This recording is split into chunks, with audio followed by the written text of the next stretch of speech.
Welcome to Top 100 Best-Selling Audiobooks, bringing the greatest books of all time to life, in full.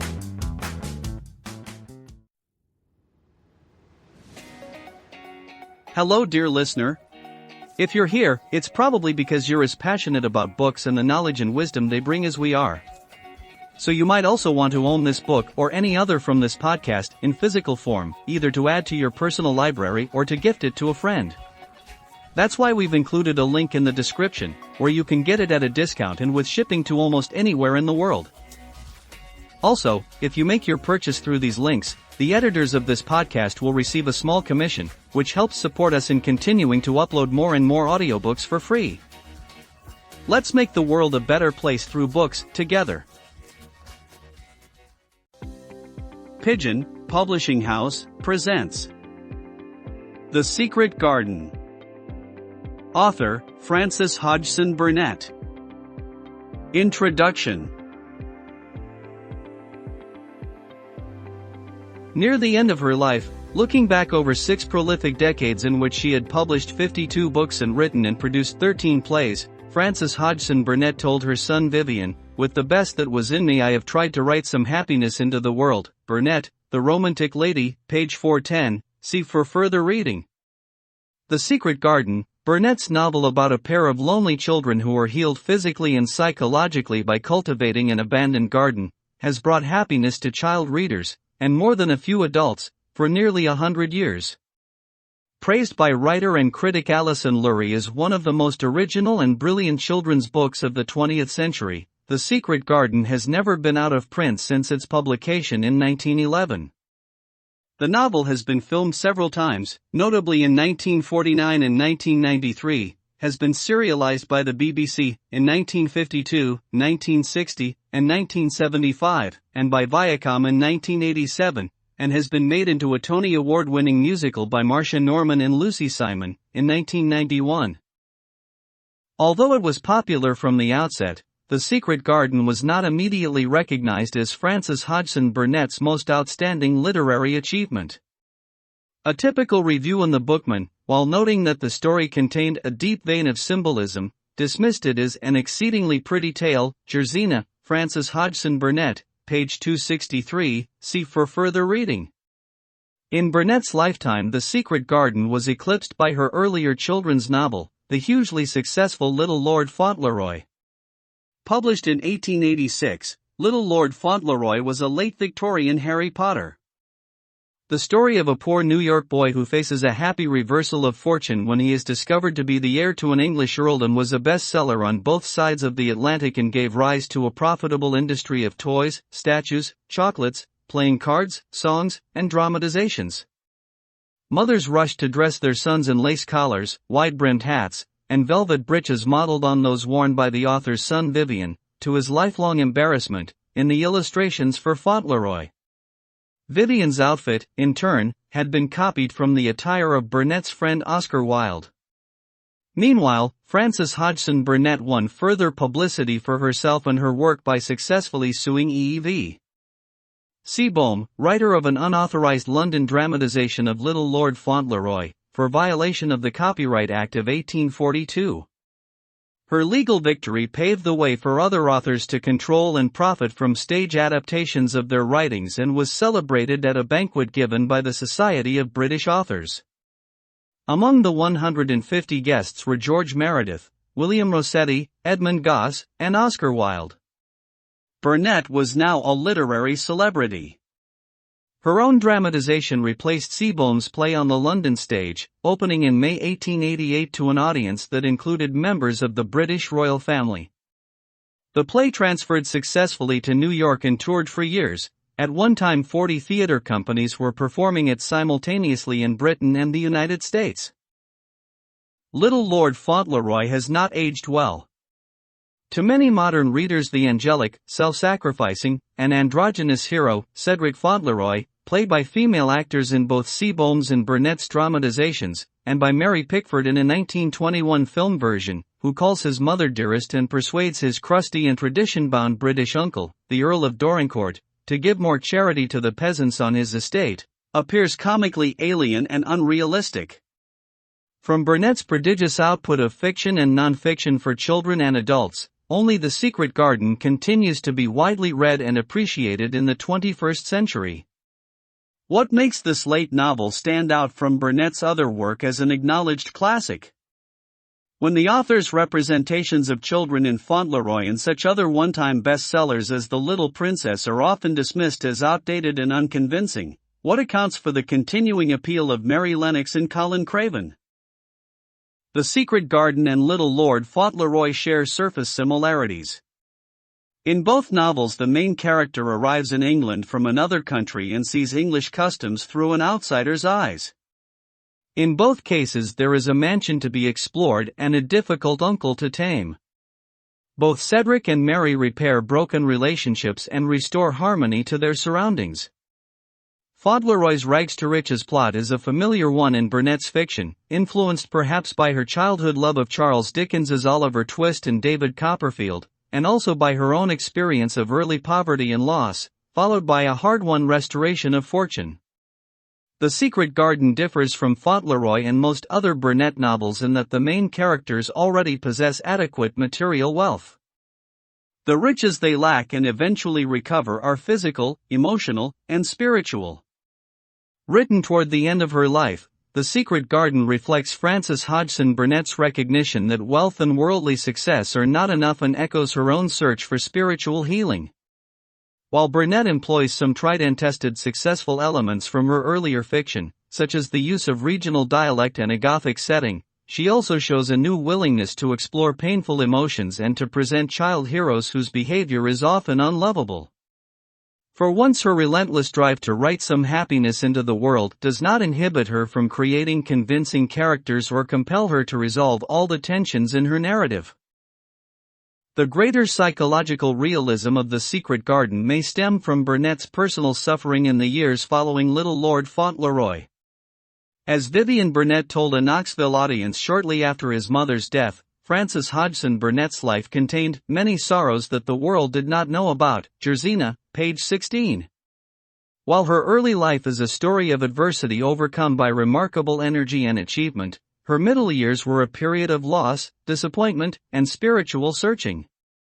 During these years, her writing, at first little more than a means of providing imaginative consolation and financial relief for her family in a time of poverty, became an almost evangelical effort to create order and spread joy in an increasingly perplexing world. As she counseled in her 1909 children's book, The Land of the Blue Flower, if you fill your mind with a beautiful thought, there will be no room in it for an ugly one. Frances Hodgson Burnett was born in Manchester, England, in 1849.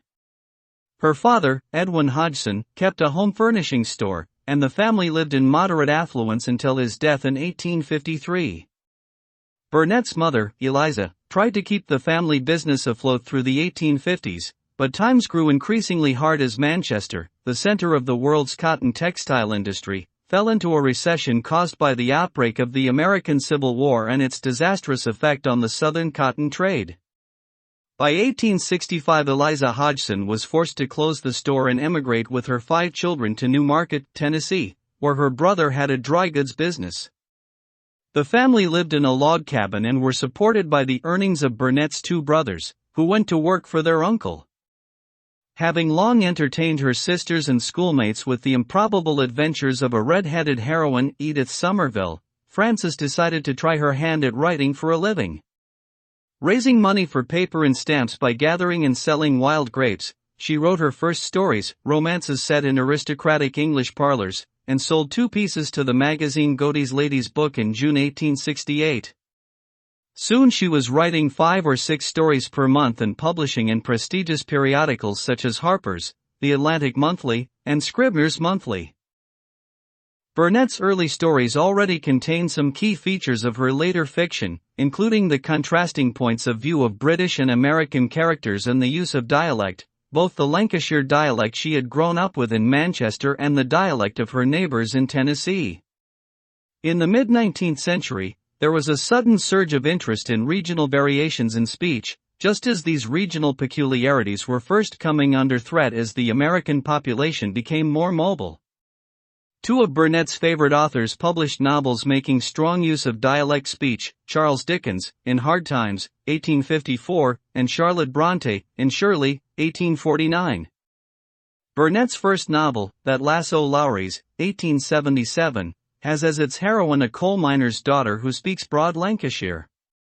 Burnett's skilled ear for dialect is in evidence more than 30 years later, in The Secret Garden, in the Yorkshire speech of Dickens' Sowerby, admired and imitated by Mary Lennox and taught to Colin Craven as a language of initiates that cut, at least temporarily, across class barriers. By the time Frances wrote That Lasso Lowry, she was married to her childhood friend from Knoxville, Swan Burnett, and the mother of two sons, Lionel and Vivian. Unusually for the time, she continued to write after her marriage. Indeed, it was her income that allowed Swan, a physician, to pursue extra training in Europe. Her career gave her a degree of independence that was then uncommon for a married woman, and that, from the first, was a source of much gossip. After the family settled in Washington, D.C., Frances made frequent trips to England, often leaving her husband and children behind. In the course of her lifetime she would cross the Atlantic 33 times, an extraordinary tally for a period before air travel. Her many trips gave rise, as she confessed in an 1895 speech to the London Vagabonds Club, to a general indefiniteness as to whether I am an Englishwoman or an American, romantic lady, page 266. Meanwhile, she was becoming acquainted with some of America's leading literary figures, including Emerson and Louisa M. Walcott, in addition to meeting Oscar Wilde, Alfred Tennyson, and Henry James in London. In the decade following that last, she wrote a string of novels and stories, published on both sides of the Atlantic, culminating in the life-changing success of Little Lord Fauntleroy. After Fauntleroy, darker elements creep into the narrative of Burnett's life. Her gushing protestations of affection for her children were accompanied by astonishing neglect. Leaving her older son, Lionel, with his father, she took Vivian to England, where she rented a country cottage, named at Dorincourt after the family estate in Fauntleroy, and pursued an increasingly ardent and public relationship with Stephen Townsend, who was 10 years her junior and a physician with dreams of a stage career. This reckless interlude came to an end when Lionel was diagnosed with tuberculosis, then the leading cause of death in America. Burnett returned Vivian to Washington and took 15-year-old Lionel on an increasingly frenzied and fruitless tour of European specialists. Despite his mother's showers of gifts, tears, and endearments, and Townsend's attentive care, Lionel died on December 7, 1890, in Paris.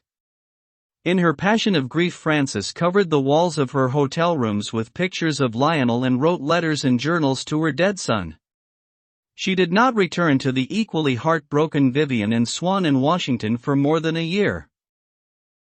In her mature years, Frances Hodgson Burnett was sometimes a subject of ridicule and caricature, mocked for her efforts to squeeze her increasingly stout figure into girlish ruffles, ribbons, and décolletage, her nickname, Fluffy, and her penchant for younger men. Her long-troubled marriage finally ended in 1898, and in the same year she moved to England to take up residence at Maytham Hall, a mansion in rural Kent.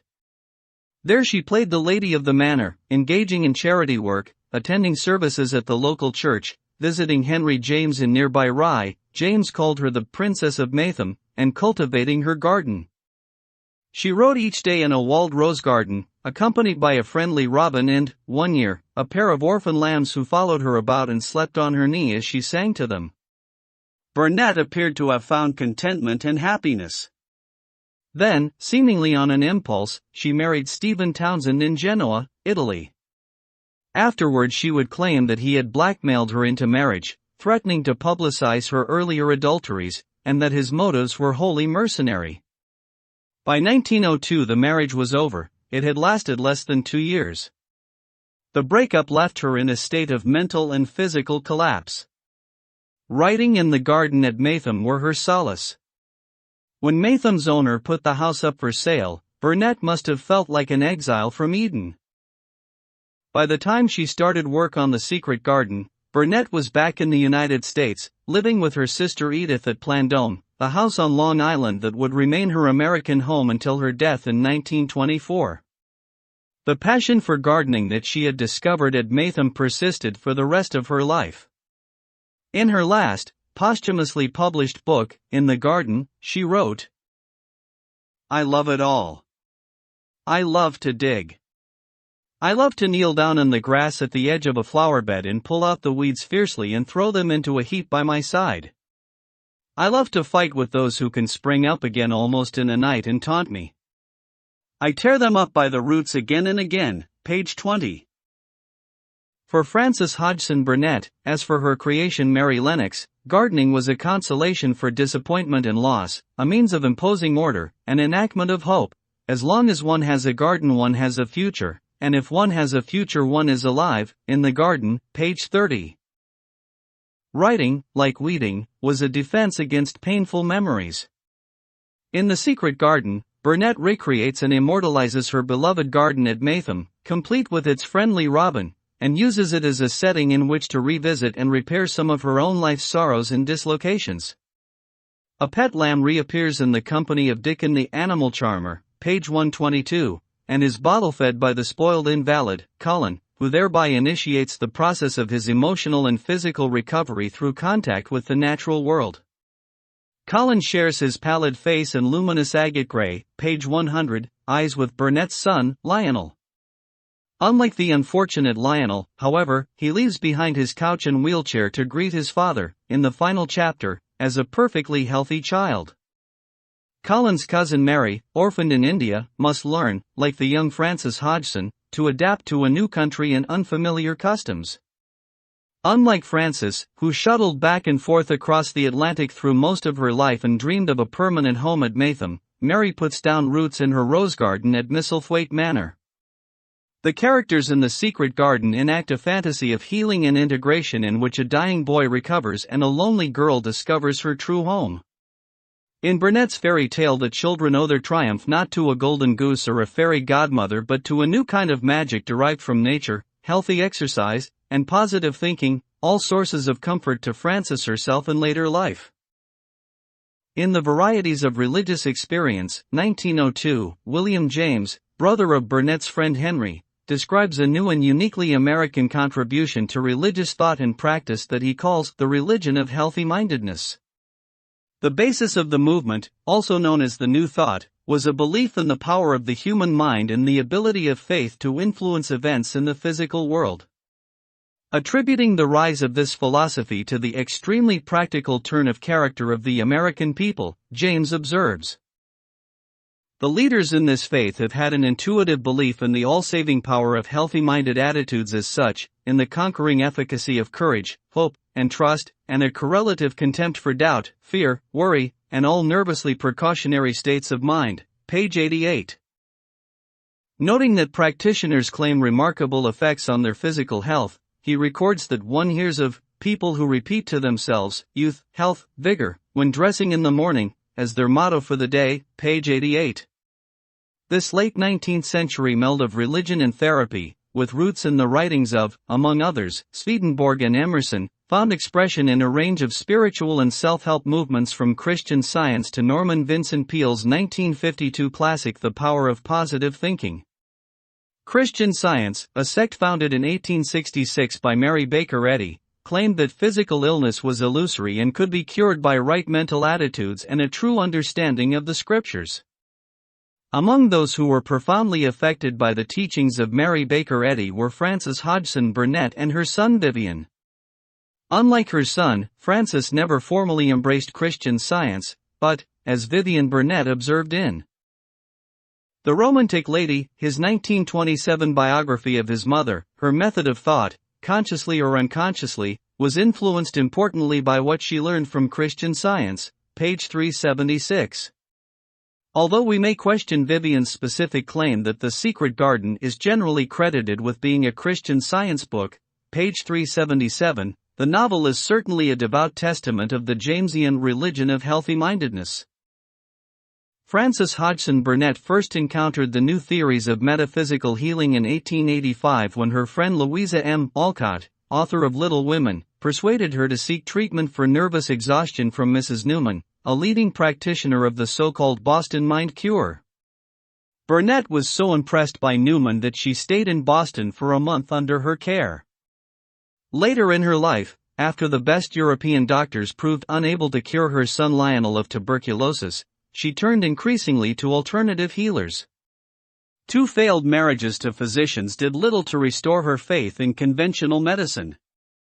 Her low opinion of the medical profession is expressed in The Secret Garden, in her unsympathetic portrayal of Colin's uncle, Dr.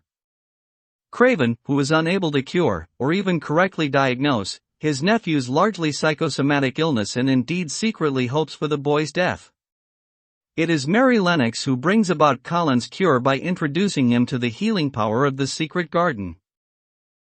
In a 1909 New York Times interview, Burnett described her belief in a divine energy that could be channeled by the human mind. We are today mysteriously conscious of this strange magic in the air that we will call the beautiful thought. It has so revitalized and stirred our souls that there has been in its most recent evolution a magnetic force that seems to me must almost stir the dead in their graves. Jerzina, page 259. The Secret Garden depicts this beautiful thought at work in the cure of Colin Craven.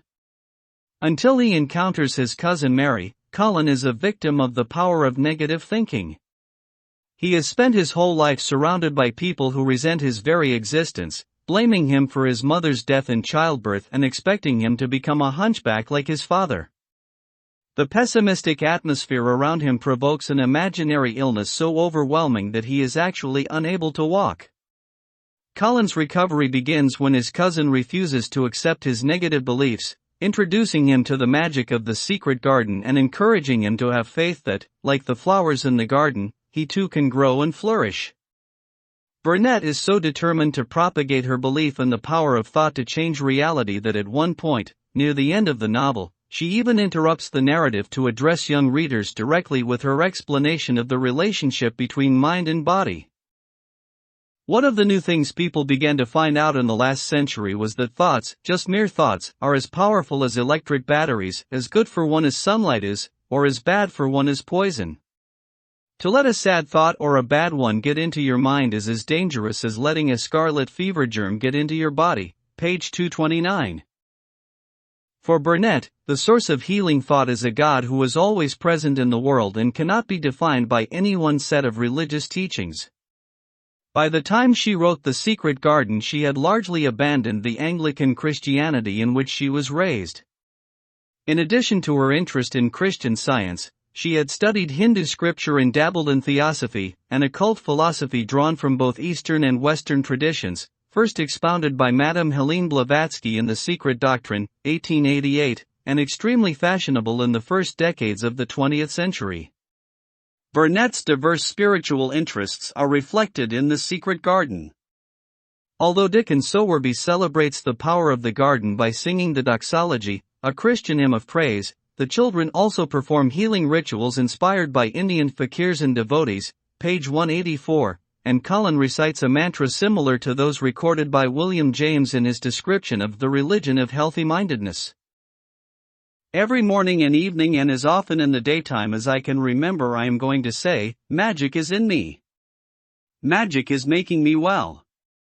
I am going to be as strong as Dickon, as strong as Dickon. And you must all do it, too. That is my experiment, page 185. The magic that brings about Colin's cure is not specifically linked to Christianity. Indeed, it has a very pagan association with the seasons and cycles of nature.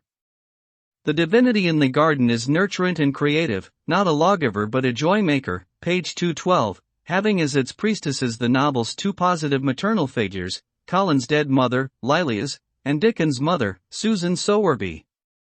It was Lilias Craven who originally cultivated the secret garden, filling it with the roses and other flowers she loved. Her death in childbirth following a fall in the garden caused her distraught husband to lock up the place and bury the key. Yet, as Susan Sowerby assures Colin, the spirit of Lilias Craven continues to reside in the garden, overseeing her son's cure. Thy own mother's in this very garden, I do believe. She couldn't keep out of it, page 213. Sowerby herself does not appear in the novel until very near the end, but she is constantly helping the children from behind the scenes.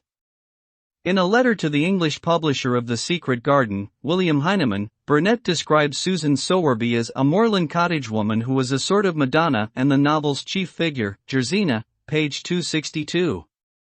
It is Sowerby who gives voice, in Yorkshire dialect, to Burnett's view of God. I warrant they call it a different name I France and a different one I Germany. Same thing is said seed swellen and sunshirneen made thee a well lad and it's good thing. It isn't like us poor fools as think it matters if us is called out of our names. Big good thing doesn't stop to worrit, bless thee. It goes on makin' worlds by million worlds like us, page 212. Burnett uses the uneducated but wise Susan Sowerby as a mouthpiece not only for her religious vision of a God who transcends creeds and sects, but also for her ideas about child-rearing. It is Sowerby who sends Mary Lennox a skipping rope and persuades the girl's uncle, the misanthropic Archibald Craven, not to hire a governess but to allow his niece fresh air and freedom and running about, page 95.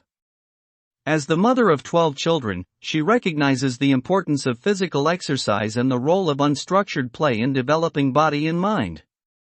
Although her opinions are represented as timeless country wisdom, Susan Sowerby is actually expressing ideas that were progressive and still quite controversial when The Secret Garden was first published. During the Victorian age, upper-class children had been expected to behave like miniature adults. Little girls were dressed in tight and confining clothes and trained in domestic virtues and such accomplishments as sewing and playing the piano. Outdoor exercise was viewed as tomboyish and undignified, likely to build unfeminine muscles and bring an unwelcome tan to fashionably pale complexions. It was not until the late 19th century that the kindergarten movement, based on the writings of Friedrich Froebel, 1782–1852, began to challenge these restrictive child-rearing practices. Froebel's organic theory of child development employed horticultural metaphors to argue that both boys and girls, like gardens, require space, clean air, and brightness in order to flourish, and that young children learn best in an environment in which nature is celebrated but controlled. Froebel was inspired by Jean-Jacques Rousseau's philosophy of childhood, expressed in Émile, 1762, and like Rousseau he looked back nostalgically to an idealized agrarian past when people lived in harmony with nature. Burnett, an admirer of Froebel and a supporter of charities that tried to bring his educational methods to inner-city children, also had a romanticized view of the old-fashioned rural poor that finds expression in her creation of the Sowerby family in The Secret Garden. Though the Sowerbys are poor, they are presented as invariably cheerful, healthy, and content with their lot. They appear to accept their lower-class position and yet, unlike the downtrodden and obsequious colonial servants of Mary's early experience, they have no hesitation in speaking their minds to those of higher rank. Susan Sowerby's simple country life gives her an instinctive understanding of the needs of children. Her son Dickon, who spends his days outside on the Yorkshire moors, is attuned to the seasons, wise in the ways of animals and birds, self-reliant, resourceful, and honest. He and his siblings are naturally possessed of the qualities that Froebel and Rousseau sought to instill in children. Colin Craven and Mary Lennox, on the other hand, are a hard, little, unloving girl and a sickly boy, page 117, who must overcome the psychological damage inflicted by their over-civilized, unhappy upper-class families and learn to be more like Dickon. At once spoiled and neglected, their parents dead, absent or indifferent, both Colin and Mary have grown up without siblings or friends, attended by servants who indulge their every whim but do not love them, and deprived of opportunities to exercise their bodies or their minds.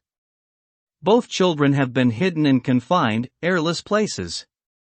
Mary, raised in the heat and languor of colonial India and abandoned after her parents' death from cholera, is described as the child no one ever saw, page 11. Colin, rejected by his father and believed to be a hopeless invalid, never leaves his bedroom in Misselthwaite Manor. Neither child has experienced the fresh air and freedom of the Yorkshire moors, and until they meet Dickon they are entirely alienated from nature and fearful of the outdoors. Mary dismisses the moor as an endless, dull, purplish sea, page 23, and Colin protests, "I hate fresh air and I don't want to go out," page 103. In contrast to the measured and stilted language of Mary and Colin when we first meet them, Dickens' dialect speech is a breathless tumble of active verbs. World's all fair begun again this mornin', it has. And it's workin' and hummin' and scratchin' and pippin' and nest buildin' and breathin' out sense, page 124. His words imitating the fertility and profusion of nature, he is a conduit of vital energy. It is Dickens who buys Mary her first packet of seeds and teaches her how to cultivate the secret garden. Mary, in turn, arouses Colin's interest in the outside world by telling him about Dickens and the garden.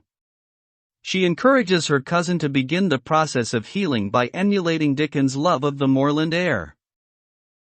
That's fresh air. Lie on your back and draw in long breaths of it. That's what Dickens does when he's lying on the moor. He says he feels it in his veins and it makes him strong and he feels he could live forever and ever. Breathe it and breathe it, page 152.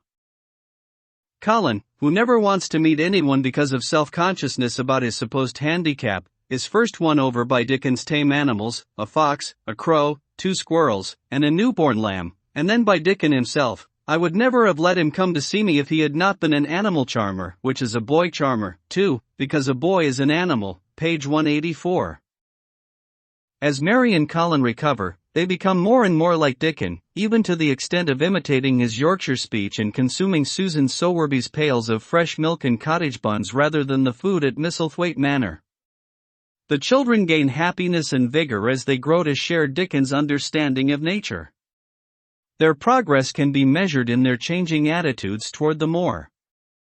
From her initial impression of the land around Misselthwaite as bleak and empty, Mary learns that thousands of lovely things grow on it and there are thousands of little creatures all busy building nests and making holes and burrows and chippering or singing or squeaking to each other. They are so busy and having such fun under the earth or in the trees or heather. It's their world, page 115. The moor is Dickens' world too, out of bounds to Mary and Colin, who never actually play there. Burnett knows that her upper-class hero and heroine cannot participate directly in the primitive pastoral life represented by the Sowerbys. Instead, following Froebel's theory of child development, she allows them to grow up in the natural yet controlled space of the garden.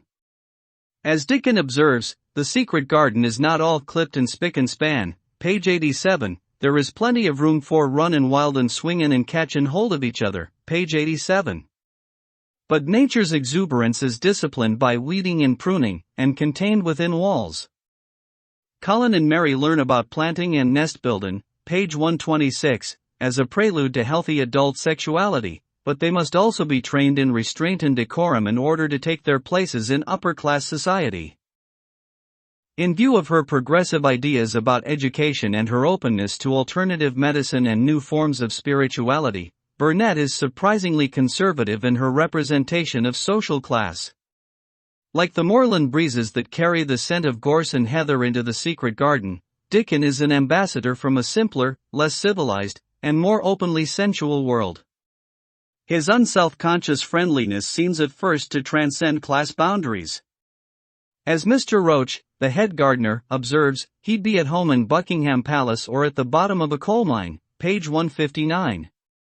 But it is only in the enchanted space of the garden that Colin and Mary can meet with Dickens in full equality, and even there, through references to the invalid boy as a king or Raja, we are subtly reminded of Colin's future position as the owner of Misselthwaite Manor and Dickens' employer. As the novel progresses, it is Colin who increasingly becomes the main focus of both Mary's and the narrator's attention.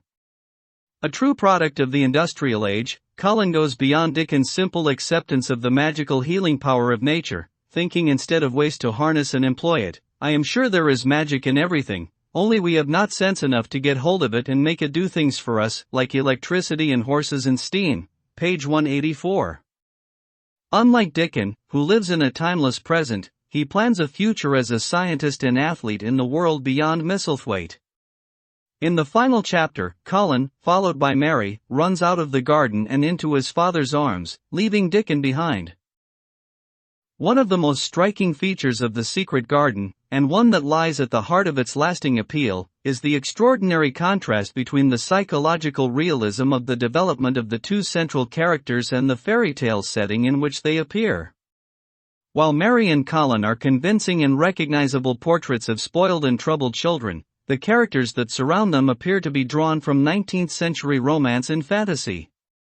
Dickon is a highly idealized figure, at once both a common moor boy, in patched clothes and with a funny face and a rough, rusty red head, page 80, and a Yorkshire angel, page 146, a version of Pan or the Green Man, complete with his pipe and animal familiars. As much as the roses and the robin, he is a part of the magic of the secret garden. Similarly, his mother, Susan Sowerby, is both an overworked peasant woman and a pre-Raphaelite Madonna. With the ivy behind her, the sunlight drifting through the trees and dappling her long blue cloak, and her nice fresh face smiling across the greenery, she was rather like a softly colored illustration in one of Colin's books, page 210.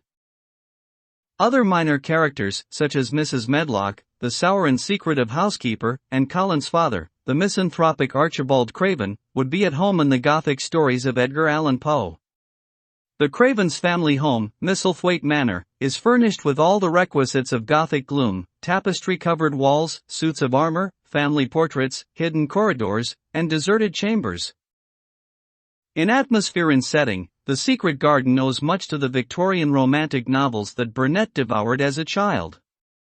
In particular, the novel has an obvious debt to the writings of the Bronte sisters. Burnett's friend Ella Hepworth Dixon described it, a sort of children's Jane Eyre, Gersina, page 262.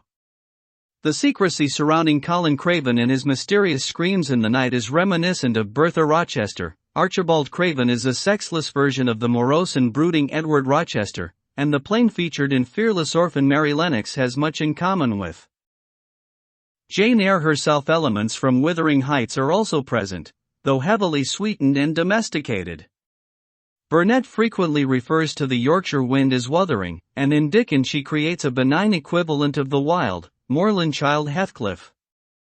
By naming a minor character, the local athlete Bob Hayworth, after the Yorkshire village in which the sisters were born, Burnett acknowledges and even signals the Secret Garden's many echoes of the Brontes. The novel's Gothic background only serves to emphasize the contrasting realism of the central characters. Colin and Mary stand out from their 19th-century setting as two very modern children whose experiences can resonate with and offer reassurance to contemporary readers.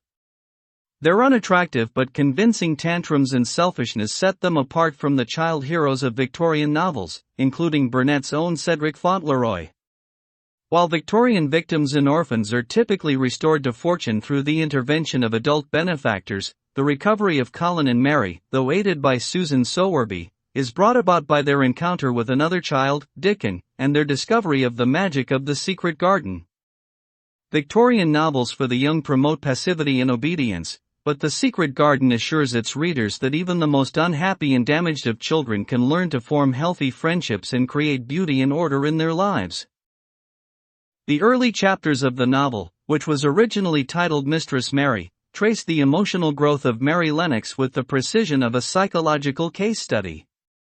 While her self-absorption and lack of sensitivity to others is plausibly explained by parental neglect coupled with spoiling by her Indian servants, we also learn, in the very first chapter, that Mary is attracted to gardens and gardening, a sign that she is capable of appreciating nature and therefore, in Burnett's terms, of redemption. She pretended that she was making a flower bed, and she stuck big scarlet hibiscus blossoms into little heaps of earth, page 8.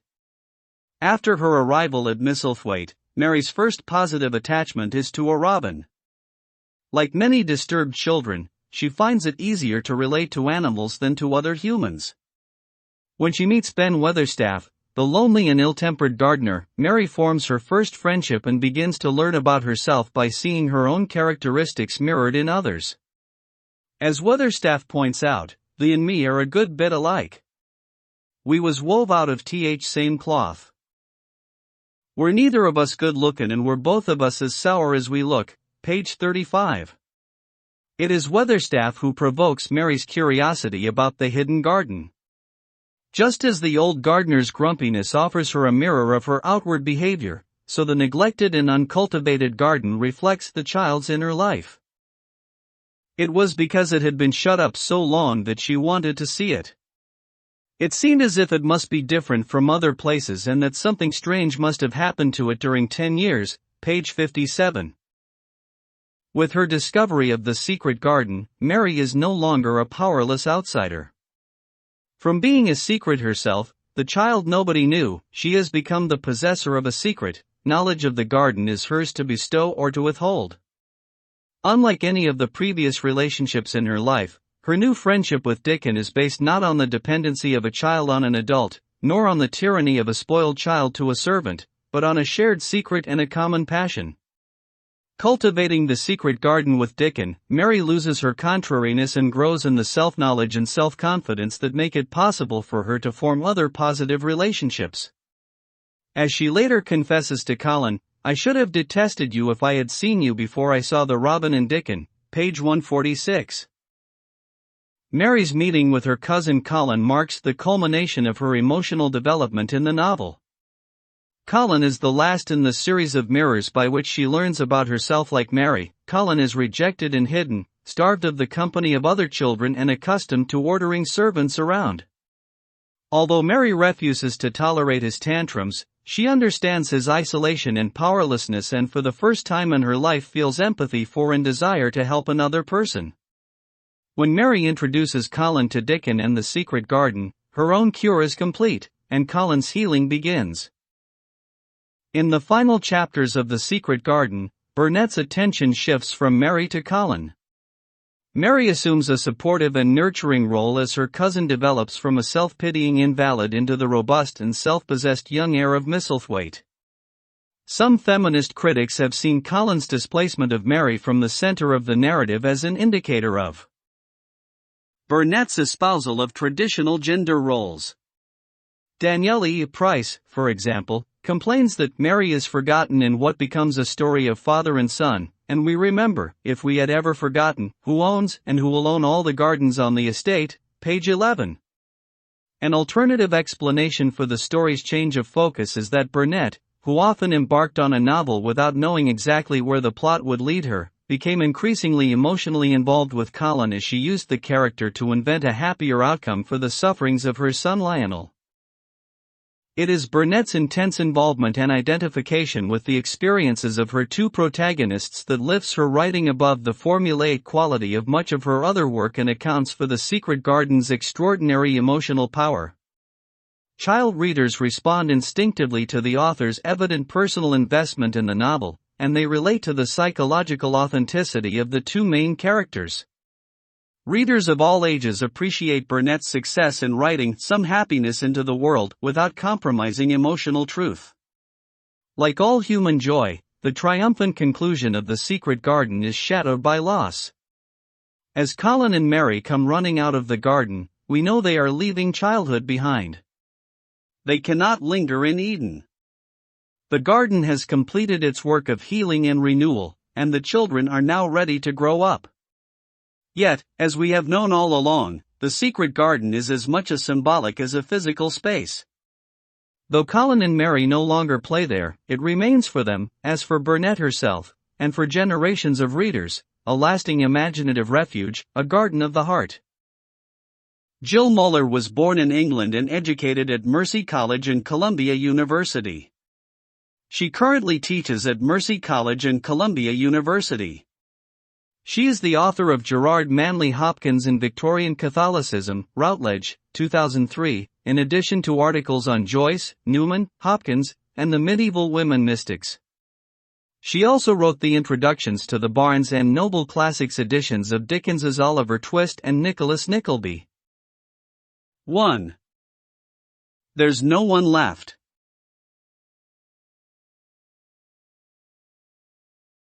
When Mary Lennox was sent to Misselthwaite Manor 1 to live with her uncle, everybody said she was the most disagreeable-looking child ever seen.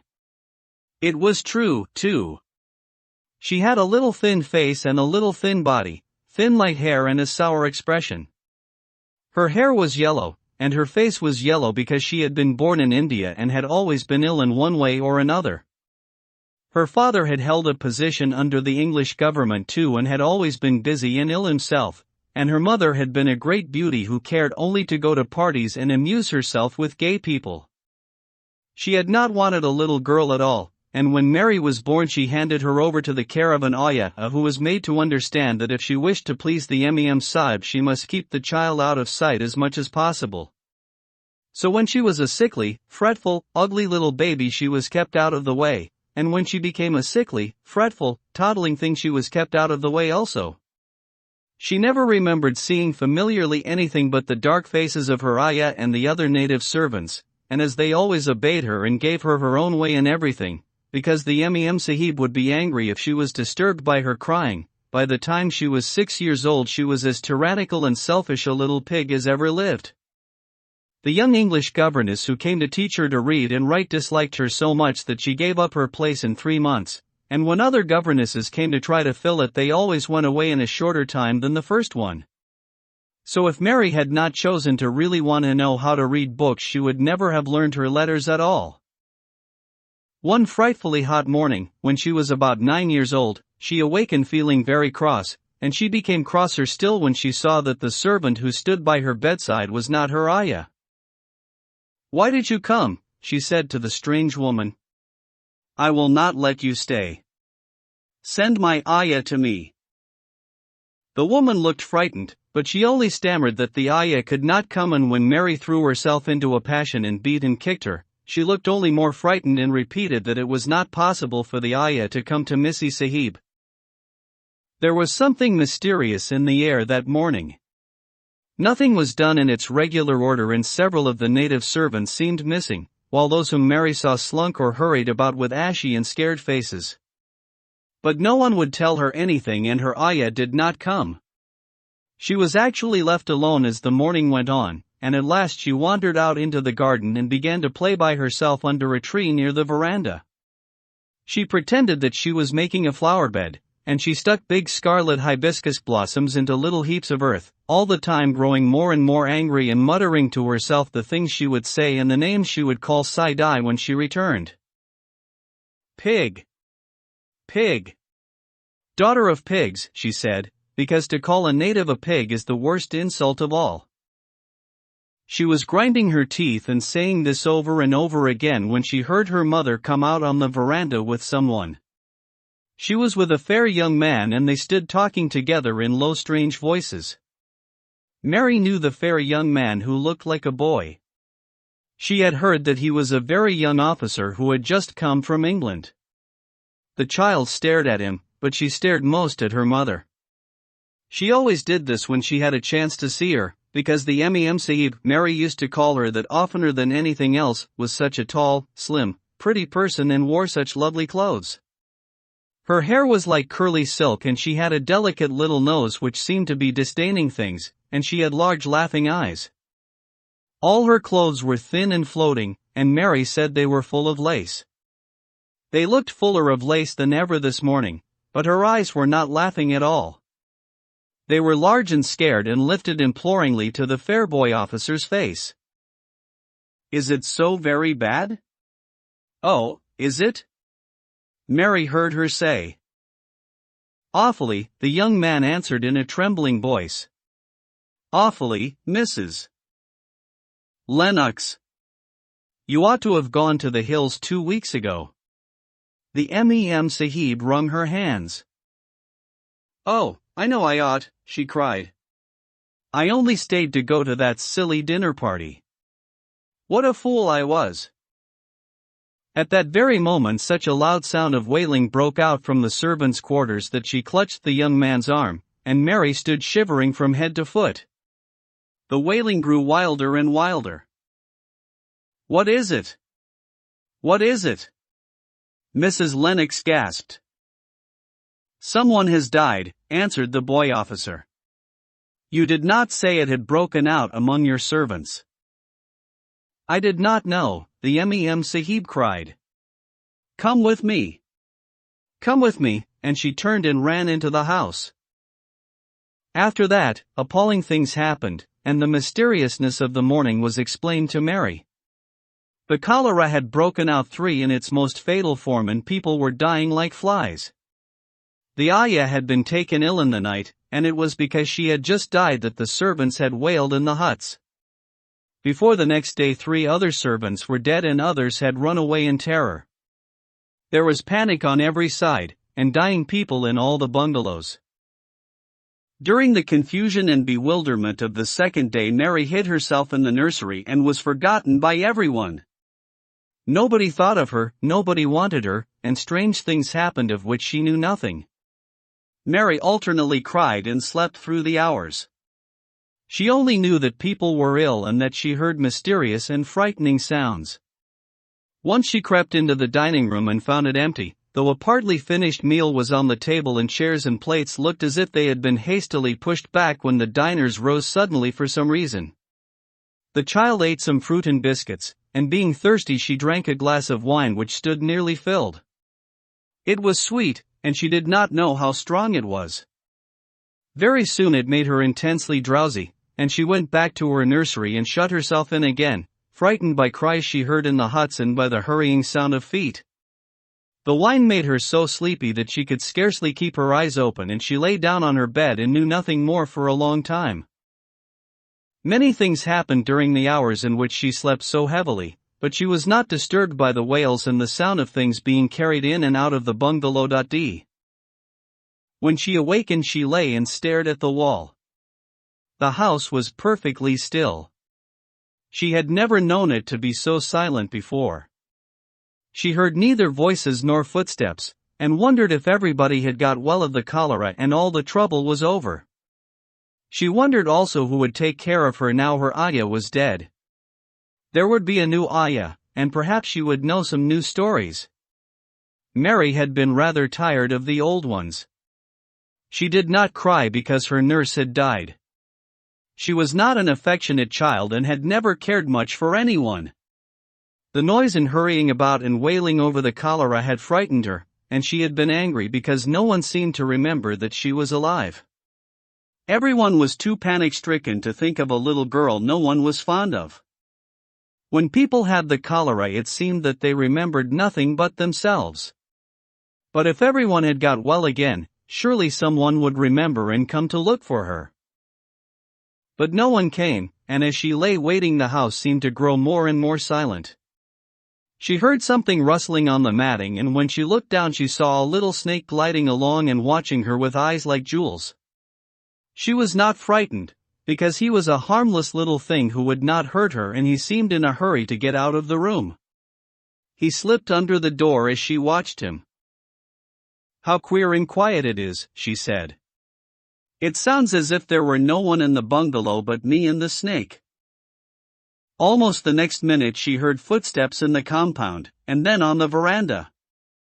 They were men's footsteps, and the men entered the bungalow and talked in low voices.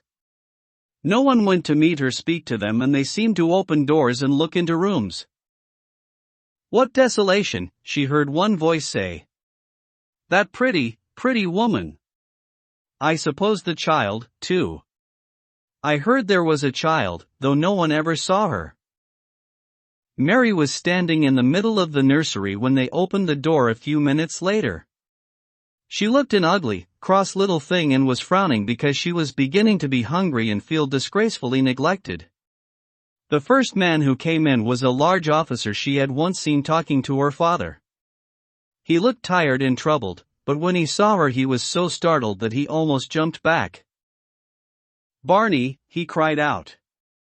"There is a child here. A child alone. In a place like this. Mercy on us, who is she?" "I am Mary Lennox," the little girl said, drawing herself up stiffly. She thought the man was very rude to call her father's bungalow a place like this. "I fell asleep when everyone had the cholera and I have only just wakened up. Why does nobody come?" "It is the child no one ever saw," exclaimed the man, turning to his companions. "She has actually been forgotten." "Why was I forgotten?" Mary said, stamping her foot. "Why does nobody come?" The young man, whose name was Barney, looked at her very sadly.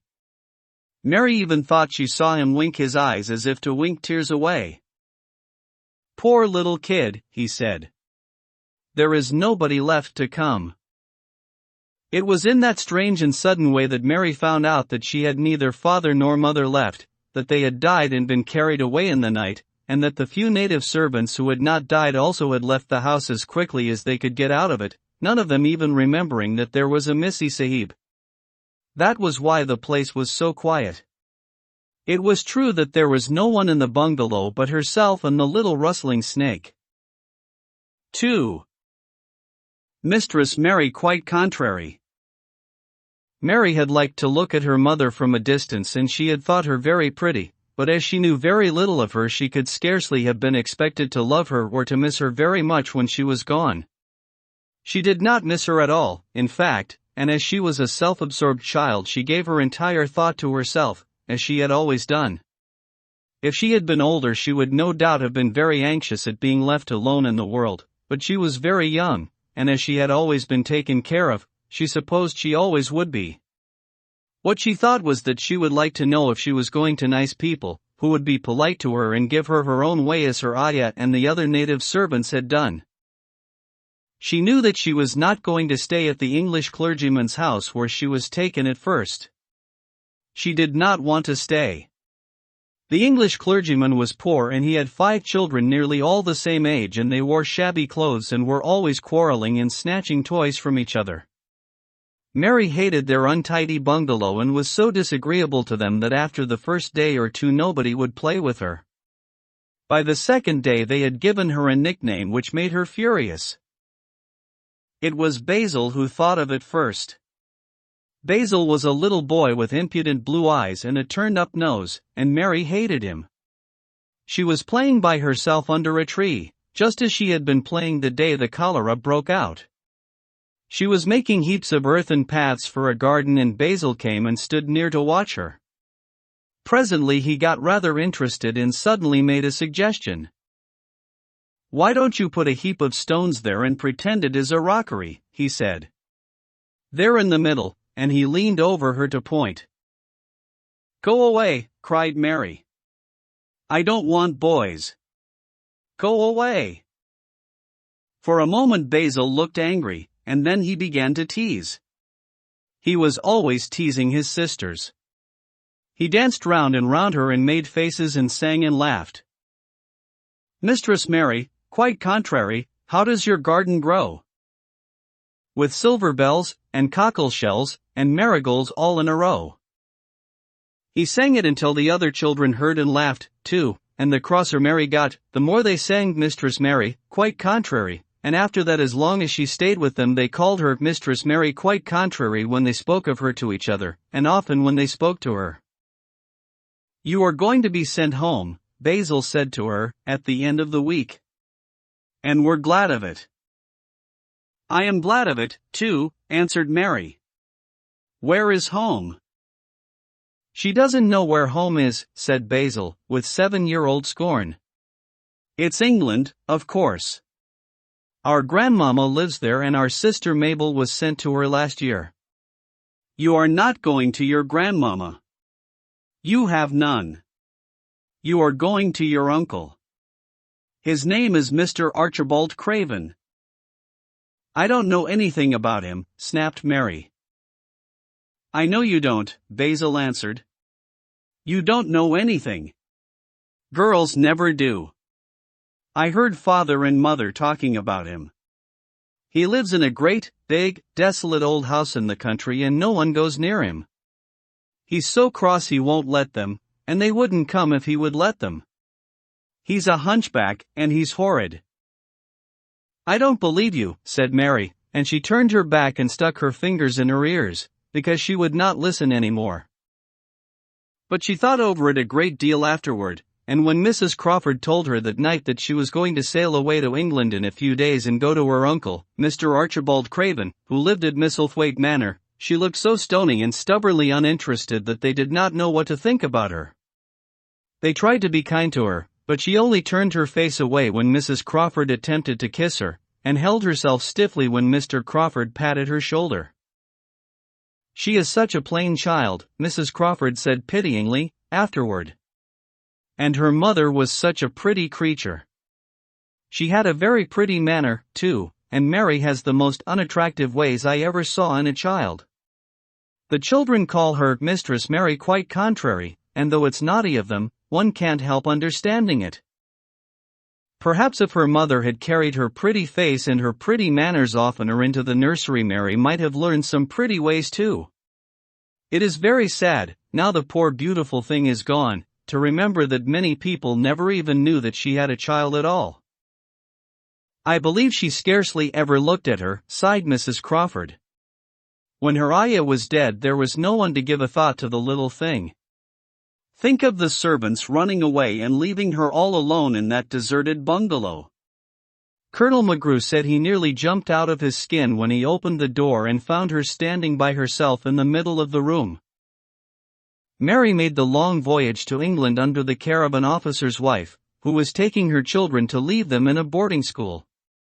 She was very much absorbed in her own little boy and girl, and was rather glad to hand the child over to the woman Mr. Archibald Craven sent to meet her, in London. The woman was his housekeeper at Misselthwaite Manor, and her name was Mrs. Medlock. She was a stout woman, with very red cheeks and sharp black eyes. She wore a very purple dress, a black silk mantle with jeté fringe on it and a black bonnet with purple velvet flowers which stuck up and trembled when she moved her head. Mary did not like her at all, but as she very seldom liked people, there was nothing remarkable in that, besides which it was very evident Mrs. Medlock did not think much of her. "My word! She's a plain little piece of goods," she said. "And we'd heard that her mother was a beauty. She hasn't handed much of it down, has she, ma'am?" "Perhaps she will improve as she grows older," the officer's wife said good-naturedly. "If she were not so sallow and had a nicer expression, her features are rather good. Children alter so much." "She'll have to alter a good deal," answered Mrs. Medlock. "And there's nothing likely to improve children at Misselthwaite, if you ask me." They thought Mary was not listening because she was standing a little apart from them at the window of the private hotel they had gone to. She was watching the passing buses and cabs and people, but she heard quite well and was made very curious about her uncle and the place he lived in. What sort of a place was it, and what would he be like? What was a hunchback? She had never seen one. Perhaps there were none in India. Since she had been living in other people's houses and had had no ayah, she had begun to feel lonely and to think queer thoughts which were new to her. She had begun to wonder why she had never seemed to belong to anyone even when her father and mother had been alive. Other children seemed to belong to their fathers and mothers, but she had never seemed to really be anyone's little girl.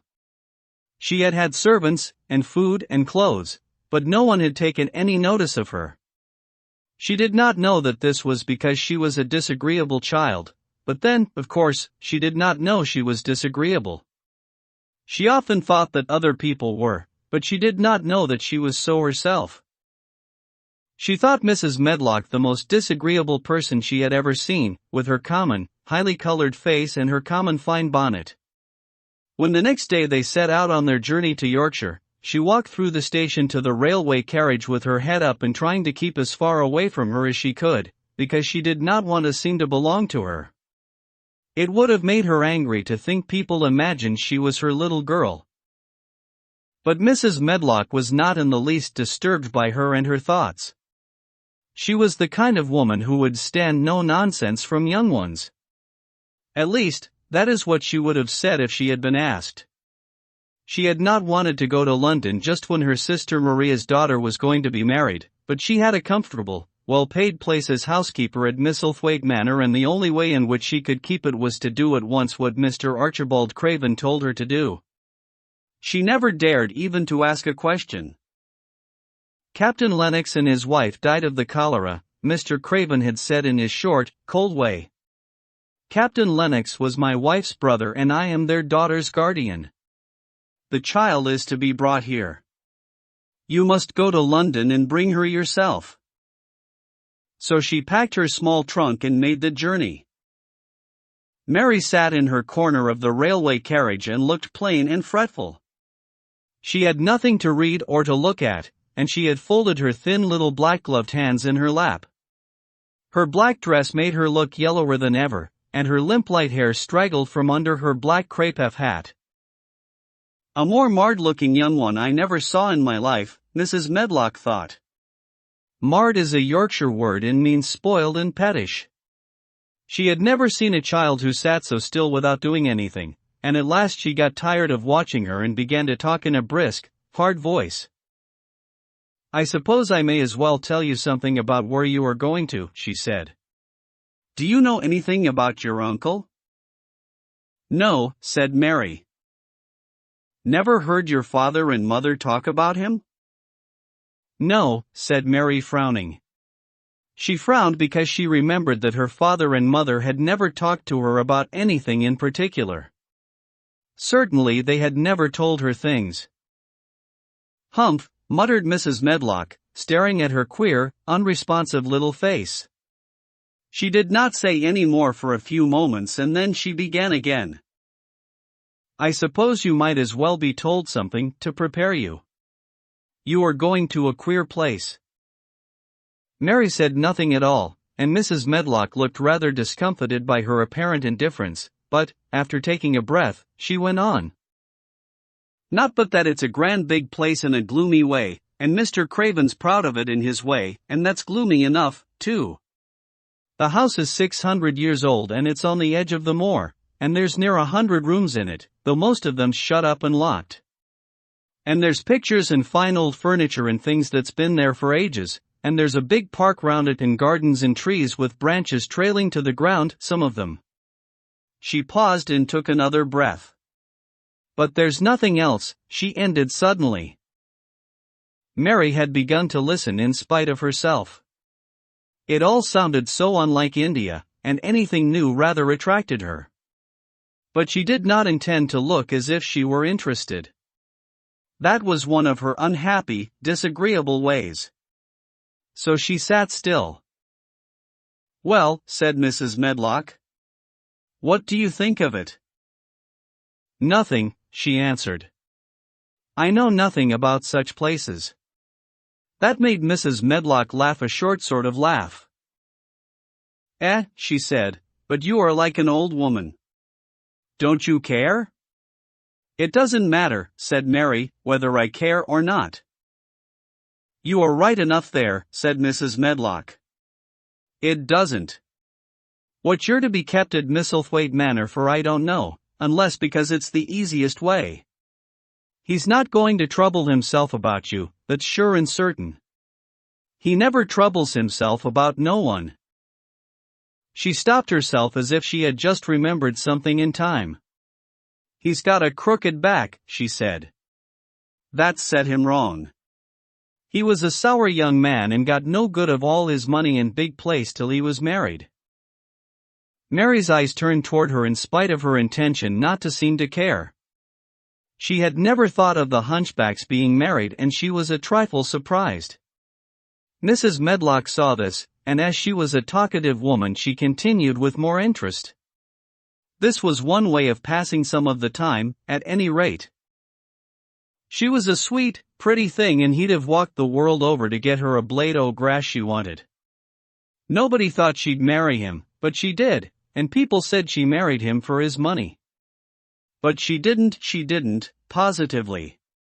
When she died. Mary gave a little involuntary jump. "Oh! Did she die?" she exclaimed, quite without meaning to. She had just remembered a French fairy story she had once read called Riquet à la Houppe, for it had been about a poor hunchback and a beautiful princess and it had made her suddenly sorry for Mr. Archibald Craven. "Yes, she died," Mrs. Medlock answered. "And it made him queerer than ever. He cares about nobody. He won't see people. Most of the time he goes away, and when he is at Misselthwaite he shuts himself up in the West Wing and won't let anyone but Pitcher see him. Pitcher's an old fellow, but he took care of him when he was a child and he knows his ways." It sounded like something in a book and it did not make Mary feel cheerful. A house with 100 rooms, nearly all shut up and with their doors locked, a house on the edge of a moor, whatsoever a moor was, sounded dreary. A man with a crooked back who shut himself up also. She stared out of the window with her lips pinched together, and it seemed quite natural that the rain should have begun to pour down in grey slanting lines and splash and stream down the window panes. If the pretty wife had been alive, she might have made things cheerful by being something like her own mother and by running in and out and going to parties as she had done in frocks full of lace. But she was not there anymore. "You needn't expect to see him, because 10 to 1 you won't," said Mrs. Medlock. "And you mustn't expect that there will be people to talk to you. You'll have to play about and look after yourself. You'll be told what rooms you can go into and what rooms you're to keep out of. There's gardens enough. But when you're in the house, don't go wandering and poking about. Mr. Craven won't have it."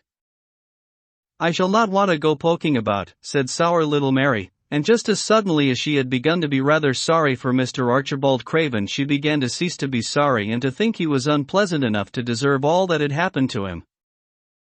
And she turned her face toward the streaming panes of the window of the railway carriage and gazed out at the grey rainstorm which looked as if it would go on forever and ever. She watched it so long and steadily that the greyness grew heavier and heavier before her eyes and she fell asleep. 3. Across the moor.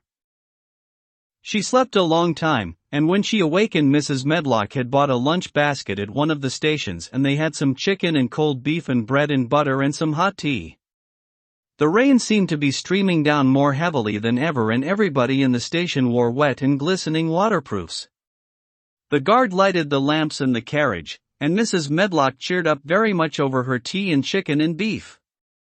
She ate a great deal and afterward fell asleep herself, and Mary sat and stared at her and watched her fine bonnet slip on one side until she herself fell asleep once more in the corner of the carriage, lulled by the splashing of the rain against the windows. It was quite dark when she awakened again. The train had stopped at a station and Mrs. Medlock was shaking her. "You have had a sleep," she said. "It's time to open your eyes. We're at Thwaite Station and we've got a long drive before us." The station was a small one and nobody but themselves seemed to be getting out of the train. The station master spoke to Mrs. Medlock in a rough, good-natured way, pronouncing his words in a queer broad fashion which Mary found out afterward was Yorkshire. "I see th's got back," he said. "And th's browt th young un with thee."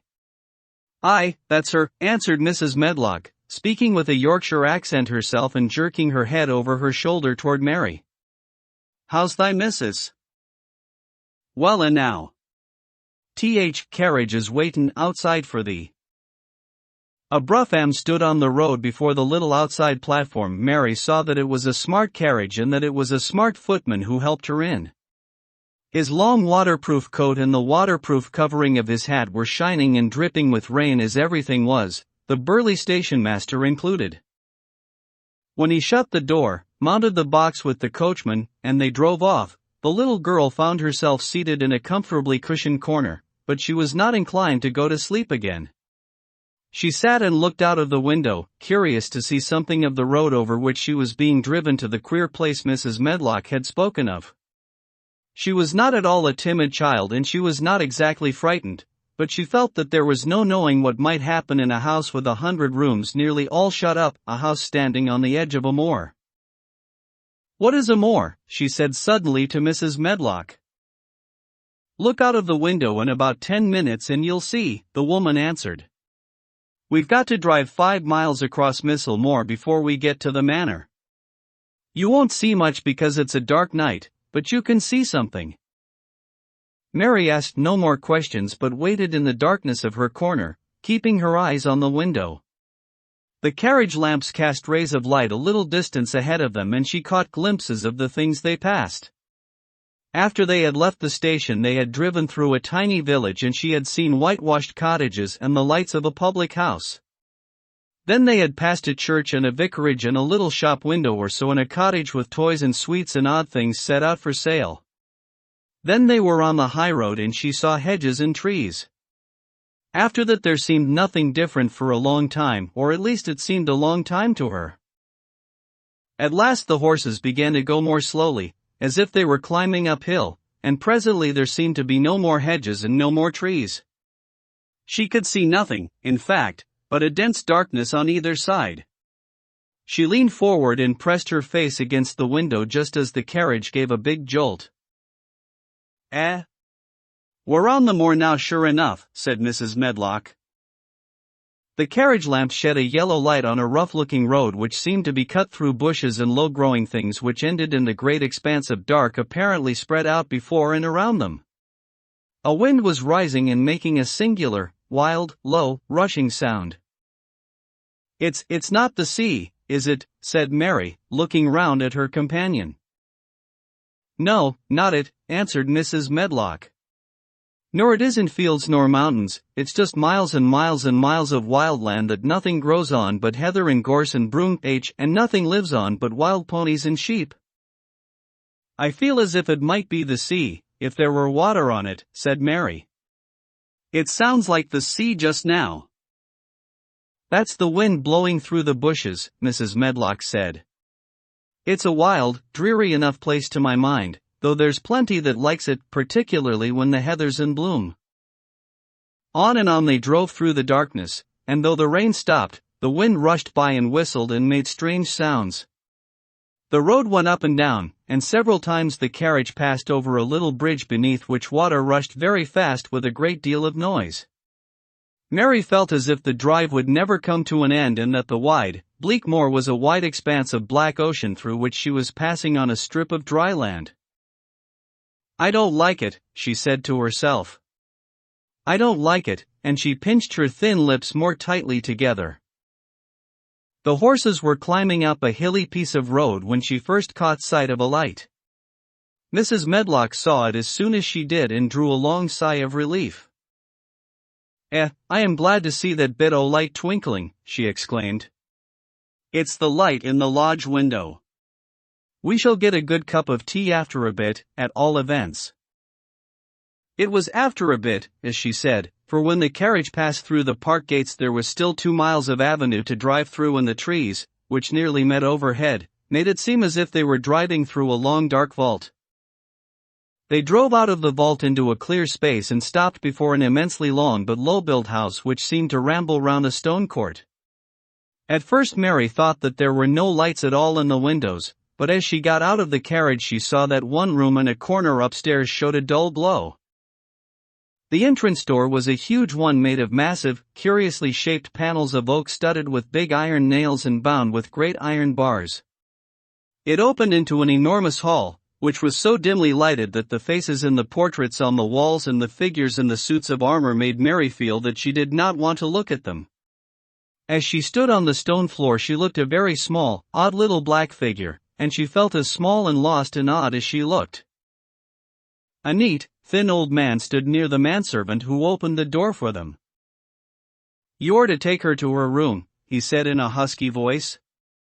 "He doesn't want to see her. He's going to London in the morning." "Very well, Mr. Pitcher," Mrs. Medlock answered.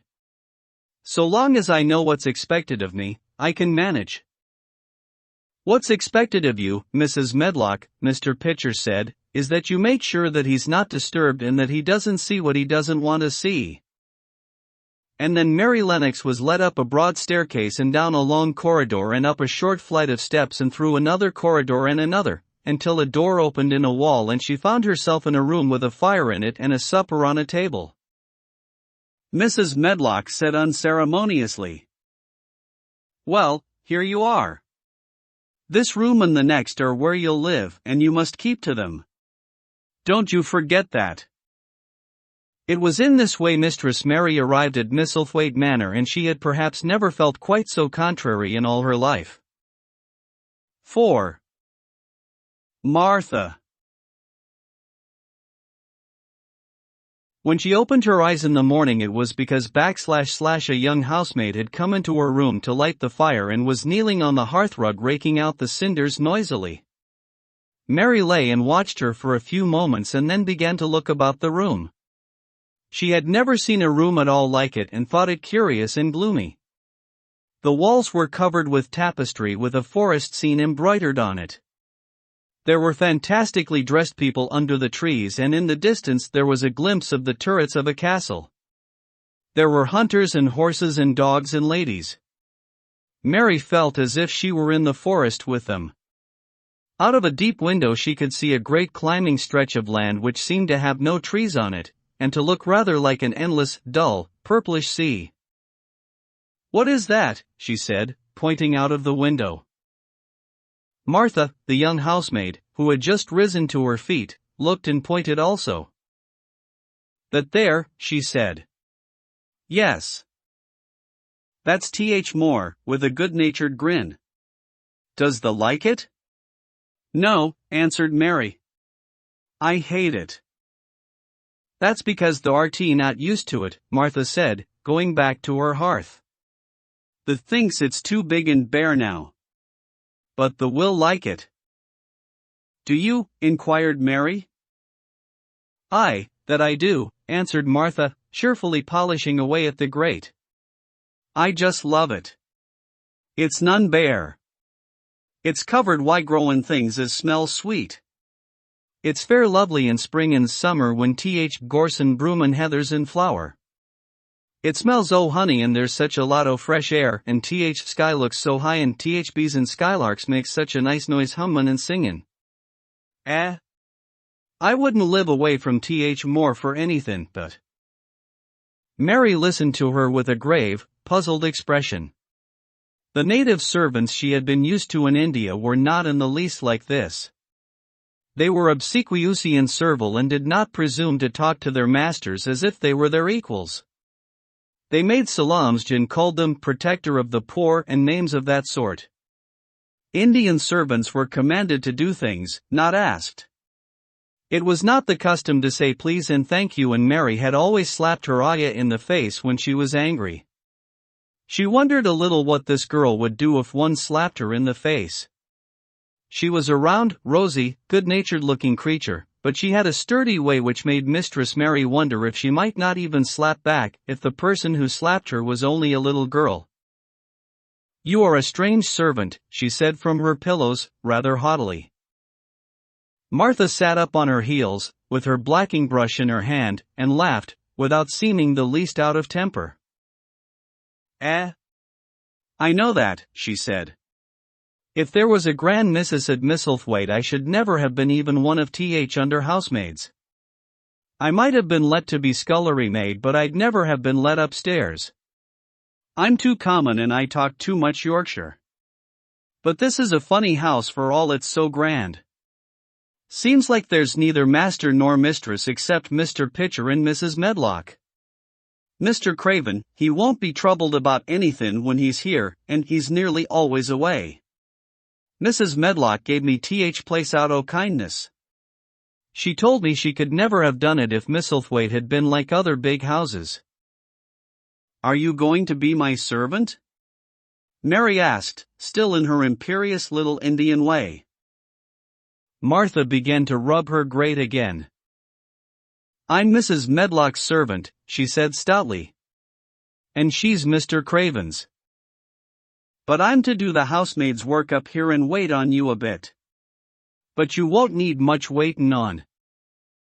"Who is going to dress me?" demanded Mary. Martha sat up on her heels again and stared. She spoke in broad Yorkshire in her amazement. "Canna the dress thysen," she said. "What do you mean?" "I don't understand your language," said Mary. I forgot," Martha said. "Mrs. Medlock told me I'd have to be careful or you wouldn't know what I was sayin'. I mean, can't you put on your own clothes?" "No," answered Mary, quite indignantly. "I never did in my life. My ayah dressed me, of course." "Well," said Martha, evidently not in the least aware that she was impudent, "it's time thee should learn. Thee cannot begin younger. It'll do thee good to wait on thysen a bit. My mother always said she couldn't see why grand people's children didn't turn out fair fools, what with nurses and bein' washed and dressed and took out to walk as if they was puppies. It is different in India, said Mistress Mary disdainfully. She could scarcely stand this. But Martha was not at all crushed. I can see it's different, she answered almost sympathetically.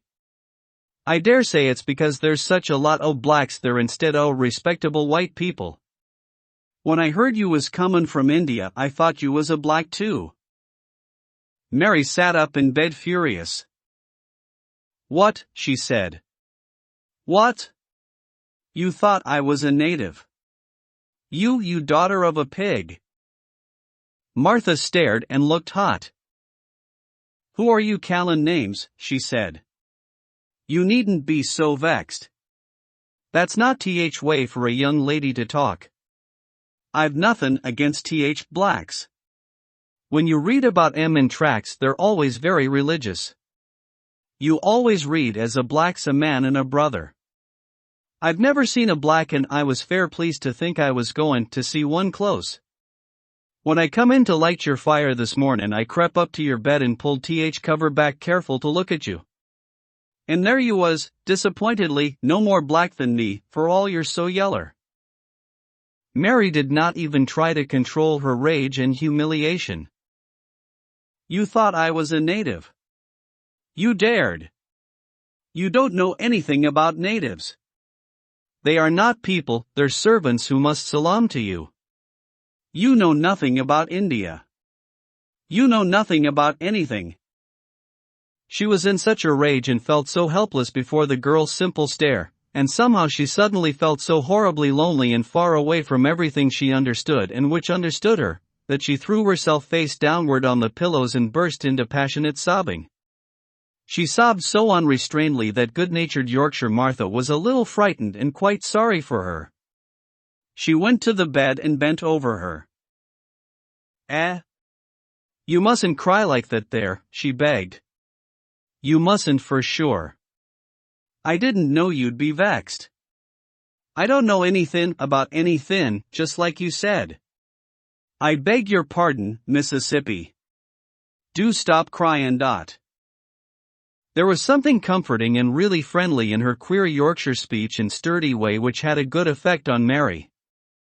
She gradually ceased crying and became quiet. Martha looked relieved. It's time for thee to get up now, she said. Mrs. Medlock said I was to carry the breakfast and tea and dinner into room next to this. It's been made into a nursery for thee.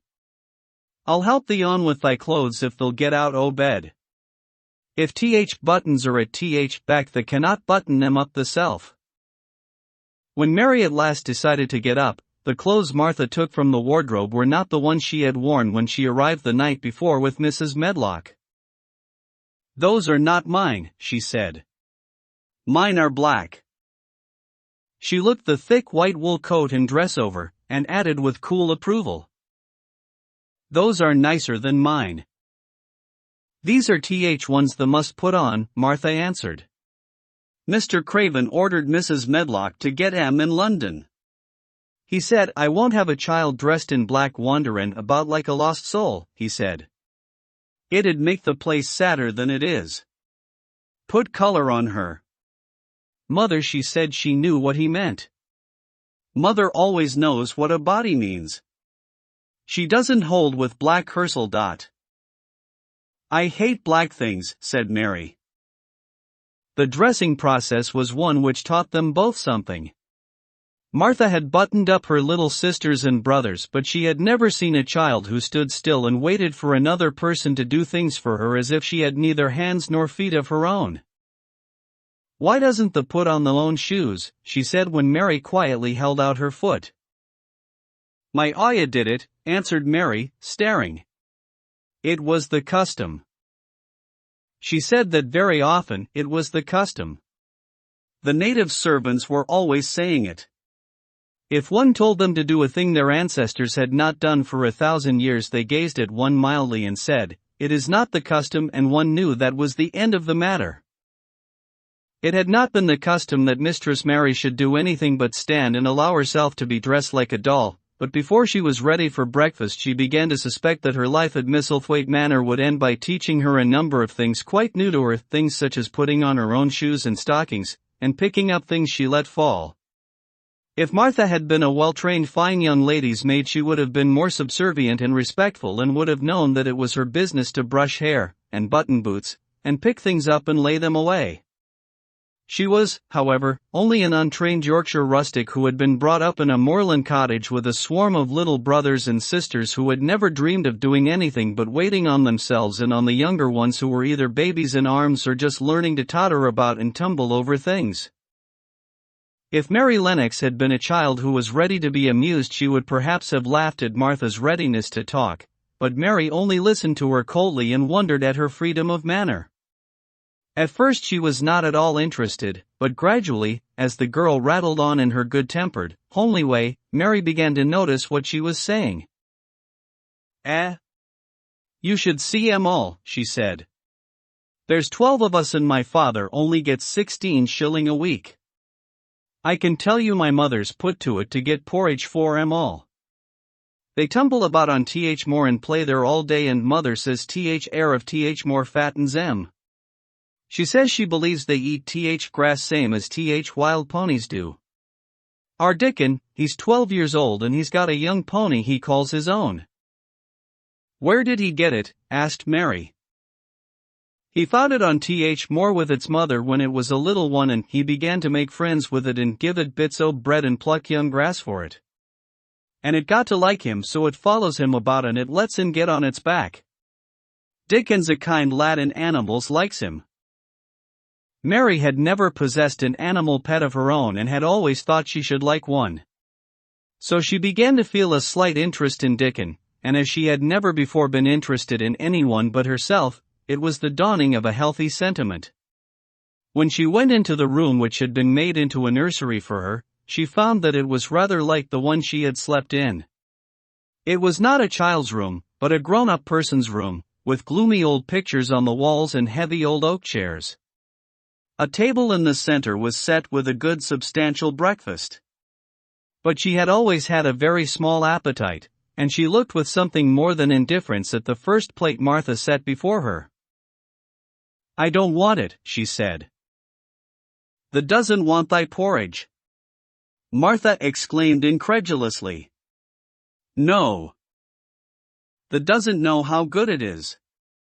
Put a bit o' treacle on it or a bit o' sugar." "I don't want it," repeated Mary.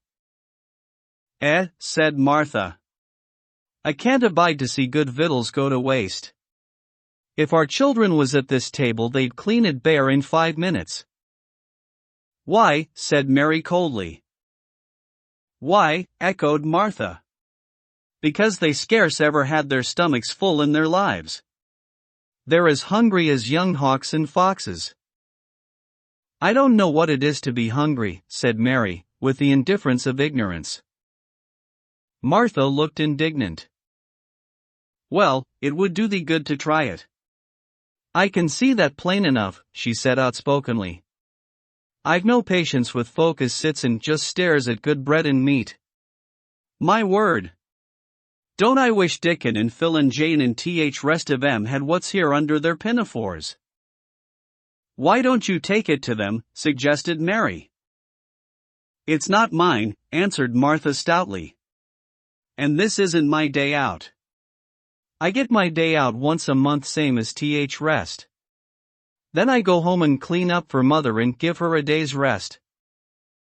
Mary drank some tea and ate a little toast and some marmalade. "You wrap up warm and run out and play you," said Martha. "It'll do you good and give you some stomach for your meat." Mary went to the window. There were gardens and paths and big trees, but everything looked dull and wintry. "Out? Why should I go out on a day like this?" "Well, if thee doesn't go out thee'll have to stay in, and what has thee got to do?" Mary glanced about her. There was nothing to do. When Mrs. Medlock had prepared the nursery she had not thought of amusement. Perhaps it would be better to go and see what the gardens were like. "Who will go with me?" she inquired. Martha stared. "You'll go by yourself," she answered. "You'll have to learn to play like other children does when they haven't got sisters and brothers. Our Dickon goes off on more by himself and plays for hours. That's how he made friends with Pony. He's got sheep on more that knows him, and birds as comes and eats out of his hand. However little there is to eat, he always saves a bit o' his bread to coax his pets." It was really this mention of Dickon which made Mary decide to go out, though she was not aware of it. There would be birds outside, though there would not be ponies or sheep. They would be different from the birds in India, and it might amuse her to look at them. Martha found her coat and hat for her and a pair of stout little boots, and she showed her her way downstairs. "If they goes round that way they'll come to Gardens," she said, pointing to a gate in a wall of shrubbery. "There's lots o' flowers in summertime, but there's nothin' bloomin' now." She seemed to hesitate a second before she added, "One of Gardens is locked up. No one has been in it for 10 years. "Why?" asked Mary. In spite of herself, here was another locked door added to the 100 in the strange house. "Mr. Craven had it shut when his wife died so sudden. He won't let no one go inside. It was her garden. He locked door and dug a hole and buried key. There's Mrs. Medlock's bell ringing, I must run." After she was gone, Mary turned down the walk which led to the door in the shrubbery. She could not help thinking about the garden which no one had been into for 10 years. She wondered what it would look like and whether there were any flowers still alive in it. When she had passed through the shrubbery gate, she found herself in great gardens, with wide lawns and winding walks with clipped borders.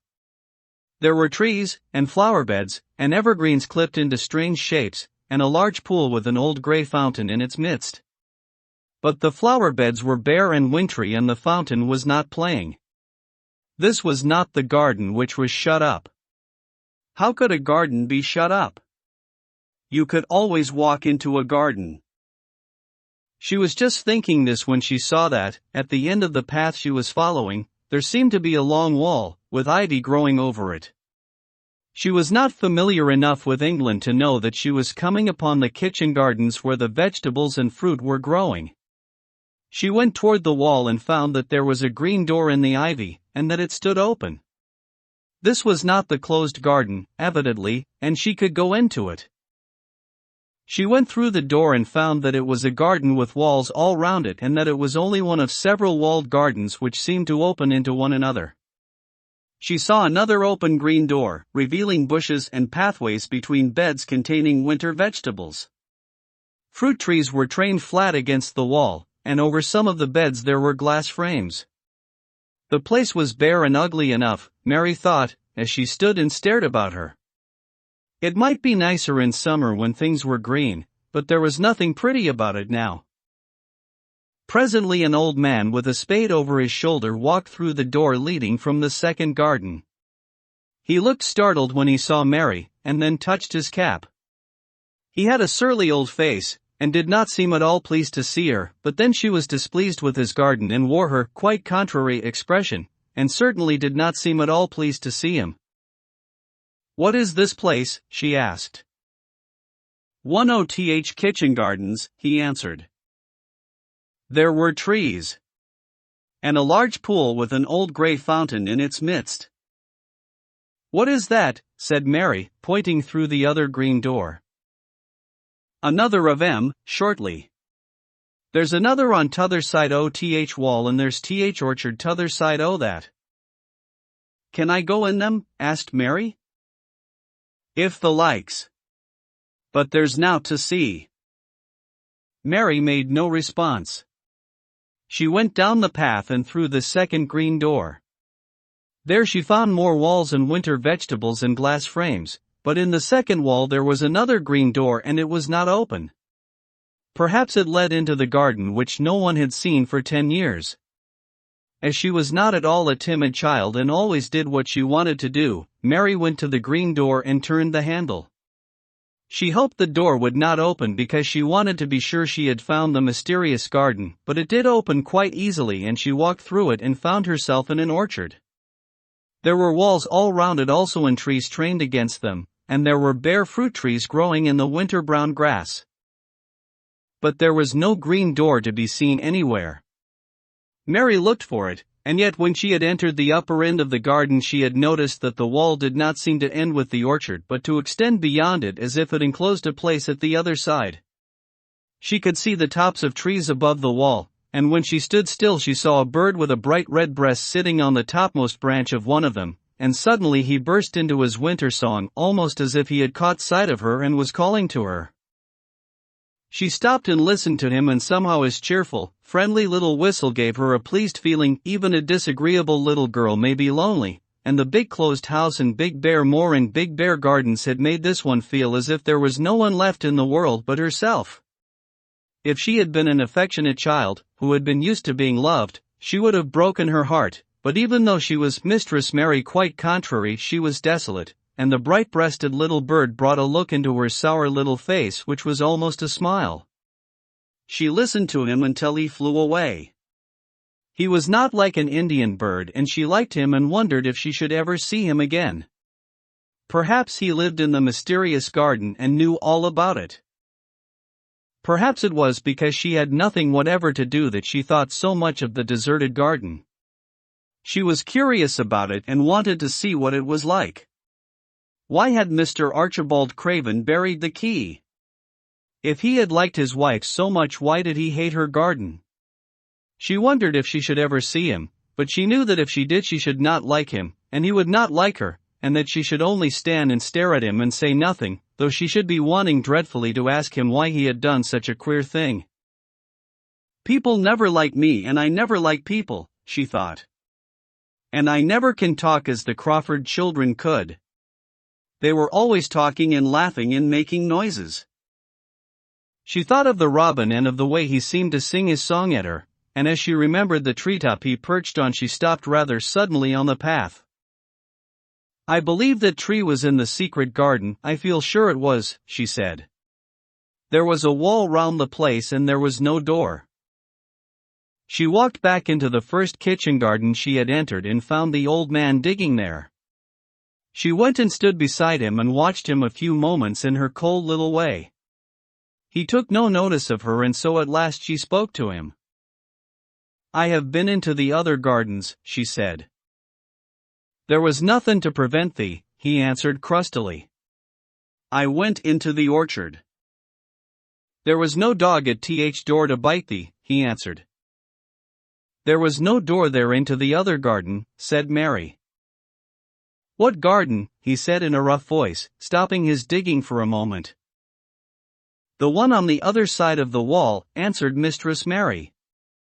There are trees there, I saw the tops of them. A bird with a red breast was sitting on one of them and he sang. To her surprise the surly old weather-beaten face actually changed its expression. A slow smile spread over it and the gardener looked quite different. It made her think that it was curious how much nicer a person looked when he smiled. She had not thought of it before.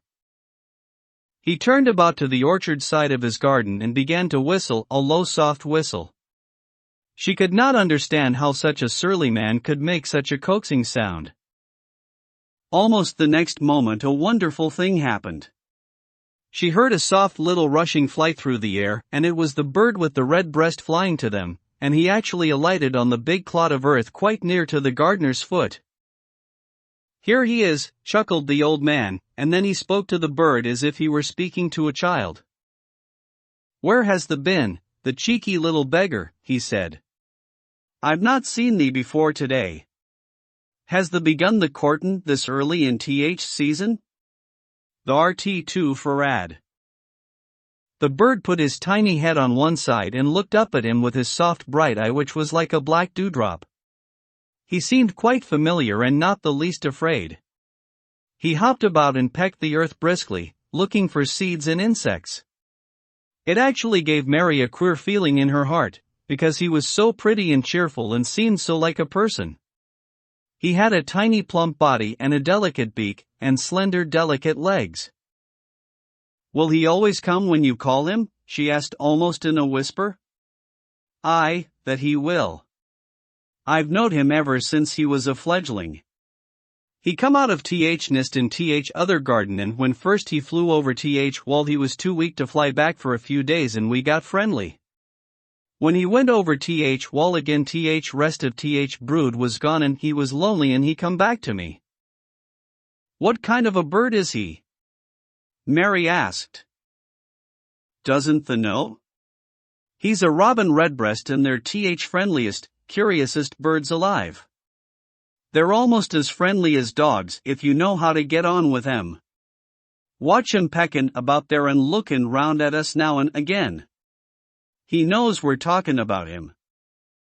It was the queerest thing in the world to see the old fellow. He looked at the plump little scarlet waistcoat bird as if he were both proud and fond of him. "He's a conceited one," he chuckled. "He likes to hear folk talk about him. And curious as bless me, there never was his like for curiosity in meddlin'. He's always comin' to see what I'm plantin'. He knows all things Mester Craven never troubles hisself to find out. He's head gardener, he is." The robin hopped about busily pecking the soil and now and then stopped and looked at them a little. Mary thought his black dewdrop eyes gazed at her with great curiosity. It really seemed as if he were finding out all about her. The queer feeling in her heart increased. "Where did the rest of the brood fly to?" she asked. "There's no knowin'. The old ones turn 'em out o' their nest and make 'em fly, and they're scattered before you know it. This one was a knowin' one, and he knew he was lonely." Mistress Mary went a step nearer to the robin and looked at him very hard. "I'm lonely," she said. She had not known before that this was one of the things which made her feel sour and cross. She seemed to find it out when the robin looked at her and she looked at the robin. The old gardener pushed his cap back on his bald head and stared at her a minute. "Art the little wench from India?" he asked. Mary nodded. "Then no wonder thou art lonely. They'll be lonelier before tha's done," he said. He began to dig again, driving his spade deep into the rich black garden soil while the robin hopped about very busily employed. "What is your name?" Mary inquired. He stood up to answer her. "Ben Weatherstaff," he answered, and then he added with a surly chuckle, "I'm lonely missile except when he's with me," and he jerked his thumb toward the robin. "He's only friend I've got." "I have no friends at all," said Mary. "I never had. My ayah didn't like me and I never played with anyone."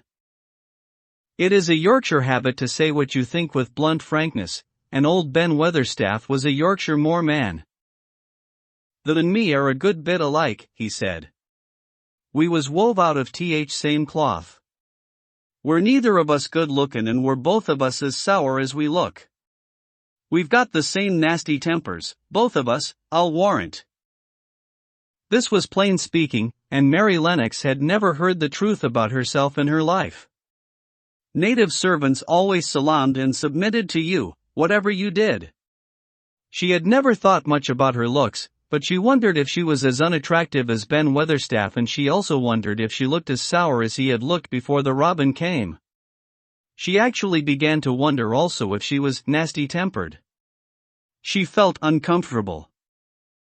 Suddenly a clear rippling little sound broke out near her and she turned round. She was standing a few feet from a young apple tree, and the robin had flown onto one of its branches and had burst out into a scrap of a song. Ben Weatherstaff laughed outright. "What did he do that for?" asked Mary. "He's made up his mind to make friends with thee," replied Ben. "Dang me if he hasn't took a fancy to thee." "To me," said Mary, and she moved toward the little tree softly and looked up. "Would you make friends with me?" she said to the robin, just as if she was speaking to a person. "Would you?" And she did not say it either in her hard little voice or in her imperious Indian voice, but in a tone so soft and eager and coaxing that Ben Weatherstaff was as surprised as she had been when she heard him whistle. "Why," he cried out, "they said that as nice and human as if there was a real child instead of a sharp old woman. They said it almost like Dickon talks to his wild things on the moor."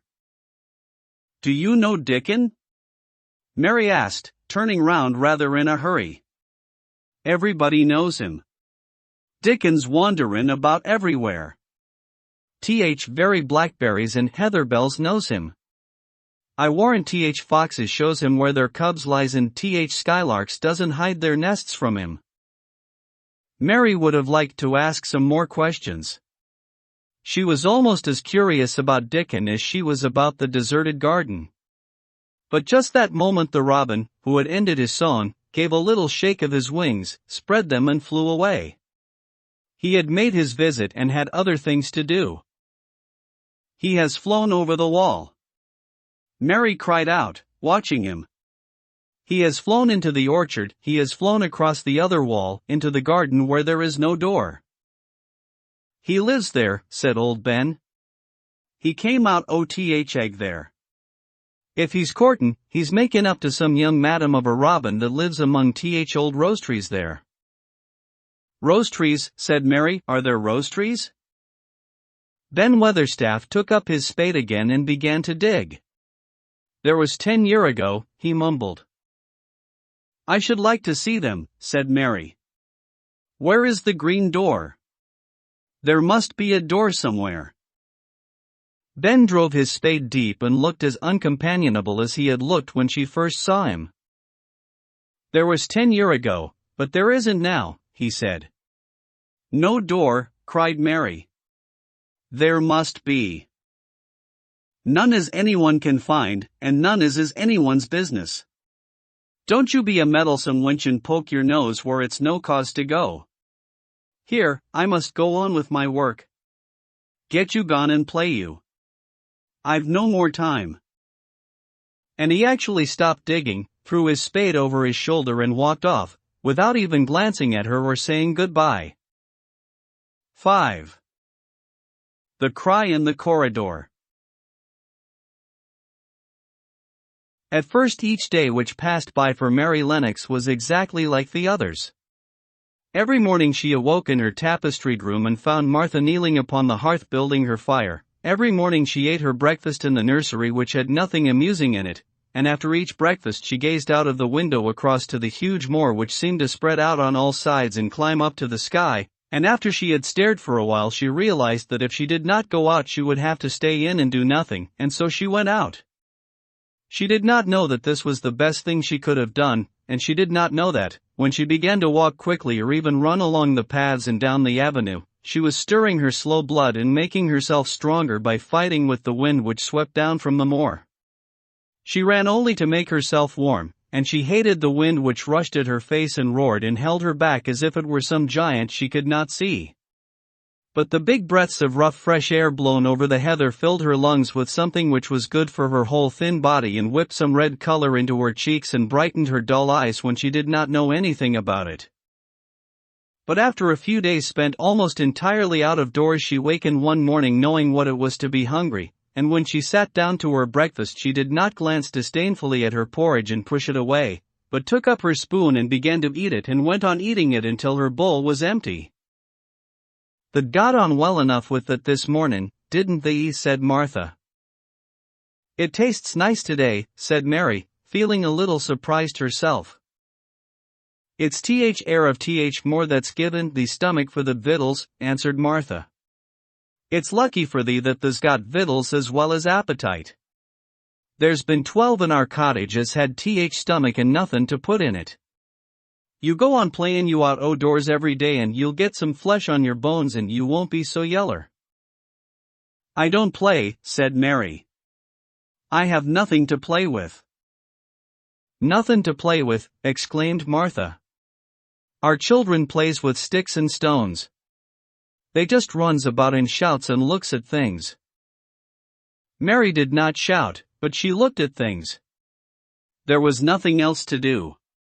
She walked round and round the gardens and wandered about the paths in the park.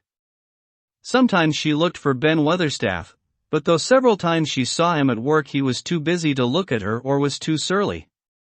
Once when she was walking toward him, he picked up his spade and turned away as if he did it on purpose. One place she went to oftener than to any other. It was the long walk outside the gardens with the walls round them. There were bare flower beds on either side of it, and against the walls ivy grew thickly. There was one part of the wall where the creeping dark green leaves were more bushy than elsewhere.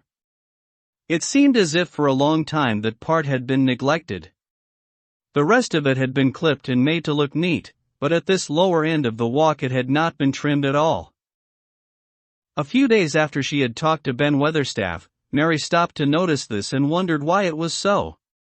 She had just paused and was looking up at a long spray of ivy swinging in the wind when she saw a gleam of scarlet and heard a brilliant chirp, and there, on the top of the wall, perched Ben Weatherstaff's robin redbreast, tilting forward to look at her with his small head on one side. "Oh," she cried out, "is it you, is it you?"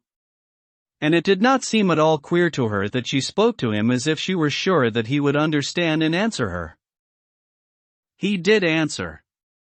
He twittered and chirped and hopped along the wall as if he were telling her all sorts of things. It seemed to Mistress Mary as if she understood him, too, though he was not speaking in words.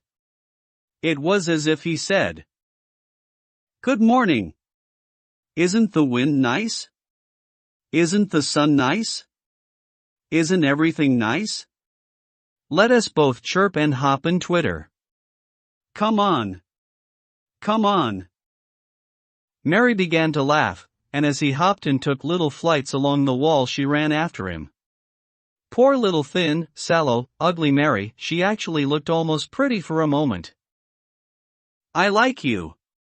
I like you," she cried out, pattering down the walk, and she chirped and tried to whistle, which last she did not know how to do in the least. But the robin seemed to be quite satisfied and chirped and whistled back at her.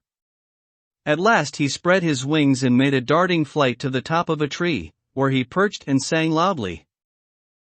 That reminded Mary of the first time she had seen him. He had been swinging on a treetop then, and she had been standing in the orchard. Now she was on the other side of the orchard and standing in the path outside a wall much lower down, and there was the same tree inside.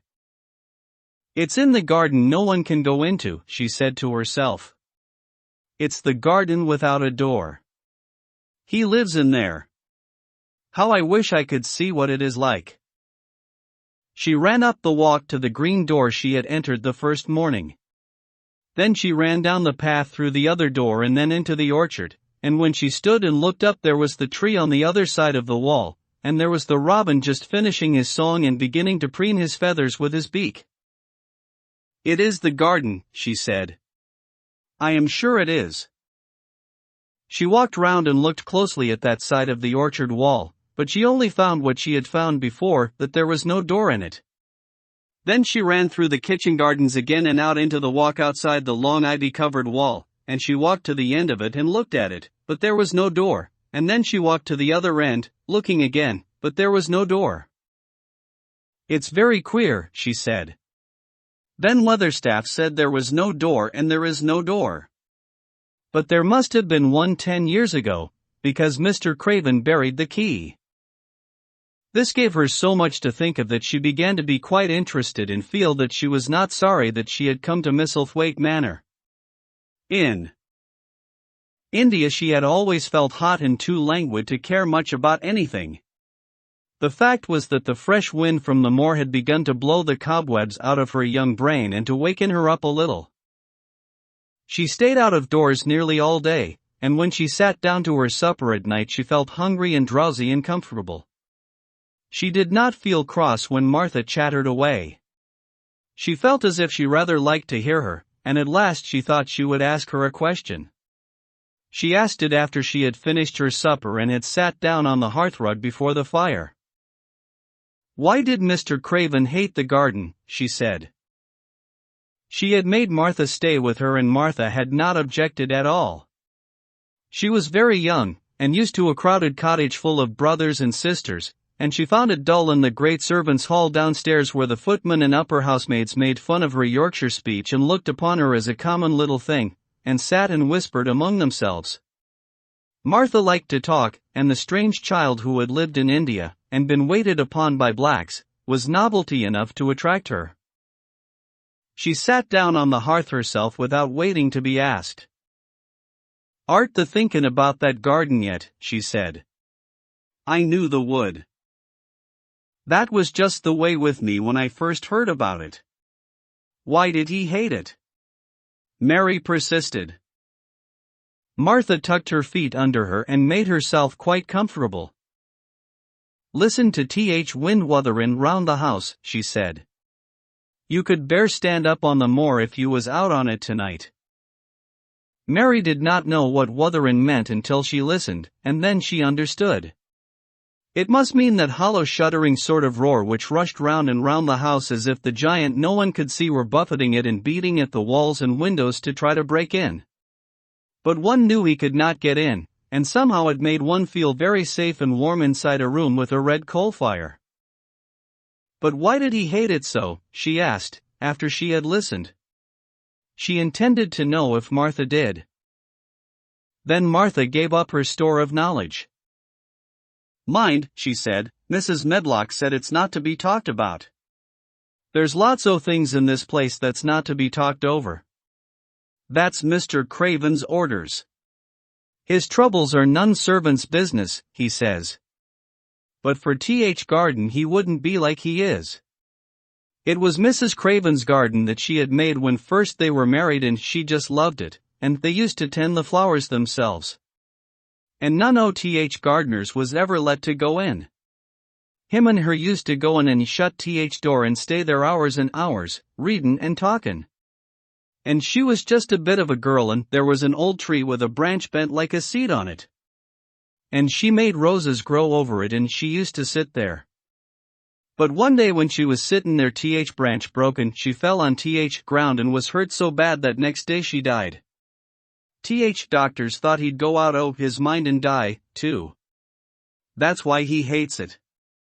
No one's never gone in since, and he won't let anyone talk about it." Mary did not ask any more questions. She looked at the red fire and listened to the wind wutherin'. It seemed to be wutherin' louder than ever. At that moment a very good thing was happening to her. For good things had happened to her, in fact, since she came to Misselthwaite Manor. She had felt as if she had understood a robin and that he had understood her. She had run in the wind until her blood had grown warm. She had been healthily hungry for the first time in her life, and she had found out what it was to be sorry for someone. But as she was listening to the wind, she began to listen to something else. She did not know what it was, because at first she could scarcely distinguish it from the wind itself. It was a curious sound. It seemed almost as if a child were crying somewhere. Sometimes the wind sounded rather like a child crying, but presently Mistress Mary felt quite sure this sound was inside the house, not outside it. It was far away, but it was inside. She turned round and looked at Martha. "Do you hear anyone crying?" she said. Martha suddenly looked confused. "No," she answered. "It's Th. wind. Sometimes it sounds like as if someone was lost on Th. moor in Wayland. It's got all sorts o' sounds." "But listen," said Mary. "It's in the house, down one of those long corridors." And at that very moment a door must have been opened somewhere downstairs, for a great rushing draught blew along the passage and the door of the room they sat in was blown open with a crash, and as they both jumped to their feet the light was blown out and the crying sound was swept down the far corridor so that it was to be heard more plainly than ever. "There," said Mary. "I told you so. It is someone crying, and it isn't a grown-up person." Martha ran and shut the door and turned the key, but before she did it they both heard the sound of a door in some far passage shutting with a bang, and then everything was quiet, for even the wind ceased wutherin' for a few moments. "It was Th. wind," said Martha stubbornly. "And if it wasn't, it was little Betty Butterworth, Th. scullery maid. She's had Th. toothache all day." But something troubled and awkward in her manner made Mistress Mary stare very hard at her. She did not believe she was speaking the truth. 6. There was someone crying, there was. The next day the rain poured down in torrents again, and when Mary looked out of her window the moor was almost hidden by grey mist and cloud. There could be no going out today. "What do you do in your cottage when it rains like this?" she asked Martha. "Try to keep from under each other's feet mostly," Martha answered. There does seem a lot of us then. Mother's a good-tempered woman but she gets fair moithered. The biggest ones goes out in cowshed and plays there. Dickon he doesn't mind wet. He goes out just same as if sun was Sherneen. He says he sees things on rainy days as doesn't show when it's fair weather. He once found a little fox cub half drowned in its hole and he brought it home in bosom of his shirt to keep it warm. Its mother had been killed nearby and hole was swum out and rest litter was dead. He's got it at home now. He found a half-drowned young crow another time and he brought it home, too, and tamed it. It's named Soot because it's so black, and it hops and flies about with him everywhere. The time had come when Mary had forgotten to resent Martha's familiar talk. She had even begun to find it interesting and to be sorry when she stopped or went away. The story she had been told by her ayah when she lived in India had been quite unlike those Martha had to tell about the moorland cottage which held 14 people who lived in 4 little rooms and never had quite enough to eat. The children seemed to tumble about and amuse themselves like a litter of rough, good-natured collie puppies. Mary was most attracted by the mother and Dickon. When Martha told stories of what mother said or did they always sounded comfortable. "If I had a raven or a fox cub I could play with it," said Mary. "But I have nothing." Martha looked perplexed. "Can the knit?" she asked. "No," answered Mary. "Can the sew?" "No." "Can the read?" "Yes." "Then why doesn't the read somethin', or learn a bit o' spellin'? Th'st old enough to be learnin' thy book a good bit now." "I haven't any books," said Mary. "Those I had were left in India." "That's a pity," said Martha. "If Mrs. Medlock let thee go into library, there's thousands o' books there." Mary did not ask where the library was, because she was suddenly inspired by a new idea. She made up her mind to go and find it herself. She was not troubled about Mrs. Medlock. Mrs. Medlock seemed always to be in her comfortable housekeeper's sitting room downstairs. In this queer place one scarcely ever saw anyone at all.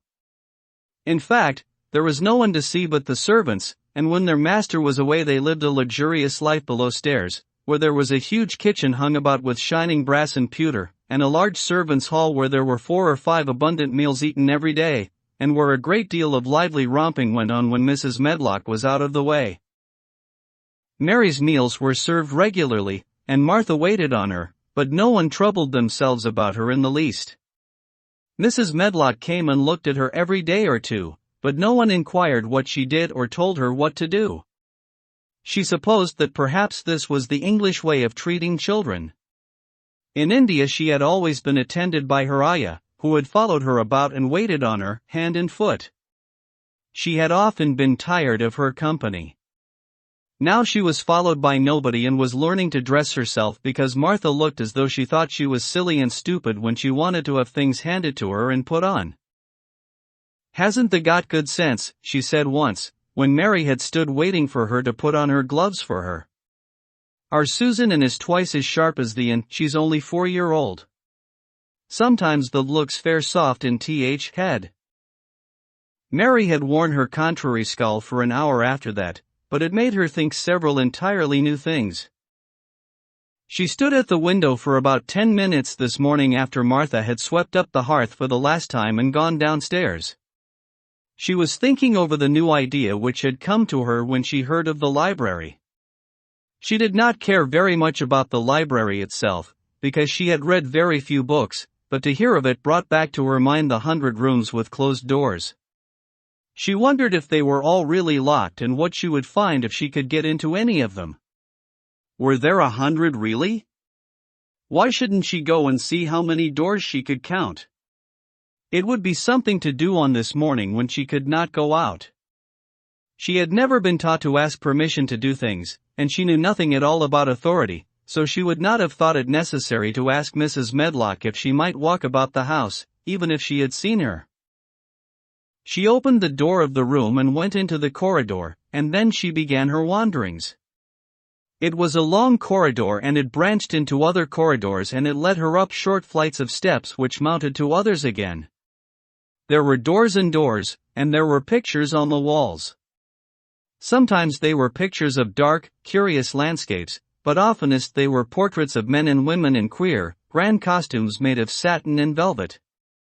She found herself in one long gallery whose walls were covered with these portraits. She had never thought there could be so many in any house. She walked slowly down this place and stared at the faces which also seemed to stare at her. She felt as if they were wondering what a little girl from India was doing in their house.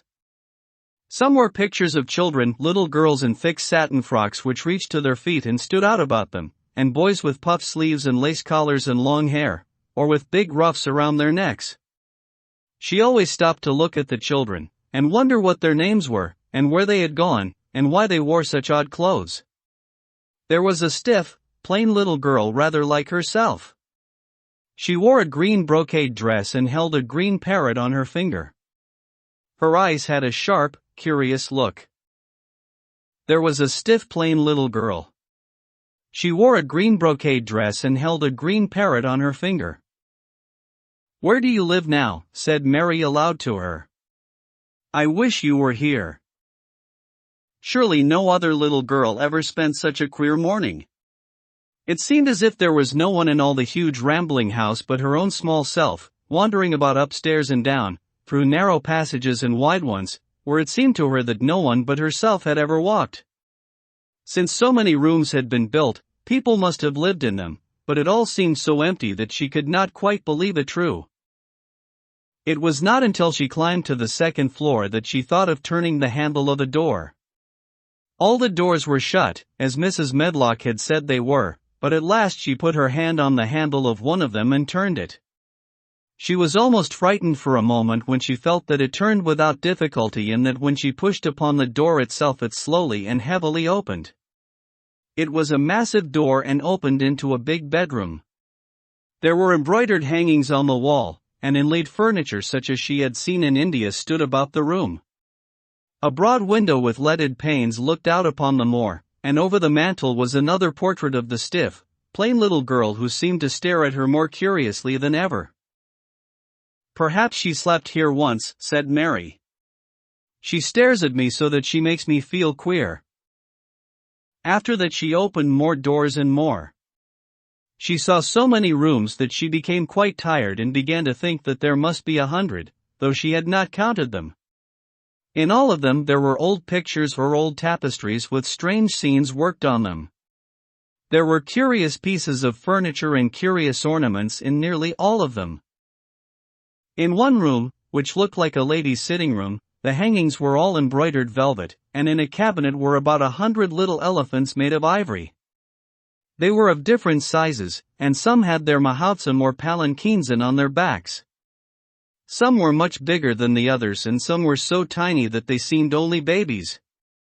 Mary had seen carved ivory in India and she knew all about elephants. She opened the door of the cabinet and stood on a footstool and played with these for quite a long time. When she got tired she set the elephants in order and shut the door of the cabinet. In all her wanderings through the long corridors and the empty rooms, she had seen nothing alive, but in this room she saw something. Just after she had closed the cabinet door she heard a tiny rustling sound.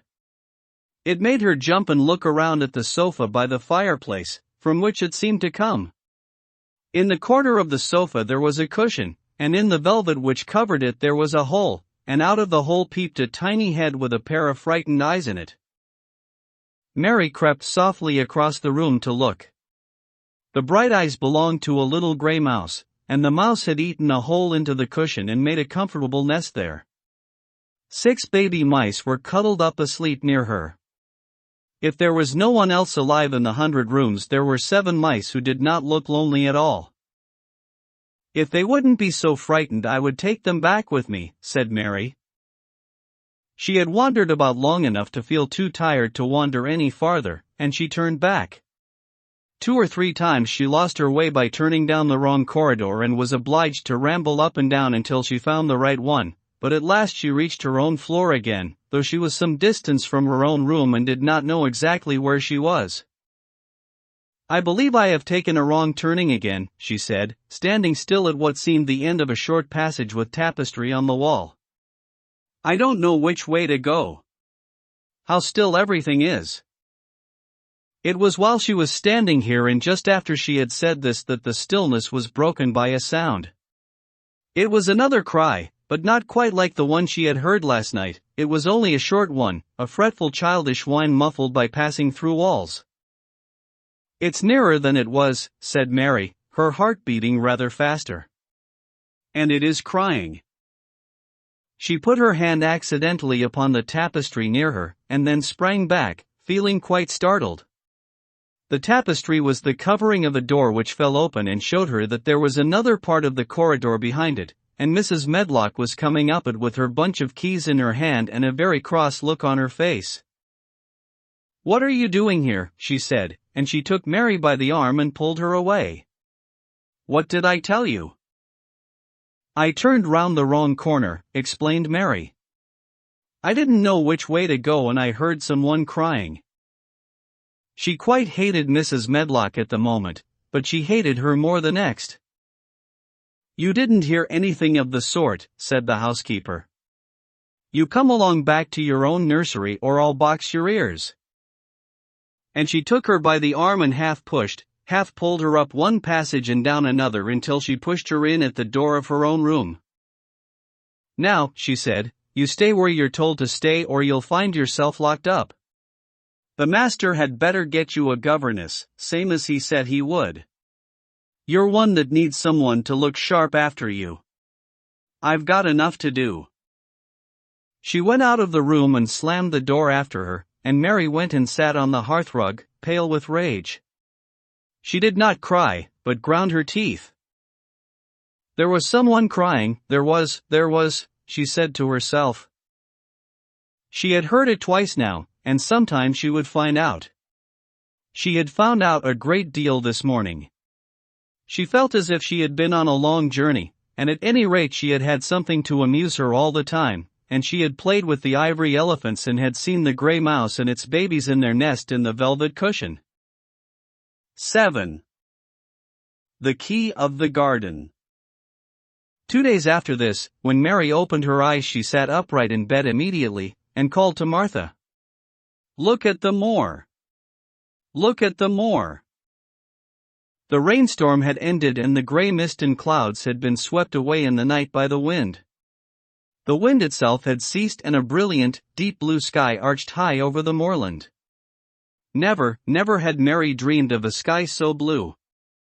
In India skies were hot and blazing. This was of a deep cool blue which almost seemed to sparkle like the waters of some lovely bottomless lake, and here and there, high in the arched blueness floated small clouds of snow-white fleece. The far-reaching world of the moor itself looked softly blue instead of gloomy purple-black or awful dreary gray. "Aye," said Martha with a cheerful grin. "Storm's over for a bit. It does like this at this time year. It goes off in a night like it was pretendin' it had never been here and never meant to come again. That's because springtime's on its way. It's a long way off yet, but it's comin' that." "I thought perhaps it always rained or looked dark in England," Mary said. "No," said Martha, sitting up on her heels among her black lead brushes. "Nout sort." "What does that mean?" asked Mary seriously.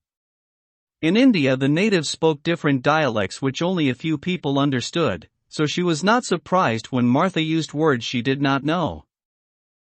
Martha laughed as she had done the first morning. There now, she said. I've talked broad Yorkshire again like Mrs. Medlock said I mustn't. Not OTH sort means nothin' of the sort, slowly and carefully, but it takes so long to say it. Yorkshire's th sunniest place on earth when it is sunny. I told thee that like th more after a bit. Just you wait till you see th gold-colored gorse blossoms and th blossoms o' th broom and th heather flowerin', all purple bells, and hundreds o' butterflies flutterin' and bees hummin' and skylarks soarin' up and singin'. You'll want to get out on it at sunrise and live out on it all day like Dickon does.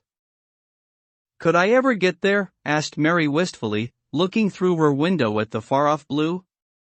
It was so new and big and wonderful and such a heavenly color. I don't know, answered Martha. There's never used the legs since the was born, it seems to me. The couldn't walk 5 mile. It's 5 mile to our cottage. I should like to see your cottage. Martha stared at her a moment curiously before she took up her polishing brush and began to rub the grate again. She was thinking that the small plain face did not look quite as sour at this moment as it had done the first morning she saw it. It looked just a trifle like little Susan Ann's when she wanted something very much. I'll ask my mother about it, she said. She's one o' them that nearly always sees a way to do things. It's my day out today and I'm going home. I am glad. Mrs. Medlock thinks a lot o' mother. Perhaps she could talk to her. I like your mother, said Mary. I should think the did, agreed Martha, polishing away. I've never seen her, said Mary. No, the hasn't, replied Martha. She sat up on her heels again and rubbed the end of her nose with the back of her hand as if puzzled for a moment, but she ended quite positively. Well, she's that sensible and hard-workin' and good-natured and clean that no one could help leaking her whether they'd seen her or not. When I'm going home to her on my day out I just jump for joy when I'm crossin' the moor. I like Dickon, added Mary. And I've never seen him. Well, said Martha stoutly, I've told thee that th fairy birds likes him and th rabbits and wild sheep and ponies, and th foxes themselves. I wonder, staring at her reflectively, what Dickon would think of thee. He wouldn't like me, said Mary in her stiff, cold little way. No one does. Martha looked reflective again. How does the like thysel? She inquired, really quite as if she were curious to know. Mary hesitated a moment and thought it over. Not at all really, she answered. But I never thought of that before. Martha grinned a little as if at some homely recollection. Mother said that to me once, she said. She was at her washtub and I was in a bad temper and talkin' ill of folk, and she turns round on me and says, the young vixen They're the stand sayin' that doesn't like this one and that doesn't like that one. How does the like thysel? It made me laugh and it brought me to my senses in a minute. She went away in high spirits as soon as she had given Mary her breakfast. She was going to walk 5 miles across the moor to the cottage, and she was going to help her mother with the washing and do the week's baking and enjoy herself thoroughly. Mary felt lonelier than ever when she knew she was no longer in the house. She went out into the garden as quickly as possible, and the first thing she did was to run round and round the fountain flower garden 10 times. She counted the times carefully and when she had finished she felt in better spirits. The sunshine made the whole place look different. The high, deep, blue sky arched over Misselthwaite as well as over the moor, and she kept lifting her face and looking up into it, trying to imagine what it would be like to lie down on one of the little snow-white clouds and float about. She went into the first kitchen garden and found Ben Weatherstaff working there with 2 other gardeners. The change in the weather seemed to have done him good. He spoke to her of his own accord. Springtime's comin', he said. Cannot thee smell it? Mary sniffed and thought she could. I smell something nice and fresh and damp, she said. That's good rich earth, he answered, digging away. It's in a good humor makin' ready to grow things. It's glad when plantin' time comes. It's dull in winter when it's got nowt to do. In flower gardens out there things will be stirrin' down below in dark. Sun's warm in You'll see bits o' green spikes stickin' out o' black earth after a bit. What will they be? Asked Mary. Crocuses and snowdrops and daffodils. P. Has the never seen them? No. Everything is hot, and wet, and green after the rains in India, said Mary. And I think things grow up in a night. These won't grow up in a night, said Weatherstaff. They'll have to wait for They'll poke up a bit higher here, and push out a spike more there, and uncurl a leaf this day and another that. You watch I am going to, answered Mary. Very soon she heard the soft rustling flight of wings again, and she knew at once that the robin had come again. He was very pert and lively, and hopped about so close to her feet, and put his head on one side and looked at her so slyly that she asked Ben Weatherstaff a question. Do you think he remembers me? She said. Remembers thee, said Weatherstaff indignantly. He knows every cabbage stump in gardens, let alone people. He's never seen a little wench here before, and he's bent on findin' out all about thee. There's no need to try to hide anything from him. Are things stirring down below in the dark in that garden where he lives? Mary inquired. What garden? Grunted Weatherstaff, becoming surly again. The one where the old rose trees are. She could not help asking, because she wanted so much to know. Are all the flowers dead, or do some of them come again in the summer? Are there ever any roses? Ask him, said Ben Weatherstaff, hunching his shoulders toward the robin. He's the only one as knows. No one else has been inside it for 10 years. 10 years was a long time, Mary thought. She had been born 10 years ago. She walked away, slowly thinking. She had begun to like the garden just as she had begun to like the robin and Dickon and Martha's mother. She was beginning to like Martha, too. That seemed a good many people to like. When you were not used to liking. She thought of the robin as one of the people. She went to her walk outside the long, ivy-covered wall over which she could see the treetops, and the second time she walked up and down the most interesting and exciting thing happened to her, and it was all through Ben Weatherstaff's robin. She heard a chirp and a twitter, and when she looked at the bare flower bed at her left side there he was hopping about and pretending to peck things out of the earth to persuade her that he had not followed her. But she knew he had followed her, and the surprise so filled her with delight that she almost trembled a little. You do remember me, she cried out. You do. You are prettier than anything else in the world. She chirped, and talked, and coaxed, and he hopped, and flirted his tail and twittered. It was as if he were talking. His red waistcoat was like satin, and he puffed his tiny breast out and was so fine and so grand and so pretty that it was really as if he were showing her how important and like a human person a robin could be.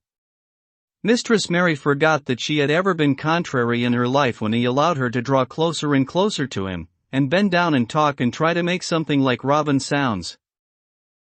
Oh! To think that he should actually let her come as near to him as that. He knew nothing in the world would make her put out her hand toward him or startle him in the least tiniest way. He knew it because he was a real person, only nicer than any other person in the world. She was so happy that she scarcely dared to breathe. The flower bed was not quite bare. It was bare of flowers because the perennial plants had been cut down for their winter rest, but there were tall shrubs and low ones which grew together at the back of the bed, and as the robin hopped about under them she saw him hop over a small pile of freshly turned up earth. He stopped on it to look for a worm. The earth had been turned up because a dog had been trying to dig up a mole and he had scratched quite a deep hole. Mary looked at it, not really knowing why the hole was there, and as she looked she saw something almost buried in the newly turned soil. It was something like a ring of rusty iron or brass, and when the robin flew up into a tree nearby she put out her hand and picked the ring up. It was more than a ring, however, it was an old key which looked as if it had been buried a long time. Mistress Mary stood up and looked at it with an almost frightened face as it hung from her finger. "Perhaps it has been buried for 10 years, she said in a whisper. "Perhaps it is the key to the garden." 8. The Robin Who Showed the Way. She looked at the key quite a long time. She turned it over and over, and thought about it. As I have said before, she was not a child who had been trained to ask permission or consult her elders about things. All she thought about the key was that if it was the key to the closed garden, and she could find out where the door was, she could perhaps open it and see what was inside the walls, and what had happened to the old rose trees. It was because it had been shut up so long that she wanted to see it. It seemed as if it must be different from other places and that something strange must have happened to it during 10 years. Besides that, if she liked it she could go into it every day and shut the door behind her, and she could make up some play of her own and play it quite alone, because nobody would ever know where she was, but would think the door was still locked and the key buried in the earth. The thought of that pleased her very much. Living as it were, all by herself in a house with 100 mysteriously closed rooms and having nothing whatever to do to amuse herself, had set her inactive brain to working and was actually awakening her imagination. There is no doubt that the fresh, strong, pure air from the moor had a great deal to do with it.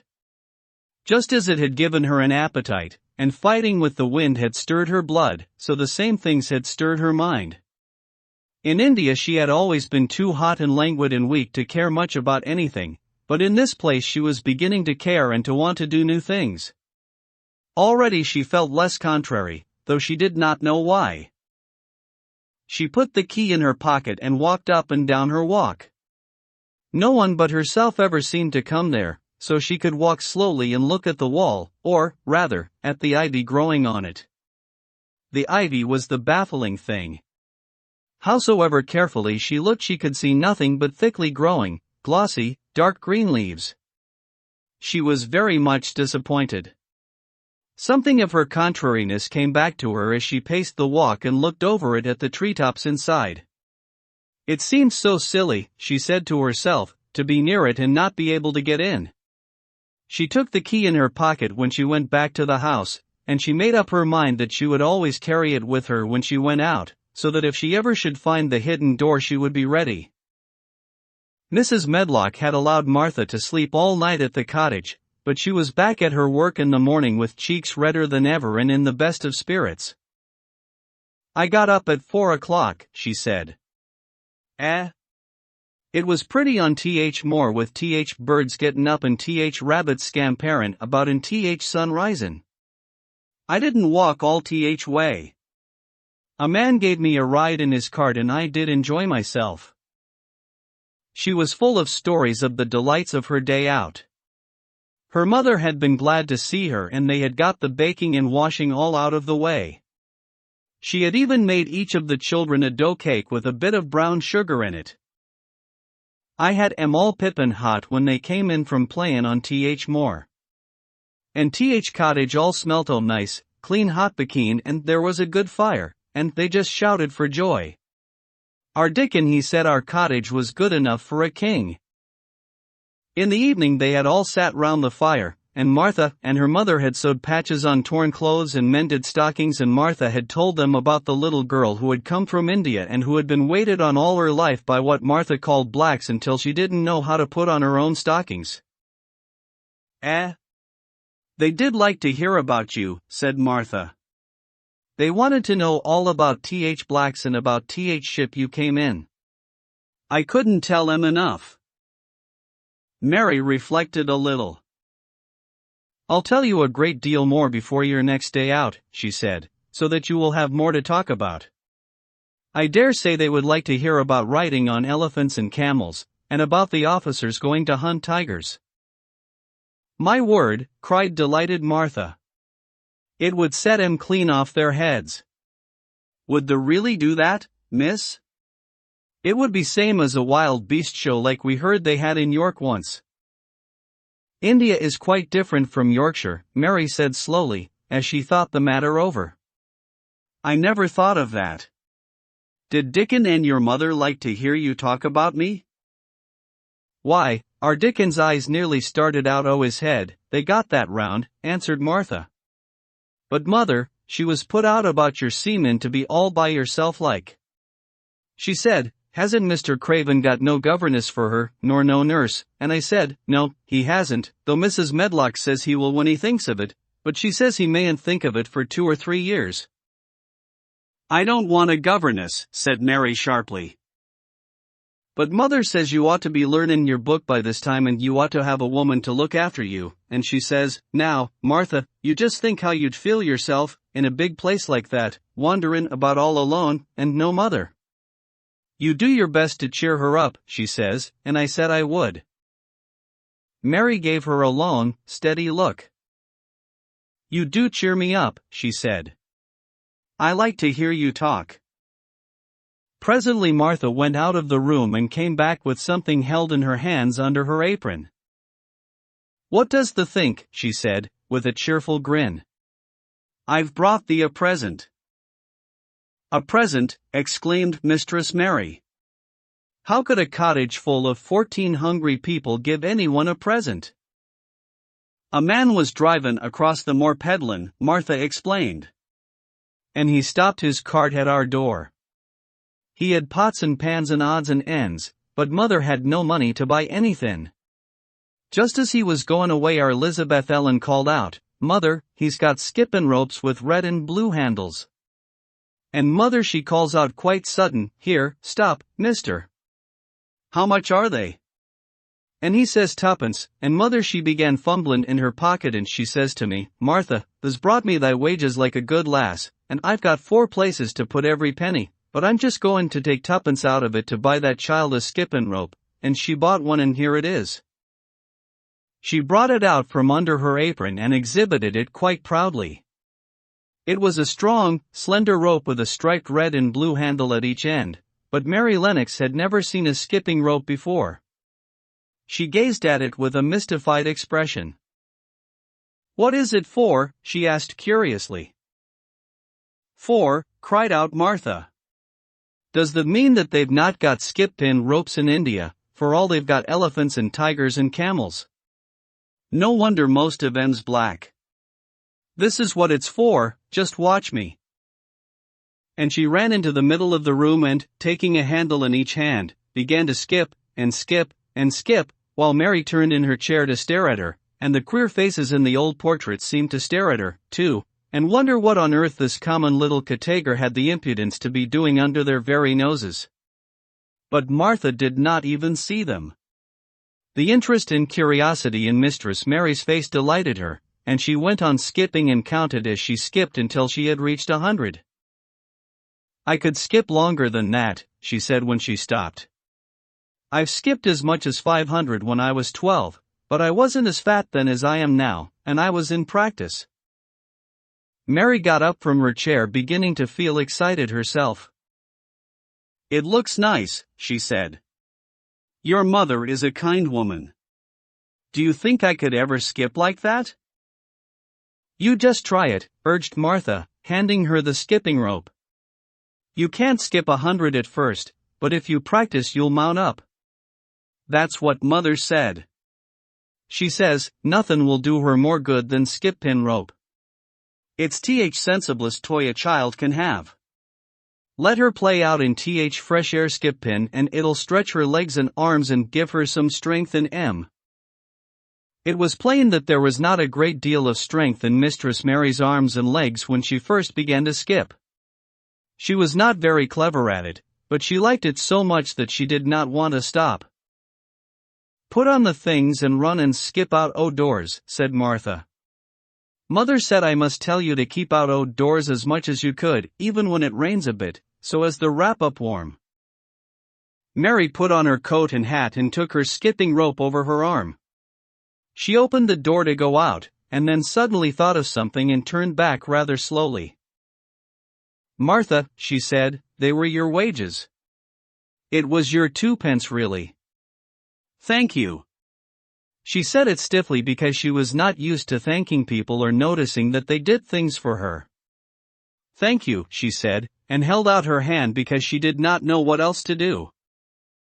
Martha gave her hand a clumsy little shake, as if she was not accustomed to this sort of thing either. Then she laughed. T'art a queer, old womanish thing, she said. If they'd been our Lizabeth Ellen that'd have given me a kiss. Mary looked stiffer than ever. Do you want me to kiss you? Martha laughed again. Nay, not me, she answered. If the was different, perhaps they'd want to thysel. But they isn't. Run off outside and play with thy rope. Mistress Mary felt a little awkward as she went out of the room. Yorkshire people seemed strange, and Martha was always rather a puzzle to her. At first she had disliked her very much, but now she did not. The skipping rope was a wonderful thing. She counted and skipped and counted, until her cheeks were quite red, and she was more interested than she had ever been since she was born.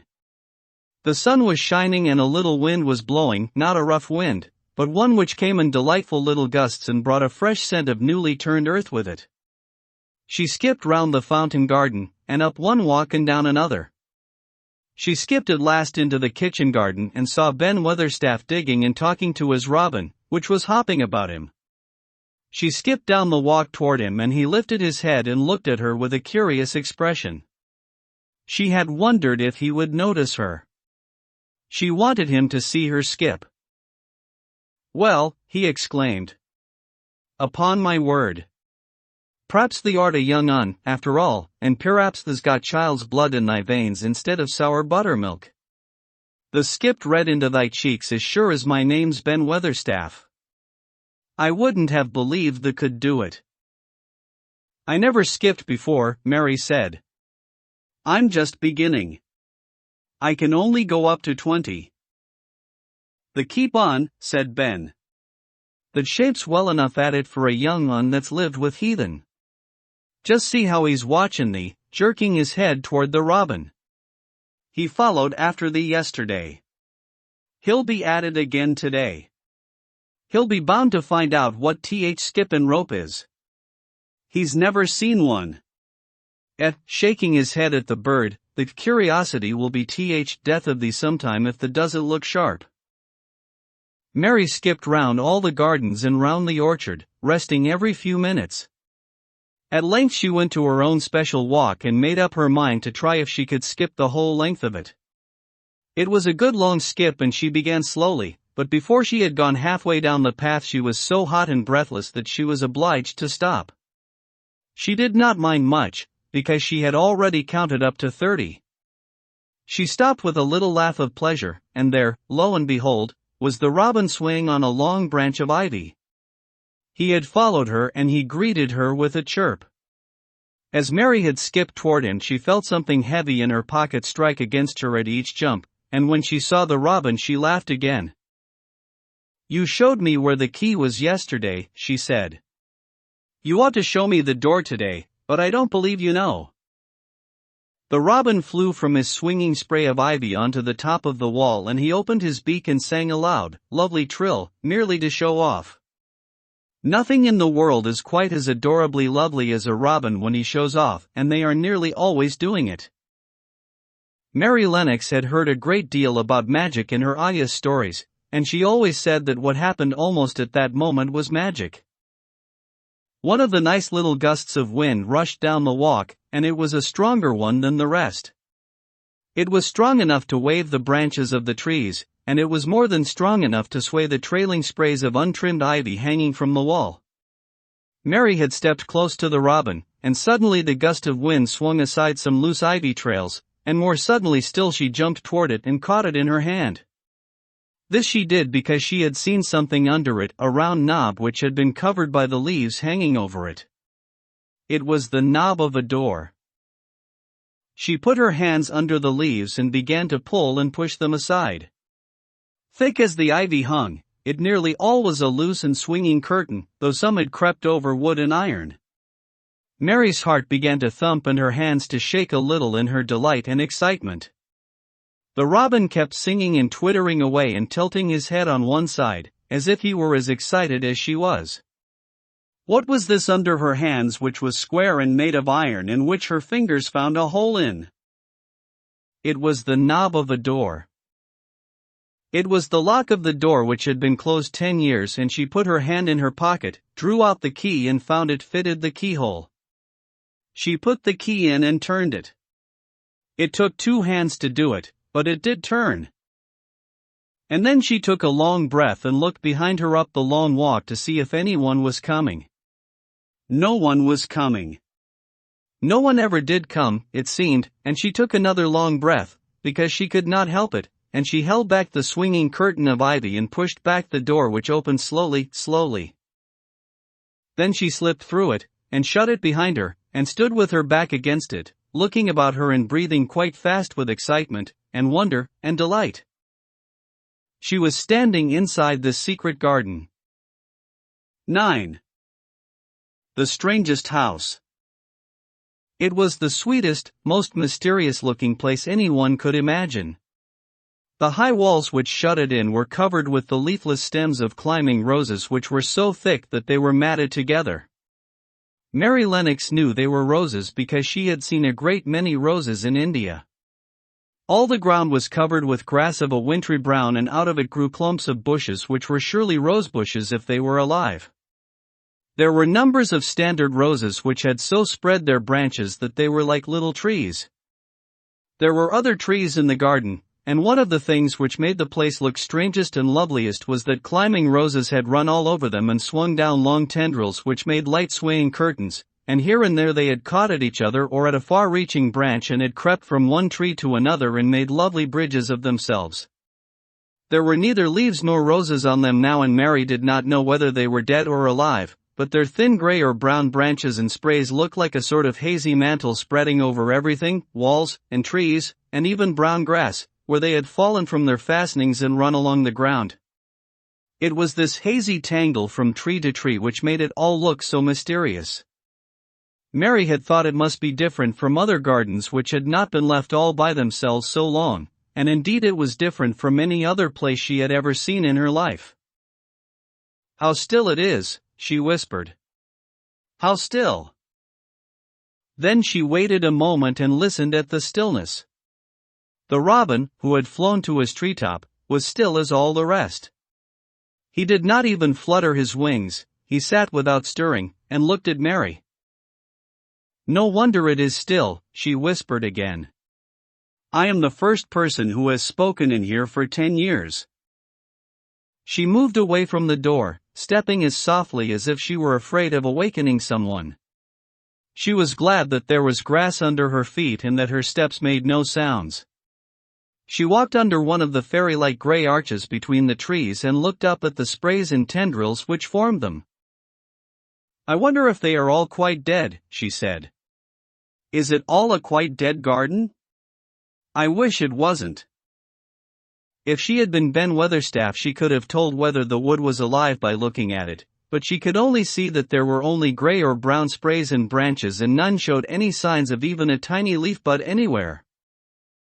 But she was inside the wonderful garden, and she could come through the door under the ivy any time, and she felt as if she had found a world all her own. The sun was shining inside the 4 walls, and the high arch of blue sky over this particular piece of Misselthwaite seemed even more brilliant and soft than it was over the moor.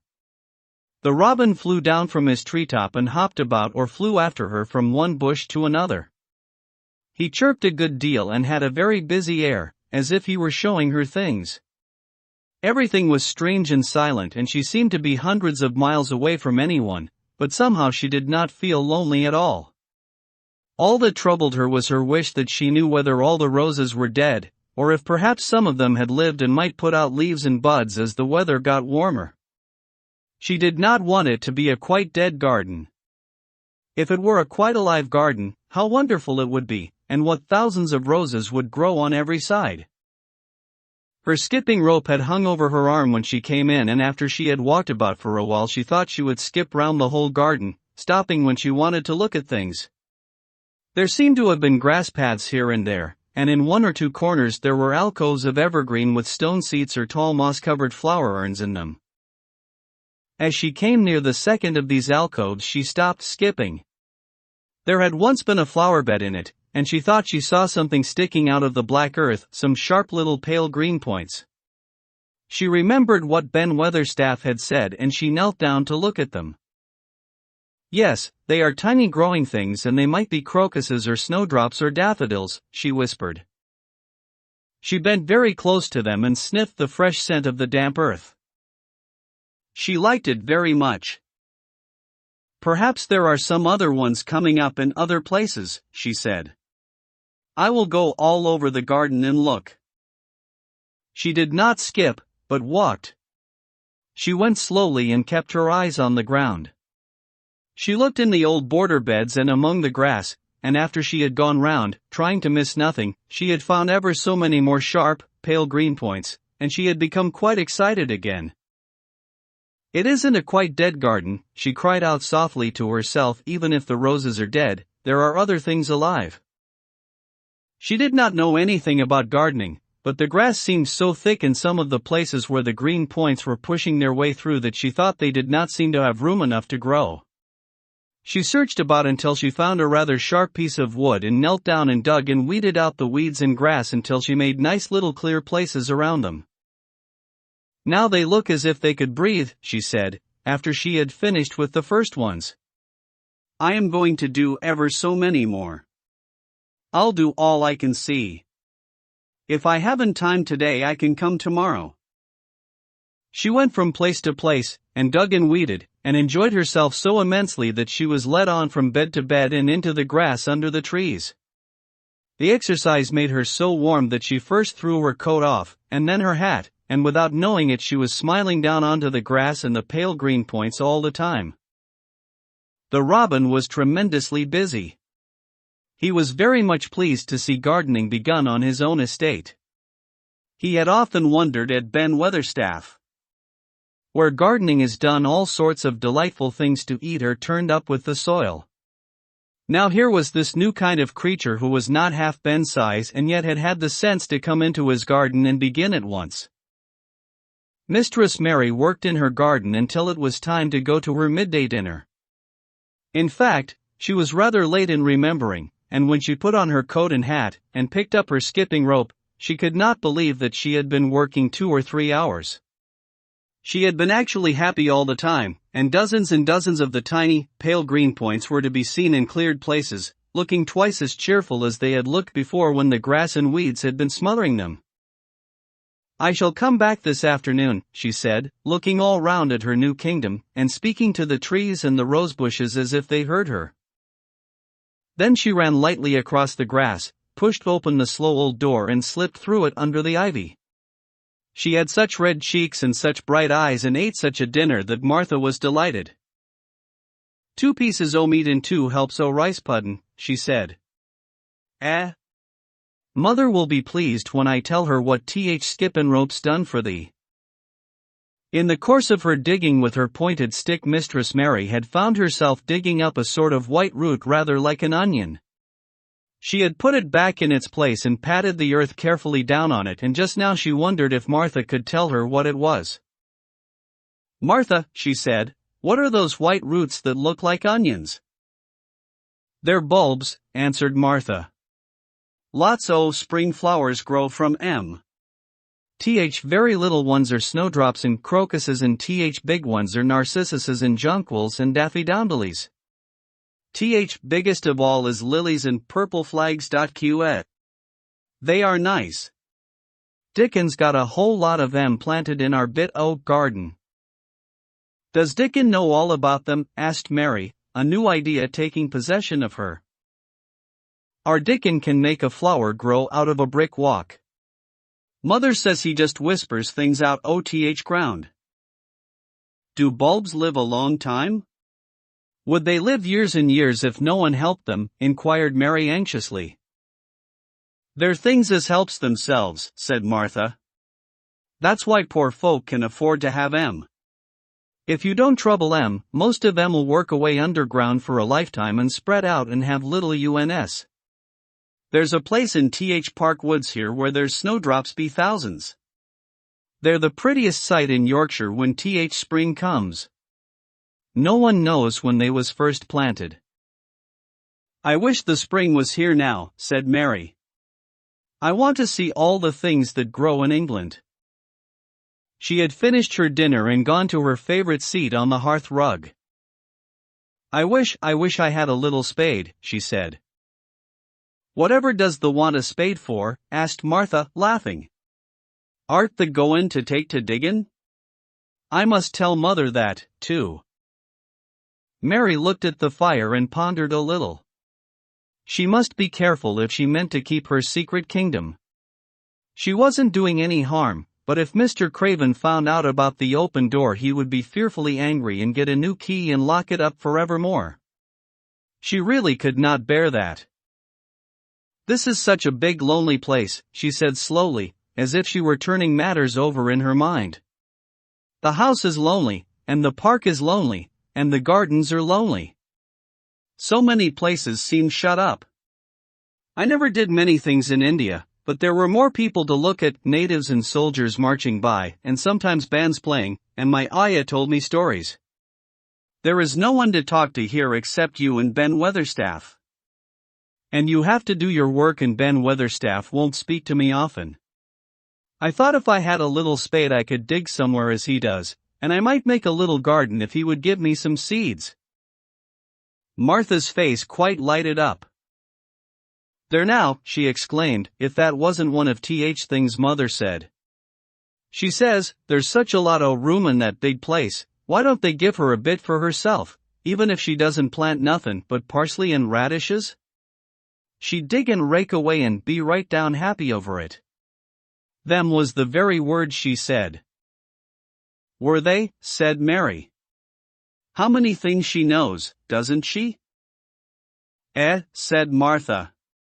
It's like she says, a woman as brings up 12 children learns something besides her ABC. Children's as good as arithmetic to set you findin' out things. How much would a spade cost, a little one? Mary asked. Well, was Martha's reflective answer, at Thwaite Village there's a shop or so and I saw little garden sets with a spade and a rake and a fork all tied together for 2 shillings. And they was stout enough to work with, too. I've got more than that in my purse, said Mary. Mrs. Morrison gave me 5 shillings and Mrs. Medlock gave me some money from Mr. Craven. Did he remember thee that much? Exclaimed Martha. Mrs. Medlock said I was to have 1 shilling a week to spend. She gives me one every Saturday. I didn't know what to spend it on. My word. That's riches, said Martha. That can buy anything in world the wants. Rent of our cottage is only 1 and 3pence and it's like pullin' eye teeth to get it. Now I've just thought of somethin', putting her hands on her hips. What? Said Mary eagerly. In the shop at Thwaite they sell packages of flower seeds for 1 penny each, and our Dickon he knows which is prettiest ones and how to make 'em grow. He walks over to Thwaite many a day just for fun of it. Does the know how to print letters, suddenly? I know how to write, Mary answered. Martha shook her head. Our Dickon can only read printin'. If they could print we could write a letter to him and ask him to go and buy garden tools and seeds at same time. Oh! You're a good girl! Mary cried. You are, really. I didn't know you were so nice. I know I can print letters if I try. Let's ask Mrs. Medlock for a pen and ink and some paper. I've got some of my own, said Martha. I bought 'em so I could print a bit of a letter to mother of a Sunday. I'll go and get it. She ran out of the room, and Mary stood by the fire and twisted her thin little hands together with sheer pleasure. If I have a spade, she whispered, I can make the earth nice and soft and dig up weeds. If I have seeds and can make flowers grow, the garden won't be dead at all, it will come alive. She did not go out again that afternoon because when Martha returned with her pen and ink and paper she was obliged to clear the table and carry the plates and dishes downstairs, and when she got into the kitchen Mrs. Medlock was there and told her to do something, so Mary waited for what seemed to her a long time before she came back. Then it was a serious piece of work to write to Dickon. Mary had been taught very little because her governesses had disliked her too much to stay with her. She could not spell particularly well, but she found that she could print letters when she tried. This was the letter Martha dictated to her. My dear Dickon, this comes hoping to find you well as it leaves me at present. Miss Mary has plenty of money, and will you go to Thwaite and buy her some flower seeds and a set of garden tools to make a flower bed? Pick the prettiest ones and easy to grow because she has never done it before and lived in India, which is different. Give my love to Mother and every one of you. Miss Mary is going to tell me a lot more so that on my next day out you can hear about elephants and camels and gentlemen going hunting lions and tigers. Your loving sister, Martha Phoebe Sowerby. We'll put the money in th envelope and I'll get th butcher boy to take it in his cart. He's a great friend o' Dickon's, said Martha. How shall I get the things when Dickon buys them? He'll bring 'em to you himself. He'll like to walk over this way. Oh! Exclaimed Mary, then I shall see him. I never thought I should see Dickon. Does thou want to see him? Asked Martha suddenly, for Mary had looked so pleased. Yes, I do. I never saw a boy foxes and crows loved. I want to see him very much. Martha gave a little start, as if she remembered something. Now to think, she broke out, to think o' me forgettin' that there, and I thought I was goin' to tell you first thing this mornin'. I asked Mother, and she said she'd ask Mrs. Medlock her own self. Do you mean, Mary began? What I said Tuesday. Ask her if you might be driven over to our cottage some day and have a bit o' Mother's hot oat cake, or and butter, and a glass o' milk. It seemed as if all the interesting things were happening in one day. To think of going over the moor in the daylight and when the sky was blue. To think of going into the cottage which held 12 children. Does she think Mrs. Medlock would let me go? She asked, quite anxiously. Aye, she thinks she would. She knows what a tidy woman Mother is and how clean she keeps the cottage. If I went I should see your mother as well as Dickon, said Mary, thinking it over and liking the idea very much. She doesn't seem to be like the mothers in India. Her work in the garden and the excitement of the afternoon ended by making her feel quiet and thoughtful. Martha stayed with her until tea time, but they sat in comfortable quiet and talked very little. But just before Martha went downstairs for the tea tray, Mary asked a question. Martha, she said, has the scullery maid had the toothache again today? Martha certainly started slightly. What makes thee ask that? She said. Because when I waited so long for you to come back I opened the door and walked down the corridor to see if you were coming. And I heard that far-off crying again, just as we heard it the other night. There isn't a wind today, so you see it couldn't have been the wind. Said Martha restlessly. Thou mustn't go walkin' about in corridors and listenin'. Mr. Craven would be that they're angry, there's no knowin' what he'd do. I wasn't listening, said Mary. I was just waiting for you, and I heard it. That's 3 times. My word. There's Mrs. Medlock's bell, said Martha, and she almost ran out of the room. It's the strangest house anyone ever lived in, said Mary drowsily, as she dropped her head on the cushioned seat of the armchair near her. Fresh air, and digging, and skipping rope had made her feel so comfortably tired that she fell asleep. 10. Dickon. The sun shone down for nearly a week on the secret garden. The secret garden was what Mary called it when she was thinking of it. She liked the name, and she liked still more the feeling that when its beautiful old walls shut her in, no one knew where she was. It seemed almost like being shut out of the world in some fairy place. The few books she had read and liked had been fairy story books, and she had read of secret gardens in some of the stories. Sometimes people went to sleep in them for 100 years, which she had thought must be rather stupid. She had no intention of going to sleep, and, in fact, she was becoming wider awake every day which passed at Misselthwaite. She was beginning to like to be out of doors. She no longer hated the wind, but enjoyed it. She could run faster, and longer, and she could skip up to 100. The bulbs in the secret garden must have been much astonished. Such nice clear places were made round them that they had all the breathing space they wanted, and really, if Mistress Mary had known it, they began to cheer up under the dark earth and work tremendously. The sun could get at them and warm them, and when the rain came down it could reach them at once, so they began to feel very much alive.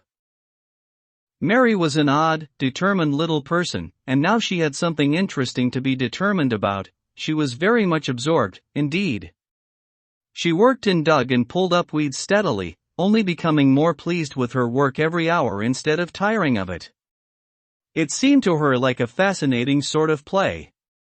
She found many more of the sprouting pale green points than she had ever hoped to find. They seemed to be starting up everywhere, and each day she was sure she found tiny new ones, some so tiny that they barely peeped above the earth. There were so many that she remembered what Martha had said about the snowdrops by the thousands, and about bulbs spreading and making new ones. These had been left to themselves for 10 years, and perhaps they had spread, like the snowdrops, into thousands. She wondered how long it would be before they showed that they were flowers. Sometimes she stopped digging to look at the garden and try to imagine what it would be like when it was covered with thousands of lovely things in bloom. During that week of sunshine, she became more intimate with Ben Weatherstaff. She surprised him several times by seeming to start up beside him as if she sprang out of the earth. The truth was that she was afraid that he would pick up his tools and go away if he saw her coming, so she always walked toward him as silently as possible. But, in fact, he did not object to her as strongly as he had at first. Perhaps he was secretly rather flattered by her evident desire for his elderly company. Then, also, she was more civil than she had been.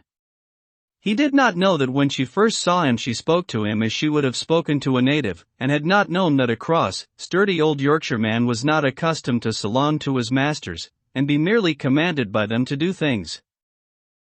"Thou'rt like Th. Robin," he said to her one morning when he lifted his head and saw her standing by him.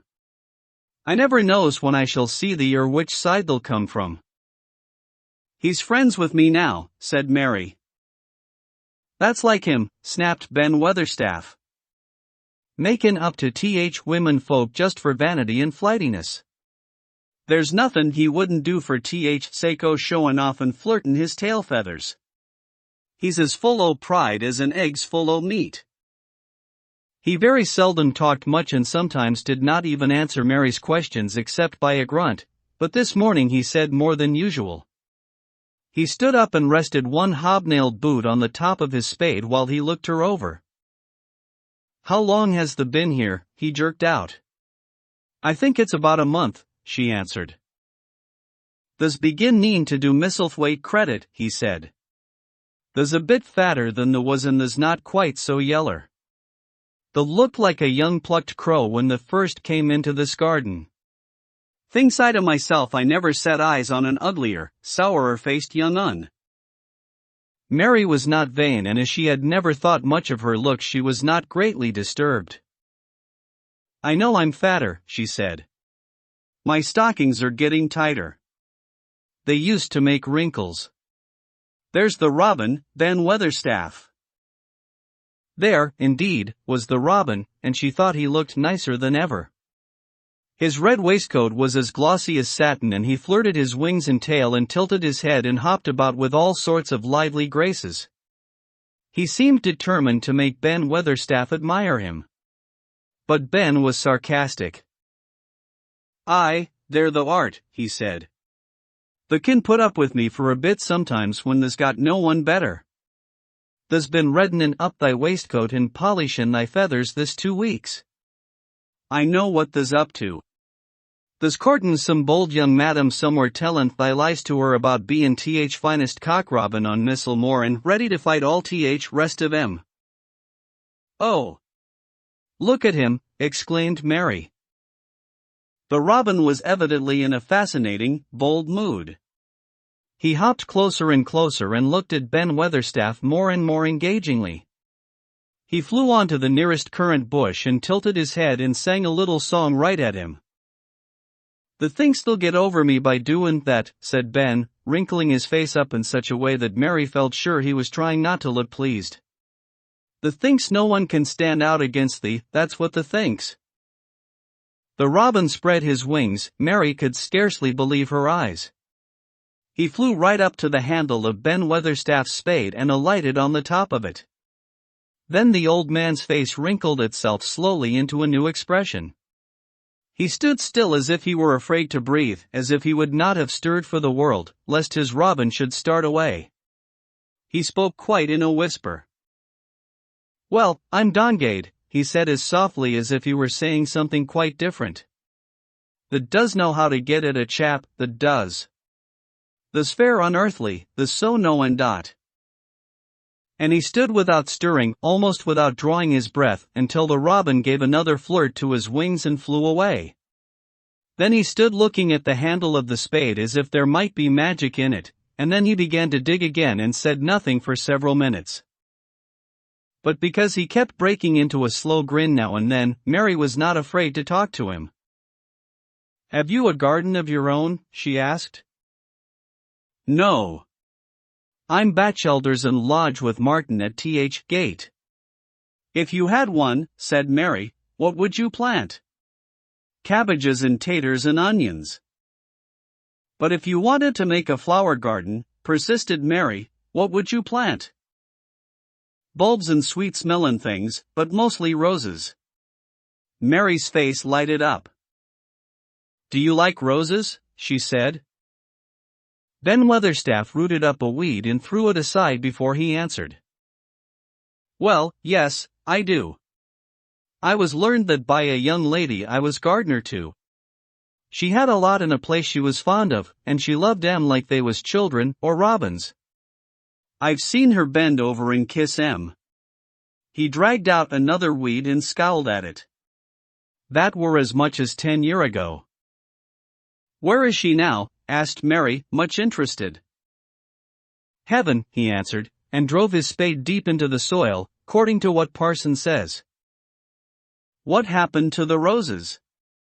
Mary asked again, more interested than ever. "They was left to themselves." Mary was becoming quite excited. "Did they quite die?" "Do roses quite die when they are left to themselves?" she ventured. "Well, I'd got to like 'em and I liked her and she liked 'em," Ben Weatherstaff admitted reluctantly. "Once or twice a year I'd go and work at 'em a bit, prune 'em and dig about roots. They run wild, but they was in rich soil, so some of 'em lived." "When they have no leaves and look gray and brown and dry, how can you tell whether they are dead or alive?" inquired Mary. "Wait till spring gets at 'em, wait till sun shines on rain and rain falls on sunshine and then they'll find out." How, cried Mary, forgetting to be careful. "Look along twigs and branches and if they see a bit of a brown lump swelling here and there, watch it after warm rain and see what happens." He stopped suddenly and looked curiously at her eager face. "Why does thee care so much about roses and such, all of a sudden?" he demanded. Mistress Mary felt her face grow red. She was almost afraid to answer. I want to play that I have a garden of my own," she stammered. There is nothing for me to do. I have nothing and no one." "Well," said Ben Weatherstaff slowly, as he watched her, "that's true. That hasn't." He said it in such an odd way that Mary wondered if he was actually a little sorry for her. She had never felt sorry for herself, she had only felt tired and cross, because she disliked people and things so much. But now the world seemed to be changing and getting nicer. If no one found out about the secret garden, she should enjoy herself always. She stayed with him for 10 or 15 minutes longer and asked him as many questions as she dared. He answered every one of them in his queer grunting way, and he did not seem really cross and did not pick up his spade and leave her. He said something about roses just as she was going away, and it reminded her of the ones he had said he had been fond of. "Do you go and see those other roses now?" she asked. "Not been this year. My rheumatics has made me too stiff in joints." He said it in his grumbling voice, and then quite suddenly he seemed to get angry with her, though she did not see why he should. "Now look here," he said sharply. "Don't that ask so many questions. The RTTH worst wench for a skin questions I've ever come across. Get thee gone and play thee. I've done talking for today." And he said it so crossly that she knew there was not the least use in staying another minute. She went skipping slowly down the outside walk, thinking him over and saying to herself that, queer as it was, here was another person whom she liked in spite of his crossness. She liked old Ben Weatherstaff. Yes, she did like him. She always wanted to try to make him talk to her. Also, she began to believe that he knew everything in the world about flowers. There was a laurel-hedged walk which curved round the secret garden and ended at a gate which opened into a wood, in the park. She thought she would skip round this walk and look into the wood and see if there were any rabbits hopping about. She enjoyed the skipping very much, and when she reached the little gate she opened it and went through because she heard a low, peculiar whistling sound and wanted to find out what it was. It was a very strange thing indeed. She quite caught her breath as she stopped to look at it. A boy was sitting under a tree, with his back against it, playing on a rough wooden pipe. He was a funny-looking boy about 12. He looked very clean and his nose turned up and his cheeks were as red as poppies, and never had Mistress Mary seen such round and such blue eyes in any boy's face. And on the trunk of the tree he leaned against, a brown squirrel was clinging and watching him, and from behind a bush nearby a cock pheasant was delicately stretching his neck to peep out, and quite near him were 2 rabbits sitting up and sniffing with tremulous noses, and actually it appeared as if they were all drawing near to watch him and listen to the strange low little call his pipe seemed to make.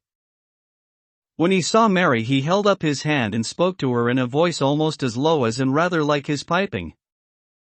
"Don't the move," he said. "It'd flight 'em." Mary remained motionless. He stopped playing his pipe and began to rise from the ground. He moved so slowly that it scarcely seemed as though he were moving at all, but at last he stood on his feet, and then the squirrel scampered back up into the branches of his tree, the pheasant withdrew his head, and the rabbits dropped on all fours and began to hop away, though not at all as if they were frightened. "I'm Dickon," the boy said. "I know the RT, Miss Mary." Then Mary realized that somehow she had known at first that he was Dickon. Who else could have been charming rabbits and pheasants as the natives charm snakes in India? He had a wide, red, curving mouth and his smile spread all over his face. "I got up slow," he explained, "because if the makes a quick move it startles 'em. A body has to move gentle and speak low when wild things is about." He did not speak to her as if they had never seen each other before, but as if he knew her quite well. Mary knew nothing about boys, and she spoke to him a little stiffly because she felt rather shy. "A boy sitting under a tree, playing on a rough wooden pipe." "Did you get Martha's letter?" she asked. He nodded his curly, rust-colored head. "That's why I come." He stooped to pick up something which had been lying on the ground beside him when he piped. "I've got garden tools. There's a little spade and rake and a fork and hoe." "Eh? They are good uns. There's a trowel, too. And woman and shop threw in a packet o' white poppy and 1 o' blue larkspur when I bought other seeds." "Will you show the seeds to me?" Mary said. She wished she could talk as he did. His speech was so quick and easy. It sounded as if he liked her and was not the least afraid she would not like him, though he was only a common moor boy, in patched clothes and with a funny face and a rough, rusty red head. As she came closer to him, she noticed that there was a clean fresh scent of heather and grass and leaves about him, almost as if he were made of them. She liked it very much, and when she looked into his funny face with the red cheeks and round blue eyes, she forgot that she had felt shy. "Let us sit down on this log and look at them," she said. They sat down, and he took a clumsy little brown paper package out of his coat pocket. He untied the string, and inside there were ever so many neater and smaller packages with a picture of a flower on each one. "There's a lot o' mignonette poppies," he said. "Mignonette's sweetest smellin' thing is grows, and it'll grow wherever you cast it, same as poppies will. Them as'll come up and bloom if you just whistle to 'em, them's nicest of all." He stopped and turned his head quickly, his poppy-cheeked face lighting up. "Where's that robin as is callin' us?" he said. The chirp came from a thick holly bush, bright with scarlet berries, and Mary thought she knew whose it was. "Is it really calling us?" she asked. "Aye," said Dickon, as if it was the most natural thing in the world, "he's callin' someone he's friends with. That's same as sayin' here I am. Look at me. I wants a bit of a chat. There he is in the bush." "Whose is he?" "He's Ben Weatherstaff's, but I think he knows me a little," answered Mary. "Aye, he knows thee," said Dickon in his low voice again. "And he likes thee. He's took thee on. He'll tell me all about thee in a minute."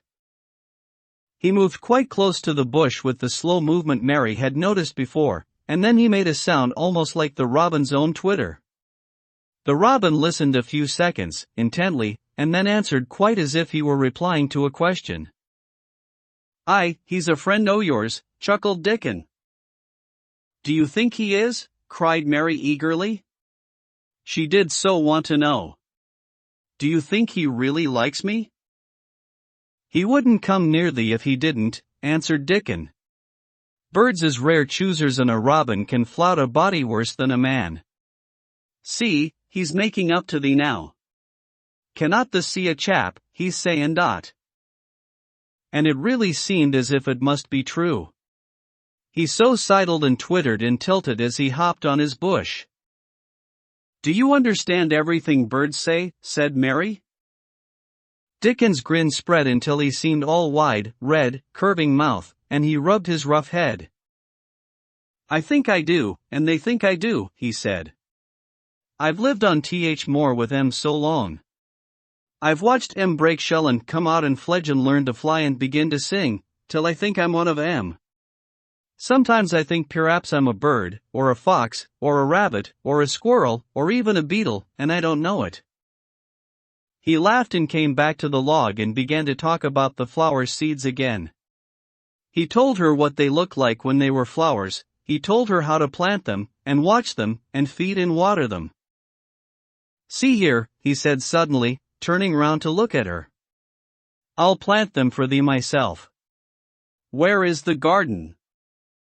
Mary's thin hands clutched each other as they lay on her lap. She did not know what to say, so for a whole minute she said nothing. She had never thought of this. She felt miserable. And she felt as if she went red and then pale. "There's got a bit o' garden, hasn't tha?" Dickon said. It was true that she had turned red and then pale. Dickon saw her do it, and as she still said nothing, he began to be puzzled. "Wouldn't they give thee a bit?" he asked. "Hasn't thee got any yet?" She held her hands tighter and turned her eyes toward him. "I don't know anything about boys," she said slowly. "Could you keep a secret, if I told you one?" "It's a great secret. I don't know what I should do if anyone found it out. I believe I should die." She said the last sentence quite fiercely. Dickon looked more puzzled than ever and even rubbed his hand over his rough head again, but he answered quite good-humoredly. I'm keepin' secrets all th time, he said. If I couldn't keep secrets from th other lads, secrets about foxes' cubs, and birds' nests, and wild things' holes, there'd be not safe on th more. I can keep secrets. Mistress Mary did not mean to put out her hand and clutch his sleeve, but she did it. I've stolen a garden, she said very fast. It isn't mine. It isn't anybody's. Nobody wants it, nobody cares for it, nobody ever goes into it. Perhaps everything is dead in it already, I don't know. She began to feel hot and as contrary as she had ever felt in her life. I don't care, I don't care. Nobody has any right to take it from me when I care about it, and they don't. They're letting it die, all shut in by itself, she ended passionately, and she threw her arms over her face and burst out crying, poor little Mistress Mary. Dickon's curious blue eyes grew rounder and rounder. H, he said, drawing his exclamation out slowly, and the way he did it meant both wonder and sympathy. I've nothing to do, said Mary.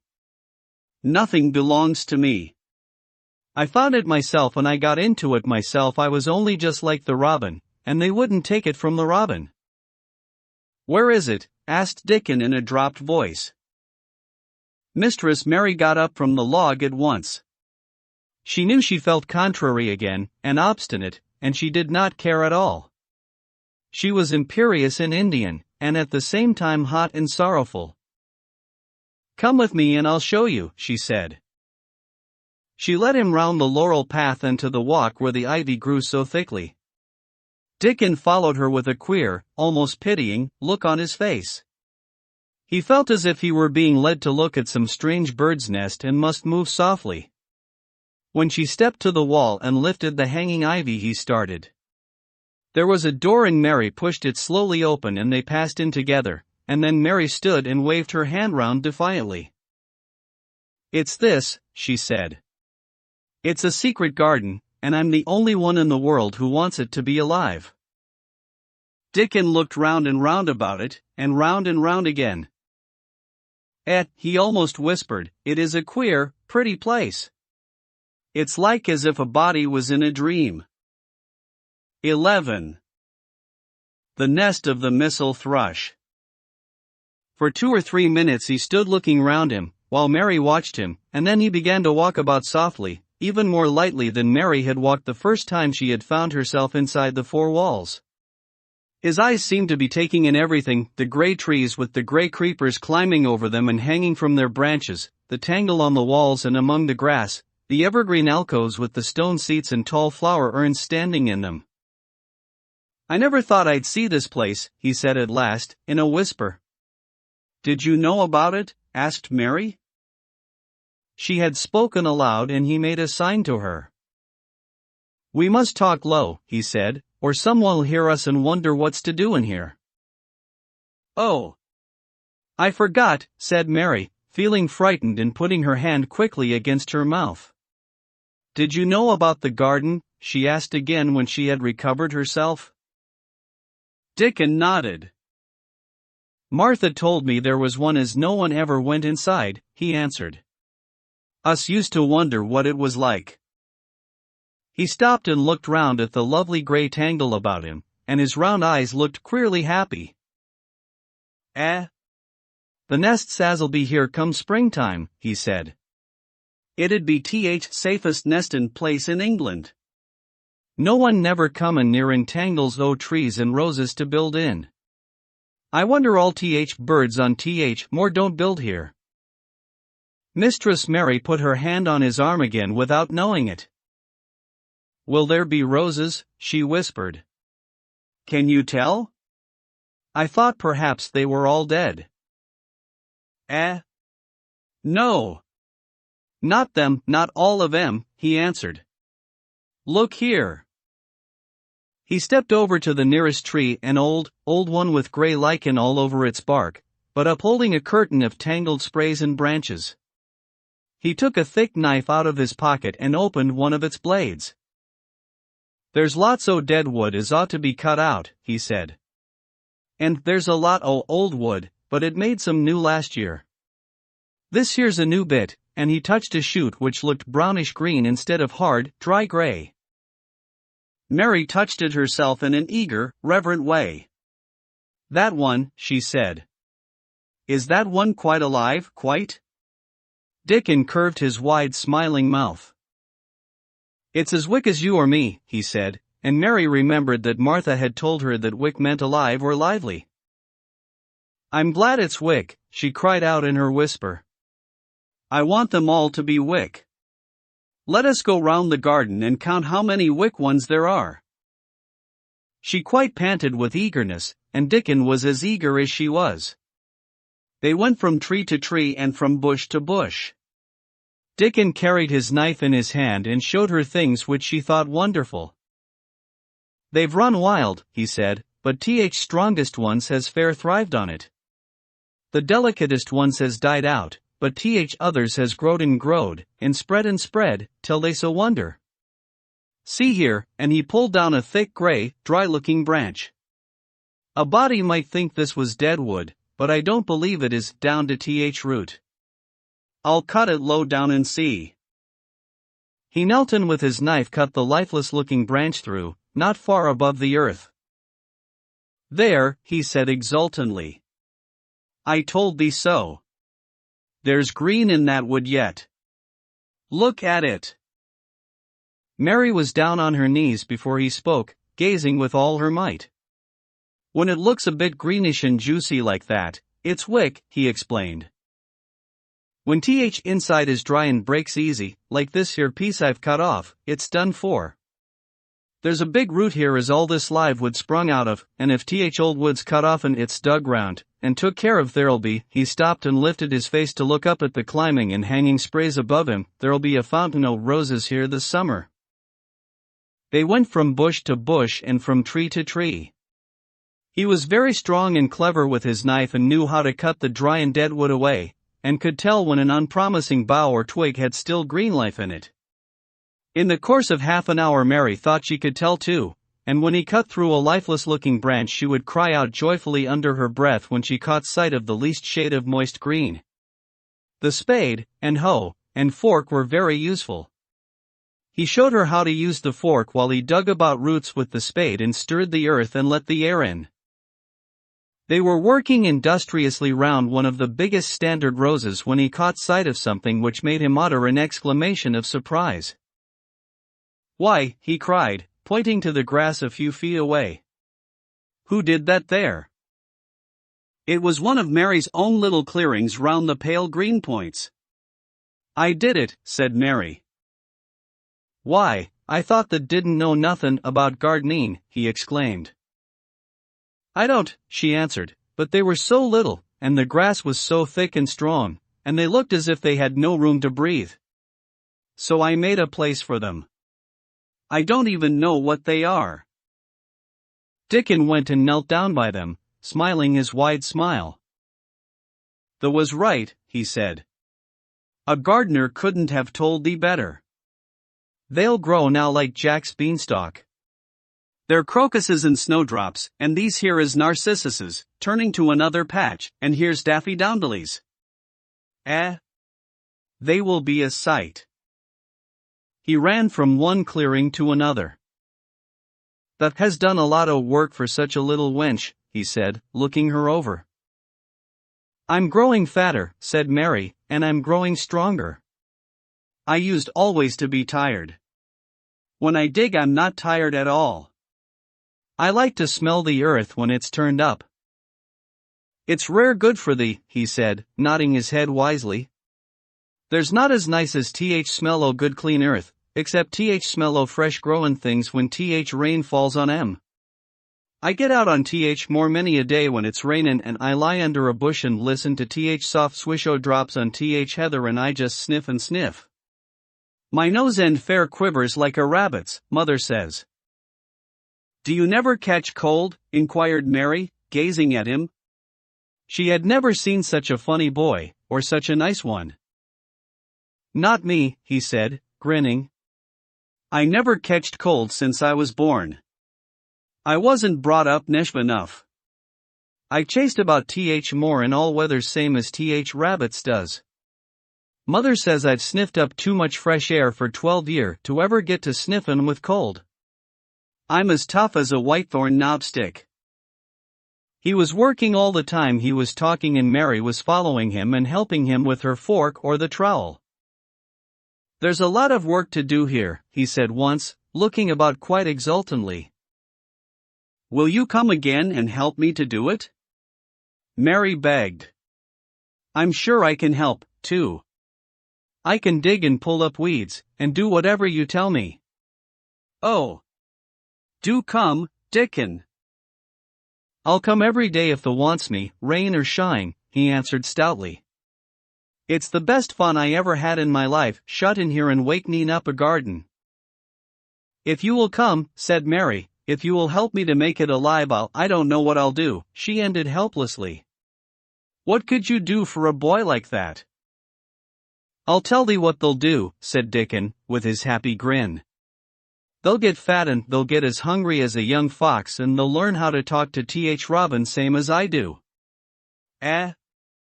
We'll have a lot of fun. He began to walk about, looking up in the trees and at the walls and bushes with a thoughtful expression. I wouldn't want to make it look like a gardener's garden, all clipped and spick and span, would you, he said. It's nicer like this with things runnin' wild, and swingin' and catchin' hold of each other. Don't let us make it tidy, said Mary anxiously. It wouldn't seem like a secret garden if it was tidy. Dickon stood rubbing his rusty red head with a rather puzzled look. It's a secret garden sure enough, he said, but seems like someone besides th Robin must have been in it since it was shut up 10 years ago. But the door was locked and the key was buried, said Mary. No one could get in. That's true, he answered. It's a queer place. Seems to me as if there'd been a bit o' prunin' done here and there, later than 10 years ago. But how could it have been done, said Mary. He was examining a branch of a standard rose and he shook his head. How could it, he murmured, with th door locked and th key buried. Mistress Mary always felt that however many years she lived she should never forget that first morning when her garden began to grow. Of course, it did seem to begin to grow for her that morning. When Dickon began to clear places to plant seeds, she remembered what Basil had sung at her when he wanted to tease her. Are there any flowers that look like bells? She inquired. Lilies o' th valley does, he answered, digging away with the trowel, and there's Canterbury bells, and campanulas. Let's plant some, said Mary. There's lilies o' th valley here already, I saw 'em. They'll have growed too close and we'll have to separate 'em, but there's plenty. Th other ones takes 2 years to bloom from seed, but I can bring you some bits o' plants from our cottage garden. Why does the want 'em? Then Mary told him about Basil and his brothers and sisters in India and of how she had hated them and of their calling her Mistress Mary quite contrary. They used to dance round and sing at me. They sang, Mistress Mary, quite contrary, how does your garden grow? With silver bells, and cockle shells, and marigolds all in a row. I just remembered it and it made me wonder if there were really flowers like silver bells. She frowned a little and gave her trowel a rather spiteful dig into the earth. I wasn't as contrary as they were. But Dickon laughed. He said, and as he crumbled the rich black soil she saw he was sniffing up the scent of it. There doesn't seem to be no need for no one to be contrary when there's flowers and such like, and such lots o' friendly wild things runnin' about makin' homes for themselves, or buildin' nests and singin' and whistlin', does there? Mary, kneeling by him holding the seeds, looked at him and stopped frowning. Dickon, she said, you are as nice as Martha said you were. I like you, and you make the 5th person. I never thought I should like 5 people. Dickon sat up on his heels as Martha did when she was polishing the grate. He did look funny and delightful, Mary thought, with his round blue eyes and red cheeks and happy-looking turned-up nose. "Only 5 folk as the likes," he said. "Who is th other for?" "Your mother and Martha," Mary checked them off on her fingers, "and the Robin and Ben Weatherstaff." Dickon laughed so that he was obliged to stifle the sound by putting his arm over his mouth. "I know the thinks I'm a queer lad," he said, "but I think the art th queerest little lass I ever saw." Then Mary did a strange thing. She leaned forward and asked him a question she had never dreamed of asking anyone before. And she tried to ask it in Yorkshire because that was his language, and in India a native was always pleased if you knew his speech. "Does thee like me?" she said. He answered heartily, "that I does. I likes thee wonderful, and so does th Robin, I do believe." "That's 2, then," said Mary. "That's 2 for me." And then they began to work harder than ever and more joyfully. Mary was startled and sorry when she heard the big clock in the courtyard strike the hour of her midday dinner. "I shall have to go," she said mournfully. "And you will have to go too, won't you?" Dickon grinned. "My dinner's easy to carry about with me," he said. "Mother always lets me put a bit o' something in my pocket." He picked up his coat from the grass and brought out of a pocket a lumpy little bundle tied up in a quite clean, coarse, blue and white handkerchief. It held 2 thick pieces of bread with a slice of something laid between them. "It's oftenest not but bread," he said, "but I've got a fine slice o' fat bacon with it today." Mary thought it looked a queer dinner, but he seemed ready to enjoy it.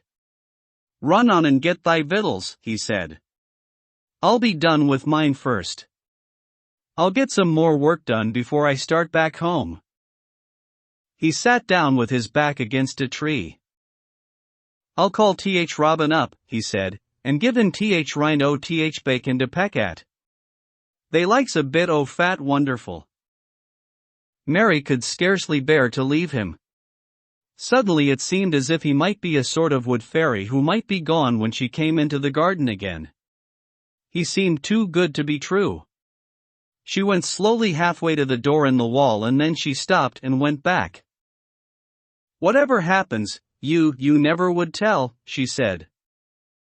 His poppy-colored cheeks were distended with his first big bite of bread and bacon, but he managed to smile encouragingly. "If thee was a missile thrushed and showed me where thy nest was, does thee think I'd tell anyone?" "Not me," he said. "The art is safe as a missile thrush." And she was quite sure she was. 12. Might I have a bit of earth? Mary ran so fast that she was rather out of breath when she reached her room. Her hair was ruffled on her forehead and her cheeks were bright pink. Her dinner was waiting on the table, and Martha was waiting near it. "Th's a bit late," she said. "Where has thee been?" "I've seen Dickon," said Mary. "I've seen Dickon." "I knew he'd come," said Martha exultantly. "How does thee like him?" I think he's beautiful," said Mary in a determined voice. Martha looked rather taken aback, but she looked pleased, too.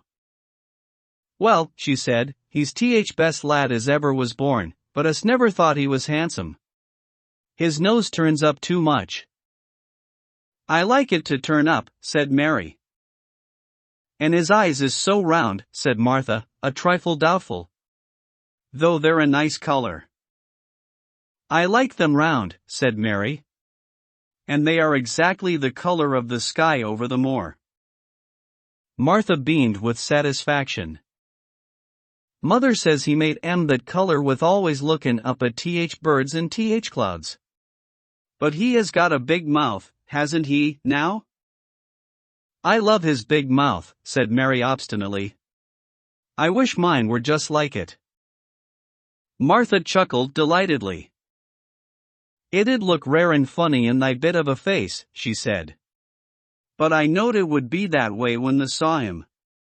How did thee like th seeds and th garden tools?" "How did you know he brought them?" asked Mary.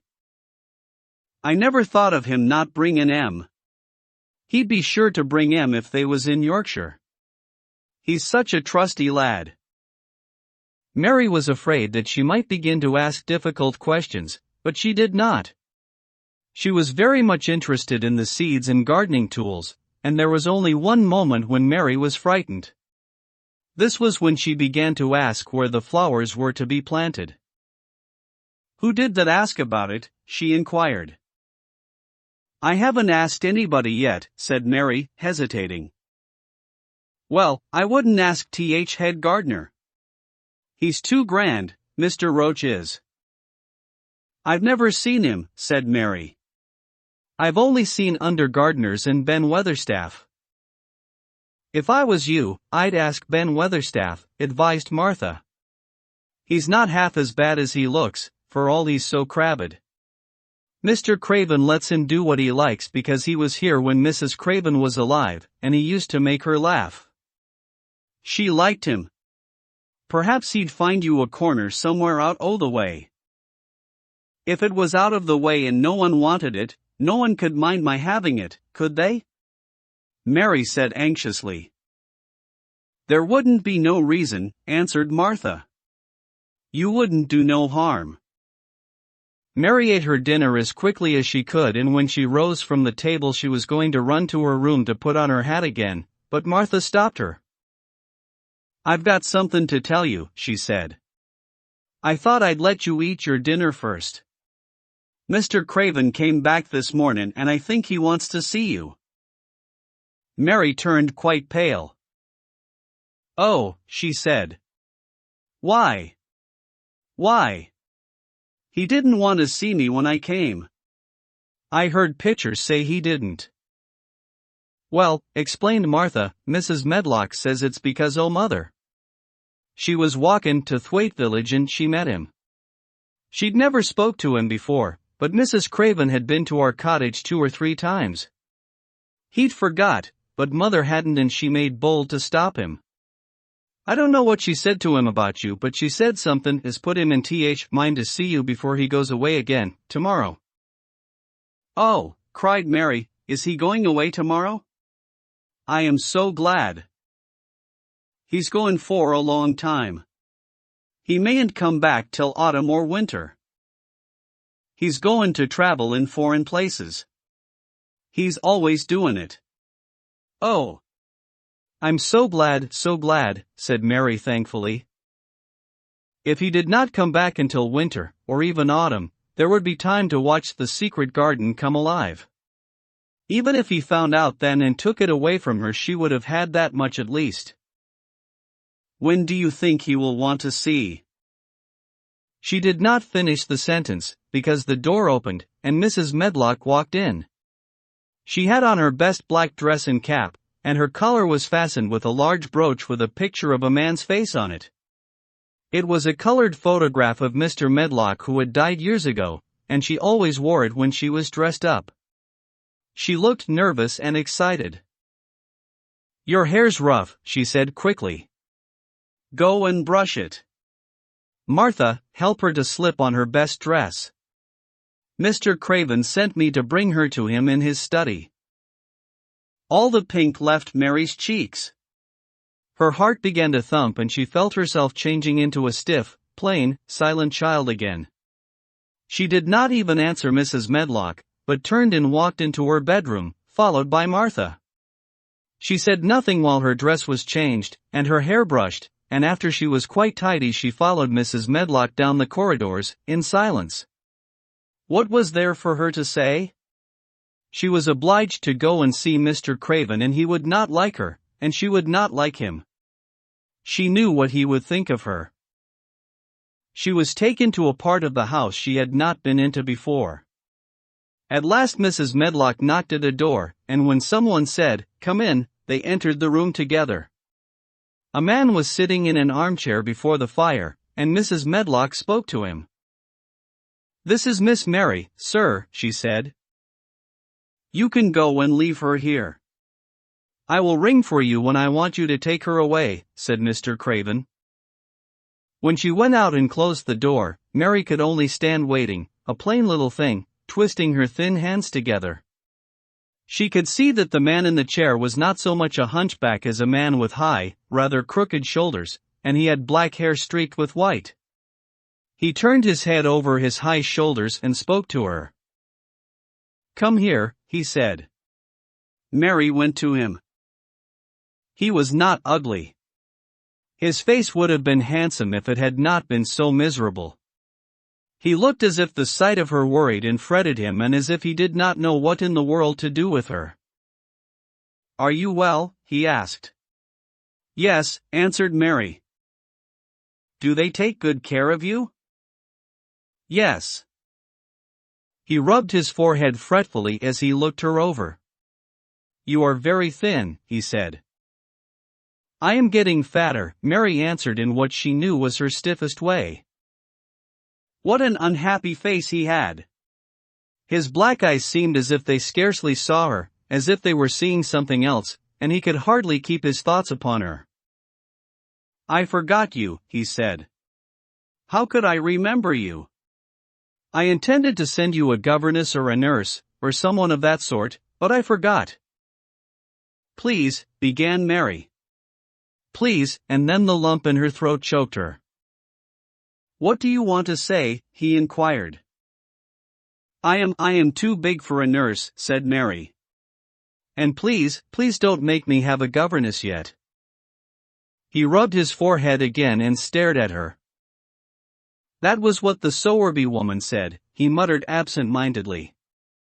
Then Mary gathered a scrap of courage. Is she Martha's mother?" she stammered. "Yes, I think so," he replied. "She knows about children," said Mary. "She has 12. She knows." He seemed to rouse himself. "What do you want to do?" "I want to play out of doors," Mary answered, hoping that her voice did not tremble. "I never liked it in India. It makes me hungry here, and I am getting fatter." He was watching her. "Mrs. Sowerby said it would do you good." "Perhaps it will," he said. "She thought you had better get stronger before you had a governess." "It makes me feel strong when I play and the wind comes over the moor," argued Mary. "Where do you play?" he asked next. "Everywhere," gasped Mary. "Martha's mother sent me a skipping rope. I skip and run, and I look about to see if things are beginning to stick up out of the earth. I don't do any harm." "Don't look so frightened," he said in a worried voice. "You could not do any harm, a child like you. You may do what you like." Mary put her hand up to her throat because she was afraid he might see the excited lump which she felt jump into it. She came a step nearer to him. "May I?" she said tremulously. Her anxious little face seemed to worry him more than ever. "Don't look so frightened," he exclaimed. "Of course you may. I am your guardian, though I am a poor one for any child. I cannot give you time or attention. I am too ill, and wretched and distracted, but I wish you to be happy and comfortable. I don't know anything about children, but Mrs. Medlock is to see that you have all you need. I sent for you today because Mrs. Sowerby said I ought to see you. Her daughter had talked about you. She thought you needed fresh air and freedom and running about." "She knows all about children," Mary said again in spite of herself. "She ought to," said Mr. Craven. "I thought her rather bold to stop me on the moor, but she said Mrs. Craven had been kind to her." It seemed hard for him to speak his dead wife's name. "She is a respectable woman. Now I have seen you, I think she said sensible things. Play out of doors as much as you like. It's a big place and you may go where you like and amuse yourself as you like. Is there anything you want?" as if a sudden thought had struck him.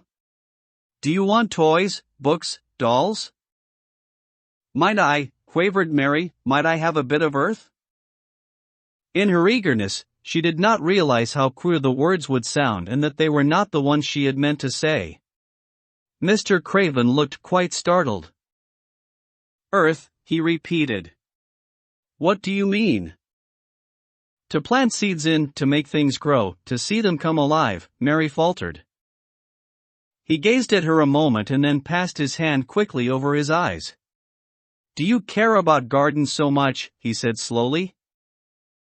I didn't know about them in India, said Mary. I was always ill and tired and it was too hot. I sometimes made little beds in the sand and stuck flowers in them. But here it is different. Mr. Craven got up and began to walk slowly across the room. A bit of earth, he said to himself, and Mary thought that somehow she must have reminded him of something. When he stopped and spoke to her, his dark eyes looked almost soft and kind. You can have as much earth as you want, he said. You remind me of someone else who loved the earth and things that grow. When you see a bit of earth you want, with something like a smile, take it, child, and make it come alive. May I take it from anywhere if it's not wanted?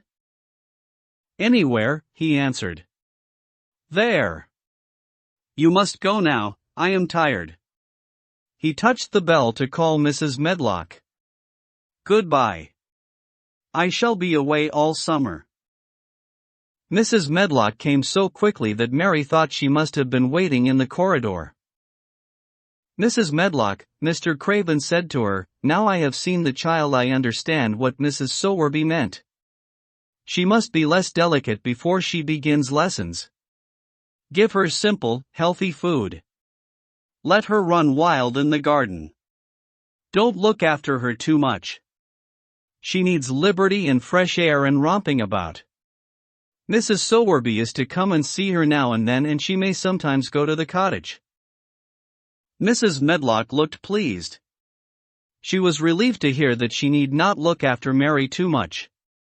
She had felt her a tiresome charge and had indeed seen as little of her as she dared. In addition to this, she was fond of Martha's mother. Thank you, sir, she said. Susan Sowerby and me went to school together, and she's as sensible and good-hearted a woman as you'd find in a day's walk. I never had any children myself, and she's had 12, and there never was healthier or better ones. Miss Mary can get no harm from them. I'd always take Susan Sowerby's advice about children myself. She's what you might call healthy-minded, if you understand me. I understand, Mr. Craven answered. Take Miss Mary away now and send Pitcher to me. When Mrs. Medlock left her at the end of her own corridor, Mary flew back to her room. She found Martha waiting there. Martha had, in fact, hurried back after she had removed the dinner service. I can have my garden, cried Mary. I may have it where I like. I am not going to have a governess for a long time. Your mother is coming to see me and I may go to your cottage.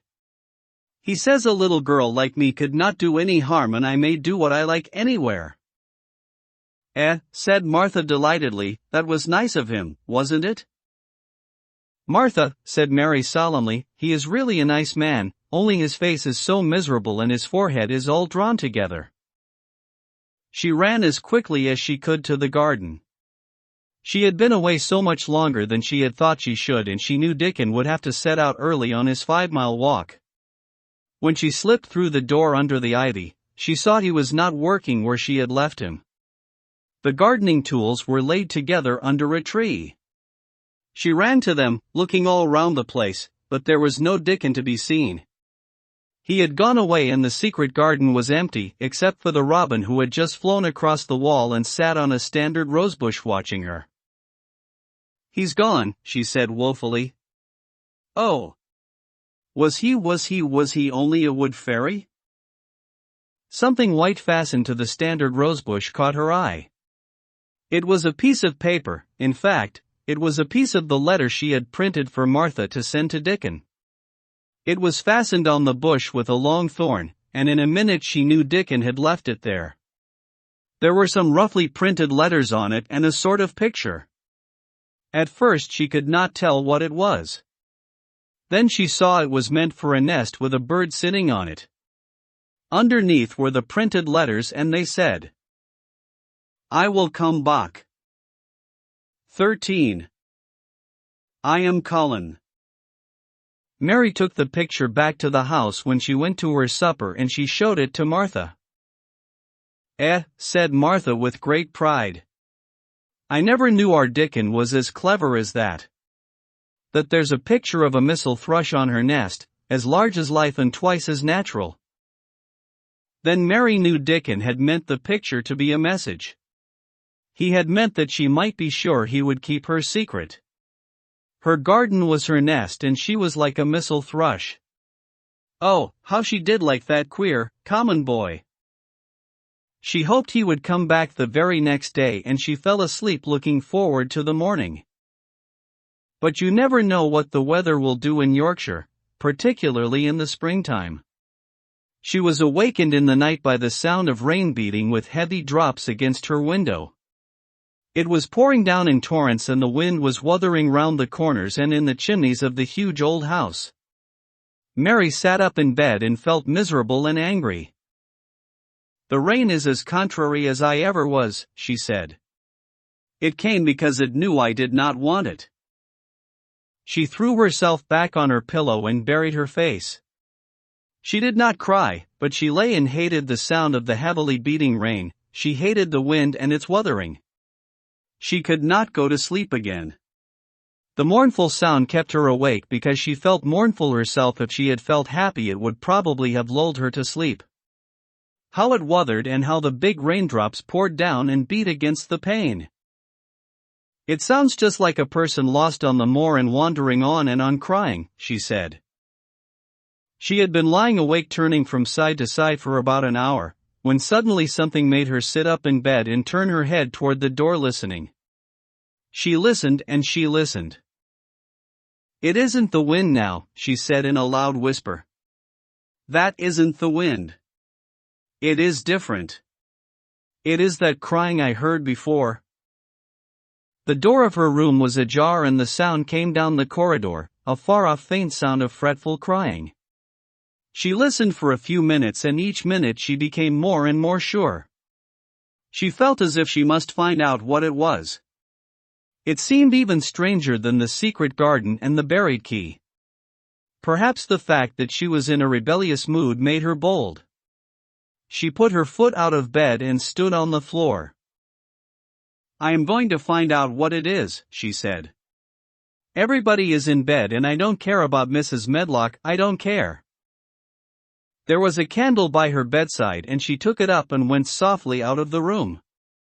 The corridor looked very long and dark, but she was too excited to mind that. She thought she remembered the corners she must turn to find the short corridor with the door covered with tapestry, the one Mrs. Medlock had come through the day she lost herself. The sound had come up that passage. So she went on with her dim light, almost feeling her way, her heart beating so loud that she fancied she could hear it. The far-off faint crying went on and led her. Sometimes it stopped for a moment or so and then began again. Was this the right corner to turn? She stopped and thought. Yes, it was. Down this passage and then to the left, and then up 2 broad steps, and then to the right again. Yes, there was the tapestry door.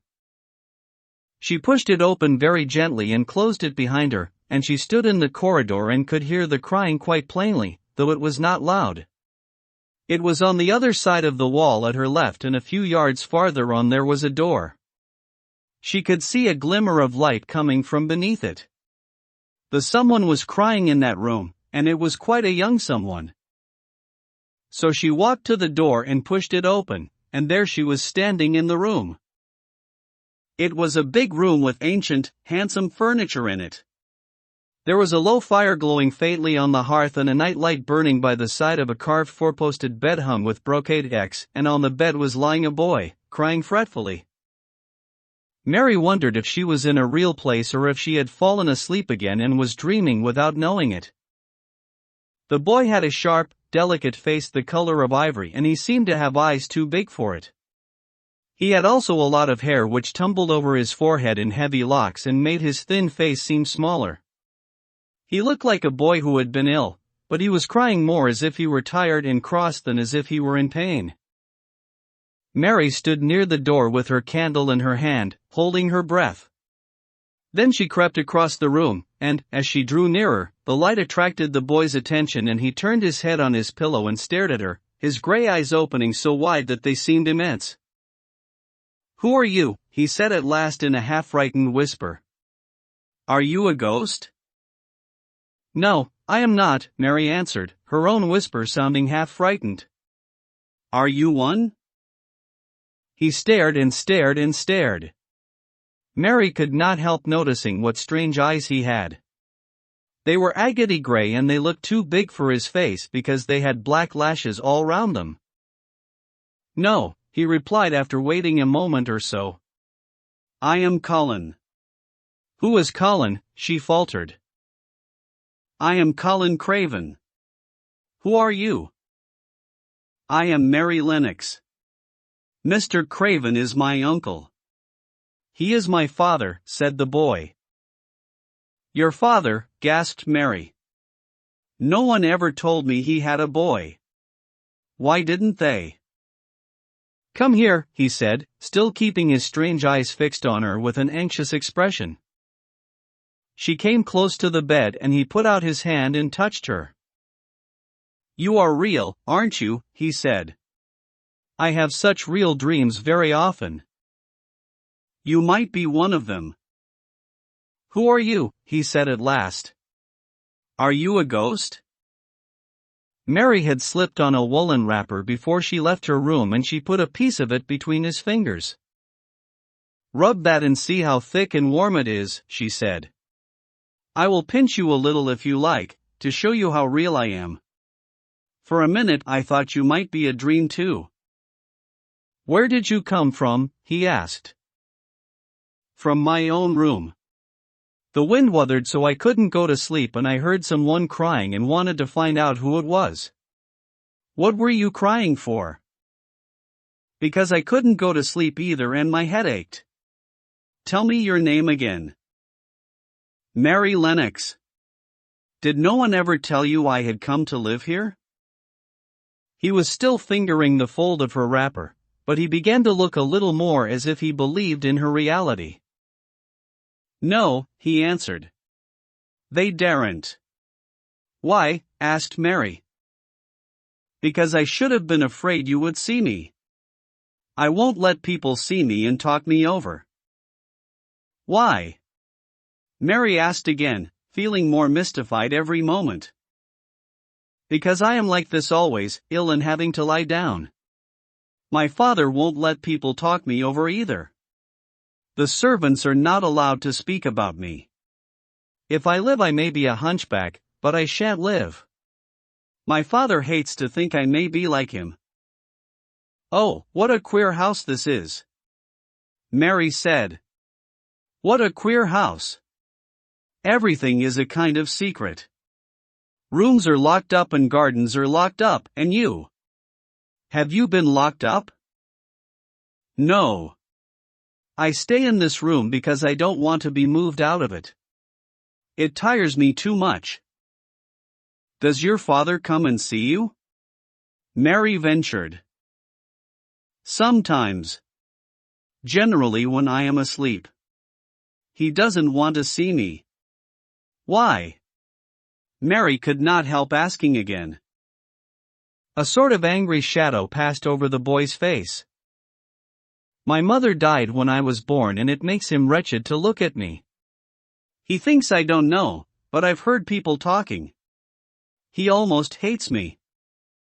"He hates the garden, because she died," said Mary half speaking to herself. "What garden?" the boy asked. "Oh. Just a garden she used to like," Mary stammered. "Have you been here always?" "Nearly always. Sometimes I have been taken to places at the seaside, but I won't stay because people stare at me. I used to wear an iron thing to keep my back straight, but a grand doctor came from London to see me and said it was stupid. He told them to take it off and keep me out in the fresh air. I hate fresh air and I don't want to go out." I didn't when first I came here, said Mary. Why do you keep looking at me like that? Because of the dreams that are so real, he answered rather fretfully. Sometimes when I open my eyes I don't believe I'm awake. We're both awake, said Mary. She glanced round the room with its high ceiling and shadowy corners and dim firelight. It looks quite like a dream, and it's the middle of the night, and everybody in the house is asleep, everybody but us. We are wide awake. I don't want it to be a dream, the boy said restlessly. Mary thought of something all at once. If you don't like people to see you, she began, do you want me to go away? He still held the fold of her wrapper and he gave it a little pull. No, he said. I should be sure you were a dream if you went. If you are real, sit down on that big footstool and talk. I want to hear about you. Mary put down her candle on the table near the bed and sat down on the cushioned stool. She did not want to go away at all. She wanted to stay in the mysterious hidden-away room and talk to the mysterious boy. What do you want me to tell you? She said. He wanted to know how long she had been at Misselthwaite. He wanted to know which corridor her room was on. He wanted to know what she had been doing, if she disliked the moor as he disliked it, where she had lived before she came to Yorkshire. She answered all these questions and many more, and he lay back on his pillow and listened. He made her tell him a great deal about India and about her voyage across the ocean. She found out that because he had been an invalid he had not learned things as other children had. One of his nurses had taught him to read when he was quite little, and he was always reading and looking at pictures and splendid books. Though his father rarely saw him when he was awake, he was given all sorts of wonderful things to amuse himself with. He never seemed to have been amused, however. He could have anything he asked for and was never made to do anything he did not like to do. Everyone is obliged to do what pleases me, he said indifferently. It makes me ill to be angry. No one believes I shall live to grow up. He said it as if he was so accustomed to the idea that it had ceased to matter to him at all. He seemed to like the sound of Mary's voice. As she went on talking he listened in a drowsy, interested way. Once or twice she wondered if he were not gradually falling into a doze. But at last he asked a question which opened up a new subject.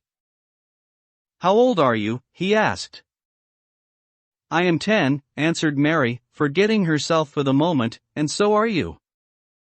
How do you know that? He demanded in a surprised voice. Because when you were born the garden door was locked and the key was buried. And it has been locked for 10 years. Colin half sat up, turning toward her, leaning on his elbows. What garden door was locked? Who did it? Where was the key buried? He exclaimed as if he were suddenly very much interested. It was the garden Mr. Craven hates, said Mary nervously. He locked the door. No one knew where he buried the key. What sort of a garden is it? Colin persisted eagerly. No one has been allowed to go into it for 10 years, was Mary's careful answer. But it was too late to be careful. He was too much like herself. He too had had nothing to think about, and the idea of a hidden garden attracted him as it had attracted her. He asked question after question. Where was it? Had she never looked for the door? Had she never asked the gardeners? They won't talk about it, said Mary. I think they have been told not to answer questions. I would make them, said Colin. Could you? Mary faltered, beginning to feel frightened. If he could make people answer questions, who knew what might happen? Everyone is obliged to please me. I told you that, he said. If I were to live, this place would sometime belong to me. They all know that. I would make them tell me. Mary had not known that she herself had been spoiled, but she could see quite plainly that this mysterious boy had been. He thought that the whole world belonged to him. How peculiar he was and how coolly he spoke of not living. "Do you think you won't live?" she asked, partly because she was curious and partly in hope of making him forget the garden. "I don't suppose I shall," he answered as indifferently as he had spoken before. "Ever since I remember anything I have heard people say I shan't. At first they thought I was too little to understand and now they think I don't hear. But I do. My doctor is my father's cousin. He is quite poor and if I die he will have all Misselthwaite when my father is dead. I should think he wouldn't want me to live." "Do you want to live?" inquired Mary. "No," he answered, in a cross, tired fashion. "But I don't want to die. When I feel ill I lie here and think about it until I cry and cry." "I have heard you crying 3 times, Mary said, "but I did not know who it was." "Were you crying about that?" She did so want him to forget the garden. "I dare say," he answered. "Let us talk about something else." "Talk about that garden. Don't you want to see it?" "Yes," answered Mary, in quite a low voice. "I do," he went on persistently. "I don't think I ever really wanted to see anything before, but I want to see that garden. I want the key dug up. I want the door unlocked. I would let them take me there in my chair. That would be getting fresh air. I am going to make them open the door." He had become quite excited and his strange eyes began to shine like stars and looked more immense than ever. "They have to please me," he said. "I will make them take me there and I will let you go, too." Mary's hands clutched each other. Everything would be spoiled, everything. Dickon would never come back. She would never again feel like a missel thrush with a safe hidden nest. "Oh, don't do that," she cried out. He stared as if he thought she had gone crazy. "Why?" he exclaimed. "You said you wanted to see it." "I do," she answered almost with a sob in her throat, "but if you make them open the door and take you in like that it will never be a secret again." He leaned still farther forward. "A secret," he said. "What do you mean? Tell me." Mary's words almost tumbled over one another. You see, she panted, "if no one knows but ourselves, if there was a door, hidden somewhere under the ivy, if there was, and we could find it, and if we could slip through it together and shut it behind us, and no one knew anyone was inside and we called it our garden and pretended that we were missel thrushes and it was our nest, and if we played there almost every day and dug and planted seeds and made it all come alive." "Is it dead?" he interrupted her. "It soon will be if no one cares for it," she went on. "The bulbs will live but the roses." He stopped her again as excited as she was herself. "What are bulbs?" he put in quickly. "They are daffodils and lilies and snowdrops. They are working in the earth now, pushing up pale green points because the spring is coming." "Is the spring coming?" he said. "What is it like?" "You don't see it in rooms if you are ill. It is the sun shining on the rain and the rain falling on the sunshine, and things pushing up and working under the earth," said Mary. "If the garden was a secret and we could get into it we could watch the things grow bigger every day, and see how many roses are alive. Don't you see? Oh, don't you see how much nicer it would be if it was a secret?" He dropped back on his pillow and lay there with an odd expression on his face. "I never had a secret," he said, "except that one about not living to grow up. They don't know I know that, so it is a sort of secret. But I like this kind better." "If you won't make them take you to the garden," pleaded Mary, "perhaps. I feel almost sure I can find out how to get in sometime.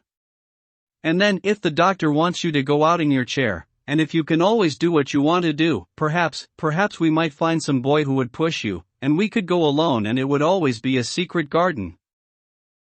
"I should like that," he said very slowly, his eyes looking dreamy. "I should like that. I should not mind fresh air in a secret garden. Mary began to recover her breath and feel safer because the idea of keeping the secret seemed to please him. She felt almost sure that if she kept on talking and could make him see the garden in his mind as she had seen it, he would like it so much that he could not bear to think that everybody might tramp into it when they chose. "I'll tell you what I think it would be like, if we could go into it," she said. "It has been shut up so long things have grown into a tangle perhaps." He lay quite still and listened while she went on talking about the roses which might have clambered from tree to tree and hung down, about the many birds which might have built their nests there because it was so safe. And then she told him about the robin and Ben Weatherstaff, and there was so much to tell about the robin and it was so easy and safe to talk about it that she ceased to be afraid. The robin pleased him so much that he smiled until he looked almost beautiful, and at first Mary had thought that he was even plainer than herself, with his big eyes and heavy locks of hair. "I did not know birds could be like that," he said. "But if you stay in a room you never see things. What a lot of things you know. I feel as if you had been inside that garden." She did not know what to say, so she did not say anything. He evidently did not expect an answer, and the next moment he gave her a surprise. "I am going to let you look at something," he said. "Do you see that rose-colored silk curtain hanging on the wall over the mantelpiece?" Mary had not noticed it before, but she looked up and saw it. It was a curtain of soft silk hanging over what seemed to be some picture. "Yes," she answered. "There is a cord hanging from it," said Colin. "Go and pull it." Mary got up, much mystified, and found the cord. When she pulled it, the silk curtain ran back on rings, and when it ran back it uncovered a picture. It was the picture of a girl with a laughing face. She had bright hair tied up with a blue ribbon, and her gay, lovely eyes were exactly like Colin's unhappy ones, agate gray, and looking twice as big as they really were because of the black lashes all round them. "She is my mother," said Colin complainingly. "I don't see why she died. Sometimes I hate her for doing it." "How queer," said Mary. "If she had lived I believe I should not have been ill always," he grumbled. "I dare say I should have lived, too. And my father would not have hated to look at me. I dare say I should have had a strong back. Draw the curtain again." Mary did as she was told and returned to her footstool. "She is much prettier than you," she said, "but her eyes are just like yours, at least they are the same shape and color. Why is the curtain drawn over her?" He moved uncomfortably. "I made them do it," he said. "Sometimes I don't like to see her looking at me. She smiles too much when I am ill and miserable. Besides, she is mine and I don't want everyone to see her." There were a few moments of silence and then Mary spoke. "What would Mrs. Medlock do if she found out that I had been here?" she inquired. "She would do as I told her to do," he answered. "And I should tell her that I wanted you to come here and talk to me every day. I am glad you came." "So am I," said Mary. "I will come as often as I can," but she hesitated. "I shall have to look every day for the garden door." "Yes, you must," said Colin, "and you can tell me about it afterward." He lay thinking a few minutes, as he had done before, and then he spoke again. "I think you shall be a secret, too," he said. "I will not tell them until they find out. I can always send the nurse out of the room and say that I want to be by myself. Do you know Martha?" "Yes, I know her very well," said Mary. "She waits on me." He nodded his head toward the outer corridor. "She is the one who is asleep in the other room. The nurse went away yesterday to stay all night with her sister, and she always makes Martha attend to me when she wants to go out. Martha shall tell you when to come here." Then Mary understood Martha's troubled look when she had asked questions about the crying. "Martha knew about you all the time," she said. "Yes, she often attends to me. The nurse likes to get away from me and then Martha comes. I have been here a long time, said Mary. Shall I go away now? Your eyes look sleepy. I wish I could go to sleep before you leave me, he said rather shyly. Shut your eyes, said Mary, drawing her footstool closer, and I will do what my ayah used to do in India. I will pat your hand and stroke it and sing something quite low. I should like that perhaps, he said drowsily. Somehow she was sorry for him and did not want him to lie awake, so she leaned against the bed and began to stroke and pat his hand and sing a very low little chanting song in Hindustani Dudzi. That is nice, he said more drowsily still, and she went on chanting and stroking, but when she looked at him again his black lashes were lying close against his cheeks, for his eyes were shut and he was fast asleep. So she got up softly, took her candle and crept away without making a sound. 14. A young Raja. The moor was hidden in mist when the morning came, and the rain had not stopped pouring down. There could be no going out of doors. Martha was so busy that Mary had no opportunity of talking to her, but in the afternoon she asked her to come and sit with her in the nursery. She came bringing the stocking she was always knitting when she was doing nothing else. What's the matter with thee? She asked as soon as they sat down. The looks as if they'd something to say. I have found out what the crying was, said Mary. Martha let her knitting drop on her knee and gazed at her with startled eyes. "Tha hasn't," she exclaimed. "Never." "I heard it in the night," Mary went on. "And I got up and went to see where it came from. It was Colin. I found him." Martha's face became red with fright. Miss Mary," she said half crying. "That shouldn't have done it, that shouldn't. They'll get me in trouble. I never told thee nothing about him, but they'll get me in trouble. I shall lose my place and what'll mother do?" "You won't lose your place," said Mary. "He was glad I came. We talked and he said he was glad I came." "Was he?" cried Martha. "Art thou sure? Thou doesn't know what he's like when anything vexes him. He's a big lad to cry like a baby, but when he's in a passion he'll fair scream just to frighten us. He knows us daren't call our souls our own." "He wasn't vexed," said Mary. "I asked him if I should go away and he made me stay. He asked me questions and I sat on a big footstool and talked to him about India and about the robin in gardens. He wouldn't let me go. He let me see his mother's picture. Before I left him I sang him to sleep." Martha fairly gasped with amazement. "I can scarcely believe thee," she protested. "It's as if they'd walked straight into a lion's den. If he'd been like he is most times he'd have throwed himself into one of his tantrums and roused th house. He won't let strangers look at him. He let me look at him. I looked at him all the time and he looked at me." "We stared," said Mary. "I don't know what to do," cried agitated Martha. "If Mrs. Medlock finds out, she'll think I broke orders and told thee and I shall be packed back to mother." "He is not going to tell Mrs. Medlock anything about it yet. It's to be a sort of secret just at first," said Mary firmly. "And he says everybody is obliged to do as he pleases." "Aye, that's true enough, bad lad," sighed Martha, wiping her forehead with her apron. "He says Mrs. Medlock must. And he wants me to come and talk to him every day. And you are to tell me when he wants me."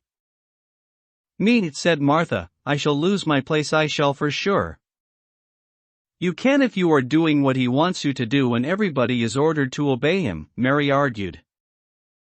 "Does thee mean to say," cried Martha with wide open eyes, "that he was nice to thee?" "I think he almost liked me," Mary answered. "Then thou must have bewitched him," decided Martha, drawing a long breath. "Do you mean magic?" inquired Mary. I've heard about magic in India, but I can't make it. I just went into his room and I was so surprised to see him I stood and stared. And then he turned round and stared at me. And he thought I was a ghost or a dream, and I thought perhaps he was. And it was so queer being there alone together in the middle of the night and not knowing about each other. And we began to ask each other questions. And when I asked him if I must go away, he said I must not. World's comin' to a end, gasped Martha. What is the matter with him? Asked Mary. Nobody knows for sure and certain, said Martha. Mr. Craven went off his head like when he was born. Doctors thought he'd have to be put in asylum. It was because Mrs. Craven died, like I told you. He wouldn't set eyes on baby, he just raved and said it'd be another hunchback like him and it'd better die. Is Colin a hunchback? Mary asked. He didn't look like one. He isn't yet, said Martha. But he began all wrong. Mother said that there was enough trouble and raging in house to set any child wrong. They was afraid his back was weak and they've always been taking care of it, keepin' him lyin' down and not lettin' him walk. Once they made him wear a brace, but he fretted so he was downright ill. Then a big doctor came to see him and made them take it off. He talked to other doctor quite rough in a polite way. He said there'd been too much medicine and too much lettin' him have his own way. I think he's a very spoiled boy, said Mary. He's worst young nowt as ever was, said Martha. I won't say as he hasn't been ill a good bit. He's had coughs and colds that's nearly killed him 2 or 3 times. Once he had rheumatic fever and once he had typhoid. Mrs. Medlock did get a fright then. He'd been out of his head and she was talkin' to nurse, thinkin' he didn't know nothin', and she said, he'll die this time sure enough, and best thing for him and for everybody. And she looked at him and there he was with his big eyes open, starin' at her as sensible as she was herself. She didn't know what happened, but he just stared at her and says, you give me some water and stop talkin'. Do you think he will die? Asked Mary. Mother says there's no reason why any child should live that gets no fresh air and doesn't do nothin' but lie on his back and read picture books and take medicine. He's weak and hates trouble bein' taken out outdoors, and he gets cold so easy he says it makes him ill. Mary sat and looked at the fire. I wonder, she said slowly, if it would not do him good to go out into a garden and watch things growing. It did me good. One of worst fits he ever had, said Martha, was one time they took him out where the roses is by the fountain. He'd been readin' in a paper about people gettin' somethin' he called rose cold and he began to sneeze and said he'd got it, and then a new gardener as didn't know rules passed by and looked at him curious. He threw himself into a passion and he said he'd looked at him because he was going to be a hunchback. He cried himself into a fever and was ill all night.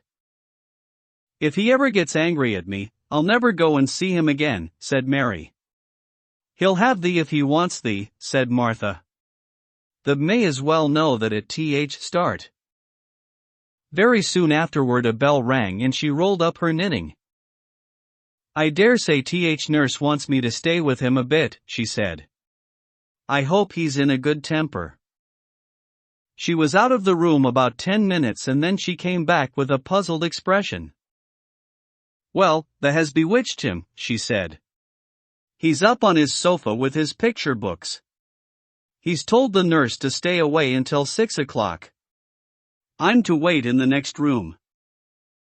Minute she was gone he called me to him and says, I want Mary Lennox to come and talk to me, and remember you're not to tell anyone.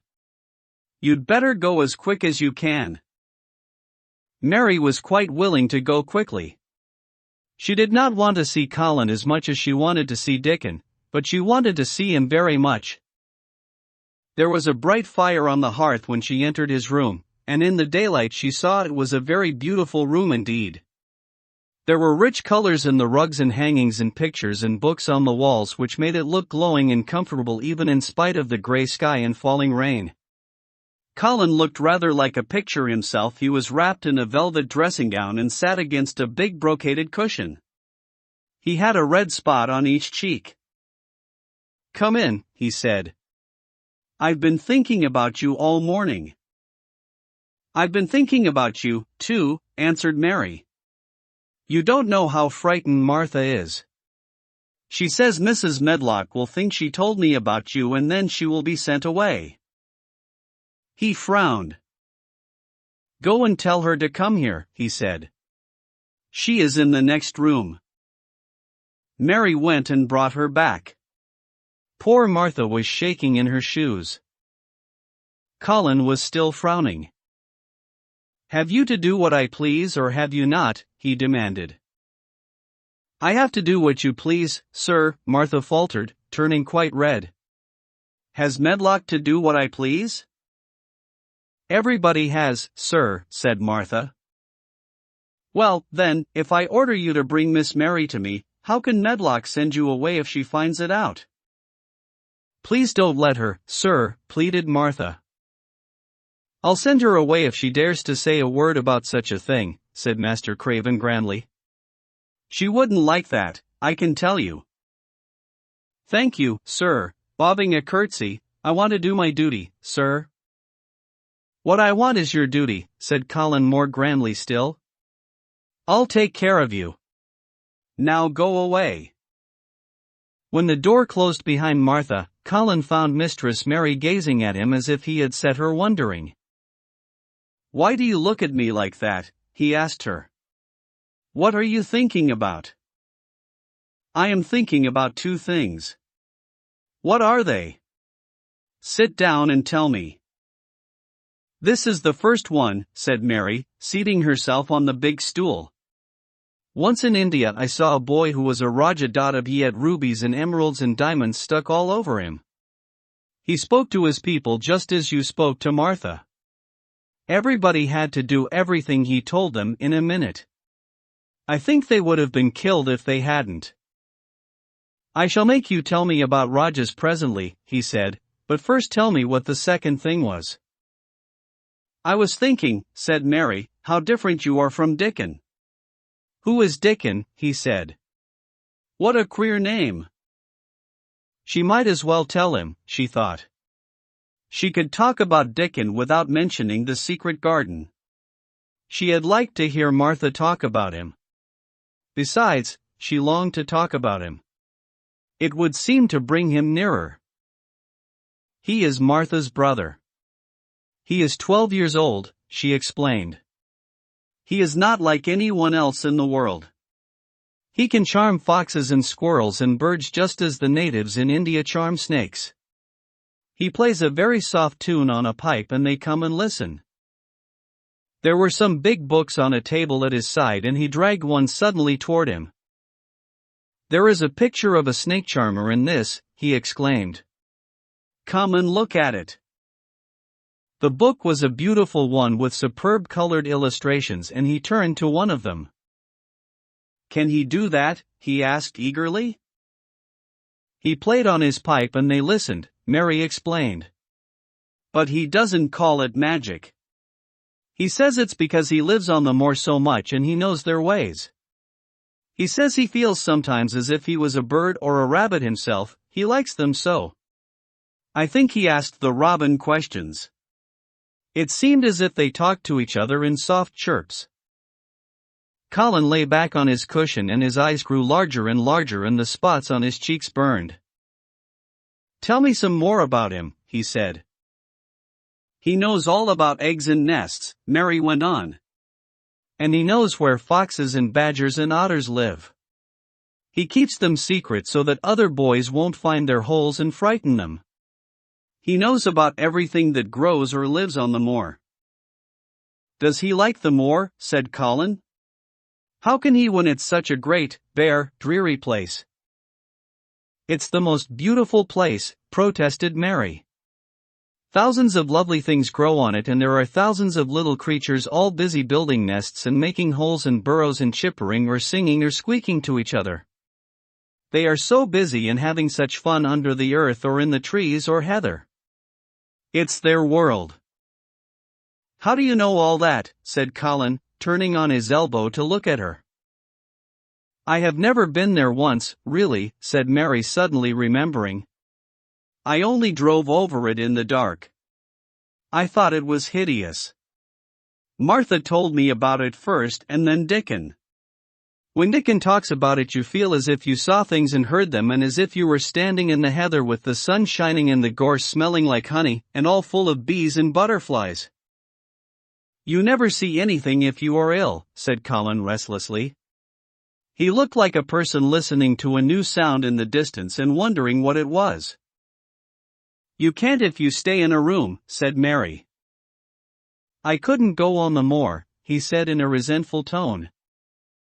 Mary was silent for a minute and then she said something bold. You might, sometime. He moved as if he were startled. Go on the moor. How could I? I am going to die. How do you know? Said Mary unsympathetically. She didn't like the way he had of talking about dying. She did not feel very sympathetic. She felt rather as if he almost boasted about it. Oh, I've heard it ever since I remember, he answered crossly.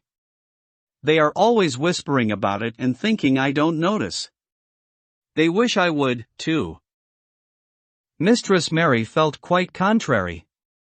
She pinched her lips together. If they wished I would, she said, I wouldn't. Who wishes you would? The servants and of course Dr. Craven, because he would get Misselthwaite and be rich instead of poor. He daren't say so, but he always looks cheerful when I am worse. When I had typhoid fever his face got quite fat. I think my father wishes it, too. I don't believe he does, said Mary quite obstinately. That made Colin turn and look at her again. Don't you? He said. And then he lay back on his cushion and was still, as if he were thinking. And there was quite a long silence. Perhaps they were both of them thinking strange things children do not usually think of. I like the Grand Doctor from London, because he made them take the iron thing off, said Mary at last. Did he say you were going to die? No. What did he say? He didn't whisper, Colin answered. Perhaps he knew I hated whispering. I heard him say one thing quite aloud. He said, the lad might live if he would make up his mind to it. Put him in the humor. It sounded as if he was in a temper.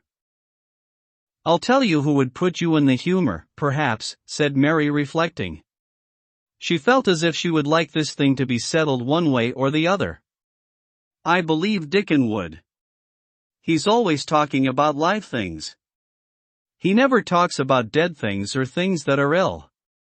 He's always looking up in the sky to watch birds flying, or looking down at the earth to see something growing. He has such round blue eyes and they are so wide open with looking about. And he laughs such a big laugh with his wide mouth and his cheeks are as red as cherries. She pulled her stool nearer to the sofa and her expression quite changed at the remembrance of the wide curving mouth and wide open eyes. See here, she said. Don't let us talk about dying, I don't like it. Let us talk about living. Let us talk about Dickon. And then we will look at your pictures. It was the best thing she could have said. To talk about Dickon meant to talk about the moor and about the cottage and the 14 people who lived in it on 16 shillings a week and the children who got fat on the moor grass like the wild ponies. And about Dickon's mother and the skipping rope and the moor with the sun on it and about pale green points sticking up out of the black sod. And it was all so alive that Mary talked more than she had ever talked before and Colin both talked and listened as he had never done either before. And they both began to laugh over nothings as children will when they are happy together. And they laughed so that in the end they were making as much noise as if they had been two ordinary healthy natural 10-year-old creatures instead of a hard, little, unloving girl and a sickly boy who believed that he was going to die. They enjoyed themselves so much that they forgot the pictures and they forgot about the time. They had been laughing quite loudly over Ben Weatherstaff and his robin, and Colin was actually sitting up as if he had forgotten about his weak back, when he suddenly remembered something. "Do you know there is one thing we have never once thought of?" he said.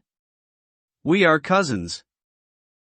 It seemed so queer that they had talked so much and never remembered the simple thing that they laughed more than ever, because they had got into the humor to laugh at anything. And in the midst of the fun the door opened and in walked Dr. Craven and Mrs. Medlock.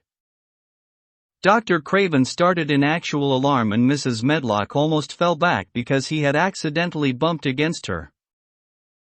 "Good Lord!" exclaimed poor Mrs. Medlock with her eyes almost starting out of her head.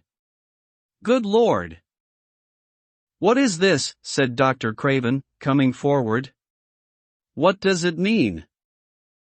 Then Mary was reminded of the boy Raja again. Colin answered as if neither the doctor's alarm nor Mrs. Medlock's terror were of the slightest consequence. He was as little disturbed or frightened as if an elderly cat and dog had walked into the room. "This is my cousin, Mary Lennox," he said. "I asked her to come and talk to me. I like her. She must come and talk to me whenever I send for her." Dr. Craven turned reproachfully to Mrs. Medlock. "Oh, sir," she panted. "I don't know how it's happened. There's not a servant on the place that dare to talk, they all have their orders." "Nobody told her anything," said Colin. "She heard me crying and found me herself. I am glad she came." "Don't be silly, Medlock." Mary saw that Dr. Craven did not look pleased, but it was quite plain that he dare not oppose his patient. He sat down by Colin and felt his pulse. "I am afraid there has been too much excitement." "Excitement is not good for you, my boy," he said. "I should be excited if she kept away," answered Colin, his eyes beginning to look dangerously sparkling. "I am better. She makes me better. The nurse must bring up her tea with mine. We will have tea together." Mrs. Medlock and Dr. Craven looked at each other in a troubled way, but there was evidently nothing to be done.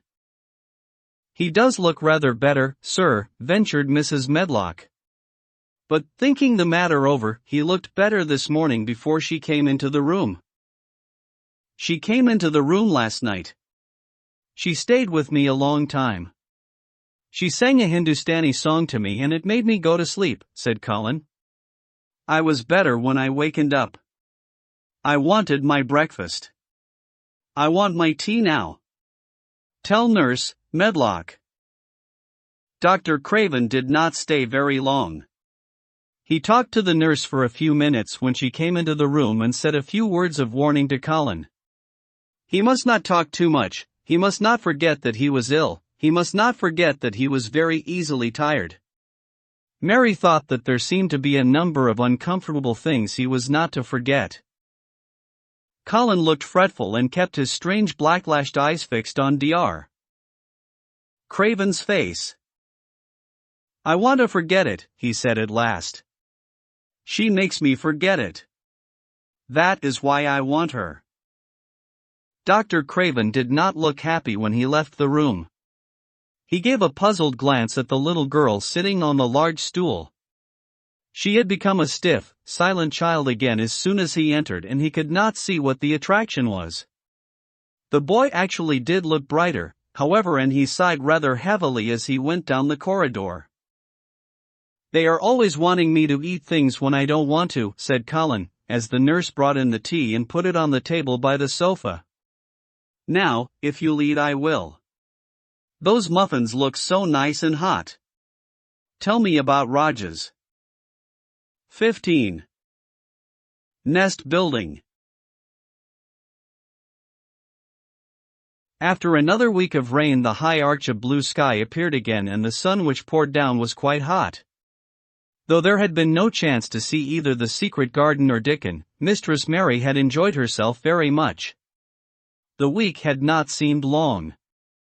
She had spent hours of every day with Colin in his room, talking about Rajas or gardens or Dickon and the cottage on the moor. They had looked at the splendid books and pictures, and sometimes Mary had read things to Colin, and sometimes he had read a little to her. When he was amused and interested, she thought he scarcely looked like an invalid at all, except that his face was so colorless and he was always on the sofa. "You are a sly young one to listen and get out of your bed to go following things up like you did that night," Mrs. Medlock said once. "But there's no saying it's not been a sort of blessing to the lot of us. He's not had a tantrum or a whining fit since you made friends. The nurse was just going to give up the case because she was so sick of him, but she says she doesn't mind staying now you've gone on duty with her," laughing a little. In her talks with Colin, Mary had tried to be very cautious about the secret garden. There were certain things she wanted to find out from him, but she felt that she must find them out without asking him direct questions. In the first place, as she began to like to be with him, she wanted to discover whether he was the kind of boy you could tell a secret to. He was not in the least like Dickon, but he was evidently so pleased with the idea of a garden no one knew anything about that she thought perhaps he could be trusted. But she had not known him long enough to be sure. The second thing she wanted to find out was this: if he could be trusted, if he really could, wouldn't it be possible to take him to the garden without having anyone find it out? The Grand Doctor had said that he must have fresh air, and Colin had said that he would not mind fresh air in a secret garden. Perhaps if he had a great deal of fresh air and knew Dickon and the robin and saw things growing, he might not think so much about dying. Mary had seen herself in the glass sometimes lately when she had realized that she looked quite a different creature from the child she had seen when she arrived from India. This child looked nicer. Even Martha had seen a change in her. "Air from Moore has done thee good already," she had said. "The RT not nice so yeller and the RT not nice so scrawny. Even the hair doesn't slant down on the head so flat. It's got some life in it so as it sticks out a bit." "It's like me," said Mary. "It's growing stronger and fatter. I'm sure there's more of it." "It looks it, for sure," said Martha, ruffling it up a little round her face. "The RT not half so ugly when it's that way, and there's a bit o' red in the cheeks." If gardens and fresh air had been good for her, perhaps they would be good for Colin. But then, if he hated people to look at him, perhaps he would not like to see Dickon. "Why does it make you angry when you are looked at?" she inquired one day. "I always hated it," he answered, "even when I was very little. Then when they took me to the seaside and I used to lie in my carriage, everybody used to stare and ladies would stop and talk to my nurse, and then they would begin to whisper, and I knew then they were saying I shouldn't live to grow up. Then sometimes the ladies would pat my cheeks and say, 'Poor child.' Once when a lady did that, I screamed out loud and bit her hand. She was so frightened she ran away." "She thought you had gone mad like a dog," said Mary, not at all admiringly. "I don't care what she thought," said Colin, frowning. "I wonder why you didn't scream and bite me when I came into your room," said Mary. Then she began to smile slowly. "I thought you were a ghost or a dream," he said. "You can't bite a ghost or a dream, and if you scream they don't care." "Would you hate it if a boy looked at you?" Mary asked uncertainly. He lay back on his cushion and paused thoughtfully. "There's one boy," he said quite slowly, as if he were thinking over every word, "there's one boy I believe I shouldn't mind. It's that boy who knows where the foxes live, Dickon." "I'm sure you wouldn't mind him," said Mary. "The birds don't and other animals," he said, still thinking it over, "perhaps that's why I shouldn't. He's a sort of animal charmer and I am a boy animal." Then he laughed and she laughed too. In fact, it ended in their both laughing a great deal and finding the idea of a boy animal hiding in his hole very funny indeed. What Mary felt afterward was that she need not fear about Dickon. On that first morning when the sky was blue again, Mary wakened very early. The sun was pouring in slanting rays through the blinds, and there was something so joyous in the sight of it that she jumped out of bed and ran to the window. She drew up the blinds and opened the window itself, and a great waft of fresh, scented air blew in upon her. The moor was blue and the whole world looked as if something magic had happened to it. There were tender little fluting sounds here and there and everywhere, as if scores of birds were beginning to tune up for a concert.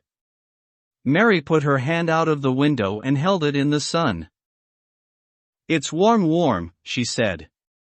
"It will make the green points push up and up and up, and it will make the bulbs and roots work and struggle with all their might under the earth." She kneeled down and leaned out of the window as far as she could, breathing big breaths and sniffing the air until she laughed because she remembered what Dickon's mother had said about the end of his nose quivering like a rabbit's. "It must be very early," she said. "The little clouds are all pink and I've never seen the sky look like this. No one is up. I don't even hear the stable boys." A sudden thought made her scramble to her feet. "I can't wait. I am going to see the garden." She had learned to dress herself by this time and she put on her clothes in 5 minutes. She knew a small side door which she could unbolt herself and she flew downstairs in her stocking feet and put on her shoes in the hall. She unchained and unbolted and unlocked, and when the door was open she sprang across the step with one bound, and there she was standing on the grass, which seemed to have turned green, and with the sun pouring down on her and warm sweet wafts about her and the fluting and twittering and singing coming from every bush and tree. She clasped her hands for pure joy and looked up in the sky, and it was so blue and pink and pearly and white and flooded with springtime light that she felt as if she must flute and sing aloud herself, and knew that thrushes and robins and skylarks could not possibly help it. She ran around the shrubs and paths towards the secret garden. "It is all different already," she said. "The grass is greener and things are sticking up everywhere and things are uncurling and green buds of leaves are showing.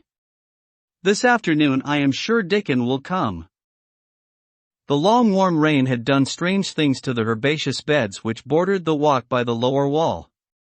There were things sprouting and pushing out from the roots of clumps of plants, and there were actually here and there glimpses of royal purple and yellow unfurling among the stems of crocuses. 6 months before Mistress Mary would not have seen how the world was waking up, but now she missed nothing. When she had reached the place where the door hid itself under the ivy, she was startled by a curious loud sound. It was the caw-caw of a crow, and it came from the top of the wall, and when she looked up, there sat a big glossy-plumaged blue blackbird, looking down at her very wisely indeed. She had never seen a crow so close before, and he made her a little nervous, but the next moment he spread his wings and flapped away across the garden.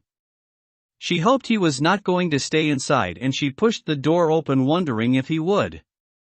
When she got fairly into the garden she saw that he probably did intend to stay, because he had alighted on a dwarf apple tree, and under the apple tree was lying a little reddish animal with a bushy tail, and both of them were watching the stooping body and rust-red head of Dickon, who was kneeling on the grass working hard.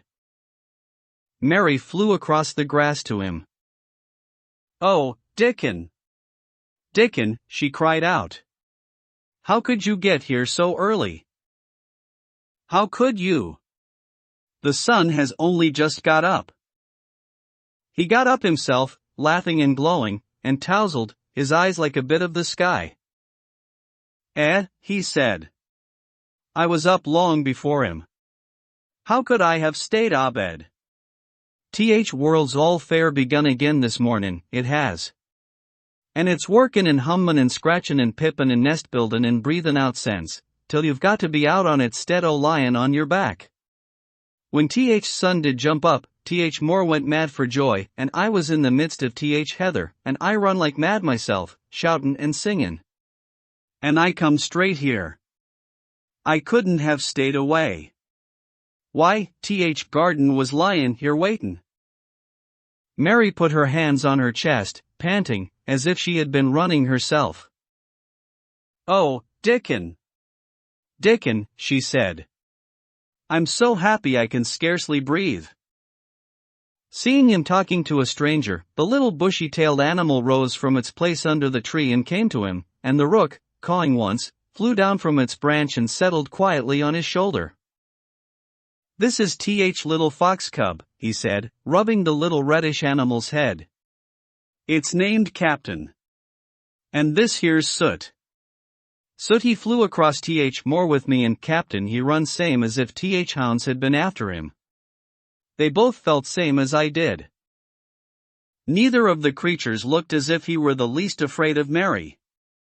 When Dickon began to walk about, Soot stayed on his shoulder and Captain trotted quietly close to his side. "See here," said Dickon. "See how these has pushed up, and these. And look at these here." He threw himself upon his knees and Mary went down beside him. They had come upon a whole clump of crocuses burst into purple and orange and gold. Mary bent her face down and kissed them. "You never kiss a person in that way," she said when she lifted her head. "Flowers are so different." He looked puzzled but smiled. He said, "I've kissed mother many a time that way when I come in from more after a day's roamin', and she stood there at door and son, lookin' so glad and comfortable." They ran from one part of the garden to another and found so many wonders that they were obliged to remind themselves that they must whisper or speak low. He showed her swelling leaf buds on rose branches which had seemed dead. He showed her 10,000 new green points pushing through the mold. They put their eager young noses close to the earth and sniffed its warm springtime breathing. They dug and pulled and laughed low with rapture until Mistress Mary's hair was as tumbled as Dickon's and her cheeks were almost as poppy red as his. There was every joy on earth in the secret garden that morning, and in the midst of them came a delight more delightful than all, because it was more wonderful. Swiftly something flew across the wall and darted through the trees to a close-grown corner, a little flare of red-breasted bird with something hanging from its beak. Dickon stood quite still and put his hand on Mary almost as if they had suddenly found themselves laughing in a church. "We mun not stir," he whispered in broad Yorkshire. "We mun not scarce breathe. I knowed he was made huntin' when I seed him last. It's Ben Weatherstaff's robin. He's buildin' his nest. He'll stay here if us don't fight him." They settled down softly upon the grass and sat there without moving. "Us mustn't seem as if us was watchin' him too close," said Dickon. "He'd be out with us for good if he got notion us was interferin' now. He'll be a good bit different till all this is over. He's set up housekeepin'. He'll be shyer and readier to take things ill. He's got no time for visitin' and gossipin'. Us must keep still a bit and try to look as if us was grass and trees and bushes. Then when he's got used to seein' us I'll chirp a bit and he'll know us'll not be in his way." Mistress Mary was not at all sure that she knew, as Dickon seemed to, how to try to look like grass and trees and bushes. But he had said the queer thing as if it were the simplest and most natural thing in the world, and she felt it must be quite easy to him, and indeed she watched him for a few minutes carefully, wondering if it was possible for him to quietly turn green and put out branches and leaves. But he only sat wonderfully still, and when he spoke dropped his voice to such a softness that it was curious that she could hear him, but she could. "It's part o' springtime, this nest buildin' is," he said. "I warrant it's been goin' on in same way every year since world was begun. They've got their way o' thinkin' and doin' things and a body had better not meddle. You can lose a friend in springtime easier than any other season if you're too curious." "If we talk about him I can't help looking at him," Mary said as softly as possible. "We must talk of something else. There is something I want to tell you." "He'll like it better if us talks o' somethin' else," said Dickon. "What is it thou's got to tell me?" "Well, do you know about Colin?" she whispered. He turned his head to look at her. "What does thou know about him?" he asked. "I've seen him. I have been to talk to him every day this week. He wants me to come. He says I'm making him forget about being ill and dying," answered Mary. Dickon looked actually relieved as soon as the surprise died away from his round face. "I am glad o' that," he exclaimed. "I'm right down glad. It makes me easier. I knowed I must say nothin' about him and I don't like havin' to hide things." "Don't you like hiding the garden?" said Mary. "I'll never tell about it," he answered. "But I says to Mother, 'Mother,' I says, 'I got a secret to keep. It's not a bad un, thee knows that. It's no worse than hidin' where a bird's nest is. Thee doesn't mind it, does thee?'" Mary always wanted to hear about Mother. "What did she say?" she asked, not at all afraid to hear. Dickon grinned sweet-temperedly. "It was just like her, what she said," he answered. "She give my head a bit of a rub and laughed and she says, 'Lad, thee can have all secrets the likes. I've knowed thee 12 year. "How did you know about Colin?" asked Mary. "Everybody as knowed about Mester Craven knowed there was a little lad as was like to be a cripple, and they knowed Mester Craven didn't like him to be talked about. Folks is sorry for Mester Craven because Mrs. Craven was such a pretty young lady and they was so fond of each other. Mrs. Medlock stops in our cottage whenever she goes to Thwaite and she doesn't mind talking to Mother before us children, because she knows us has been brought up to be trusty." "How did thee find out about him?" "Martha was in fine trouble last time she came home. She said they'd heard him fret tin and there was a skin questions and she didn't know what to say." Mary told him her story about the midnight wuthering of the wind which had wakened her and about the faint far-off sounds of the complaining voice which had led her down the dark corridors with her candle and had ended with her opening of the door of the dimly lighted room with the carven four-posted bed in the corner. When she described the small ivory white face and the strange black-rimmed eyes, Dickon shook his head. "Them's just like his mother's eyes, only hers was always Logan, they say," he said. "They say as Mester Craven can't bear to see him when he's awake and it's because his eyes is so like his mother's and yet look so different in his miserable bit of a face." "Do you think he wants to die?" whispered Mary.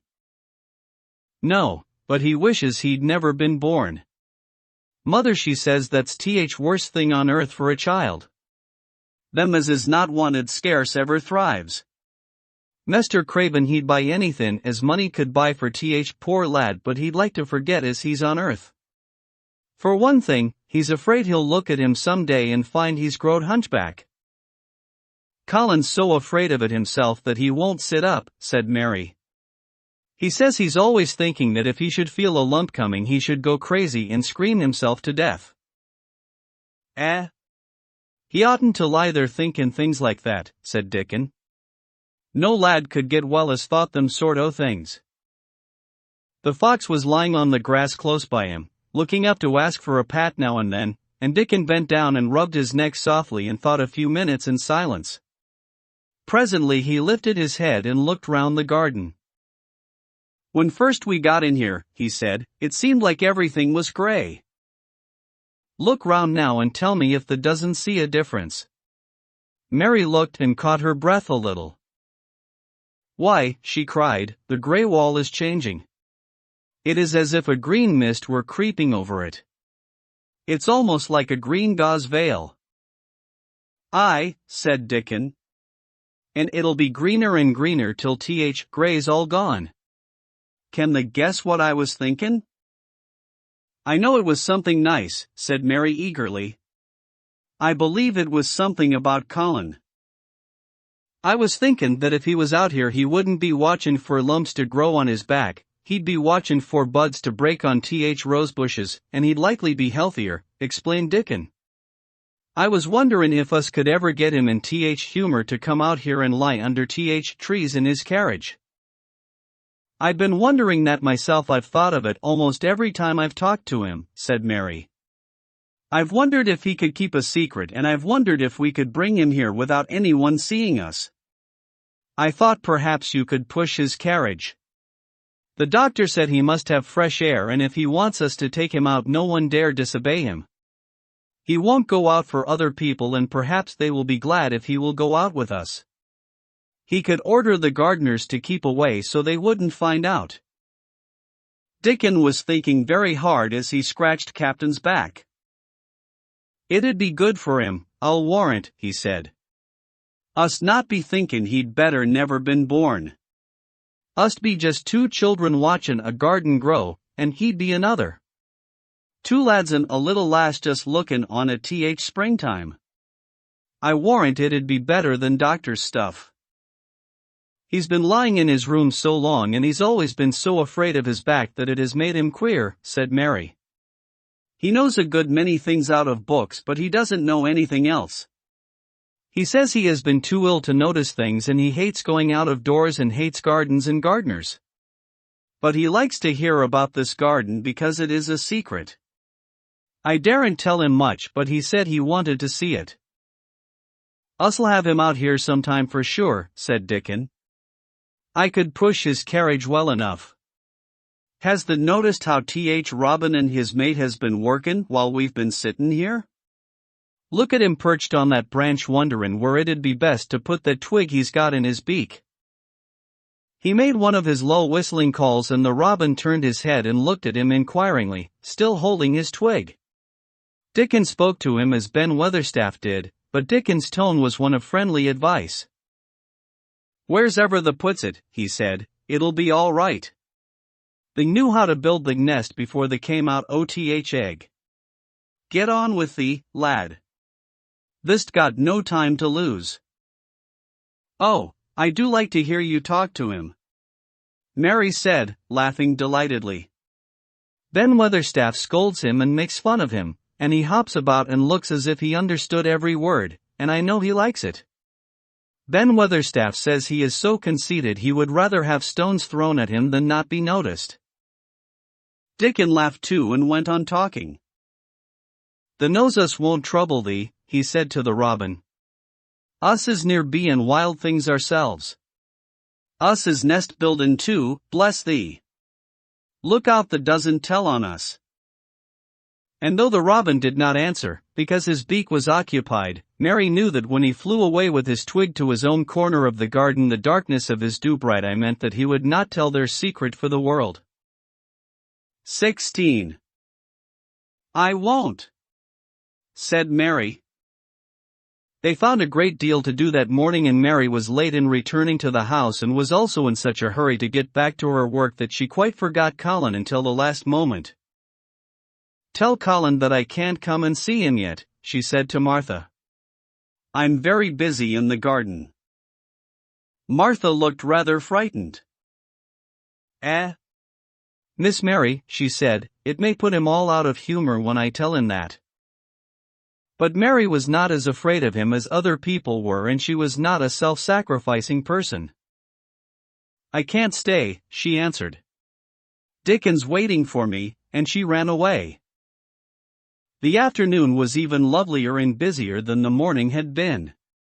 Already nearly all the weeds were cleared out of the garden and most of the roses and trees had been pruned or dug about.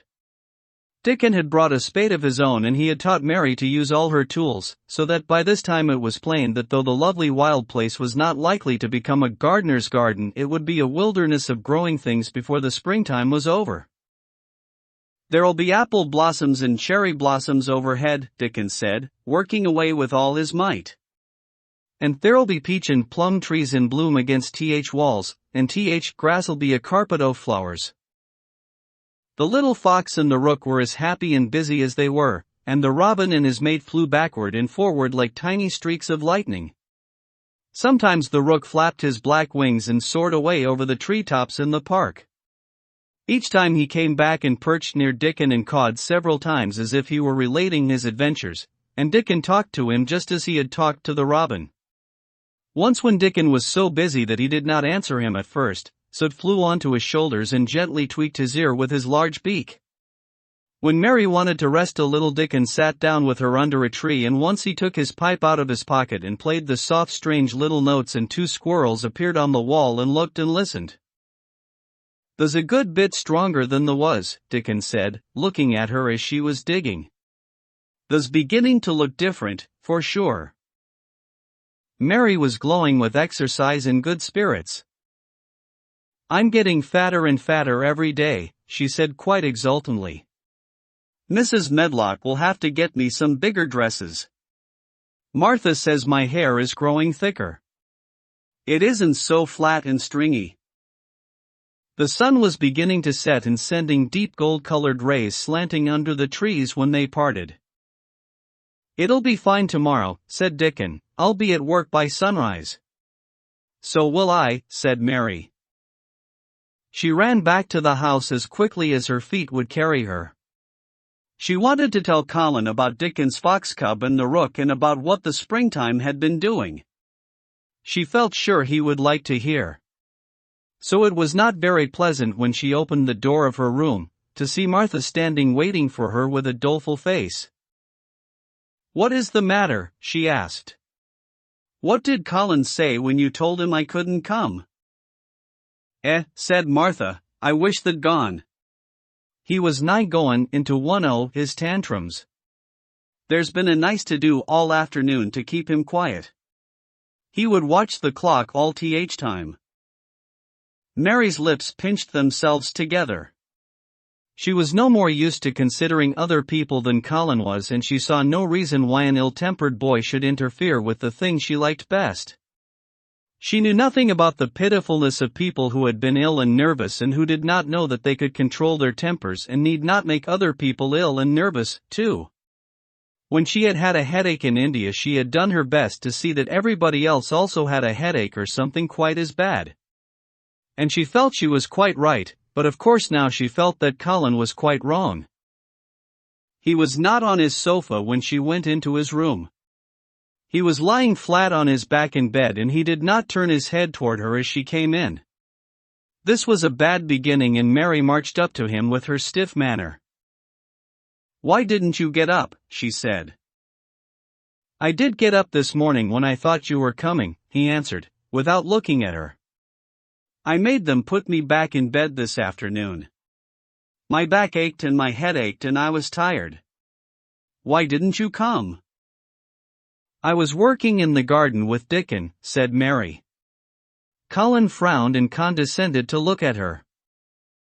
"I won't let that boy come here if you go and stay with him instead of coming to talk to me," he said. Mary flew into a fine passion. She could fly into a passion without making a noise. She just grew sour and obstinate and did not care what happened.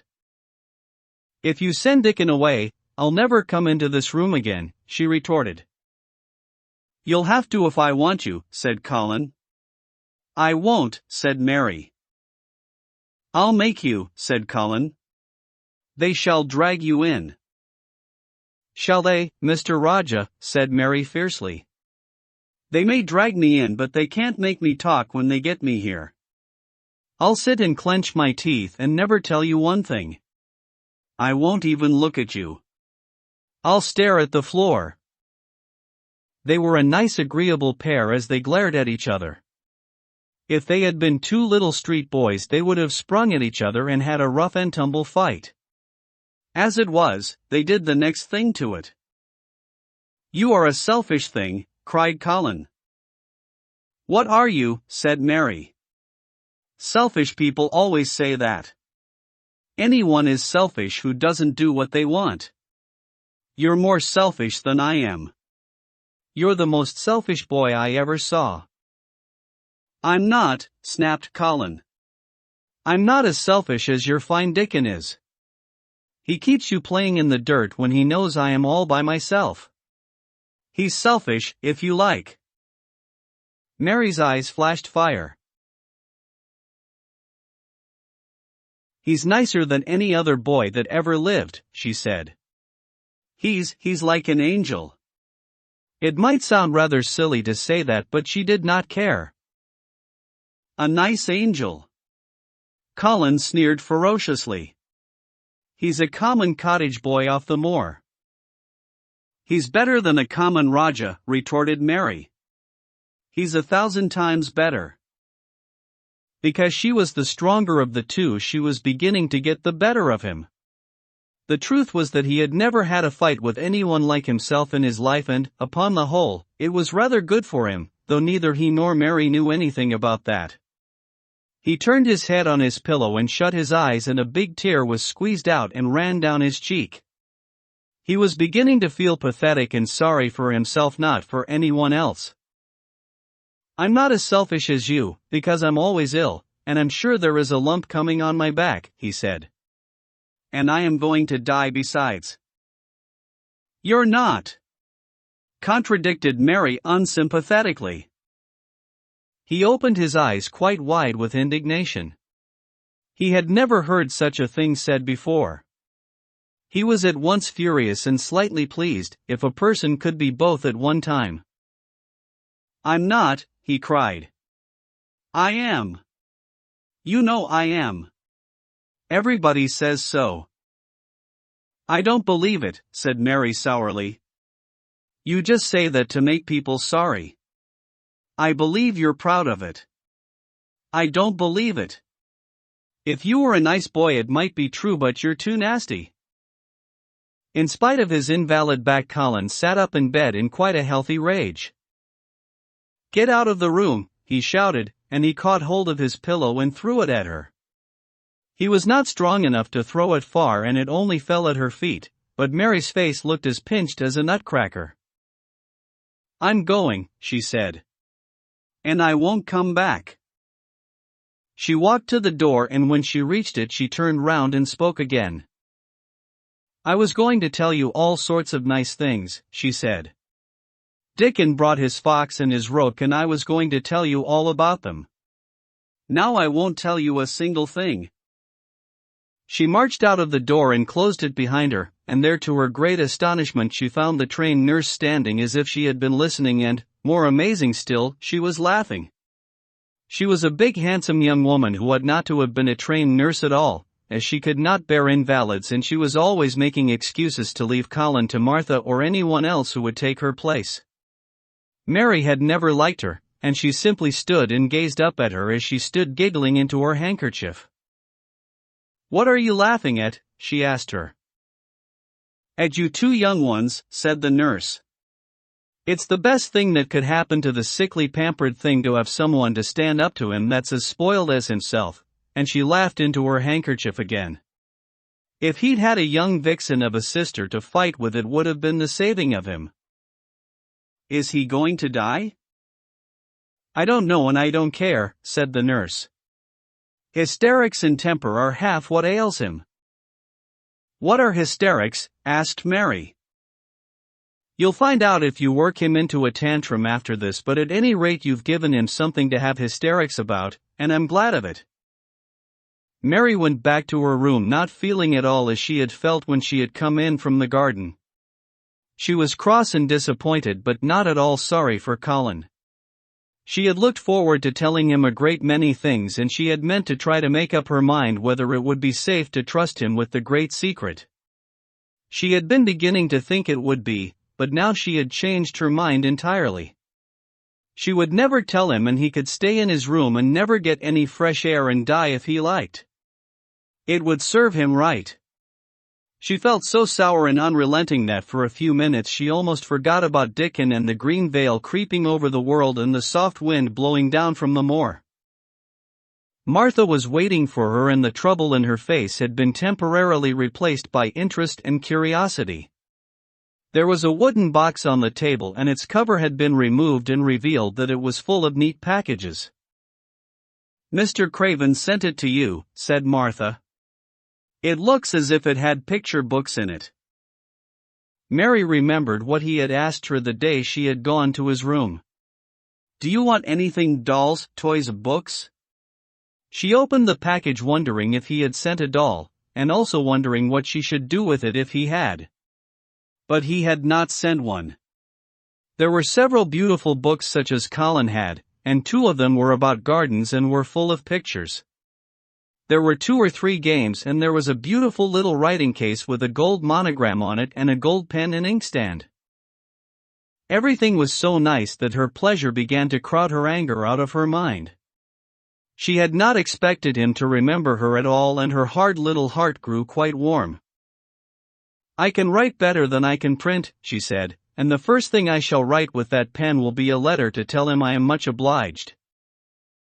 If she had been friends with Colin she would have run to show him her presents at once, and they would have looked at the pictures and read some of the gardening books and perhaps tried playing the games, and he would have enjoyed himself so much he would never once have thought he was going to die or have put his hand on his spine to see if there was a lump coming. He had a way of doing that which she could not bear.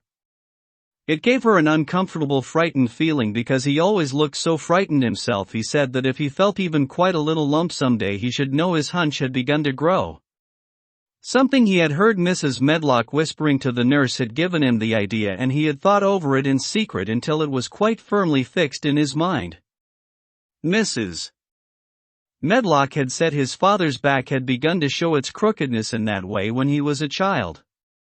He had never told anyone but Mary that most of his tantrums, as they called them, grew out of his hysterical hidden fear. Mary had been sorry for him when he had told her. He always began to think about it when he was cross or tired, she said to herself. And he has been cross today. Perhaps he has been thinking about it all afternoon. She stood still, looking down at the carpet and thinking. I said I would never go back again, she hesitated, knitting her brows. But perhaps, just perhaps, I will go and see if he wants me in the morning.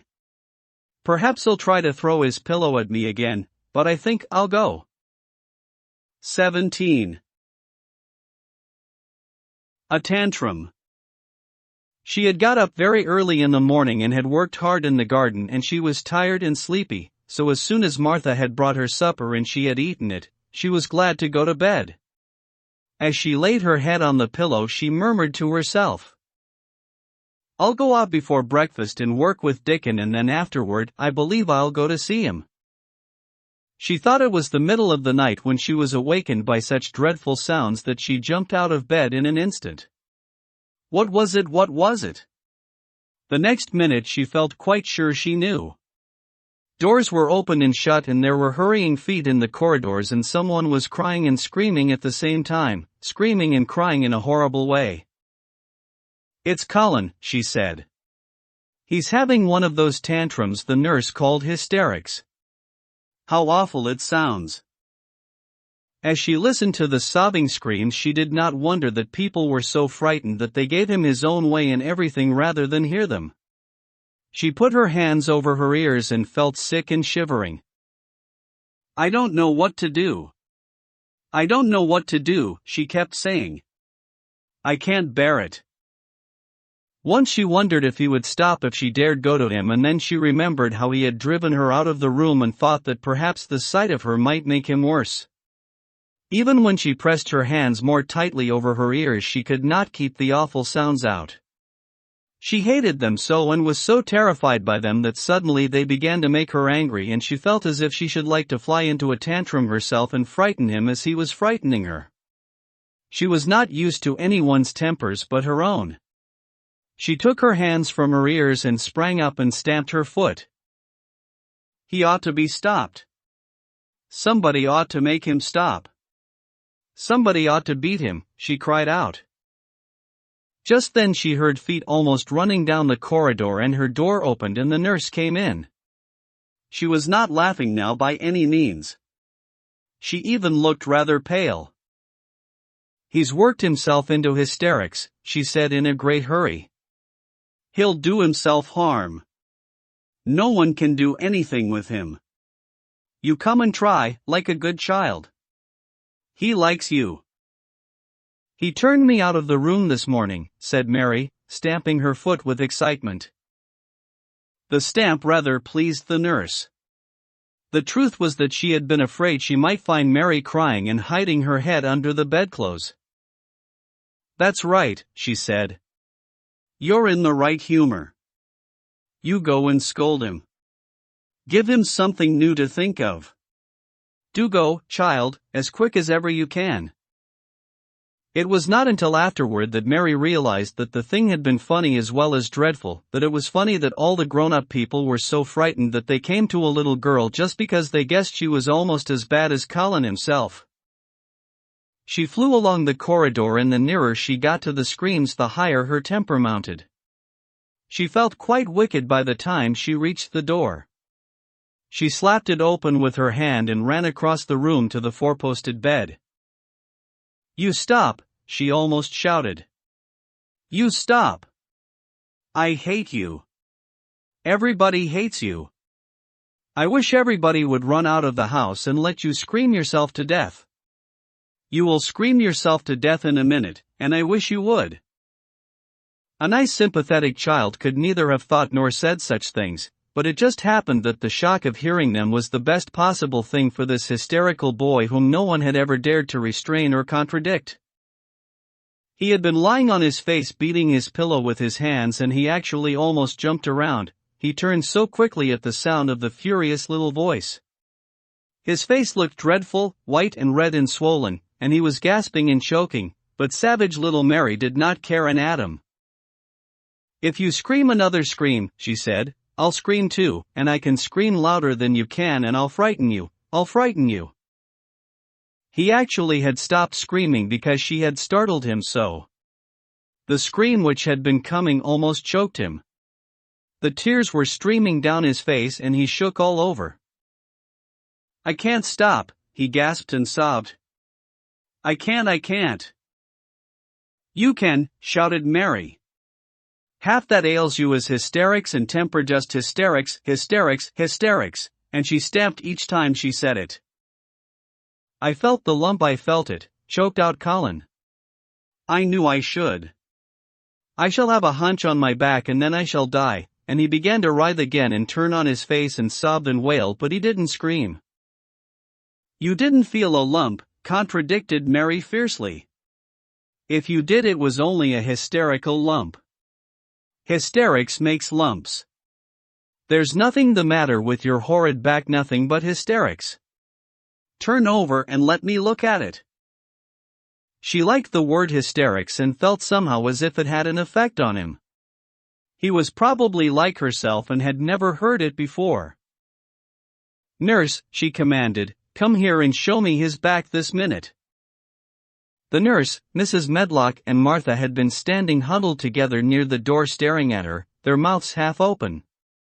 All three had gasped with fright more than once. The nurse came forward as if she were half afraid. Colin was heaving with great breathless sobs. "Perhaps he won't let me," she hesitated in a low voice. Colin heard her, however, and he gasped out between two sobs, "Show her. She'll see then." It was a poor thin back to look at when it was bared. Every rib could be counted and every joint of the spine, though Mistress Mary did not count them as she bent over and examined them with a solemn, savage little face. She looked so sour and old-fashioned that the nurse turned her head aside to hide the twitching of her mouth. There was just a minute's silence, for even Colin tried to hold his breath while Mary looked up and down his spine, and down and up, as intently as if she had been the great doctor from London. "There's not a single lump there," she said at last. "There's not a lump as big as a pin except backbone lumps, and you can only feel them because you're thin.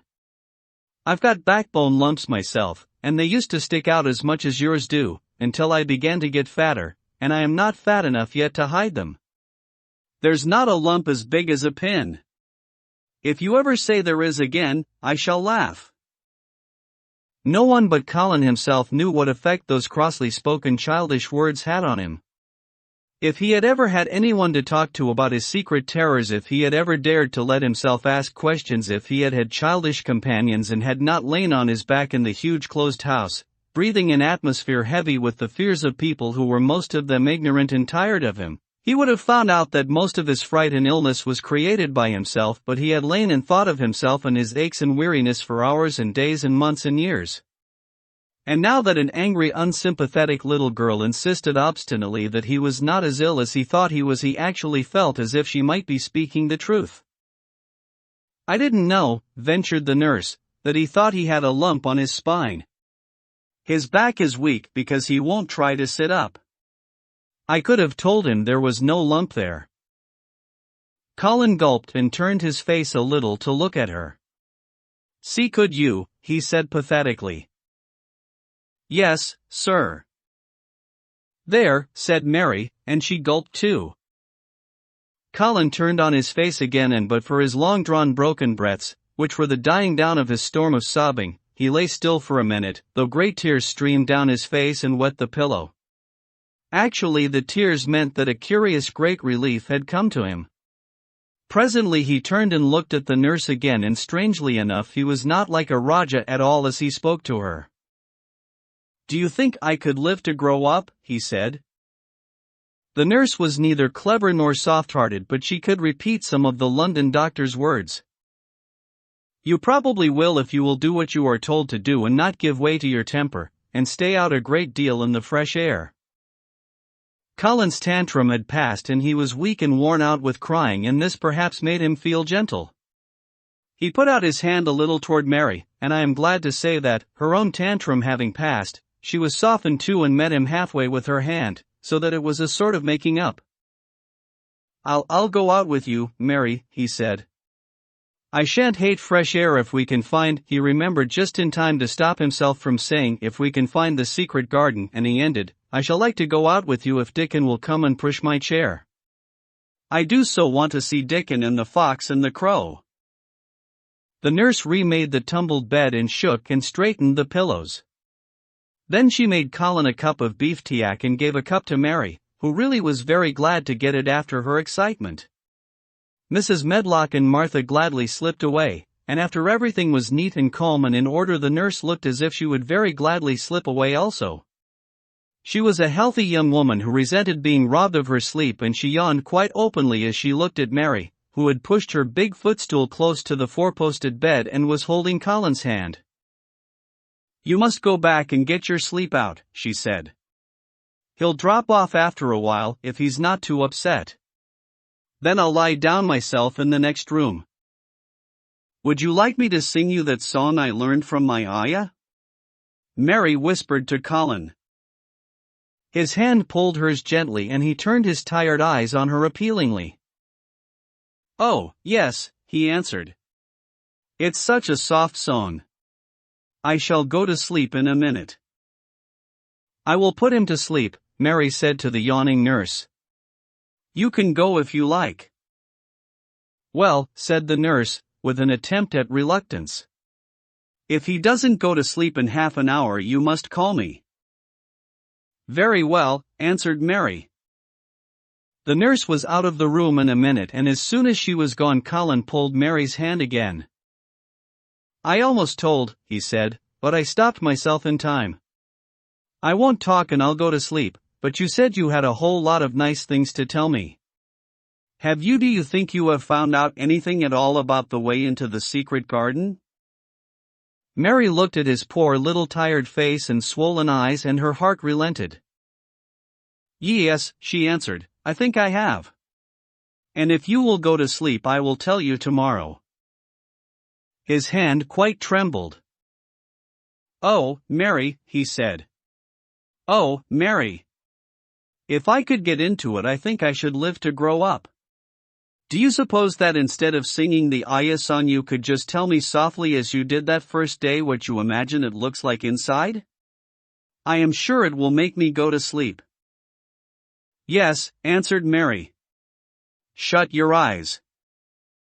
He closed his eyes and lay quite still, and she held his hand and began to speak very slowly and in a very low voice. "I think it has been left alone so long that it has grown all into a lovely tangle. I think the roses have climbed and climbed and climbed until they hang from the branches and walls and creep over the ground almost like a strange grey mist. Some of them have died, but many are alive, and when the summer comes there will be curtains and fountains of roses. I think the ground is full of daffodils and snowdrops and lilies and iris working their way out of the dark. Now the spring has begun, perhaps. The soft drone of her voice was making him stiller and stiller, and she saw it and went on. "Perhaps they are coming up through the grass, perhaps there are clusters of purple crocuses and gold ones even now. Perhaps the leaves are beginning to break out and uncurl, and perhaps the gray is changing and a green gauze veil is creeping over everything. And the birds are coming to look at it, because it is so safe and still. And perhaps, very softly and slowly indeed, the robin has found a mate and is building a nest." And Colin was asleep. 18. The mun not waste no time. Of course Mary did not waken early the next morning. She slept late because she was tired, and when Martha brought her breakfast she told her that though Colin was quite quiet he was ill and feverish as he always was after he had worn himself out with a fit of crying. Mary ate her breakfast slowly as she listened. "He says he wishes thou would please go and see him as soon as thou can," Martha said. "It's queer what a fancy he's took to thee. Thou did give it him last night for sure, didn't thou? Nobody else would have dared to do it." Poor lad. He's been spoiled till salt won't save him. Mother says as two worst things as can happen to a child is never to have his own way or always to have it. She doesn't know which is worst. Thou was in a fine temper thyself, too. But he says to me when I went into his room, "Please ask Miss Mary if she'll please come and talk to me." Think o' him saying please. "Will you go, miss?" "I'll run and see Dickon first," said Mary. "No, I'll go and see Colin first and tell him. I know what I'll tell him," with a sudden inspiration. She had her hat on when she appeared in Colin's room and for a second he looked disappointed. He was in bed. His face was pitifully white and there were dark circles round his eyes. "I'm glad you came," he said. "My head aches and I ache all over because I'm so tired. Are you going somewhere?" Mary went and leaned against his bed. "I won't be long," she said.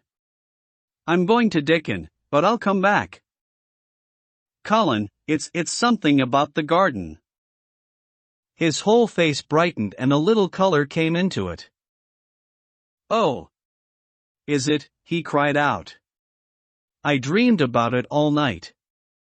I heard you say something about gray changing into green, and I dreamed I was standing in a place all filled with trembling little green leaves, and there were birds on nests everywhere and they looked so soft and still.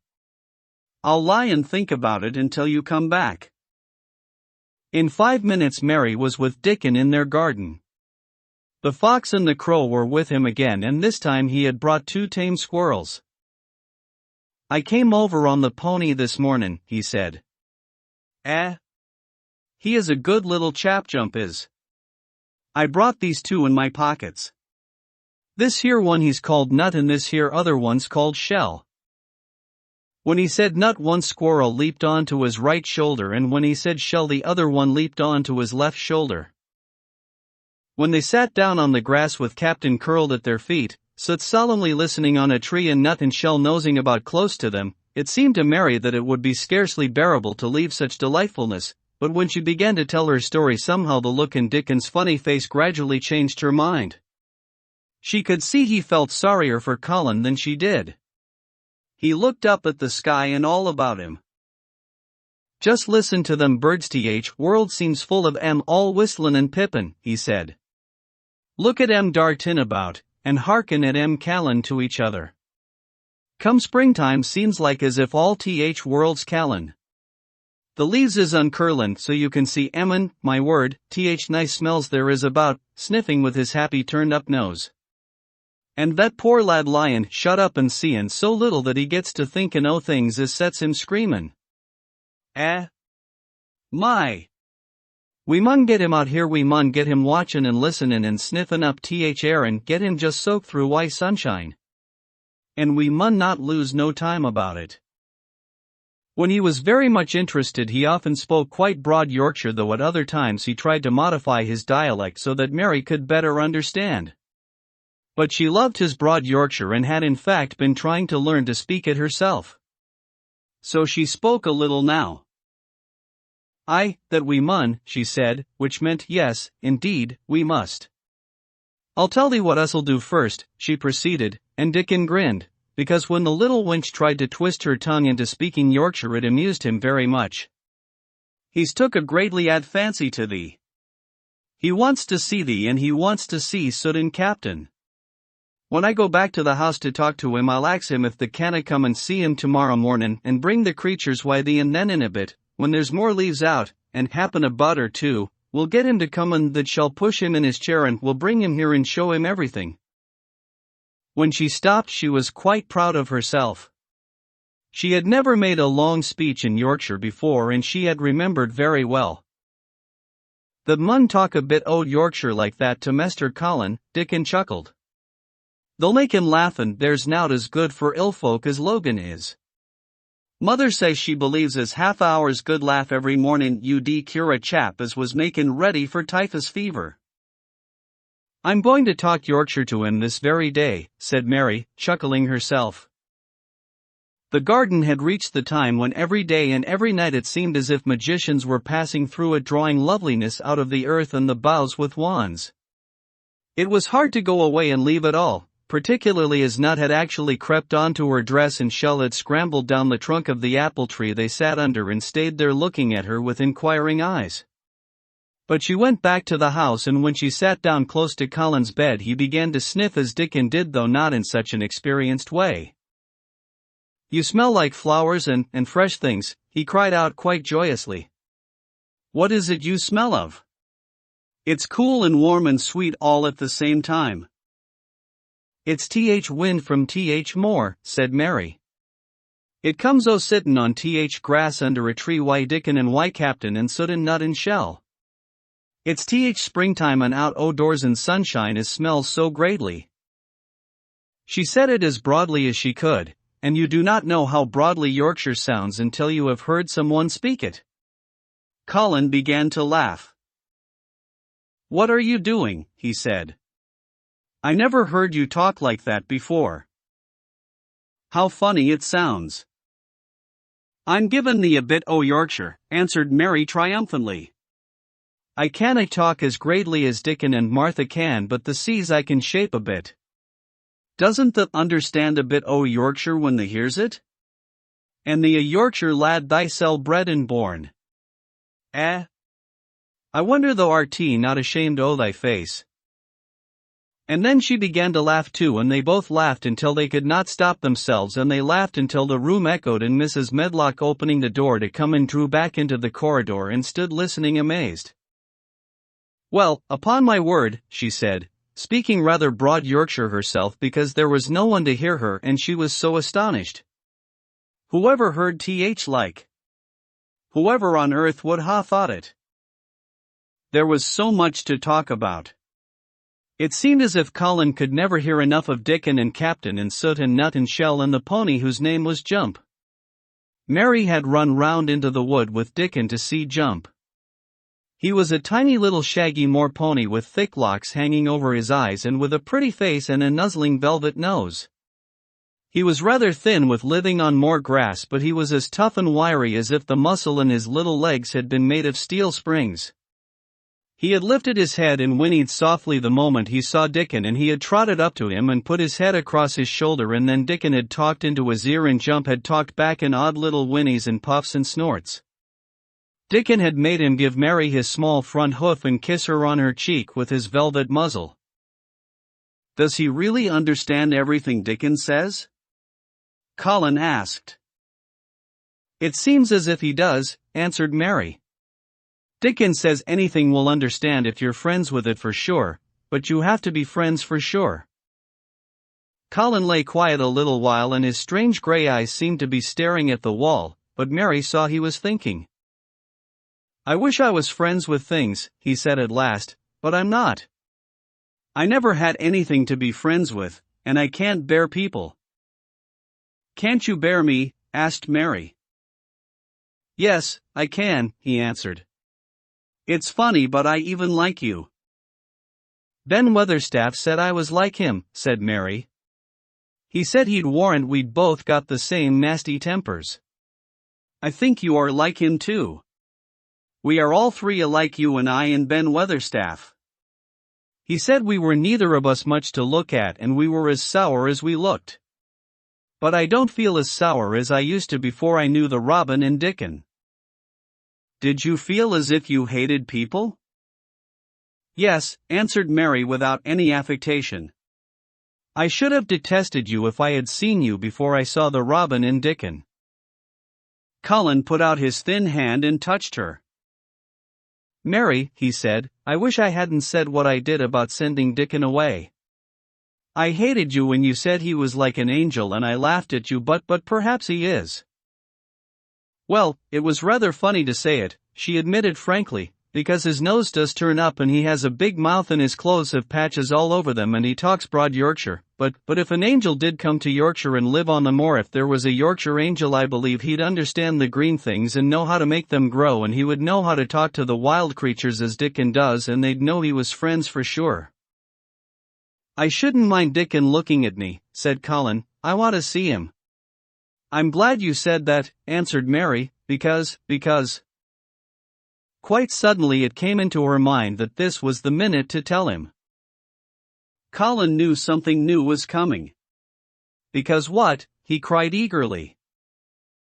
Mary was so anxious that she got up from her stool and came to him and caught hold of both his hands. "Can I trust you?"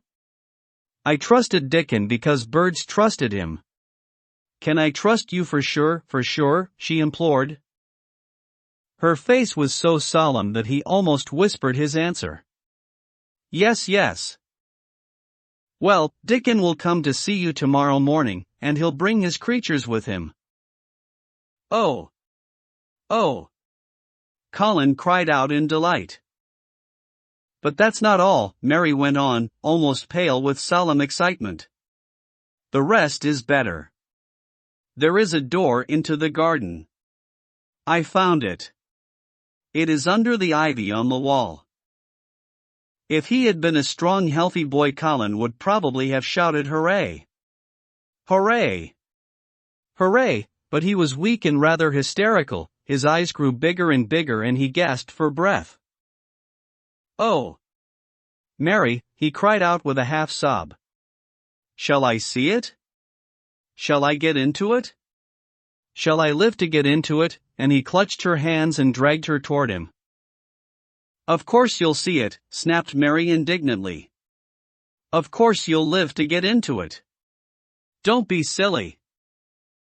And she was so unhysterical and natural and childish that she brought him to his senses and he began to laugh at himself, and a few minutes afterward she was sitting on her stool again telling him not what she imagined the secret garden to be like but what it really was, and Colin's aches and tiredness were forgotten and he was listening enraptured. "It is just what you thought it would be," he said at last. "It sounds just as if you had really seen it. You know I said that when you told me first." Mary hesitated about 2 minutes and then boldly spoke the truth. "I had seen it and I had been in," she said. "I found the key and got in weeks ago.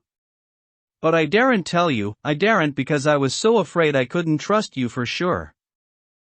19. It has come. Of course Dr. Craven had been sent for the morning after Colin had had his tantrum. He was always sent for at once when such a thing occurred, and he always found, when he arrived, a white shaken boy lying on his bed, sulky, and still so hysterical that he was ready to break into fresh sobbing at the least word. In fact, Dr. Craven dreaded and detested the difficulties of these visits. On this occasion he was away from Misselthwaite Manor until afternoon. "How is he?" he asked Mrs. Medlock rather irritably when he arrived. "He will break a blood vessel in one of those fits some day. The boy is half insane with hysteria and self-indulgence." "Well, sir," answered Mrs. Medlock, "you'll scarcely believe your eyes when you see him. That plain sour-faced child that's almost as bad as himself has just bewitched him. How she's done it there's no telling. The Lord knows she's nothing to look at and you scarcely ever hear her speak, but she did what none of us dare do. She just flew at him like a little cat last night, and stamped her feet and ordered him to stop screaming, and somehow she startled him so that he actually did stop, and this afternoon, well, just come up and see, sir. It's past crediting." The scene which Dr. Craven beheld when he entered his patient's room was indeed rather astonishing to him. As Mrs. Medlock opened the door he heard laughing and chattering. Colin was on his sofa in his dressing gown and he was sitting up quite straight looking at a picture in one of the garden books and talking to the plain child who at that moment could scarcely be called plain at all because her face was so glowing with enjoyment. "Those long spires of blue ones, we'll have a lot of those," Colin was announcing. "They're called delphiniums." "Dickon says they're larkspurs made big and grand," cried Mistress Mary. There are clumps there already. Then they saw Dr. Craven and stopped. Mary became quite still and Colin looked fretful. I am sorry to hear you were ill last night, my boy, Dr. Craven said a trifle nervously. He was rather a nervous man. I'm better now, much better, Colin answered, rather like a Raja. I'm going out in my chair in a day or two if it is fine. I want some fresh air. Dr. Craven sat down by him and felt his pulse and looked at him curiously. It must be a very fine day, he said, and you must be very careful not to tire yourself. Fresh air won't tire me, said the young Raja. As there had been occasions when this same young gentleman had shrieked aloud with rage and had insisted that fresh air would give him cold and kill him, it is not to be wondered at that his doctor felt somewhat startled. I thought you did not like fresh air, he said. I don't when I am by myself, replied the Raja, but my cousin is going out with me. And the nurse, of course, suggested Dr. Craven. No, I will not have the nurse, so magnificently that Mary could not help remembering how the young native prince had looked with his diamonds and emeralds and pearls stuck all over him and the great rubies on the small dark hand he had waved to command his servants to approach with salams and receive his orders. My cousin knows how to take care of me. I am always better when she is with me. She made me better last night. A very strong boy I know will push my carriage. Dr. Craven felt rather alarmed. If this tiresome hysterical boy should chance to get well, he himself would lose all chance of inheriting Misselthwaite, but he was not an unscrupulous man, though he was a weak one, and he did not intend to let him run into actual danger. He must be a strong boy and a steady boy, he said. And I must know something about him. Who is he? What is his name? It's Dickon, Mary spoke up suddenly. She felt somehow that everybody who knew the moor must know Dickon. And she was right, too. She saw that in a moment. Dr. Craven's serious face relaxed into a relieved smile.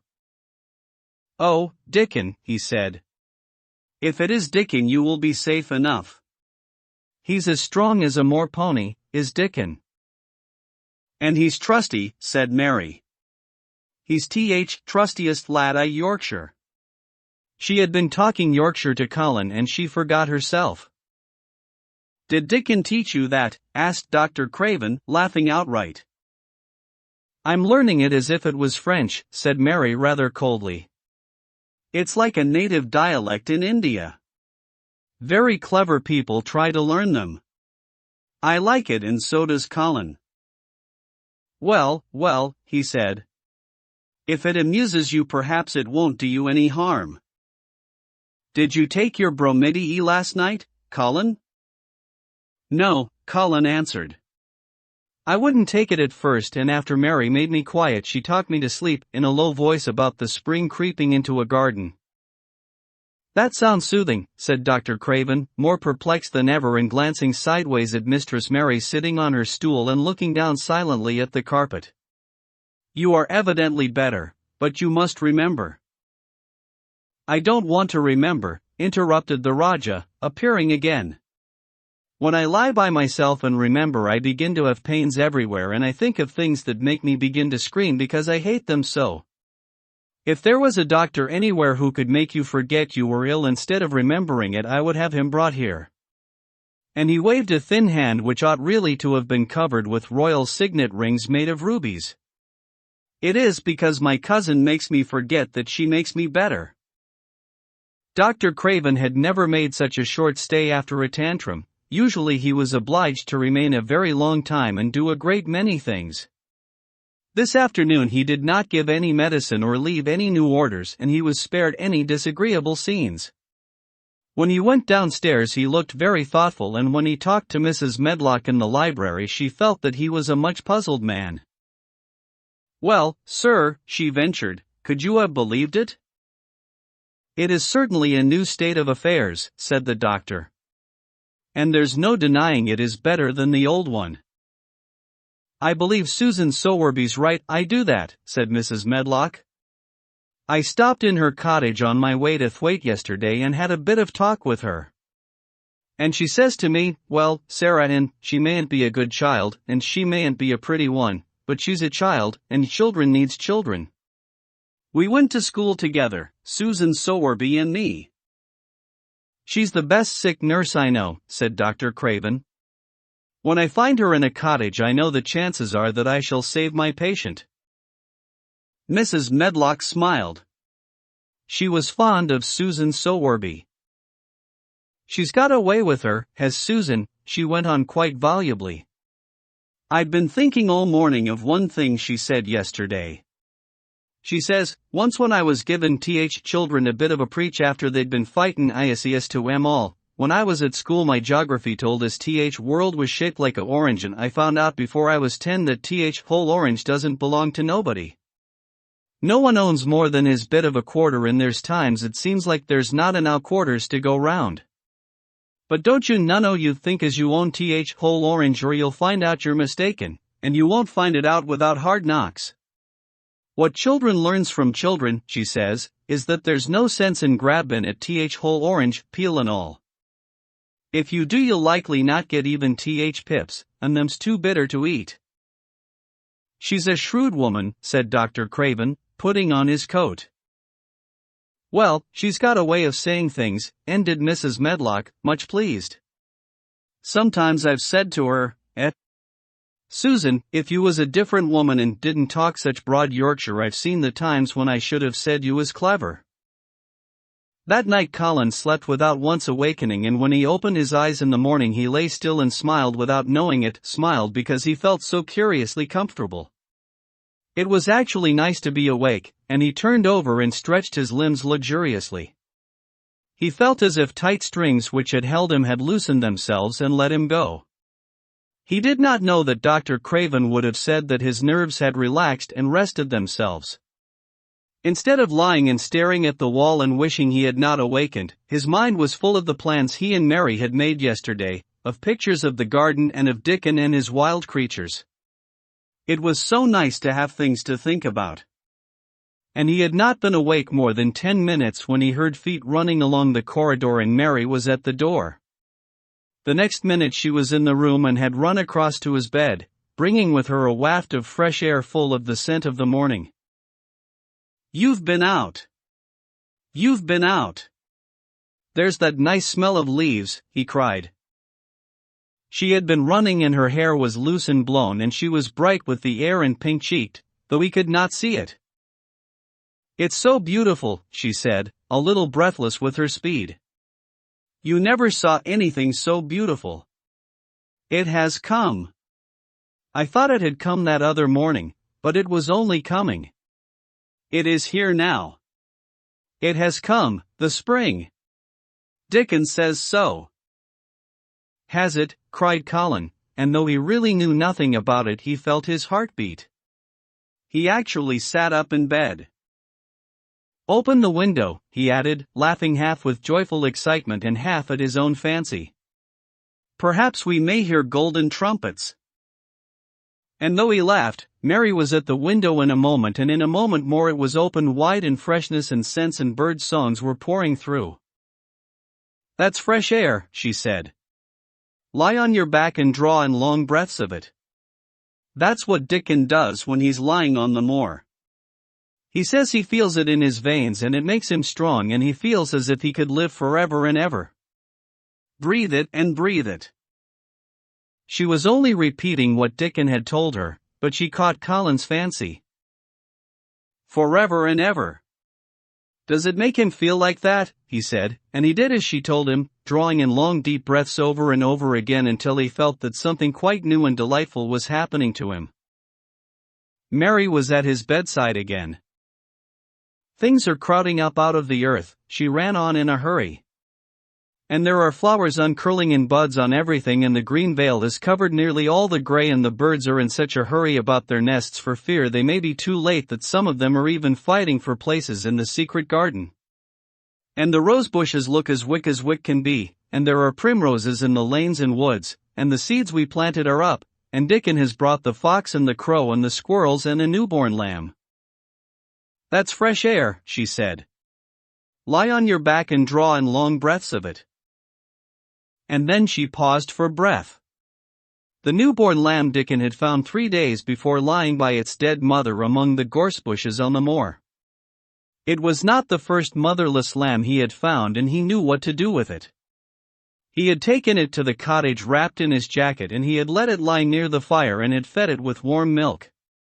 It was a soft thing with a darling silly baby face and legs rather long for its body. Dickon had carried it over the moor in his arms, and its feeding bottle was in his pocket with a squirrel, and when Mary had sat under a tree with its limp warmness huddled on her lap, she had felt as if she were too full of strange joy to speak.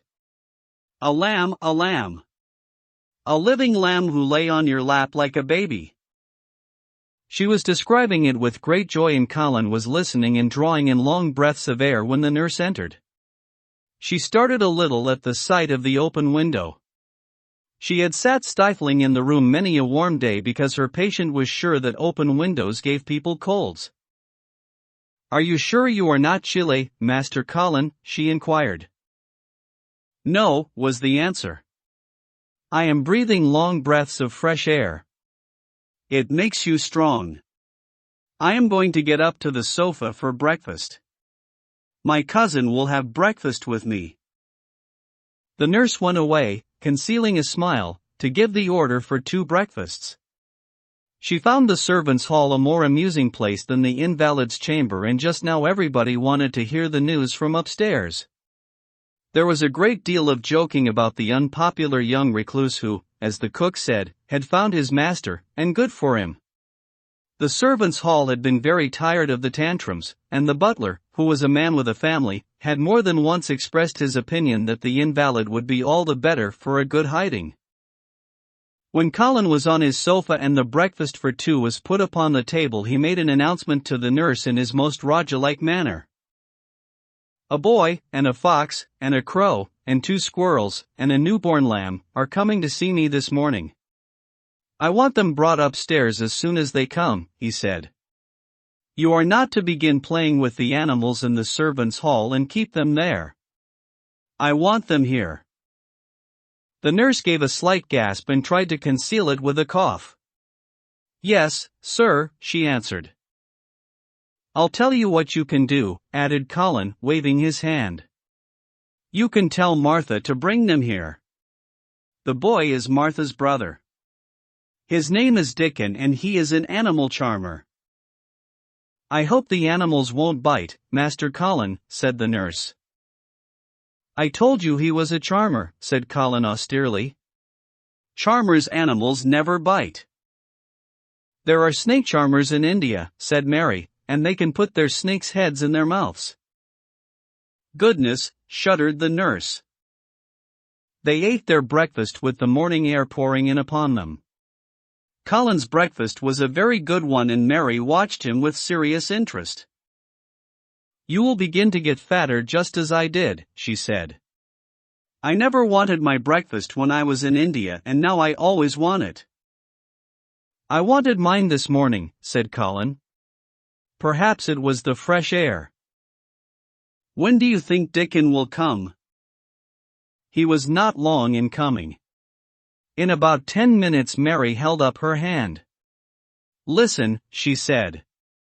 "Did you hear a caw?" Colin listened and heard it, the oddest sound in the world to hear inside a house. "A horse caw-caw, yes," he answered.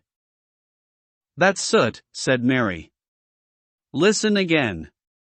Do you hear a bleat, a tiny one?" "Oh, yes," cried Colin, quite flushing. "That's the newborn lamb," said Mary. "He's coming." Dickon's moorland boots were thick and clumsy, and though he tried to walk quietly, they made a clumping sound as he walked through the long corridors. Mary and Colin heard him marching, until he passed through the tapestry door onto the soft carpet of Colin's own passage.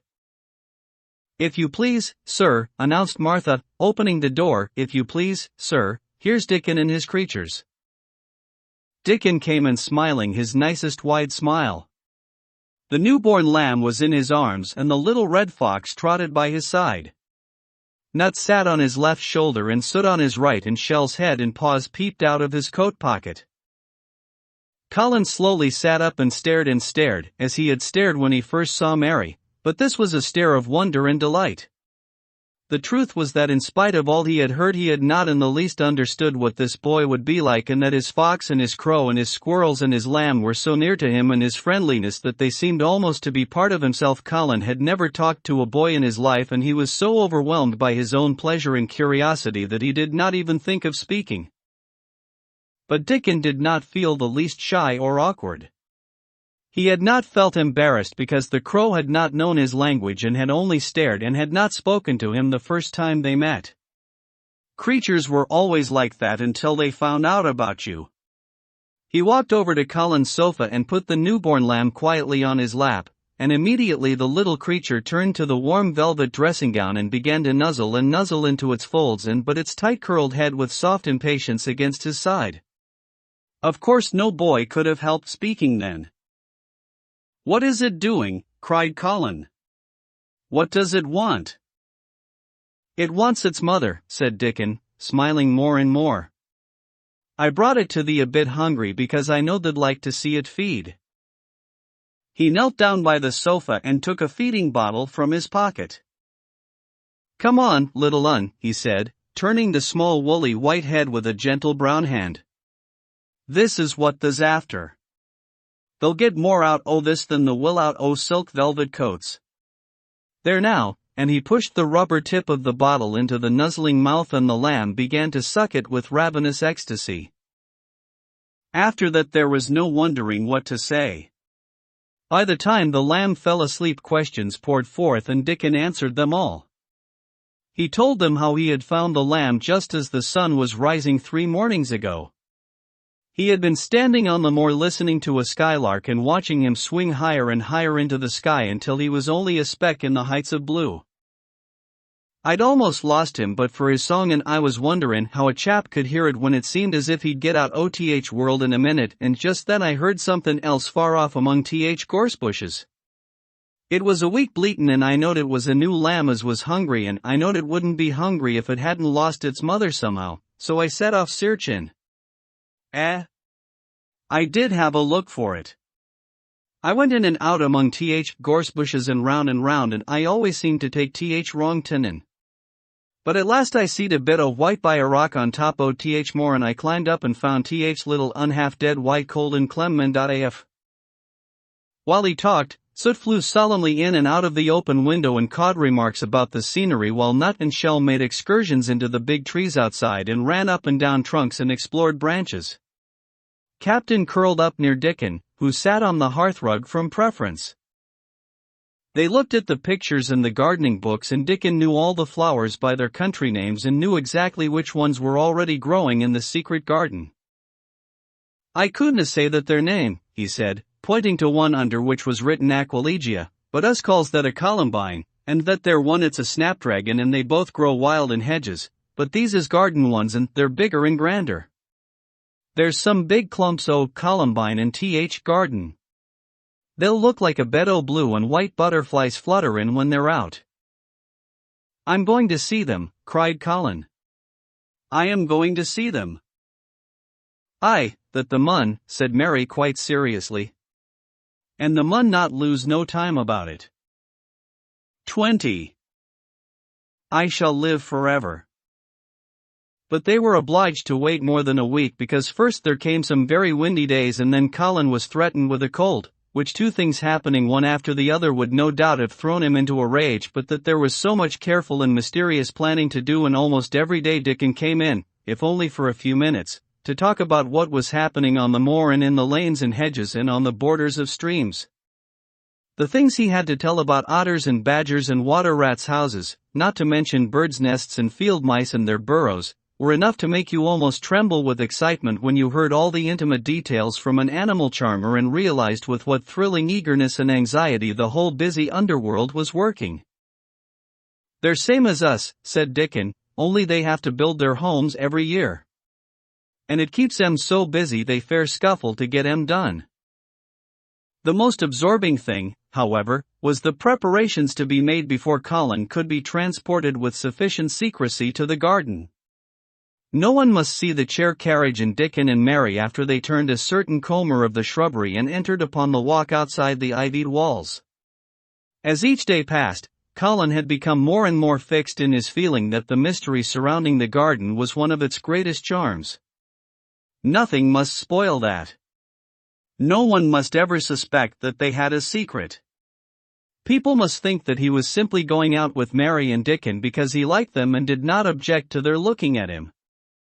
They had long and quite delightful talks about their route.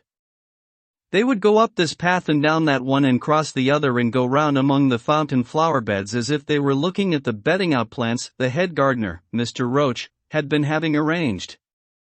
That would seem such a rational thing to do that no one would think it at all mysterious.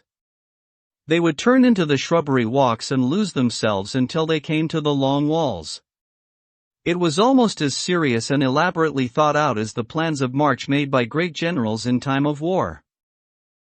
Rumors of the new and curious things which were occurring in the invalid's apartments had of course filtered through the servants' hall into the stable yards and out among the gardeners, but notwithstanding this, Mr. Roach was startled one day when he received orders from Master Colin's room to the effect that he must report himself in the apartment no outsider had ever seen, as the invalid himself desired to speak to him.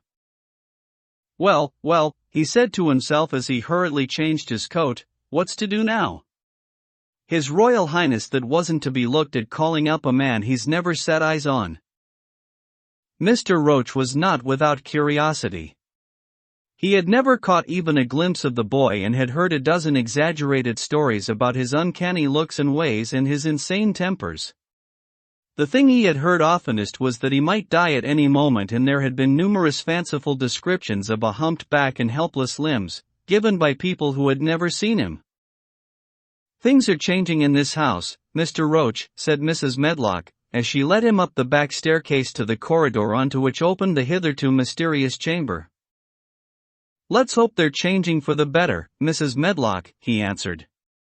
"They couldn't well change for the worse," she continued, "and queer as it all is, there's them as finds their duties made a lot easier to stand up under. Don't you be surprised, Mr. Roach, if you find yourself in the middle of a menagerie and Martha Sowerby's Dickon more at home than you or me could ever be." There really was a sort of magic about Dickon, as Mary always privately believed. When Mr. Roach heard his name he smiled quite leniently. "He'd be at home in Buckingham Palace or at the bottom of a coal mine," he said. "And yet it's not impudence, either. He's just fine, is that lad." It was perhaps well he had been prepared, or he might have been startled. When the bedroom door was opened, a large crow, which seemed quite at home perched on the high back of a carven chair, announced the entrance of a visitor by saying caw, caw quite loudly. In spite of Mrs. Medlock's warning, Mr. Roach only just escaped being sufficiently undignified to jump backward. The young Rajah was neither in bed nor on his sofa.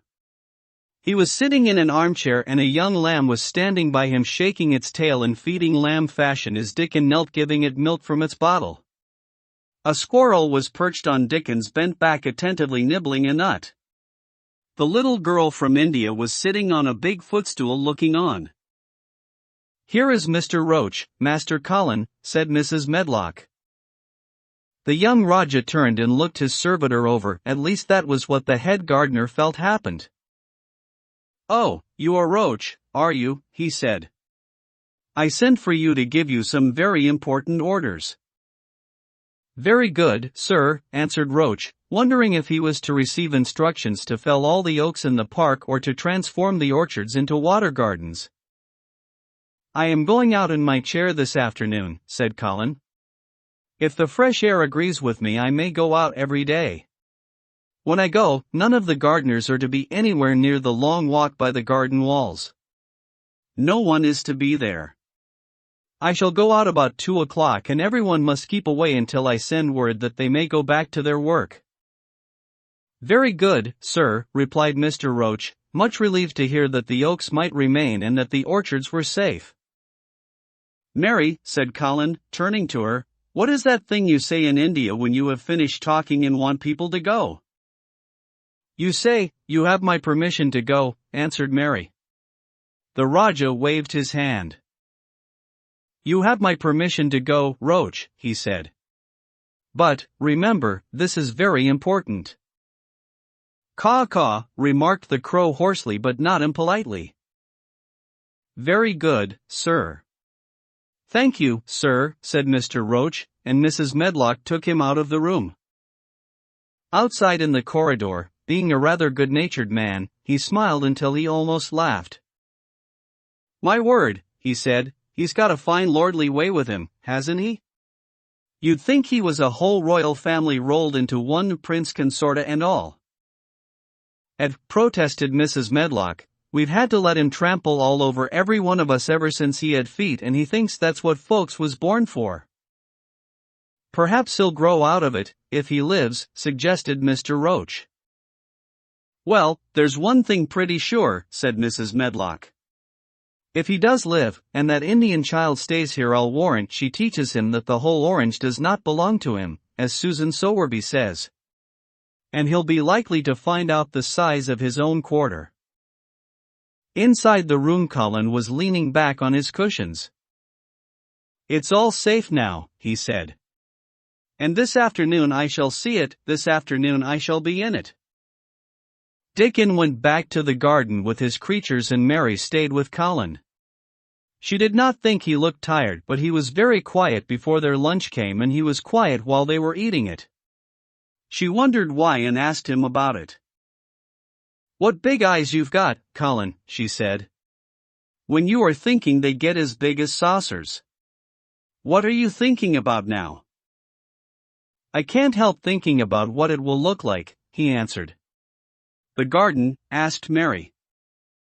The springtime, he said. I was thinking that I've really never seen it before. I scarcely ever went out and when I did go I never looked at it. I didn't even think about it. I never saw it in India because there wasn't any, said Mary. Shut in and morbid as his life had been, Colin had more imagination than she had and at least he had spent a good deal of time looking at wonderful books and pictures. That morning when you ran in and said it's come. It's come, you made me feel quite queer. It sounded as if things were coming with a great procession and big bursts and wafts of music. I've a picture like it in one of my books, crowds of lovely people and children with garlands and branches with blossoms on them, everyone laughing and dancing and crowding and playing on pipes. That was why I said, perhaps we shall hear golden trumpets and told you to throw open the window. How funny, said Mary. That's really just what it feels like.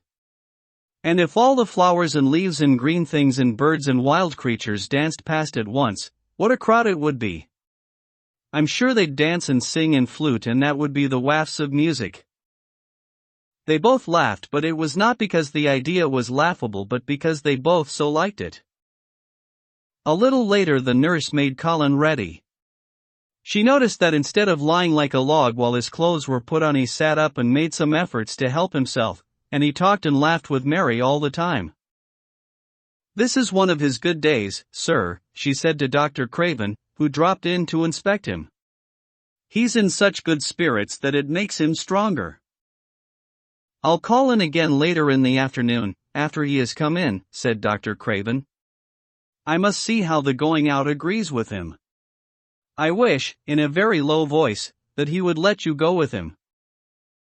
I'd rather give up the case this moment, sir, than even stay here while it's suggested, answered the nurse with sudden firmness. I hadn't really decided to suggest it, said the doctor, with his slight nervousness. We'll try the experiment. Dickon's a lad I trust with a newborn child. The strongest footman in the house carried Colin downstairs and put him in his wheelchair near which Dickon waited outside. After the manservant had arranged his rugs and cushions, the Rajah waved his hand to him and to the nurse. You have my permission to go, he said. And they both disappeared quickly and it must be confessed giggled when they were safely inside the house. Dickon began to push the wheeled chair slowly and steadily. Mistress Mary walked beside it and Colin leaned back and lifted his face to the sky. The arch of it looked very high and the small snowy clouds seemed like white birds floating on outspread wings below its crystal blueness. The wind swept in soft big breaths down from the moor and was strange with a wild clear scented sweetness. Colin kept lifting his thin chest to draw it in, and his big eyes looked as if it were they which were listening, instead of his ears. "There are so many sounds of singing and humming and calling out," he said. "What is that scent the puffs of wind bring?" "It's gorse on th more that's opening out," answered Dickon. "THBs are at it wonderful today." Not a human creature was to be caught sight of in the paths they took. In fact, every gardener or gardener's lad had been witched away. But they wound in and out among the shrubbery and out and round the fountain beds, following their carefully planned route for the mere mysterious pleasure of it. But when at last they turned into the long walk by the ivied walls, the excited sense of an approaching thrill made them, for some curious reason they could not have explained, begin to speak in whispers. "This is it," breathed Mary. "This is where I used to walk up and down and wonder. "Is it?" cried Colin, and his eyes began to search the ivy with eager curiousness. "But I can see nothing," he whispered. "There is no door." "That's what I thought," said Mary. Then there was a lovely breathless silence and the chair wheeled on. "That is the garden where Ben Weatherstaff works," said Mary. "Is it?" said Colin. A few yards more and Mary whispered again. "This is where the robin flew over the wall," she said. "Is it?" cried Colin. "Oh! I wish he'd come again." "And that," said Mary with solemn delight, pointing under a big lilac bush, "is where he perched on the little heap of earth and showed me the key." Then Colin sat up. "Where? Where?" "There," he cried, and his eyes were as big as the wolf's in Red Riding Hood, when Red Riding Hood felt called upon to remark on them. Dickon stood still and the wheeled chair stopped. "And this," said Mary, stepping onto the bed close to the ivy, "is where I went to talk to him when he chirped at me from the top of the wall. And this is the ivy the wind blew back," and she took hold of the hanging green curtain. "Oh! Is it?" gasped Colin. "And here is the handle, and here is the door." Dickon push in quickly. And Dickon did it with one strong, steady, splendid push. Colin had actually dropped back against his cushions, even though he gasped with delight, and he had covered his eyes with his hands and held them there, shutting out everything until they were inside and the chair stopped as if by magic and the door was closed. Not till then did he take them away and look round and round and round as Dickon and Mary had done.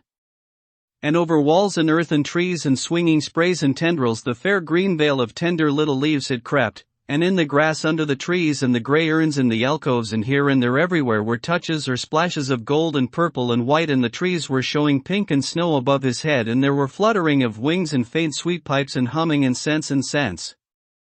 And the sun fell warm upon his face like a hand with a lovely touch. And in wonder Mary and Dickon stood and stared at him.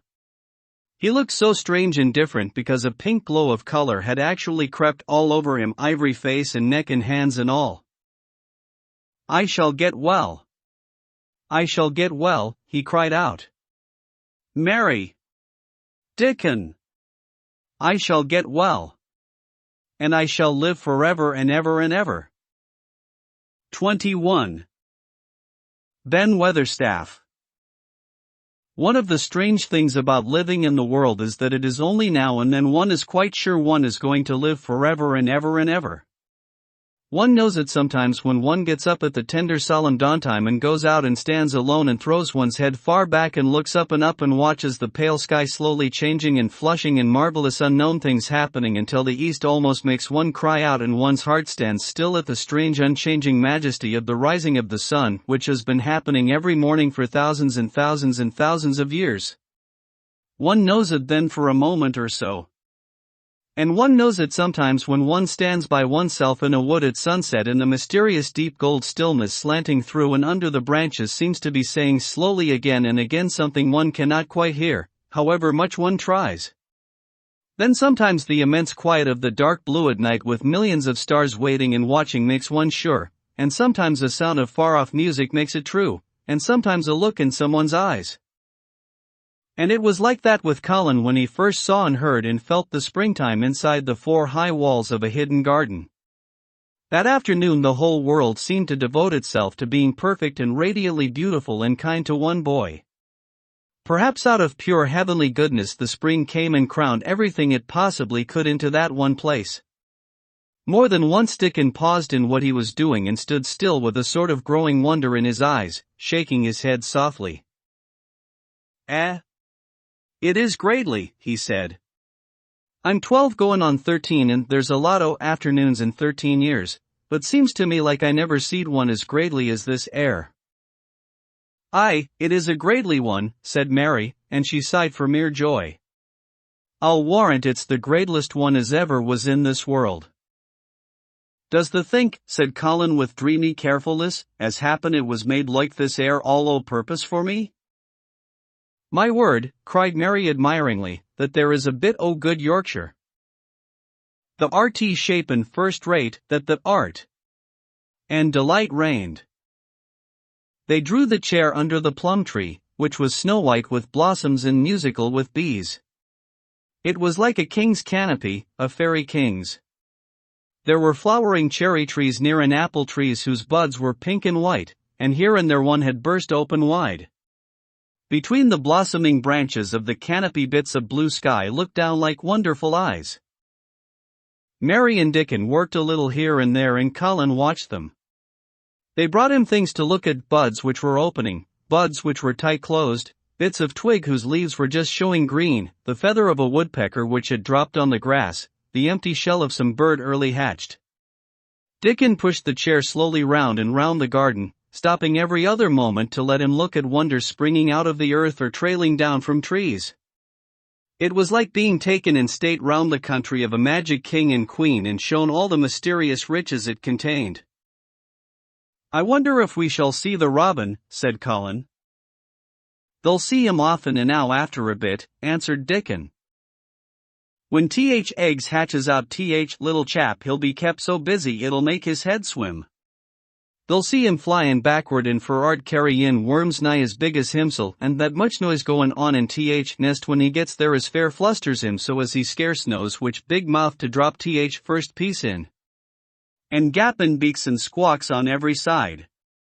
Mother says as when she sees work a robin has to keep them gappin' beaks filled, she feels like she was a lady with nothin' to do. She says she's seen little chaps when it seemed like sweat must be droppin' off them, though folk can't see it. This made them giggle so delightedly that they were obliged to cover their mouths with their hands, remembering that they must not be heard. Colin had been instructed as to the law of whispers and low voices several days before. He liked the mysteriousness of it and did his best, but in the midst of excited enjoyment it is rather difficult never to laugh above a whisper. Every moment of the afternoon was full of new things and every hour the sunshine grew more golden. The wheeled chair had been drawn back under the canopy and Dickon had sat down on the grass and had just drawn out his pipe when Colin saw something he had not had time to notice before. That's a very old tree over there, isn't it? He said. Dickon looked across the grass at the tree and Mary looked and there was a brief moment of stillness. Yes, answered Dickon, after it, and his low voice had a very gentle sound. Mary gazed at the tree and thought. The branches are quite grey and there's not a single leaf anywhere, Colin went on. It's quite dead, isn't it? Aye, admitted Dickon. But them roses as has climbed all over it will near hide every bit o' deadwood when they're full o' leaves and flowers. It won't look dead then.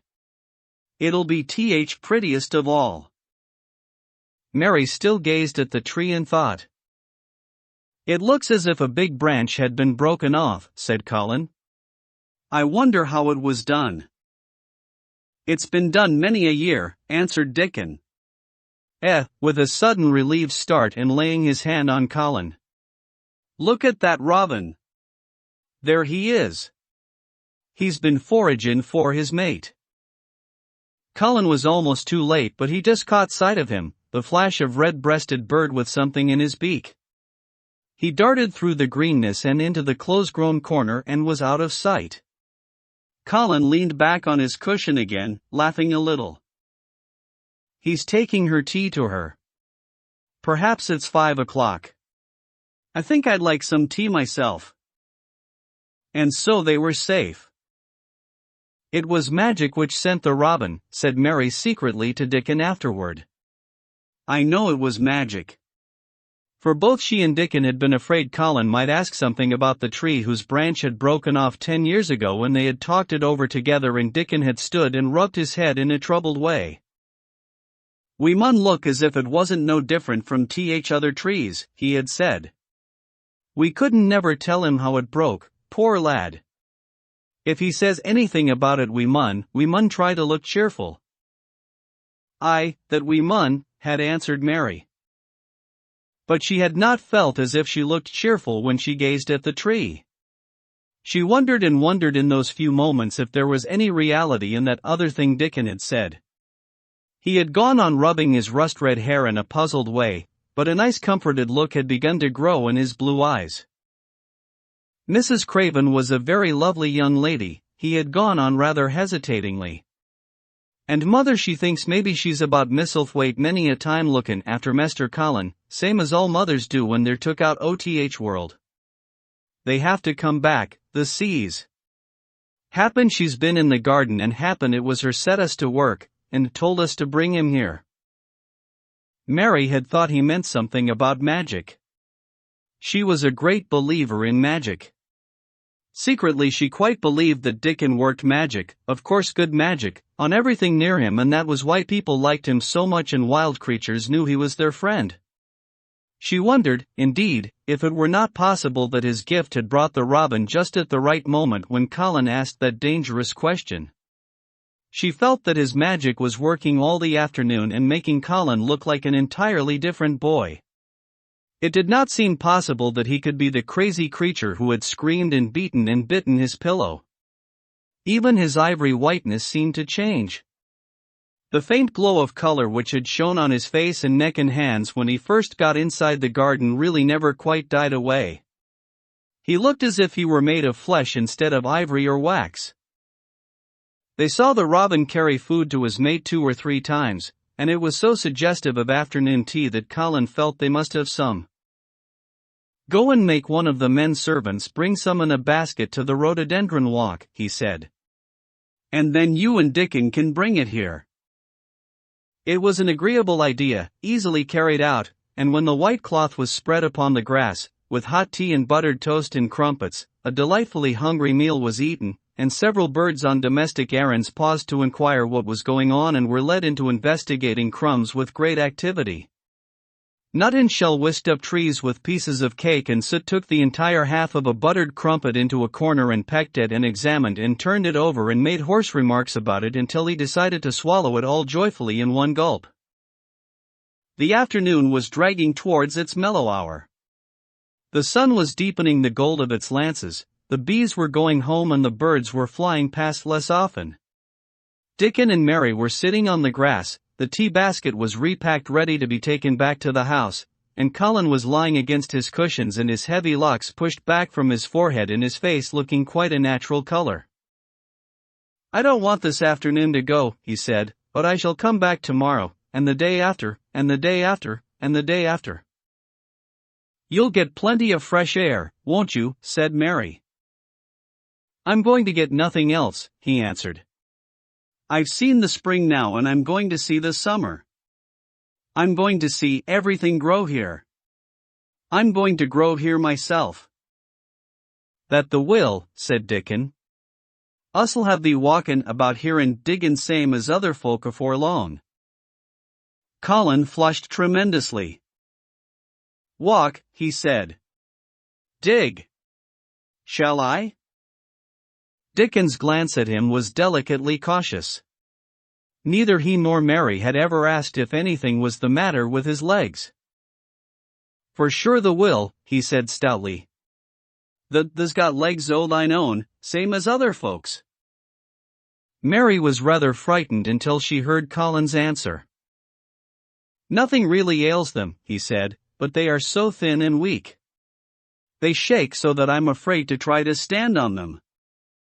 Both Mary and Dickon drew a relieved breath. "When the stops bein' afraid they'll stand on 'em," Dickon said with renewed cheer. "And they'll stop bein' afraid in a bit." "I shall," said Colin, and he lay still as if he were wondering about things. They were really very quiet for a little while. The sun was dropping lower. It was that hour when everything stills itself, and they really had had a busy and exciting afternoon. Colin looked as if he were resting luxuriously. Even the creatures had ceased moving about and had drawn together and were resting near them. Soot had perched on a low branch and drawn up one leg and dropped the grey film drowsily over his eyes. Mary privately thought he looked as if he might snore in a minute. In the midst of this stillness it was rather startling when Colin half lifted his head and exclaimed in a loud, suddenly alarmed whisper, "Who is that man?" Dickon and Mary scrambled to their feet. "Man," they both cried in low, quick voices. Colin pointed to the high wall. "Look," he whispered excitedly. "Just look." Mary and Dickon wheeled about and looked. There was Ben Weatherstaff's indignant face glaring at them over the wall from the top of a ladder. He actually shook his fist at Mary. "If I wasn't a bachelder, and there was a wench o' mine," he cried, "I'd give thee a hidin'." He mounted another step threateningly as if it were his energetic intention to jump down and deal with her, but as she came toward him he evidently thought better of it and stood on the top step of his ladder shaking his fist down at her. "I never thought much o' thee," he harangued. "I couldna abide thee first time I set eyes on thee. A scrawny buttermilk-faced young besom I lose a skin questions and pokin' the nose where it wasna wanted. I never knowed how that got so thick, why me. If it hadna been for Robin, drat him." "Ben Weatherstaff," called out Mary, finding her breath. She stood below him and called up to him with a sort of gasp. "Ben Weatherstaff, it was the Robin who showed me the way." Then it did seem as if Ben really would scramble down on her side of the wall, he was so outraged. "The young bad un," he called down at her. "Layin' the badness on a Robin, not but what he's impotent enow for anythin'. He's showin' the way. Him. Eh?" The young knout, she could see his next words burst out because he was overpowered by curiosity. "However this world did the get in?" "It was the Robin who showed me the way," she protested obstinately. "He didn't know he was doing it, but he did. And I can't tell you from here while you're shaking your fist at me." He stopped shaking his fist very suddenly at that very moment and his jaw actually dropped as he stared over her head at something he saw coming over the grass toward him. At the first sound of his torrent of words Colin had been so surprised that he had only sat up and listened as if he were spellbound. But in the midst of it he had recovered himself and beckoned imperiously to Dickon. "Wheel me over there," he commanded. "Wheel me quite close and stop right in front of him." And this, if you please, this is what Ben Weatherstaff beheld and which made his jaw drop. A wheeled chair with luxurious cushions and robes which came toward him looking rather like some sort of stagecoach because a young Raja leaned back in it with royal command in his great black-rimmed eyes and a thin white hand extended haughtily toward him. And it stopped right under Ben Weatherstaff's nose. It was really no wonder his mouth dropped open. "Do you know who I am?" demanded the Raja. How Ben Weatherstaff stared. His red old eyes fixed themselves on what was before him as if he were seeing a ghost. He gazed and gulped a lump down his throat and did not say a word. "Do you know who I am?" demanded Colin still more imperiously. "Answer." Ben Weatherstaff put his gnarled hand up and passed it over his eyes and over his forehead, and then he did answer in a queer shaky voice. "Who thou art," he said. "Aye, that I do. Why the mother's eyes starin' at me out o' the face." Lord knows how they come here. But the RTTH, poor cripple. Colin forgot that he had ever had a back. His face flushed scarlet and he sat bolt upright. I'm not a cripple, he cried out furiously. I'm not. He's not, cried Mary, almost shouting up the wall in her fierce indignation. He's not got a lump as big as a pin. I looked and there was none there, not one. Ben Weatherstaff passed his hand over his forehead again and gazed as if he could never gaze enough. His hand shook and his mouth shook and his voice shook. He was an ignorant old man and a tactless old man, and he could only remember the things he had heard. The hasn't got a crooked back, he said hoarsely. No, shouted Colin. The hasn't got crooked legs, quavered Ben more hoarsely yet. It was too much. The strength which Colin usually threw into his tantrums rushed through him now in a new way. Never yet had he been accused of crooked legs even in whispers, and the perfectly simple belief in their existence which was revealed by Ben Weatherstaff's voice was more than Raja flesh and blood could endure. His anger and insulted pride made him forget everything but this one moment and filled him with a power he had never known before, an almost unnatural strength. Come here, he shouted to Dickon, and he actually began to tear the coverings off his lower limbs and disentangle himself. Come here. Come here. This minute. Dickon was by his side in a second. Mary caught her breath in a short gasp and felt herself turn pale. He can do it. He can do it. He can do it. He can, she gabbled over to herself under her breath as fast as ever she could.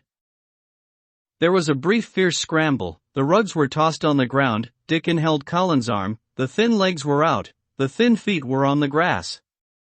Colin was standing upright, as straight as an arrow and looking strangely tall, his head thrown back and his strange eyes flashing lightning. Look at me, he flung up at Ben Weatherstaff. Just look at me, you. Just look at me. He's as straight as I am, cried Dickon.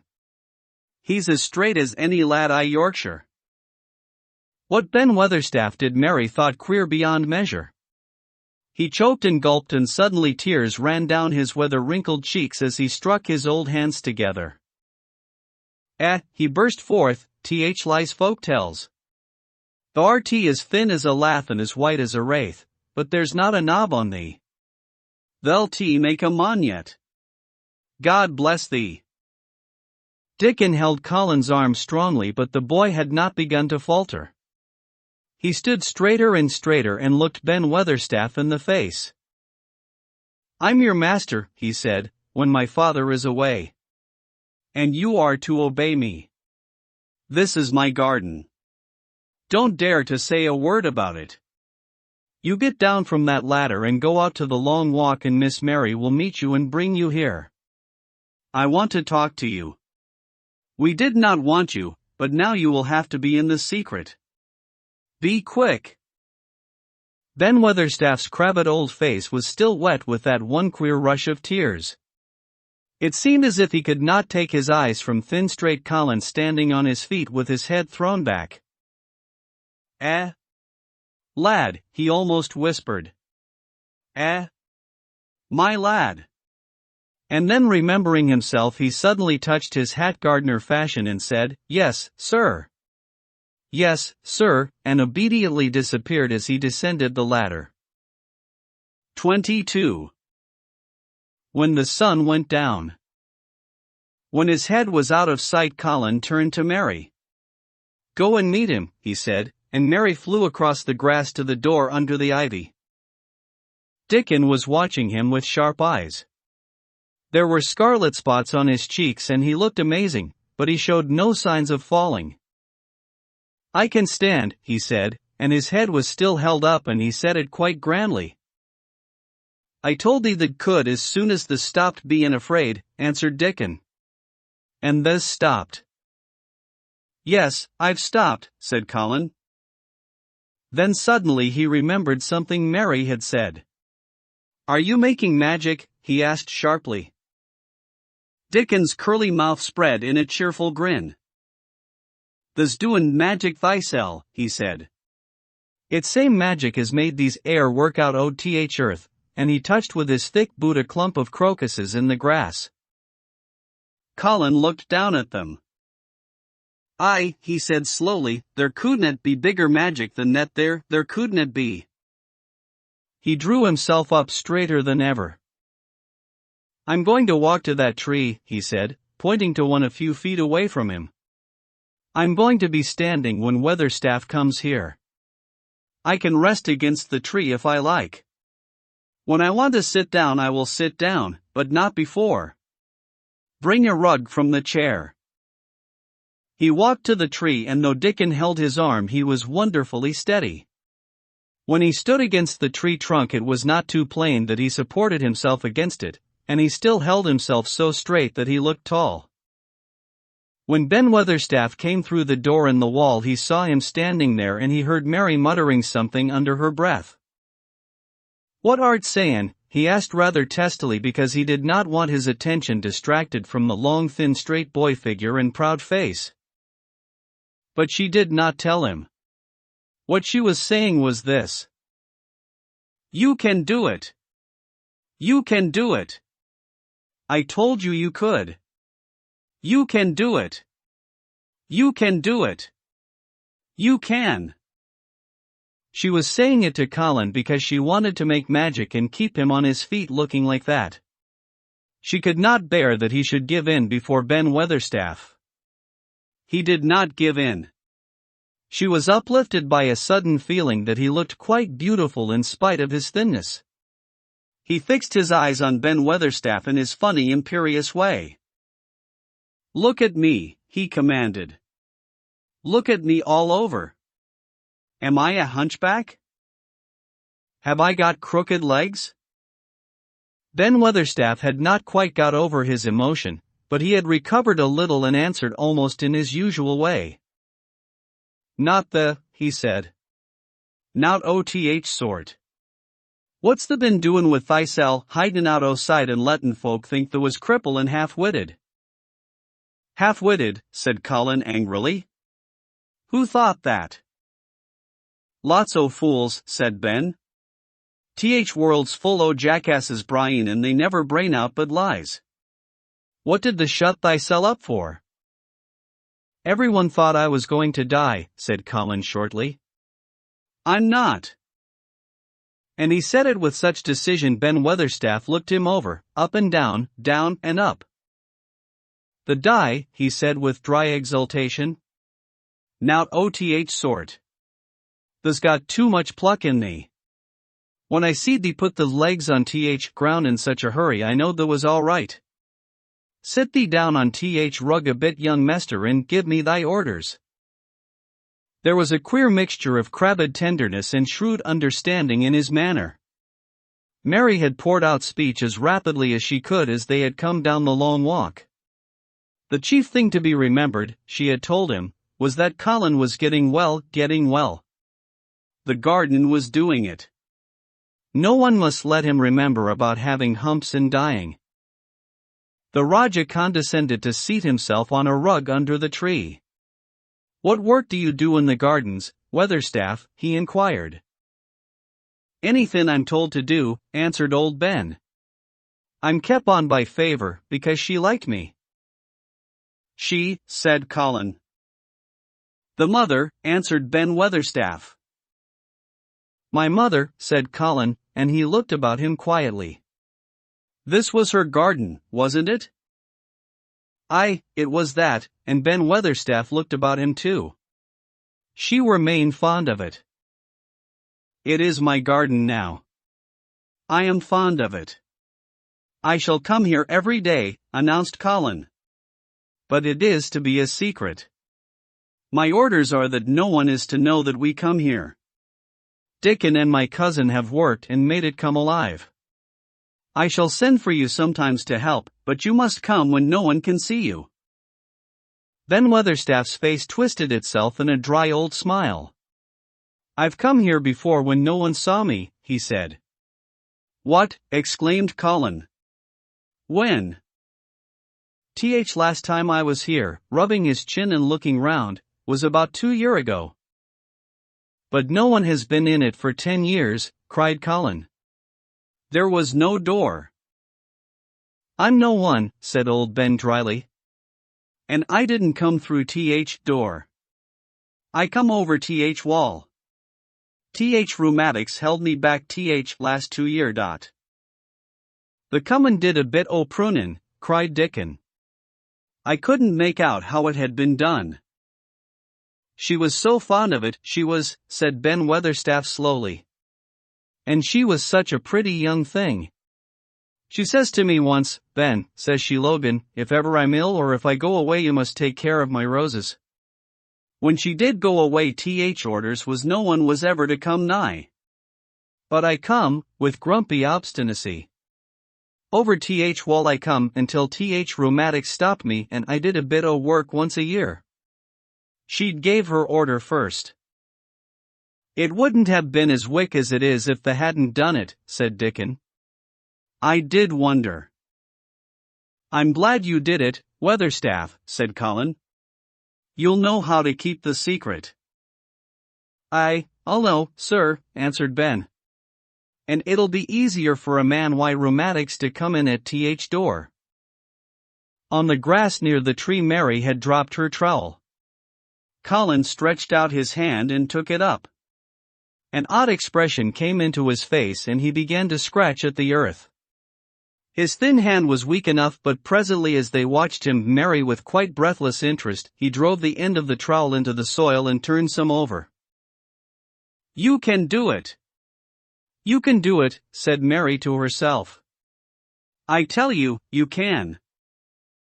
Dickon's round eyes were full of eager curiousness but he said not a word. Ben Weatherstaff looked on with interested face. Colin persevered.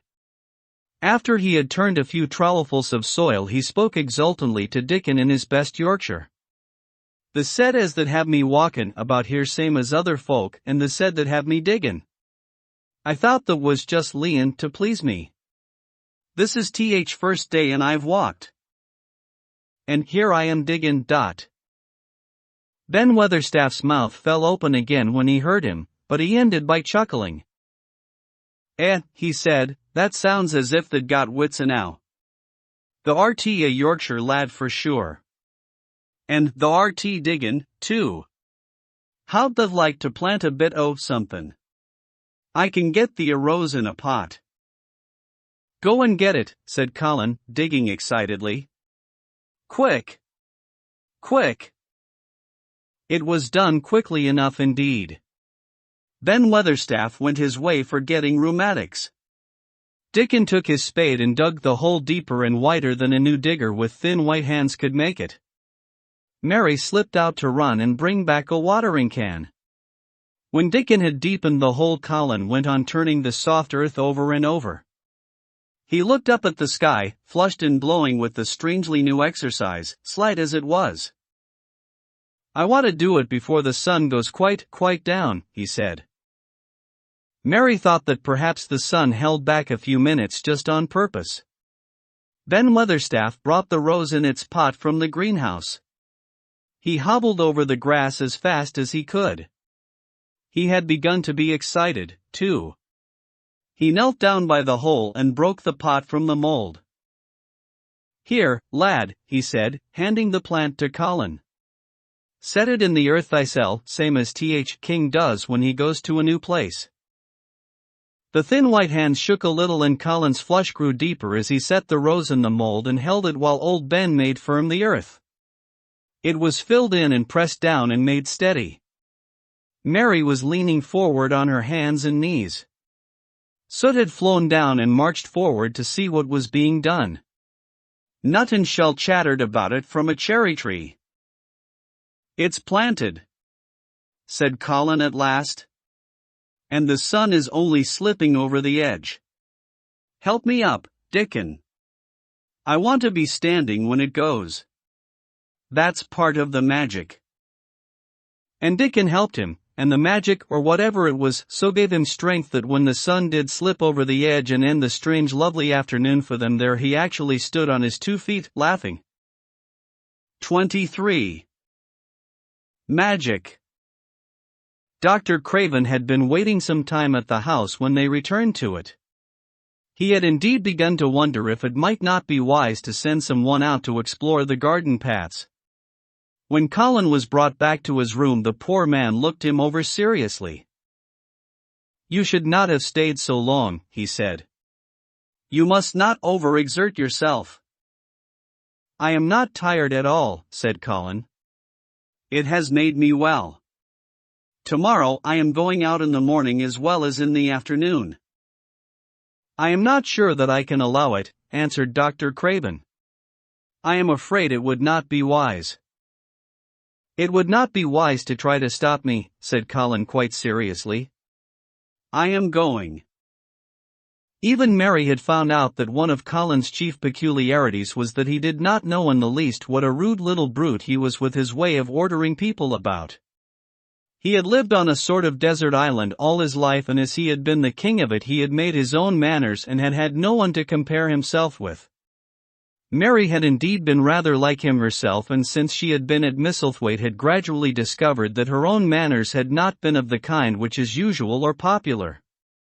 Having made this discovery, she naturally thought it of enough interest to communicate to Colin. So she sat and looked at him curiously for a few minutes after Dr. Craven had gone. She wanted to make him ask her why she was doing it, and of course she did. "What are you looking at me for?" he said. "I'm thinking that I am rather sorry for Dr. Craven." "So am I," said Colin calmly, but not without an air of some satisfaction.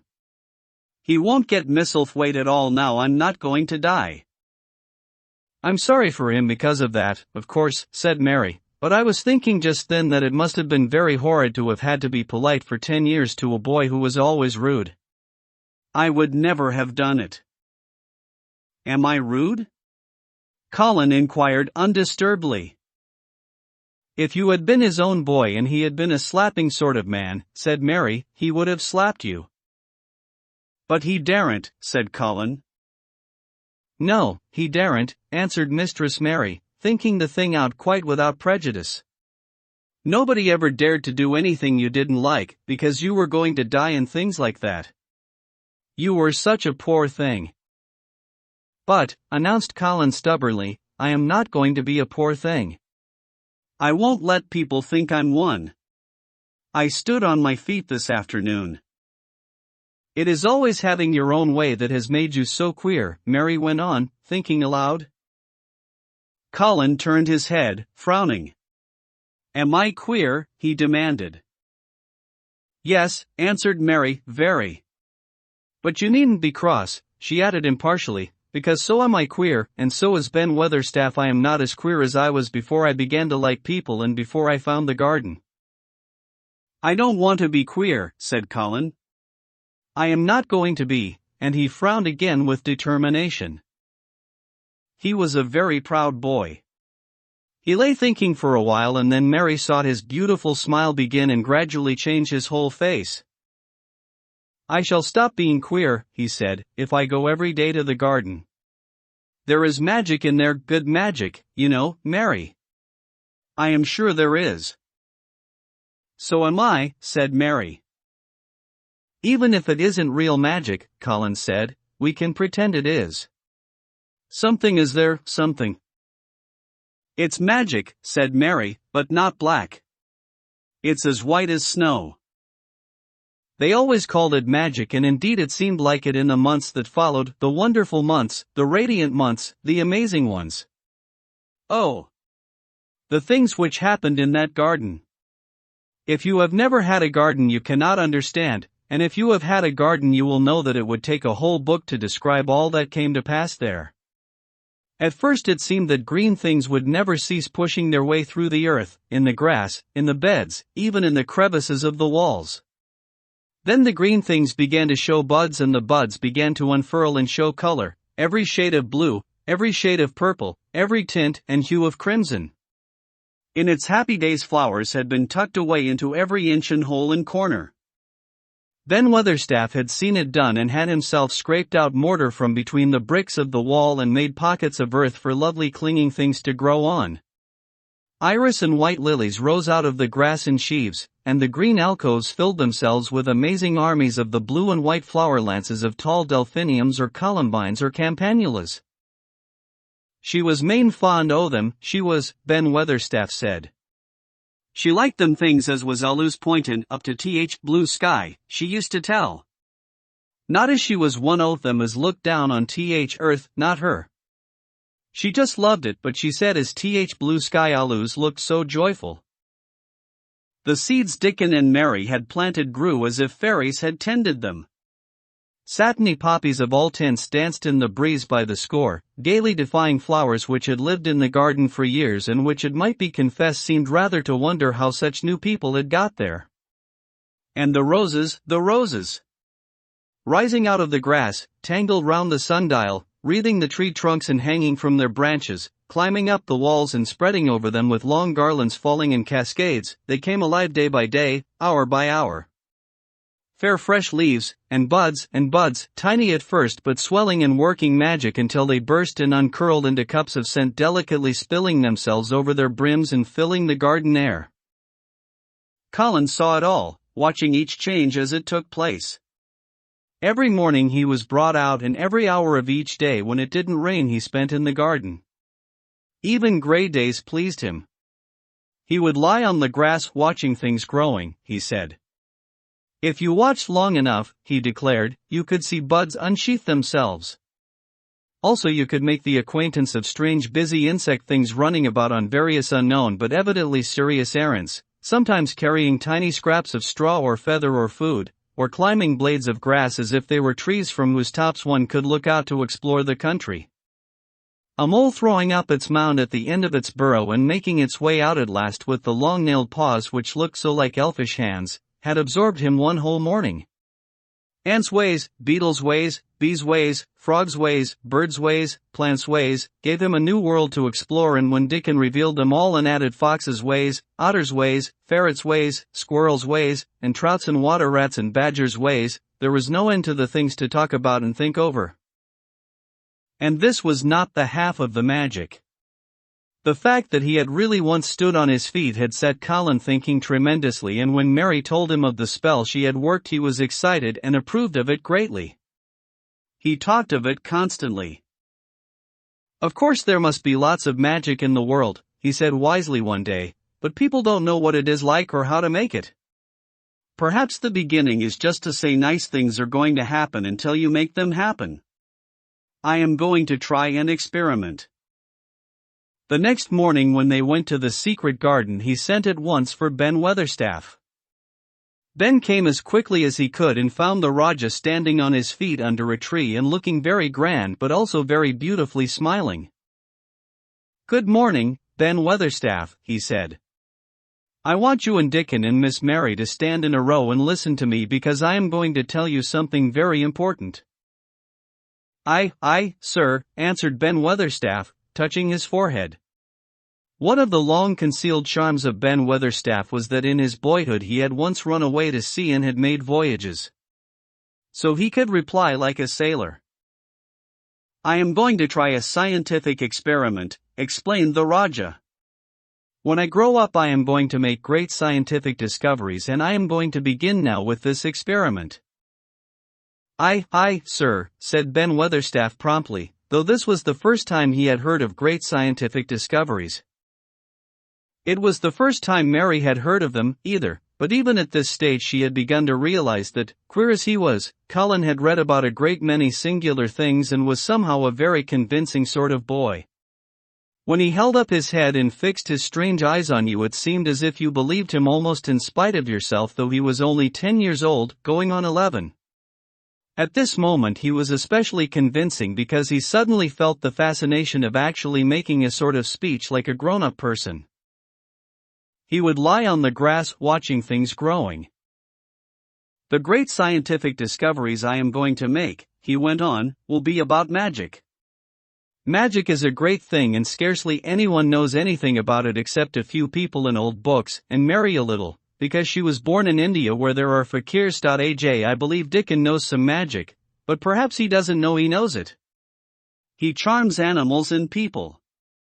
I would never have let him come to see me if he had not been an animal charmer, which is a boy charmer, too, because a boy is an animal.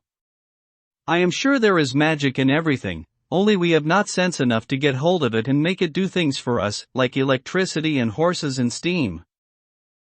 This sounded so imposing that Ben Weatherstaff became quite excited and really could not keep still. I, sir, he said, and he began to stand up quite straight. When Mary found this garden it looked quite dead, the orator proceeded. Then something began pushing things up out of the soil and making things out of nothing. One day things weren't there and another they were.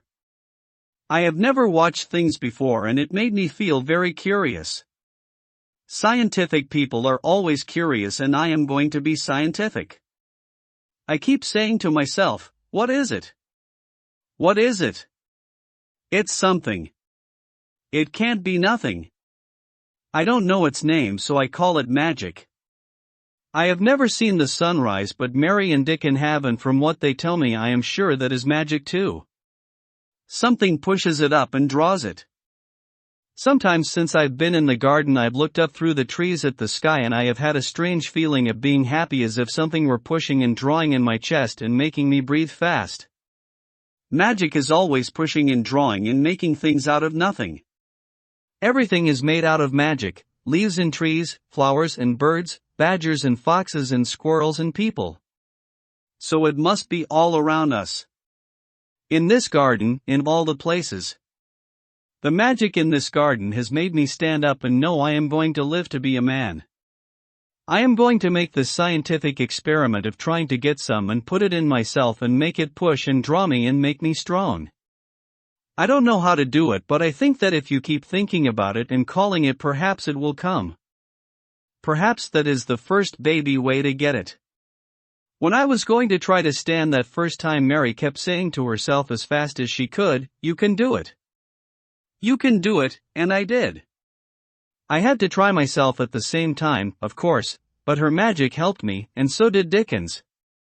Every morning and evening and as often in the daytime as I can remember I am going to say, magic is in me. Magic is making me well. I am going to be as strong as Dickon, as strong as Dickon.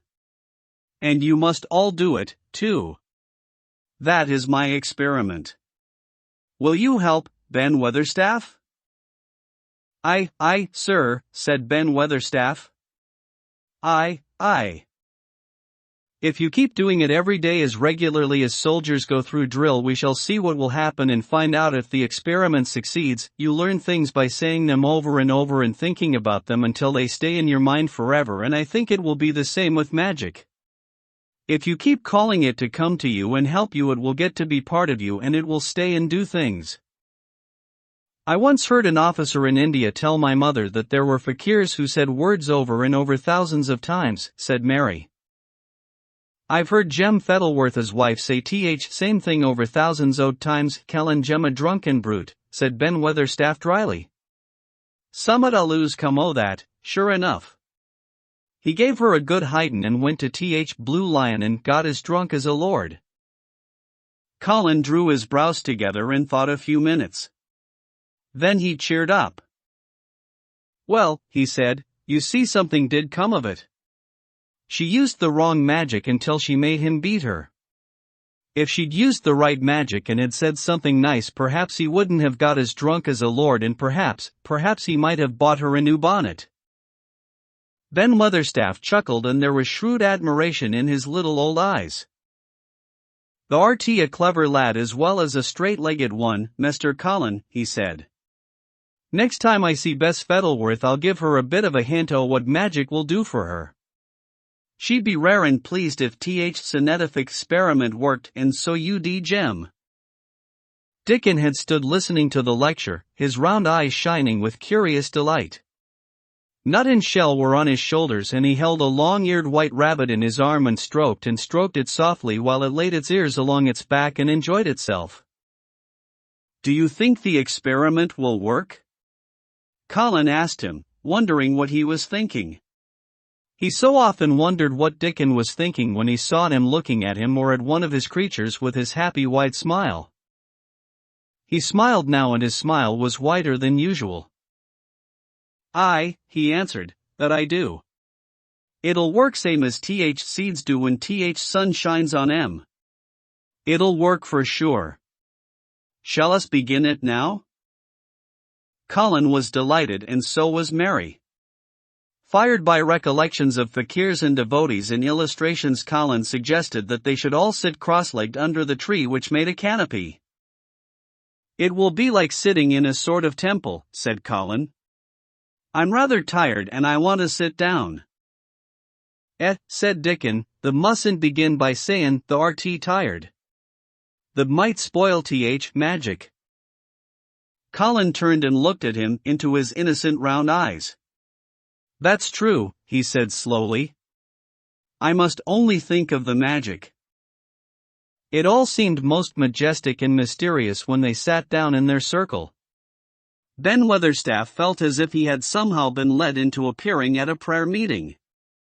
Ordinarily he was very fixed in being what he called agin prayer meetings, but this being the Raja's affair he did not resent it and was indeed inclined to be gratified at being called upon to assist. Mistress Mary felt solemnly enraptured.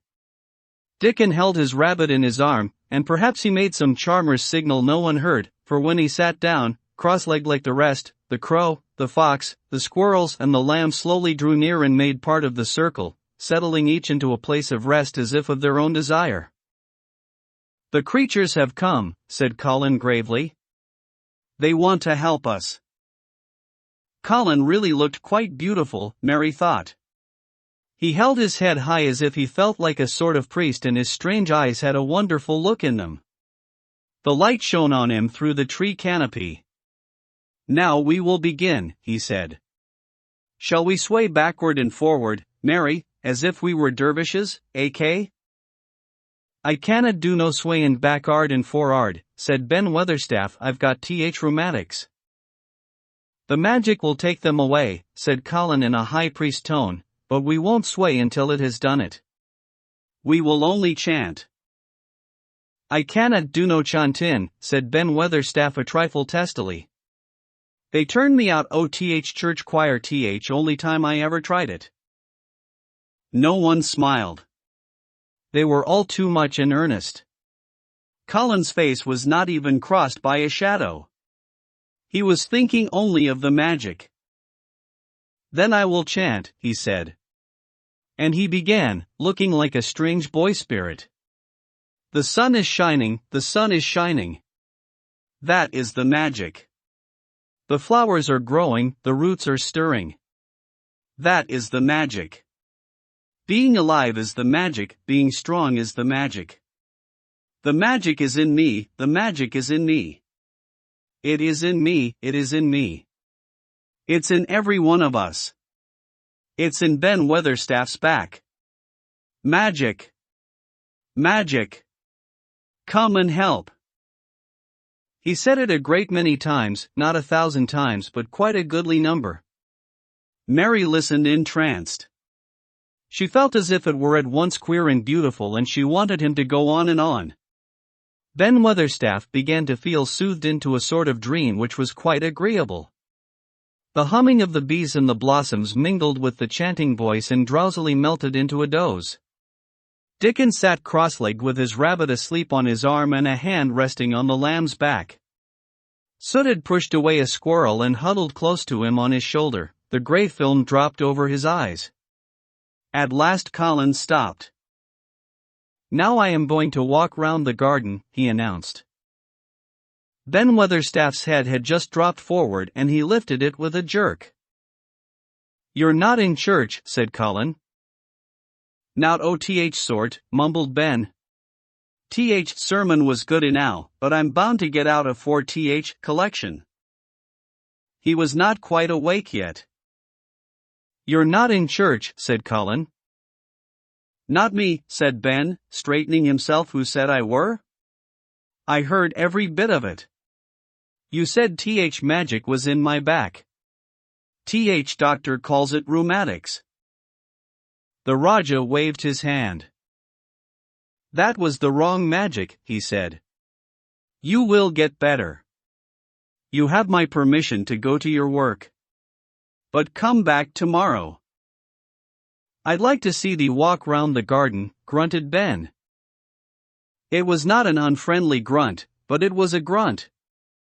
In fact, being a stubborn old party and not having entire faith in magic, he had made up his mind that if he were sent away he would climb his ladder and look over the wall so that he might be ready to hobble back if there were any stumbling. The Raja did not object to his staying, and so the procession was formed. It really did look like a procession. Colin was at its head with Dickon on one side and Mary on the other. Ben Weatherstaff walked behind, and the creatures trailed after them, the lamb and the fox cub keeping close to Dickon, the white rabbit hopping along or stopping to nibble, and Soot following with the solemnity of a person who felt himself in charge. It was a procession which moved slowly but with dignity. Every few yards it stopped to rest. Colin leaned on Dickon's arm, and privately Ben Weatherstaff kept a sharp lookout, but now and then Colin took his hand from its support and walked a few steps alone. His head was held up all the time and he looked very grand. The magic is in me, he kept saying. The magic is making me strong. I can feel it. I can feel it. It seemed very certain that something was upholding and uplifting him. He sat on the seats in the alcoves, and once or twice he sat down on the grass, and several times he paused in the path and leaned on Dickon, but he would not give up until he had gone all round the garden. When he returned to the canopy tree his cheeks were flushed and he looked triumphant. I did it! The magic worked, he cried. That is my first scientific discovery. What will Dr. Craven say? Broke out Mary. He won't say anything, Colin answered, because he will not be told. This is to be the biggest secret of all. No one is to know anything about it until I have grown so strong that I can walk and run like any other boy. I shall come here every day in my chair and I shall be taken back in it. I won't have people whispering and asking questions, and I won't let my father hear about it until the experiment has quite succeeded. Then sometime when he comes back to Misselthwaite I shall just walk into his study and say, here I am like any other boy. I am quite well and I shall live to be a man. It has been done by a scientific experiment. He will think he is in a dream, cried Mary. He won't believe his eyes. Colin flushed triumphantly. He had made himself believe that he was going to get well, which was really more than half the battle, if he had been aware of it. And the thought which stimulated him more than any other was this imagining what his father would look like when he saw that he had a son who was as straight and strong as other fathers' sons. One of his darkest miseries in the unhealthy morbid past days had been his hatred of being a sickly weak-backed boy whose father was afraid to look at him. He'll be obliged to believe them, he said. One of the things I am going to do, after the magic works and before I begin to make scientific discoveries, is to be an athlete. We shall have the Takin to Buishin in a week or so, said Ben Weatherstaff. They'll TNY winning th Belton bein champion prizefighter of all England. Colin fixed his eyes on him sternly. Weatherstaff, he said, that is disrespectful. You must not take liberties because you are in the secret. However much the magic works, I shall not be a prizefighter. I shall be a scientific discoverer. Axe pardon, sir, answered Ben, touching his forehead in salute. I ought to have seen it wasn't a jokin' matter, but his eyes twinkled and secretly he was immensely pleased. He really did not mind being snubbed, since the snubbing meant that the lad was gaining strength and spirit. 24. Let them laugh. The secret garden was not the only one Dickon worked in. Round the cottage on the moor there was a piece of ground enclosed by a low wall of rough stones. Early in the morning and late in the fading twilight, and on all the days Colin and Mary did not see him, Dickon worked there, planting or tending potatoes and cabbages, turnips and carrots and herbs for his mother. In the company of his creatures he did wonders there and was never tired of doing them, it seemed. While he dug or weeded, he whistled or sang bits of Yorkshire moor songs or talked to Soot or Captain or the brothers and sisters he had taught to help him. "We'd never get on as comfortable as we do," Mrs. Sowerby said, "if it wasn't for Dickon's garden. Anything'll grow for him. His taters and cabbages is twice the size of anyone else's, and they've got a flavor with 'em as nobody's has." When she found a moment to spare, she liked to go out and talk to him. After supper there was still a long clear twilight to work in, and that was her quiet time. She could sit upon the low rough wall and look on and hear stories of the day. She loved this time. There were not only vegetables in this garden. Dickon had bought penny packages of flower seeds now and then and sown bright sweet-scented things among gooseberry bushes and even cabbages, and he grew borders of mignonette and pinks and pansies and things whose seeds he could save year after year, or whose roots would bloom each spring and spread in time into fine clumps. The low wall was one of the prettiest things in Yorkshire because he had tucked moorland foxglove into every crevice until only here and there glimpses of the stones were to be seen. "All a chap's got to do to make 'em thrive, mother," he would say, "is to be friends with 'em for sure. They're just like creatures. If they're thirsty, give 'em drink, and if they're hungry, give 'em a bit o' food. They want to live same as we do. If they died, I should feel as if I'd been a bad lad and somehow treated them heartless." It was in these twilight hours that Mrs. Sowerby heard of all that happened at Misselthwaite Manor. At first she was only told that Mr. Colin had taken a fancy to going out into the grounds with Miss Mary and that it was doing him good. But it was not long before it was agreed between the two children that Dickon's mother might come into the secret.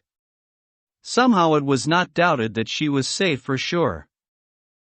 So one beautiful still evening Dickon told the whole story, with all the thrilling details of the buried key and the robin and the grey haze which had seemed like deadness and the secret Mistress Mary had planned never to reveal. The coming of Dickon and how it had been told to him, the doubt of Mr. Colin and the final drama of his introduction to the hidden domain, combined with the incident of Ben Weatherstaff's angry face peering over the wall and Mr. Colin's sudden indignant strength, made Mrs. Sowerby's nice-looking face quite change color several times. "My word," she said. "It was a good thing that little lass came to Manor. It's been makin' o' her and savin' o' him. Standin' on his feet. And us all thinkin' he was a poor half-witted lad with not a straight bone in him." She asked a great many questions and her blue eyes were full of deep thinking. "What do they make of it at Manor, and being so well and cheerful and never complainin'?" she inquired. "They don't know what to make of it," answered Dickon. "Every day as comes round his face looks different. It's fillin' out and doesn't look so sharp and waxy color is goin'. But he has to do his bit o' complainin', with a highly entertained grin." "What for, I mercy's name?" asked Mrs. Sowerby. Dickon chuckled. "He does it to keep them from guessin' what's happened. If the doctor knew he'd found out he could stand on his feet, he'd likely write and tell Mr. Craven. Mr. Colin's savon secret to tell himself. He's going to practice his magic on his legs every day till his father comes back, and then he's going to march into his room and show him he's as straight as other lads. But him and Miss Mary thinks it's best plan to do a bit of groanin' and frettin' now and then to throw folk off scent." Mrs. Sowerby was laughing a low comfortable laugh long before he had finished his last sentence.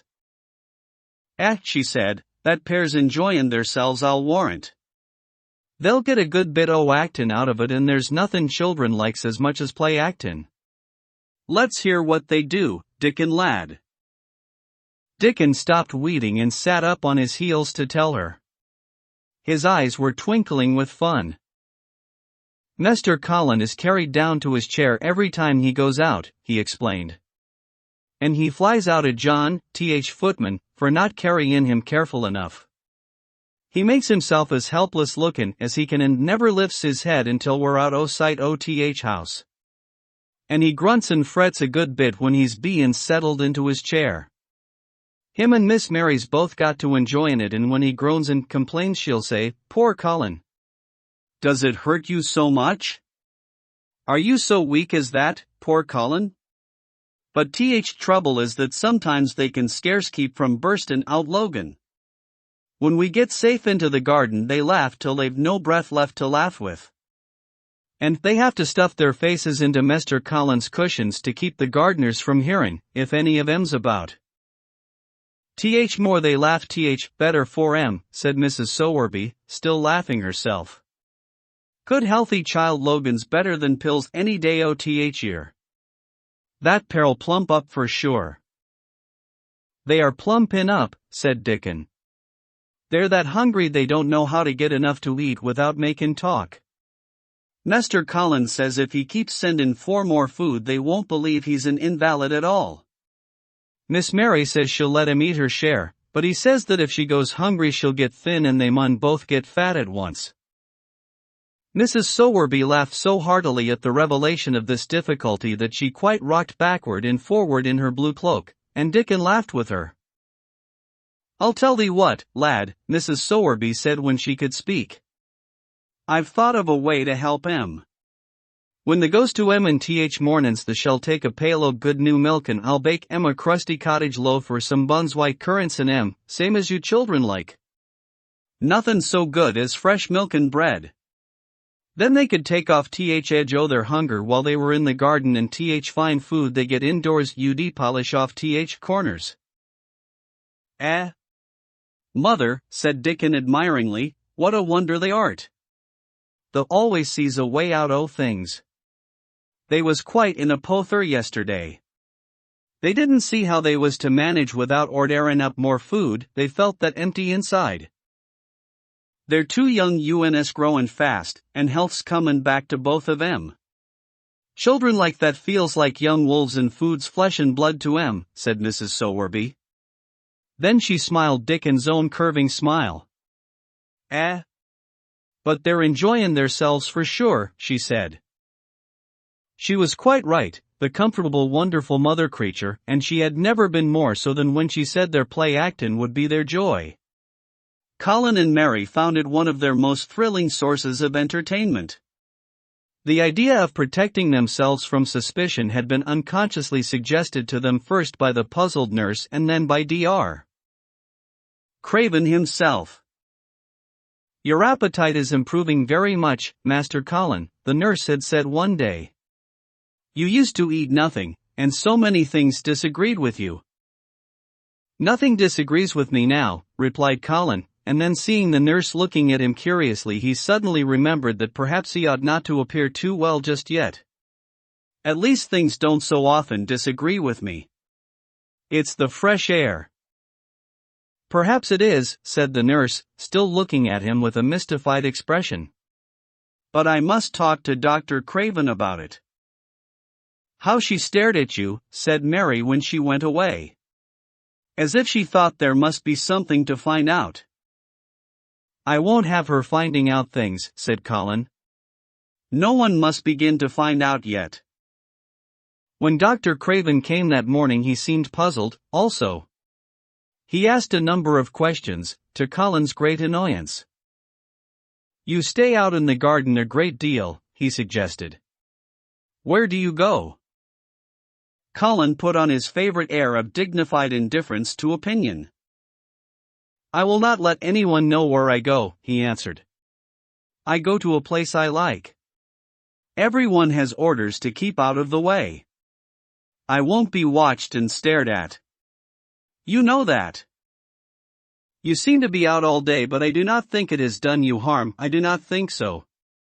The nurse says that you eat much more than you have ever done before.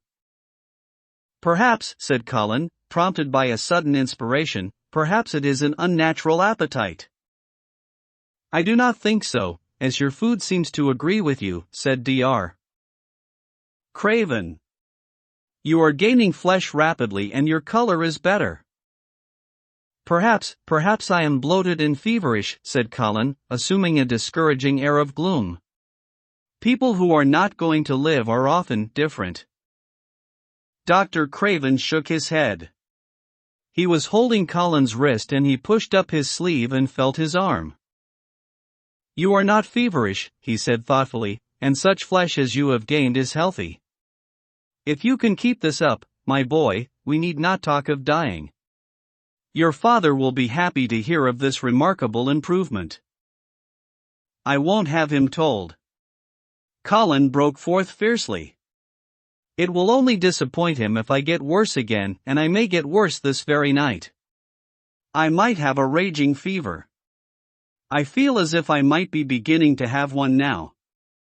I won't have letters written to my father, I won't.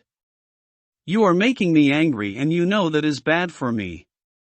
I feel hot already. I hate being written about and being talked over as much as I hate being stared at. Hush, H. My boy, Dr. Craven soothed him. Nothing shall be written without your permission. You are too sensitive about things. You must not undo the good which has been done. He said no more about writing to Mr. Craven, and when he saw the nurse he privately warned her that such a possibility must not be mentioned to the patient. The boy is extraordinarily better, he said. His advance seems almost abnormal. But of course he is doing now of his own free will what we could not make him do before. Still, he excites himself very easily, and nothing must be said to irritate him. Mary and Colin were much alarmed and talked together anxiously. From this time dated their plan of play acting. I may be obliged to have a tantrum, said Colin regretfully. I don't want to have one, and I'm not miserable enough now to work myself into a big one. Perhaps I couldn't have one at all. That lump doesn't come in my throat now, and I keep thinking of nice things instead of horrible ones. But if they talk about writing to my father, I shall have to do something. He made up his mind to eat less, but unfortunately it was not possible to carry out this brilliant idea when he wakened each morning with an amazing appetite, and the table near his sofa was set with a breakfast of homemade bread and fresh butter, snow-white eggs, raspberry jam and clotted cream. Mary always breakfasted with him, and when they found themselves at the table, particularly if there were delicate slices of sizzling ham sending forth tempting odors from under a hot silver cover, they would look into each other's eyes in desperation. I think we shall have to eat it all this morning, Mary, Colin always ended by saying. We can send away some of the lunch and a great deal of the dinner. But they never found they could send away anything, and the highly polished condition of the empty plates returned to the pantry awakened much comment. I do wish, Colin would say also, I do wish the slices of ham were thicker, and one muffin each is not enough for anyone. It's enough for a person who is going to die, answered Mary when first she heard this, but it's not enough for a person who is going to live. I sometimes feel as if I could eat 3 when those nice fresh heather and gorse smells from the moor come pouring in at the open window. The morning that Dickon, after they had been enjoying themselves in the garden for about 2 hours, went behind a big rosebush and brought forth 2 tin pails and revealed that one was full of rich new milk with cream on the top of it, and that the other held cottage-made currant buns folded in a clean blue and white napkin, buns so carefully tucked in that they were still hot, there was a riot of surprised joyfulness. What a wonderful thing for Mrs. Sowerby to think of! What a kind, clever woman she must be! How good the buns were! And what delicious fresh milk! Magic is in her just as it is in Dickon, said Colin. It makes her think of ways to do things, nice things. She is a magic person. Tell her we are grateful, Dickon, extremely grateful. He was given to using rather grown-up phrases at times. He enjoyed them. He liked this so much that he improved upon it. Tell her she has been most bounteous and our gratitude is extreme. And then, forgetting his grandeur, he fell to and stuffed himself with buns and drank milk out of the pail in copious draughts in the manner of any hungry little boy who had been taking unusual exercise and breathing in moorland air and whose breakfast was more than 2 hours behind him. This was the beginning of many agreeable incidents of the same kind. They actually awoke to the fact that as Mrs. Sowerby had 14 people to provide food for, she might not have enough to satisfy 2 extra appetites every day. So they asked her to let them send some of their shillings to buy things. Dickon made the stimulating discovery that in the wood in the park outside the garden where Mary had first found him piping to the wild creatures there was a deep little hollow where you could build a sort of tiny oven with stones and roast potatoes and eggs in it. Roasted eggs were a previously unknown luxury, and very hot potatoes with salt and fresh butter in them were fit for a woodland king, besides being deliciously satisfying. You could buy both potatoes and eggs and eat as many as you liked without feeling as if you were taking food out of the mouths of 14 people. Every beautiful morning the magic was worked by the mystic circle under the plum tree, which provided a canopy of thickening green leaves after its brief blossom time was ended.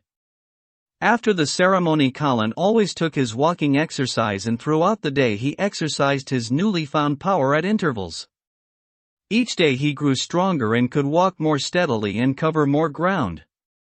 And each day his belief in the magic grew stronger, as well it might. He tried one experiment after another as he felt himself gaining strength, and it was Dickon who showed him the best things of all.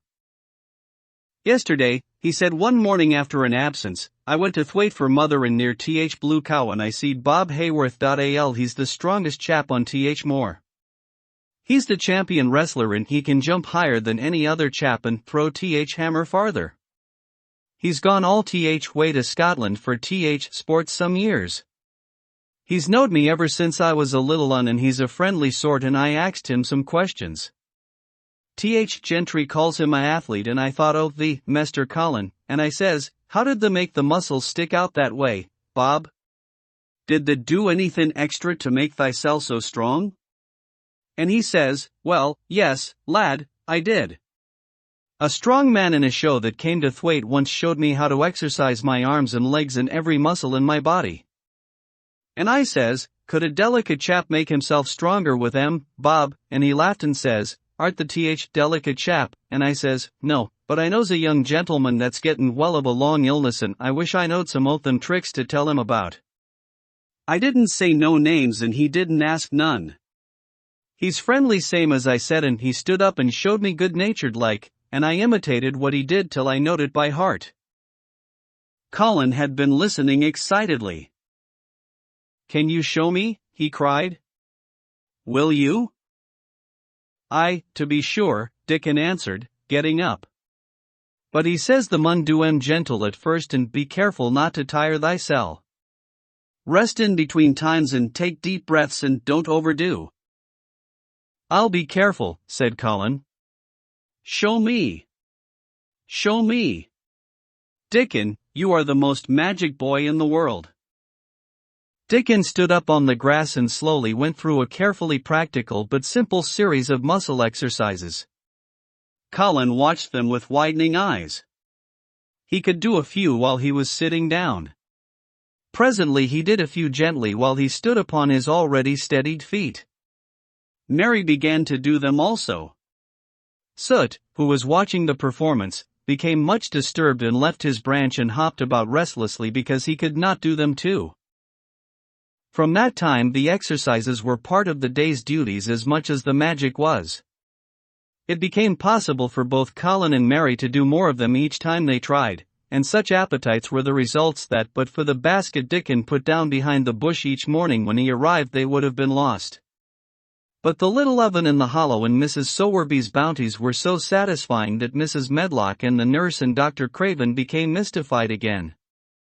You can trifle with your breakfast and seem to disdain your dinner if you are full to the brim with roasted eggs and potatoes and richly frothed new milk and oatcakes and buns and heather honey and clotted cream. "They are eating next to nothing," said the nurse. "They'll die of starvation if they can't be persuaded to take some nourishment. And yet see how they look." "Look," exclaimed Mrs. Medlock indignantly.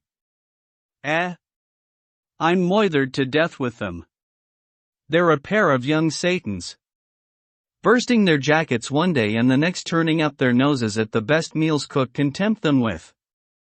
Not a mouthful of that lovely young fowl and bread sauce did they set a fork into yesterday, and the poor woman fair invented a pudding for them and back it sent. She almost cried. She's afraid she'll be blamed if they starve themselves into their graves. Dr. Craven came and looked at Colin long and carefully. He wore an extremely worried expression when the nurse talked with him and showed him the almost untouched tray of breakfast she had saved for him to look at. But he was even more worried when he sat down by Colin's sofa and examined him. He had been called to London on business and had not seen the boy for nearly 2 weeks. When young things begin to gain health, they gain it rapidly. The waxen tinge had left Colin's skin and a warm rose showed through it. His beautiful eyes were clear and the hollows under them and in his cheeks and temples had filled out. His once dark, heavy locks had begun to look as if they sprang healthily from his forehead and were soft and warm with life. His lips were fuller and of a normal color. In fact, as an imitation of a boy who was a confirmed invalid, he was a disgraceful sight. Dr. Craven held his chin in his hand and thought him over. "I am sorry to hear that you do not eat anything," he said. "That will not do. You will lose all you have gained, and you have gained amazingly. You ate so well a short time ago, too." "I told you it was an unnatural appetite," answered Colin.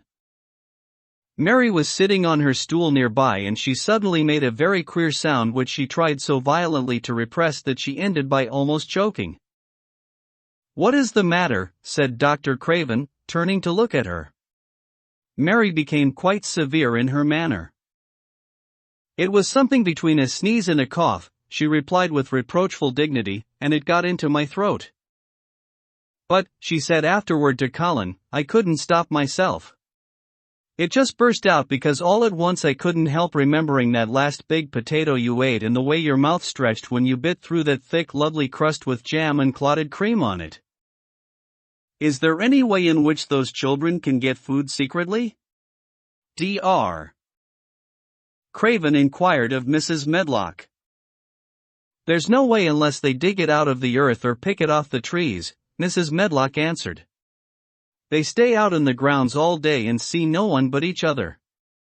And if they want anything different to eat from what's sent up to them, they need only ask for it." "Well," said Dr. Craven, "so long as going without food agrees with them, we need not disturb ourselves. The boy is a new creature." "So is the girl," said Mrs. Medlock.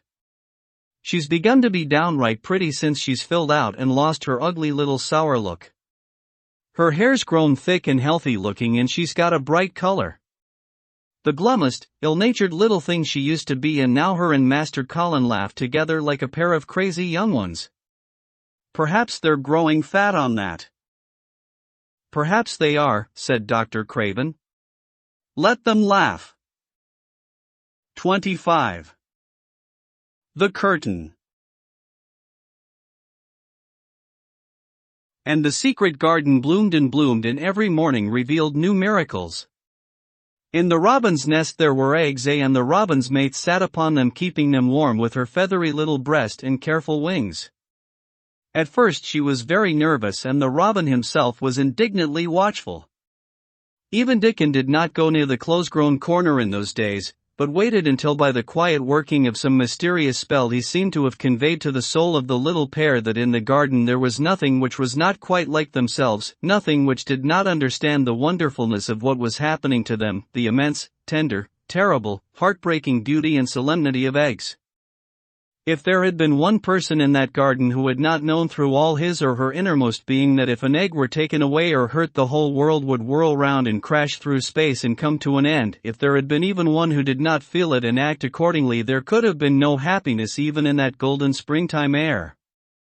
But they all knew it and felt it, and the robin and his mate knew they knew it. At first the robin watched Mary and Colin with sharp anxiety. For some mysterious reason he knew he need not watch Dickon.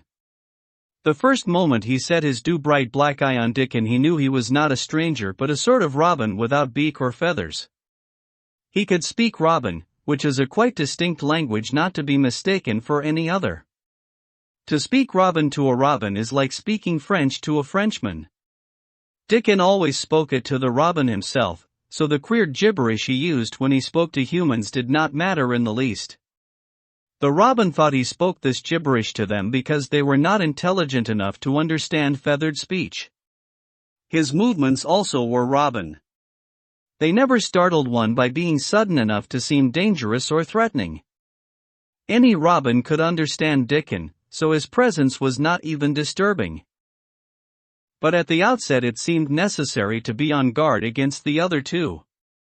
In the first place, the boy creature did not come into the garden on his legs. He was pushed in on a thing with wheels and the skins of wild animals were thrown over him. That in itself was doubtful. Then when he began to stand up and move about, he did it in a queer, unaccustomed way, and the others seemed to have to help him. The robin used to secrete himself in a bush and watch this anxiously, his head tilted first on one side and then on the other. He thought that the slow movements might mean that he was preparing to pounce, as cats do. When cats are preparing to pounce, they creep over the ground very slowly.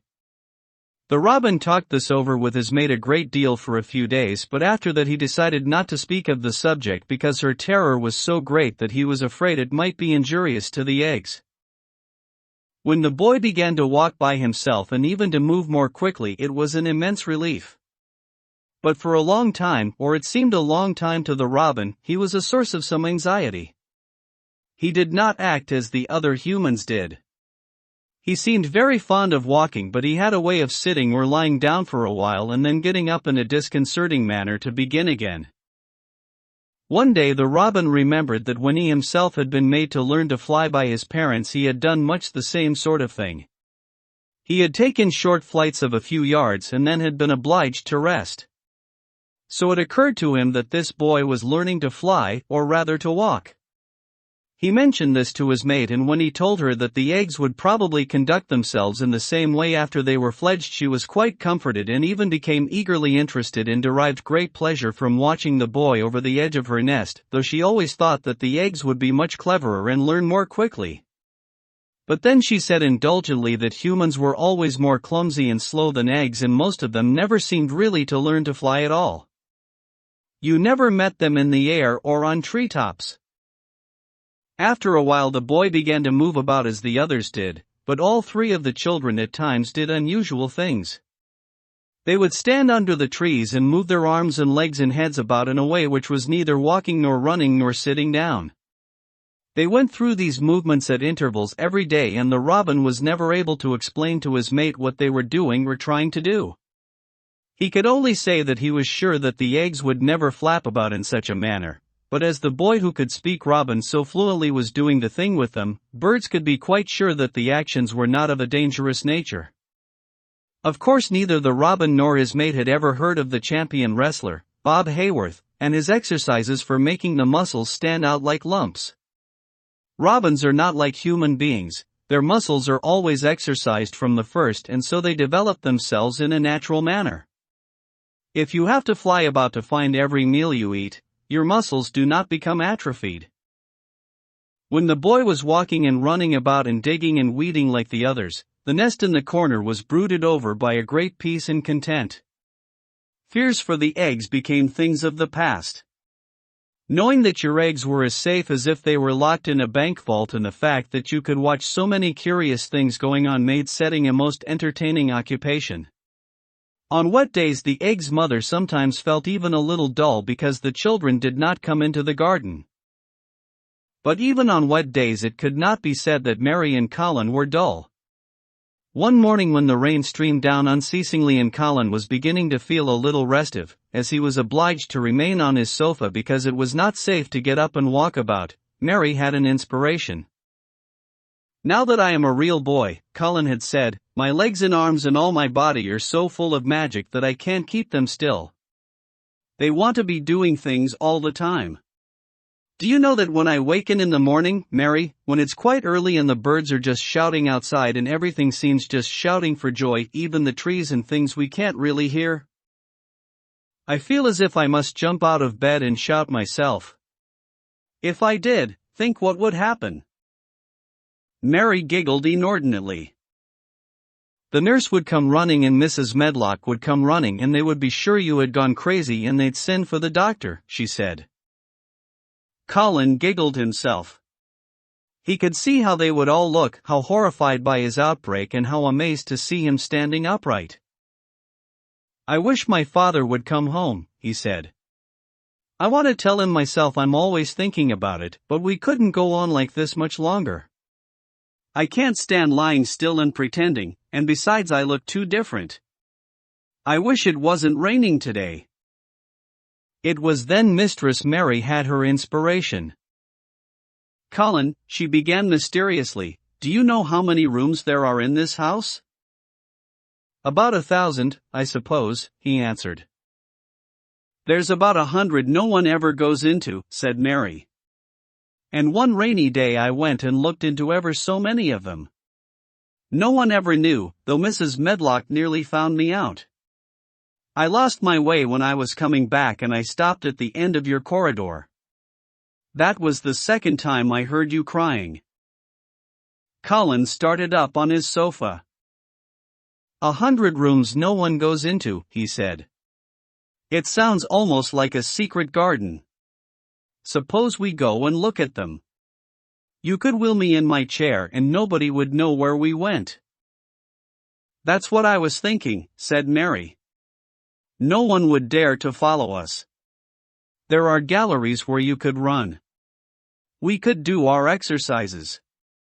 There is a little Indian room where there is a cabinet full of ivory elephants. There are all sorts of rooms. Ring the bell, said Colin. When the nurse came in he gave his orders. I want my chair, he said. Miss Mary and I are going to look at the part of the house which is not used. John can push me as far as the picture gallery because there are some stairs. Then he must go away and leave us alone until I send for him again. Rainy days lost their terrors that morning. When the footman had wheeled the chair into the picture gallery and left the two together in obedience to orders, Colin and Mary looked at each other delighted. As soon as Mary had made sure that John was really on his way back to his own quarters below stairs, Colin got out of his chair. I am going to run from one end of the gallery to the other, he said, and then I am going to jump and then we will do Bob Hayworth's exercises. And they did all these things and many others. They looked at the portraits and found the plain little girl dressed in green brocade and holding the parrot on her finger. All these, said Colin, must be my relations. They lived a long time ago. That parrot one, I believe, is one of my great-great-great-great-aunts. She looks rather like you, Mary, not as you look now but as you looked when you came here. Now you are a great deal fatter and better looking. So are you, said Mary, and they both laughed. They went to the Indian room and amused themselves with the ivory elephants. They found the rose-colored brocade boudoir and the hole in the cushion the mouse had left, but the mice had grown up and run away and the hole was empty. They saw more rooms and made more discoveries than Mary had made on her first pilgrimage. They found new corridors and corners and flights of steps and new old pictures they liked and weird old things they did not know the use of. It was a curiously entertaining morning and the feeling of wandering about in the same house with other people but at the same time feeling as if one were miles away from them was a fascinating thing. I'm glad we came, Colin said. I never knew I lived in such a big queer old place. I like it. We will ramble about every rainy day. We shall always be finding new queer corners and things. That morning they had found among other things such good appetites that when they returned to Colin's room it was not possible to send the luncheon away untouched.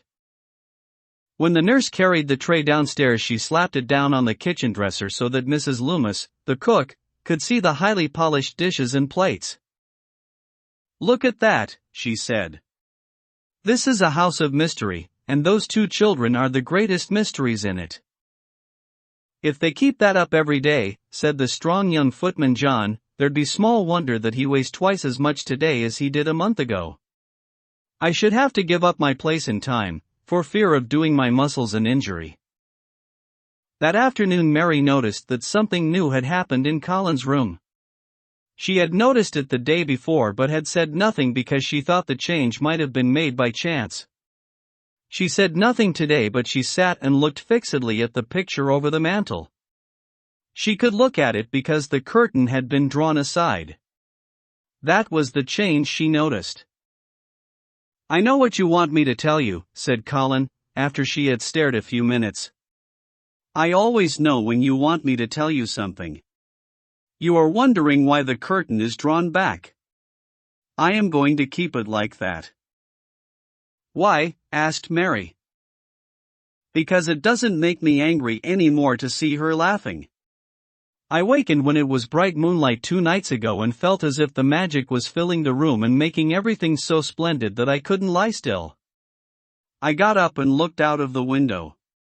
The room was quite light and there was a patch of moonlight on the curtain, and somehow that made me go and pull the cord. She looked right down at me as if she were laughing because she was glad I was standing there. It made me like to look at her. I want to see her laughing like that all the time. I think she must have been a sort of magic person perhaps." "You are so like her now," said Mary, "that sometimes I think perhaps you are her ghost made into a boy." That idea seemed to impress Colin.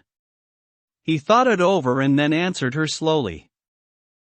"If I were her ghost, my father would be fond of me." "Do you want him to be fond of you?" inquired Mary. "I used to hate it because he was not fond of me. If he grew fond of me, I think I should tell him about the magic. It might make him more cheerful." 26. Its mother. Their belief in the magic was an abiding thing. After the morning's incantation, Sam Collins sometimes gave them magic lectures. "I like to do it," he explained, "because when I grow up and make great scientific discoveries I shall be obliged to lecture about them, and so this is practice. I can only give short lectures now because I am very young, and besides, Ben Weatherstaff would feel as if he were in church and he would go to sleep." "Best thing about lecturing," said Ben, "is that a chap can get up and say what he pleases and no other chap can answer him back. I wouldn't be agin lecturing a bit missile sometimes." But when Colin held forth under his tree, old Ben fixed devouring eyes on him and kept them there. He looked him over with critical affection. It was not so much the lecture which interested him as the legs which looked straighter and stronger each day, the boyish head which held itself up so well, the once sharp chin and hollow cheeks which had filled and rounded out, and the eyes which had begun to hold the light he remembered in another pair. Sometimes when Colin felt Ben's earnest gaze meant he was much impressed, he wondered what he was reflecting on, and once when he had seemed quite entranced he questioned him. "What are you thinking about, Ben Weatherstaff?" he asked. "I was thinkin'," answered Ben, "as I'd warrant tha's gone up 3 or 4 pound this week. I was lookin' at the calves and the shoulders. I'd like to get thee on a pair o' scales." "It's the magic and Mrs. Sowerby's buns and milk and things," said Colin. "You see, the scientific experiment has succeeded." That morning Dickon was too late to hear the lecture. When he came he was ruddy with running and his funny face looked more twinkling than usual. As they had a good deal of weeding to do after the rains, they fell to work. They always had plenty to do after a warm, deep sinking rain. The moisture which was good for the flowers was also good for the weeds, which thrust up tiny blades of grass and points of leaves which must be pulled up before their roots took too firm hold. Colin was as good at weeding as anyone in these days, and he could lecture while he was doing it. "The magic works best when you work yourself," he said this morning. "You can feel it in your bones and muscles. I am going to read books about bones and muscles, but I am going to write a book about magic. I am making it up now. I keep finding out things." It was not very long after he had said this that he laid down his trowel and stood up on his feet. He had been silent for several minutes and they had seen that he was thinking out lectures, as he often did. When he dropped his trowel and stood upright, it seemed to Mary and Dickon as if a sudden strong thought had made him do it. He stretched himself out to his tallest height and he threw out his arms exultantly. Color glowed in his face and his strange eyes widened with joyfulness. All at once he had realized something to the full. "Mary! Dickon," he cried. "Just look at me." They stopped their weeding and looked at him. Do you remember that first morning you brought me in here? He demanded. Dickon was looking at him very hard. Being an animal charmer, he could see more things than most people could, and many of them were things he never talked about. He saw some of them now in this boy. "Aye, that we do," he answered. Mary looked hard too, but she said nothing. "Just this minute," said Colin, "all at once I remembered it myself, when I looked at my hand digging with the trowel, and I had to stand up on my feet to see if it was real. And it is real. I'm well, I'm well." "Aye, that art," said Dickon. "I'm well." "I'm well," said Colin again, and his face went quite red all over. He had known it before in a way, he had hoped it and felt it and thought about it, but just at that minute something had rushed all through him, a sort of rapturous belief and realization, and it had been so strong that he could not help calling out. "I shall live forever and ever," he cried grandly. "I shall find out thousands and thousands of things. I shall find out about people and creatures and everything that grows, like Dickon, and I shall never stop making magic. I'm well. I'm well. I feel as if I want to shout out something thankful, joyful." Ben Weatherstaff, who had been working near a rosebush, glanced round at him. "The might sing doxology," and he suggested in his driest grunt. He had no opinion of the doxology, and he did not make the suggestion with any particular reverence. But Colin was of an exploring mind and he knew nothing about the doxology. "What is that?" he inquired. "Dickon can sing it for thee, I'll warrant," replied Ben Weatherstaff. Dickon answered with his animal charmer's smile. "They sing at church," he said. "Mother says she believes Skylark sings it when they gets up mornin' nut." "If she says that, it must be a nice song," Colin answered. "I've never been in a church myself. I was always too ill." "Sing it, Dickon. I want to hear it." Dickon was quite simple and unaffected about it. He understood what Colin felt better than Colin did himself. He understood by a sort of instinct so natural that he did not know it was understanding. He pulled off his cap and looked round, still smiling. "That must take off the cap," he said to Colin, "and so mun the Ben and the mun stand up, the nose." Colin took off his cap and the sun shone on and warmed his thick hair as he watched Dickon intently. Ben Weatherstaff scrambled up from his knees and bared his head too, with a sort of puzzled half-resentful look on his old face, as if he didn't know exactly why he was doing this remarkable thing. Dickon stood out among the trees and rosebushes and began to sing in quite a simple matter-of-fact way and in a nice strong boy voice. "Praise God from whom all blessings flow, praise him all creatures here below. Praise him above ye heavenly host, praise Father, Son, and Holy Ghost. Amen." When he had finished, Ben Weatherstaff was standing quite still with his jaws set obstinately but with a disturbed look and his eyes fixed on Colin. Colin's face was thoughtful and appreciative. "It is a very nice song," he said. "I like it. Perhaps it means just what I mean when I want to shout out that I am thankful to the magic." He stopped and thought in a puzzled way. Perhaps they are both the same thing. How can we know the exact names of everything? Sing it again, Dickon. Let us try, Mary. I want to sing it, too. It's my song. How does it begin? Praise God from whom all blessings flow?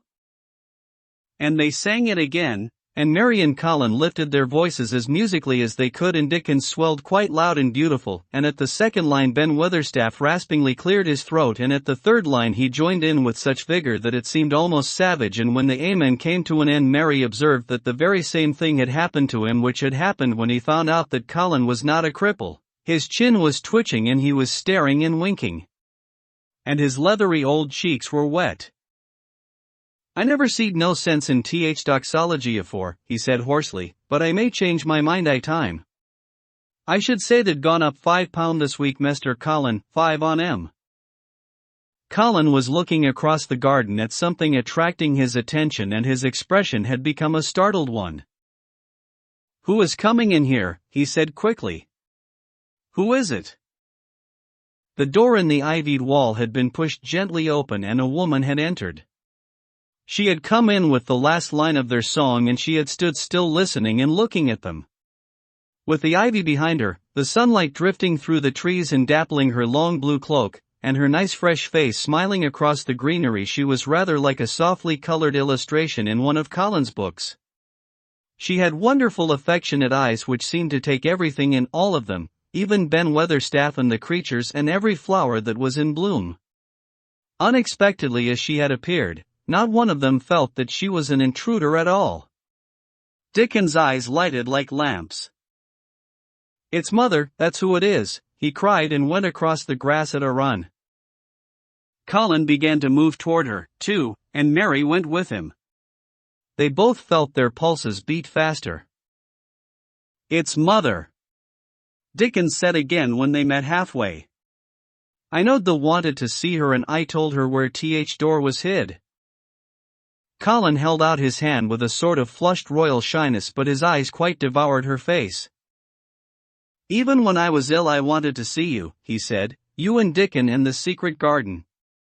I'd never wanted to see anyone or anything before." The sight of his uplifted face brought about a sudden change in her own. She flushed and the corners of her mouth shook and a mist seemed to sweep over her eyes. Dear lad," she broke out tremulously. Dear lad," as if she had not known she were going to say it. She did not say, "Mr. Colin," but just "dear lad" quite suddenly. She might have said it to Dickon in the same way if she had seen something in his face which touched her. Colin liked it. "Are you surprised because I am so well?" he asked. She put her hand on his shoulder and smiled the mist out of her eyes. "Aye, that I am," she said, "but thou'rt so like thy mother that made my heart jump." "Do you think," said Colin a little awkwardly, "that will make my father like me?" "Aye, for sure, dear lad," she answered, and she gave his shoulder a soft quick pat. "He mun come home, he mun come home." "Susan Sowerby," said Ben Weatherstaff, getting close to her. "Look at lad's legs, wilt tha? They was like drumsticks I stockened 2 month ago, and I heard folk tell as they was bandy and knock-kneed both at same time. Look at 'em now."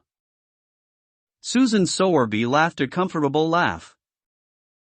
"They're going to be fine strong lad's legs in a bit," she said. "Let him go on playin' and workin' in the garden and eatin' hearty and drinkin' plenty o' good sweet milkin', there'll not be a finer pair I Yorkshire, thank God for it." She put both hands on Mistress Mary's shoulders and looked her little face over in a motherly fashion. "And thee, too," she said. "Thou art grown near as hearty as our Elizabeth Ellen. I'll warrant thou art like thy mother too. Our Martha told me as Mrs. Medlock heard she was a pretty woman. They'll be like a blush rose when they grows up, my little lass, bless thee." She did not mention that when Martha came home on her day out and described the plain sallow child, she had said that she had no confidence whatever in what Mrs. Medlock had heard. "It doesn't stand to reason that a pretty woman could be mother o' such a faux little lass," she had added obstinately. Mary had not had time to pay much attention to her changing face. She had only known that she looked different and seemed to have a great deal more hair and that it was growing very fast. But remembering her pleasure in looking at the Mem Sahib in the past, she was glad to hear that she might some day look like her. Susan Sowerby went round their garden with them and was told the whole story of it and shown every bush and tree which had come alive. Colin walked on one side of her and Mary on the other. Each of them kept looking up at her comfortable rosy face, secretly curious about the delightful feeling she gave them, a sort of warm, supported feeling. It seemed as if she understood them as Dickon understood his creatures. She stooped over the flowers and talked about them as if they were children.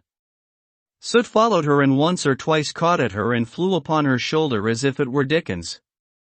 When they told her about the robin and the first flight of the young one, she laughed, a motherly little mellow laugh in her throat. I suppose learnin' 'em to fly is like learnin' children to walk, but I'm feared I should be all in a worrit if mine had wings instead o' legs, she said.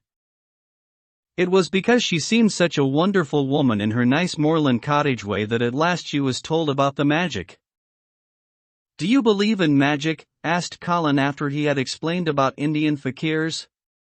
I do hope you do. That I do, lad, she answered. I never noted by that name, but what does th name matter? I warrant they call it a different name I France and a different one I Germany. Th same thing is set th seed swellin' and th sunshirneen made thee a well lad and it's th good thing. It isn't like us poor fools as think it matters if us is called out of our names. Th big good thing doesn't stop to worrit, bless thee. It goes on makin' worlds by th million worlds like us. Never thee stop believin' in th big good thing and knowin' th worlds full of it and call it what thou likes. The wort singin' to it when I come into th garden. I felt so joyful, said Colin, opening his beautiful strange eyes at her. Suddenly I felt how different I was, how strong my arms and legs were, and how I could dig and stand, and I jumped up and wanted to shout out something to anything that would listen.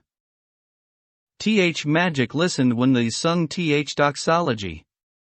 It would ha listen to anything that sung.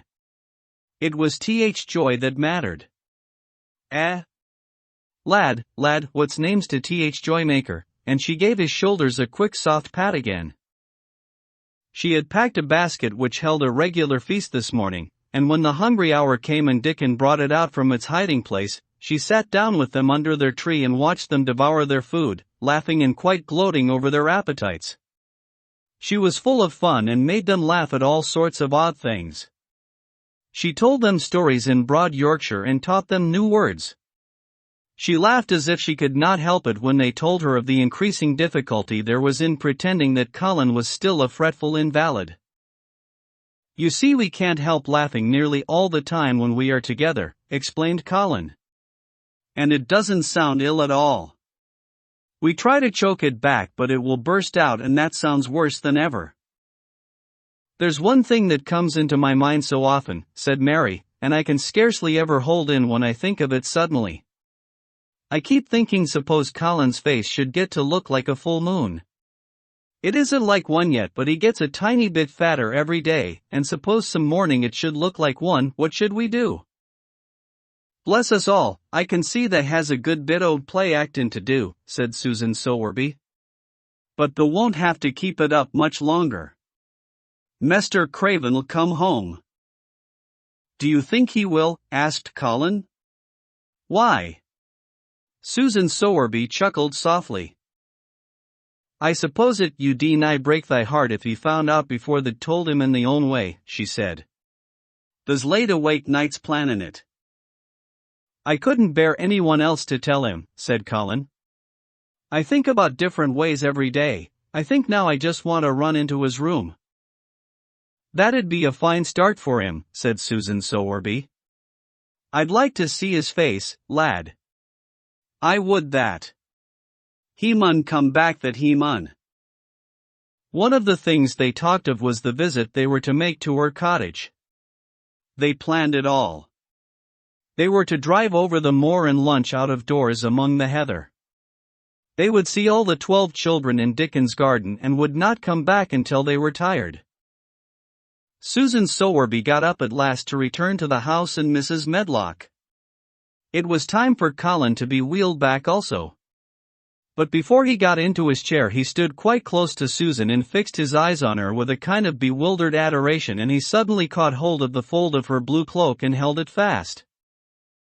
You are just what I wanted, he said.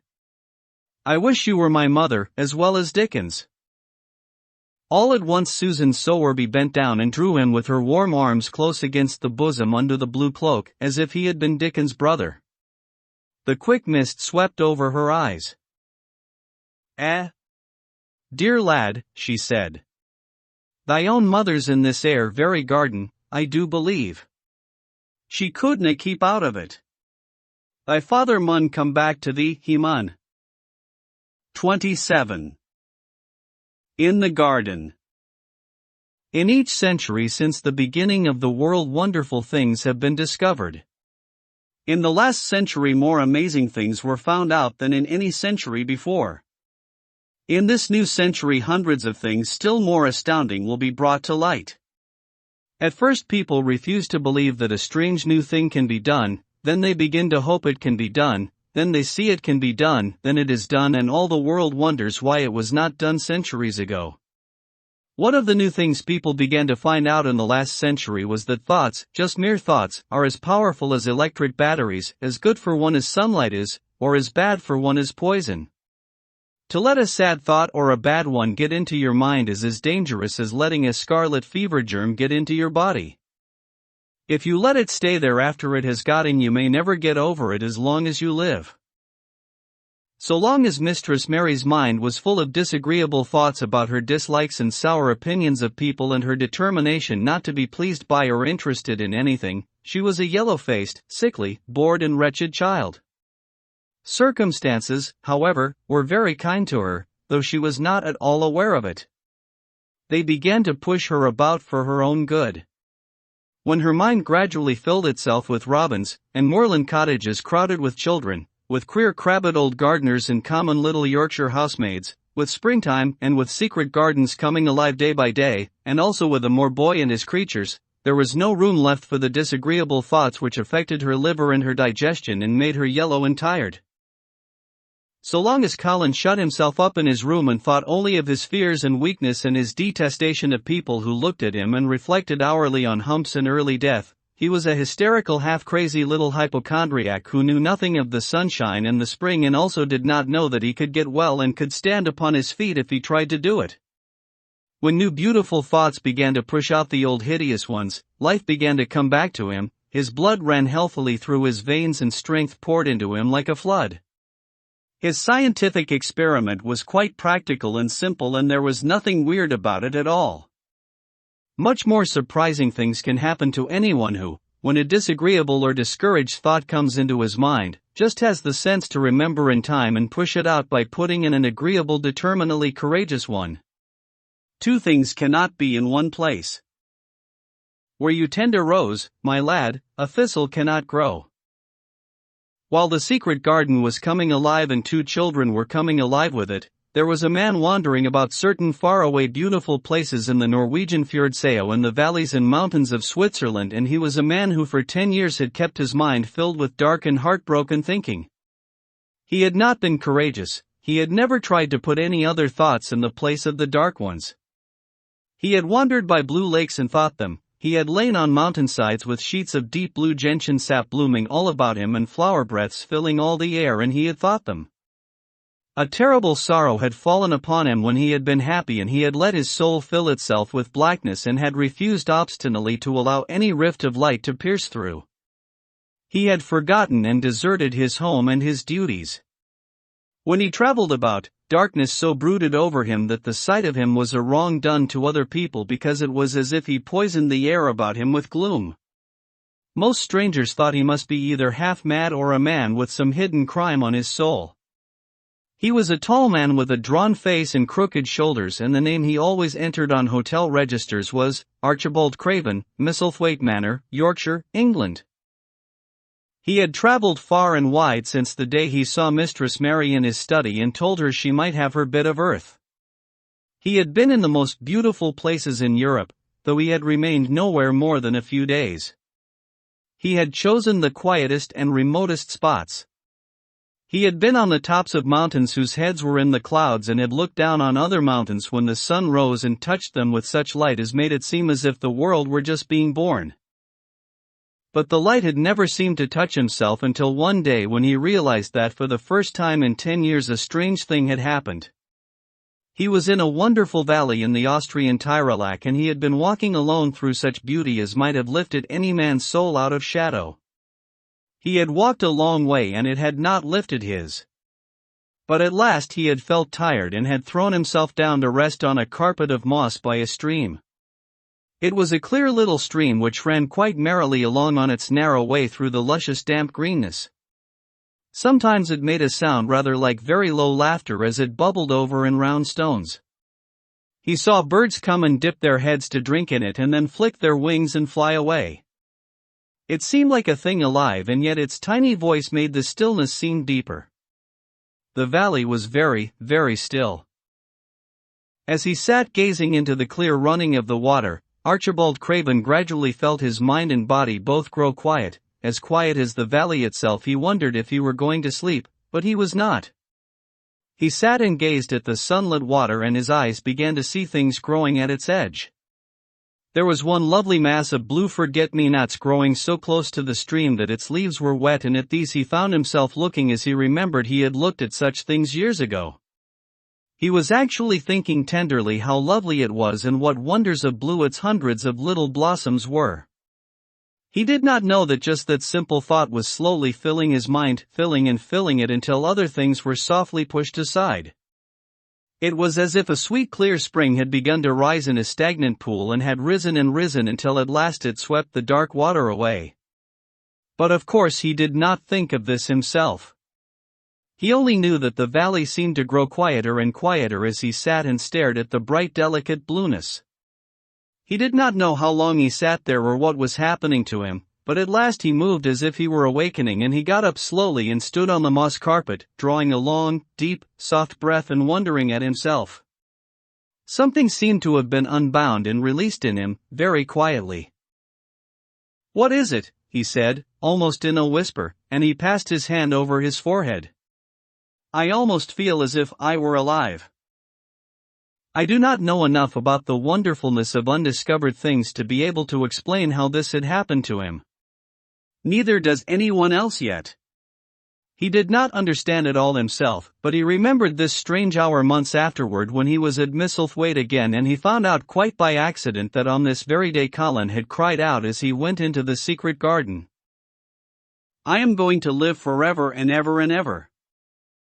The singular calmness remained with him the rest of the evening, and he slept a new reposeful sleep, but it was not with him very long.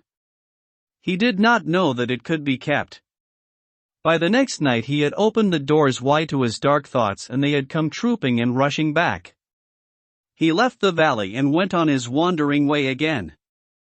But, strange as it seemed to him, there were minutes, sometimes half hours, when, without his knowing why, the black burden seemed to lift itself again, and he knew he was a living man and not a dead one.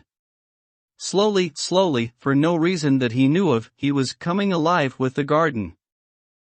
As the golden summer changed into the deep golden autumn, he went to the lake of Como. There he found the loveliness of a dream. He spent his days upon the crystal blueness of the lake, or he walked back into the soft thick verdure of the hills and tramped until he was tired so that he might sleep. But by this time he had begun to sleep better, he knew, and his dreams had ceased to be a terror to him. Perhaps, he thought, my body is growing stronger. It was growing stronger, but, because of the rare peaceful hours when his thoughts were changed, his soul was slowly growing stronger, too. He began to think of Misselthwaite and wonder if he should not go home. Now and then he wondered vaguely about his boy and asked himself what he should feel when he went and stood by the carved four-posted bed again and looked down at the sharply chiseled ivory-white face while it slept and the black lashes rimmed so startlingly the close-shut eyes. He shrank from it. One marvel of the day, he had walked so far that when he returned the moon was high and full and all the world was purple shadow and silver.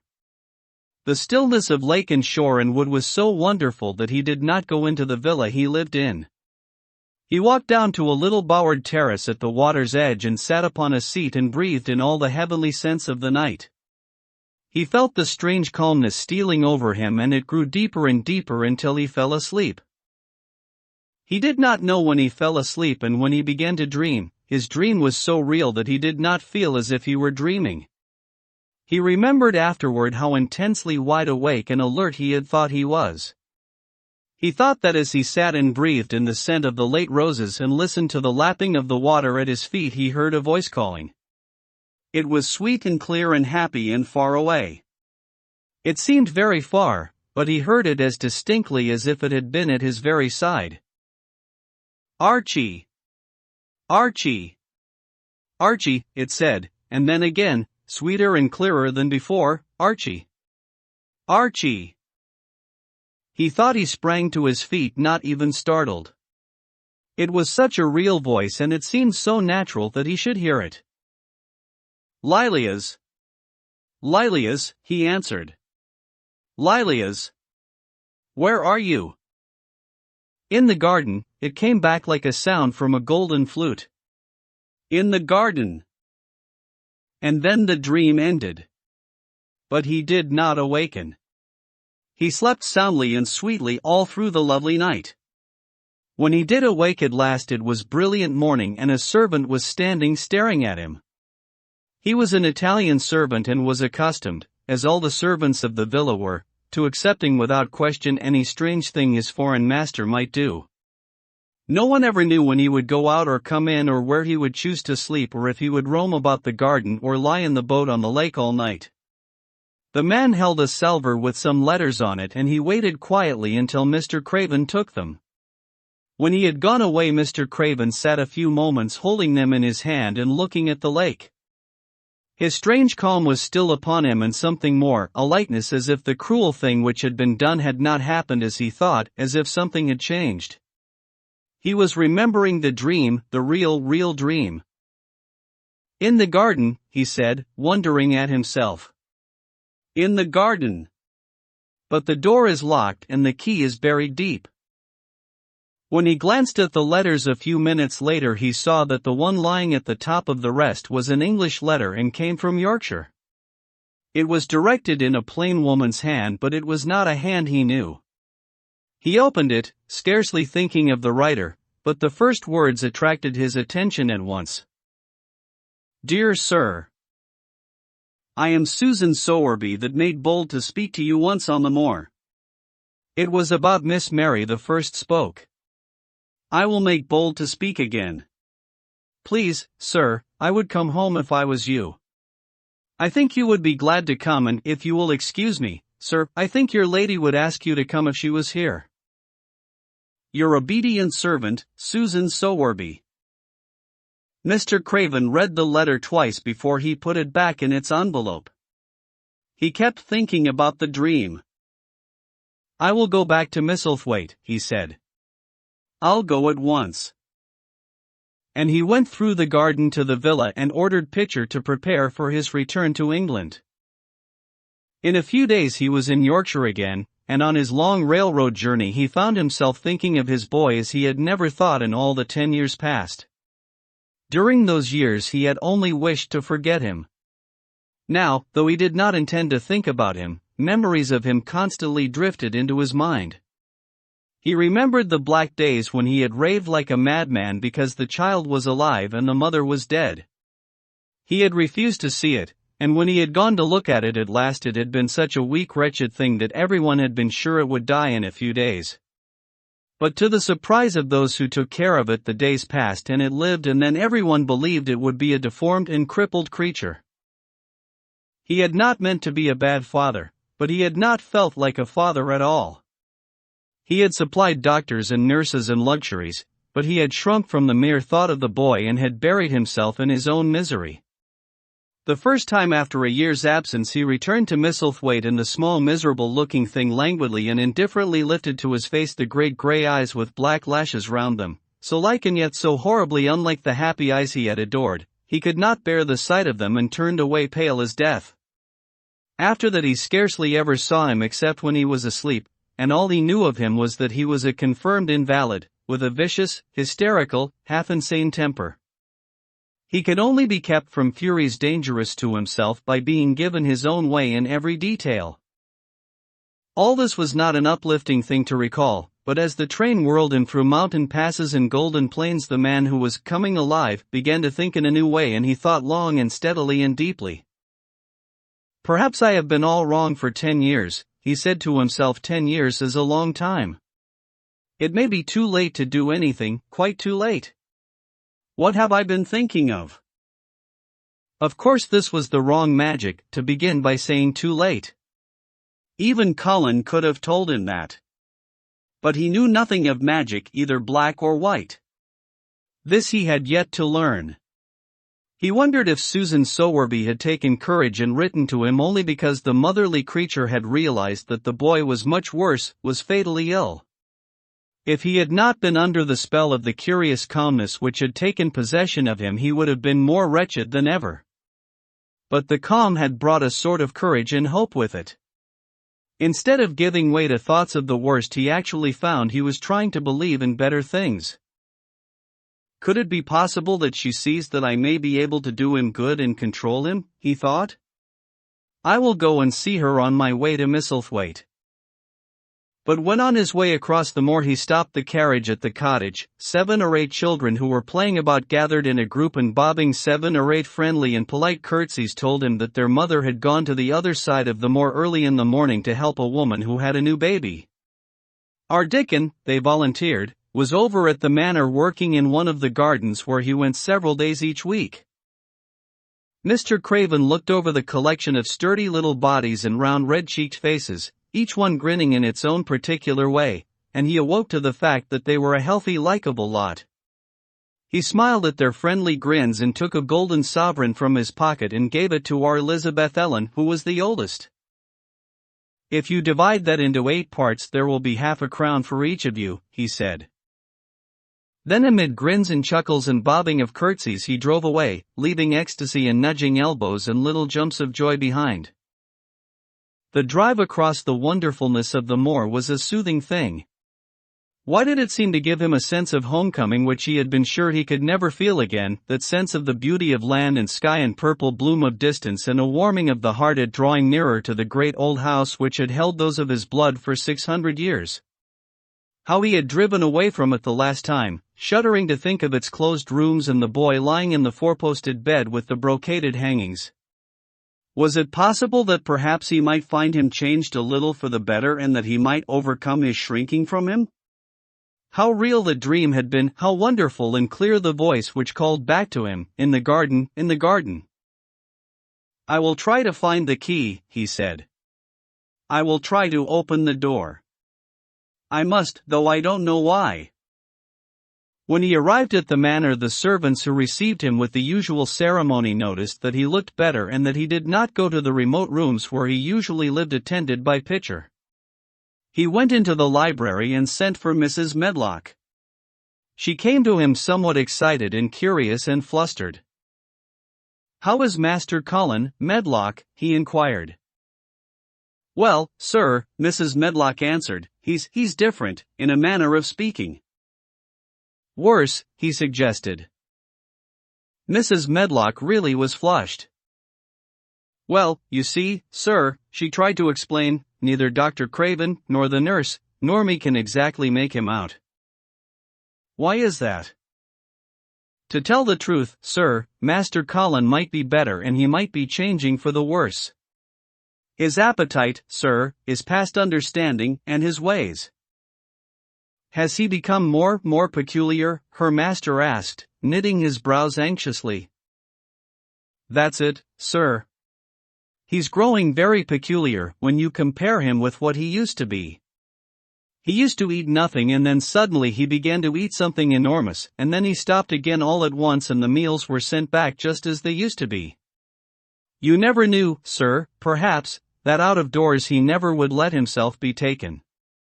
The things we've gone through to get him to go out in his chair would leave a body trembling like a leaf. He'd throw himself into such a state that Dr. Craven said he couldn't be responsible for forcing him. Well, sir, just without warning, not long after one of his worst tantrums he suddenly insisted on being taken out every day by Miss Mary and Susan Sowerby's boy Dickon that could push his chair. He took a fancy to both Miss Mary and Dickon brought his tame animals, and, if you'll credit it, sir, out of doors he will stay from morning until night. How does he look? Was the next question. If he took his food natural, sir, you'd think he was putting on flesh, but we're afraid it may be a sort of bloat.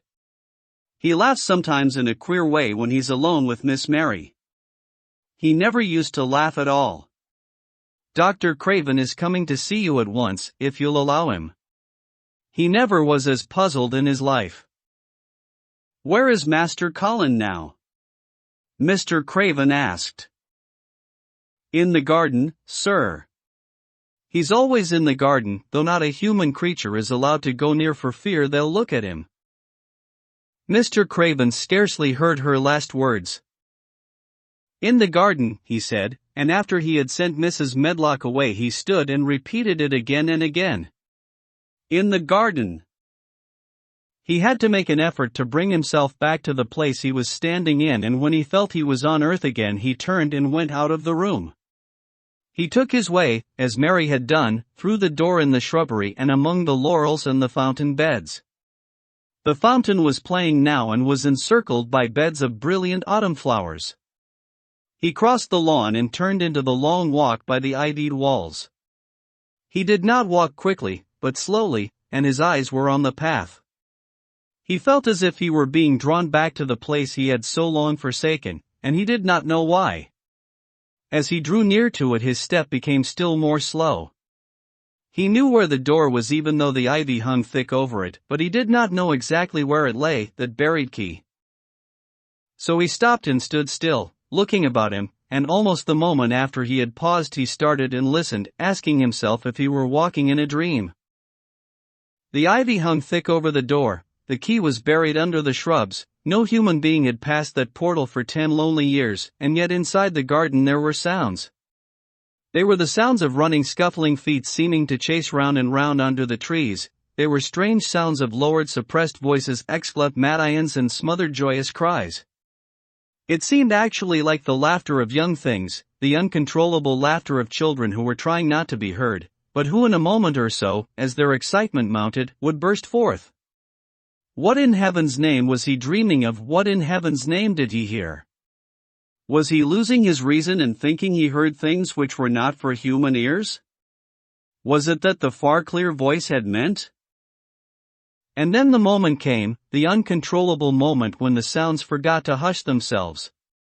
The feet ran faster and faster, they were nearing the garden door, there was quick strong young breathing and a wild outbreak of laughing shouts which could not be contained, and the door in the wall was flung wide open, the sheet of ivy swinging back, and a boy burst through it at full speed and, without seeing the outsider, dashed almost into his arms. Mr. Craven had extended them just in time to save him from falling as a result of his unseeing dash against him, and when he held him away to look at him in amazement at his being there he truly gasped for breath. He was a tall boy and a handsome one. He was glowing with life and his running had sent splendid color leaping to his face. He threw the thick hair back from his forehead and lifted a pair of strange gray eyes full of boyish laughter and rimmed with black lashes like a fringe. It was the eyes which made Mr. Craven gasp for breath. A boy burst through it at full speed. Who? What? Who? He stammered. This was not what Colin had expected, this was not what he had planned. He had never thought of such a meeting. And yet to come dashing out, winning a race, perhaps it was even better. He drew himself up to his very tallest. Mary, who had been running with him and had dashed through the door too, believed that he managed to make himself look taller than he had ever looked before. "Father," he said, "I'm Colin." "You can't believe it." "I scarcely can myself." "I'm Colin." Like Mrs. Medlock, he did not understand what his father meant when he said hurriedly, "In the garden. In the garden." "Yes," hurried on Colin. "It was the garden that did it, and Mary and Dickon and the creatures, and the magic. No one knows. We kept it to tell you when you came. I can beat Mary in a race. I'm going to be an athlete." He said it all so like a healthy boy, his face flushed, his words tumbling over each other in his eagerness, that Mr. Craven's soul shook with unbelieving joy. Colin put out his hand and laid it on his father's arm. "Aren't you glad, father?" he ended. "Aren't you glad? I'm going to live forever and ever and ever." Mr. Craven put his hands on both the boy's shoulders and held him still. He knew he dared not even try to speak for a moment. "Take me into the garden, my boy," he said at last. "And tell me all about it." And so they let him in. The place was a wilderness of autumn golden purple and violet blue and flaming scarlet, and on every side were sheaves of late lilies standing together, lilies which were white and ruby. He remembered well when the first of them had been planted that just at this season of the year their late glories should reveal themselves. Late roses climbed and hung and clustered, and the sunshine deepening the hue of the yellowing trees made one feel that one stood in an embowered temple of gold. The newcomers stood silent just as the children had done when they came into its grayness. He looked round and round. "I thought it would be dead," he said. "Mary thought so at first," said Colin. "But it came alive." Then they sat down under their tree, all but Colin, who wanted to stand while he told the story. It was the strangest thing he had ever heard, Archibald Craven thought, as it was poured forth in headlong boy fashion. Mystery and magic and wild creatures, the weird midnight meeting, the coming of the spring, the passion of insulted pride which had dragged the young Raja to his feet to defy old Ben Weatherstaff to his face. The odd companionship, the play acting, the great secret so carefully kept. The listener laughed until tears came into his eyes, and sometimes tears came into his eyes when he was not laughing. The athlete, the lecturer, the scientific discoverer was a laughable, lovable, healthy young human thing. "Now," he said at the end of the story, "it need not be a secret anymore. I dare say it will frighten them nearly into fits when they see me, but I am never going to get into the chair again. I shall walk back with you, father, to the house."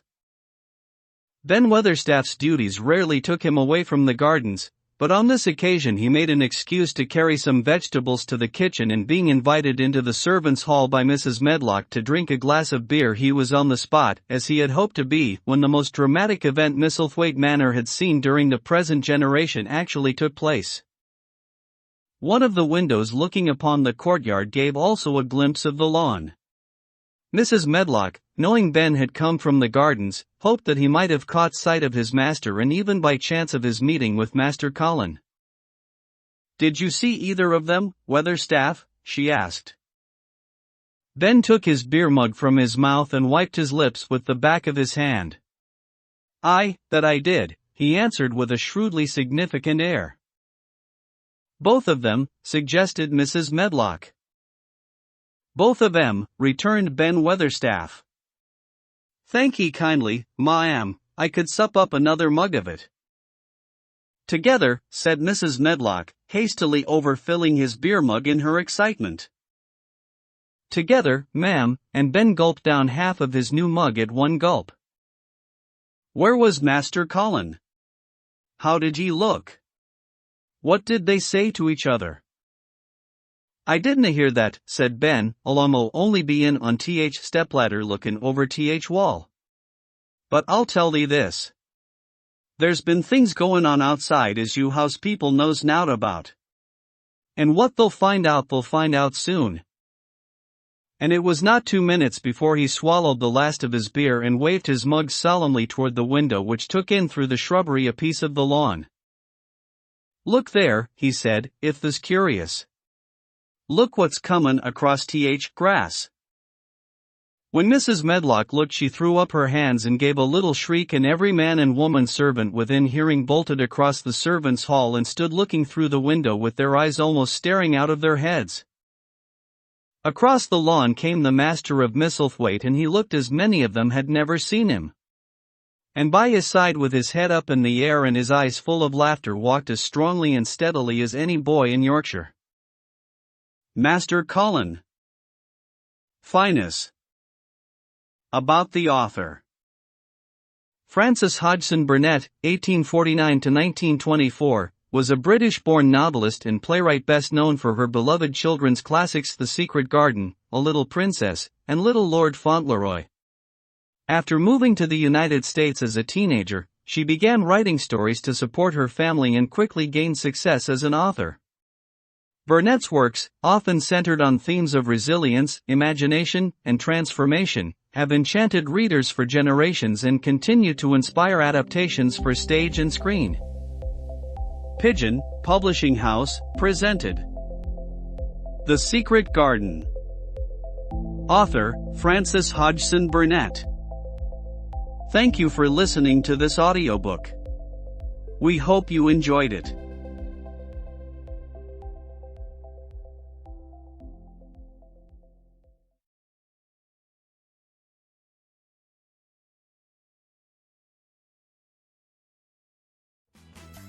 If you enjoyed this classic, follow the show and leave a quick review, and join us every Tuesday and Thursday for more timeless stories.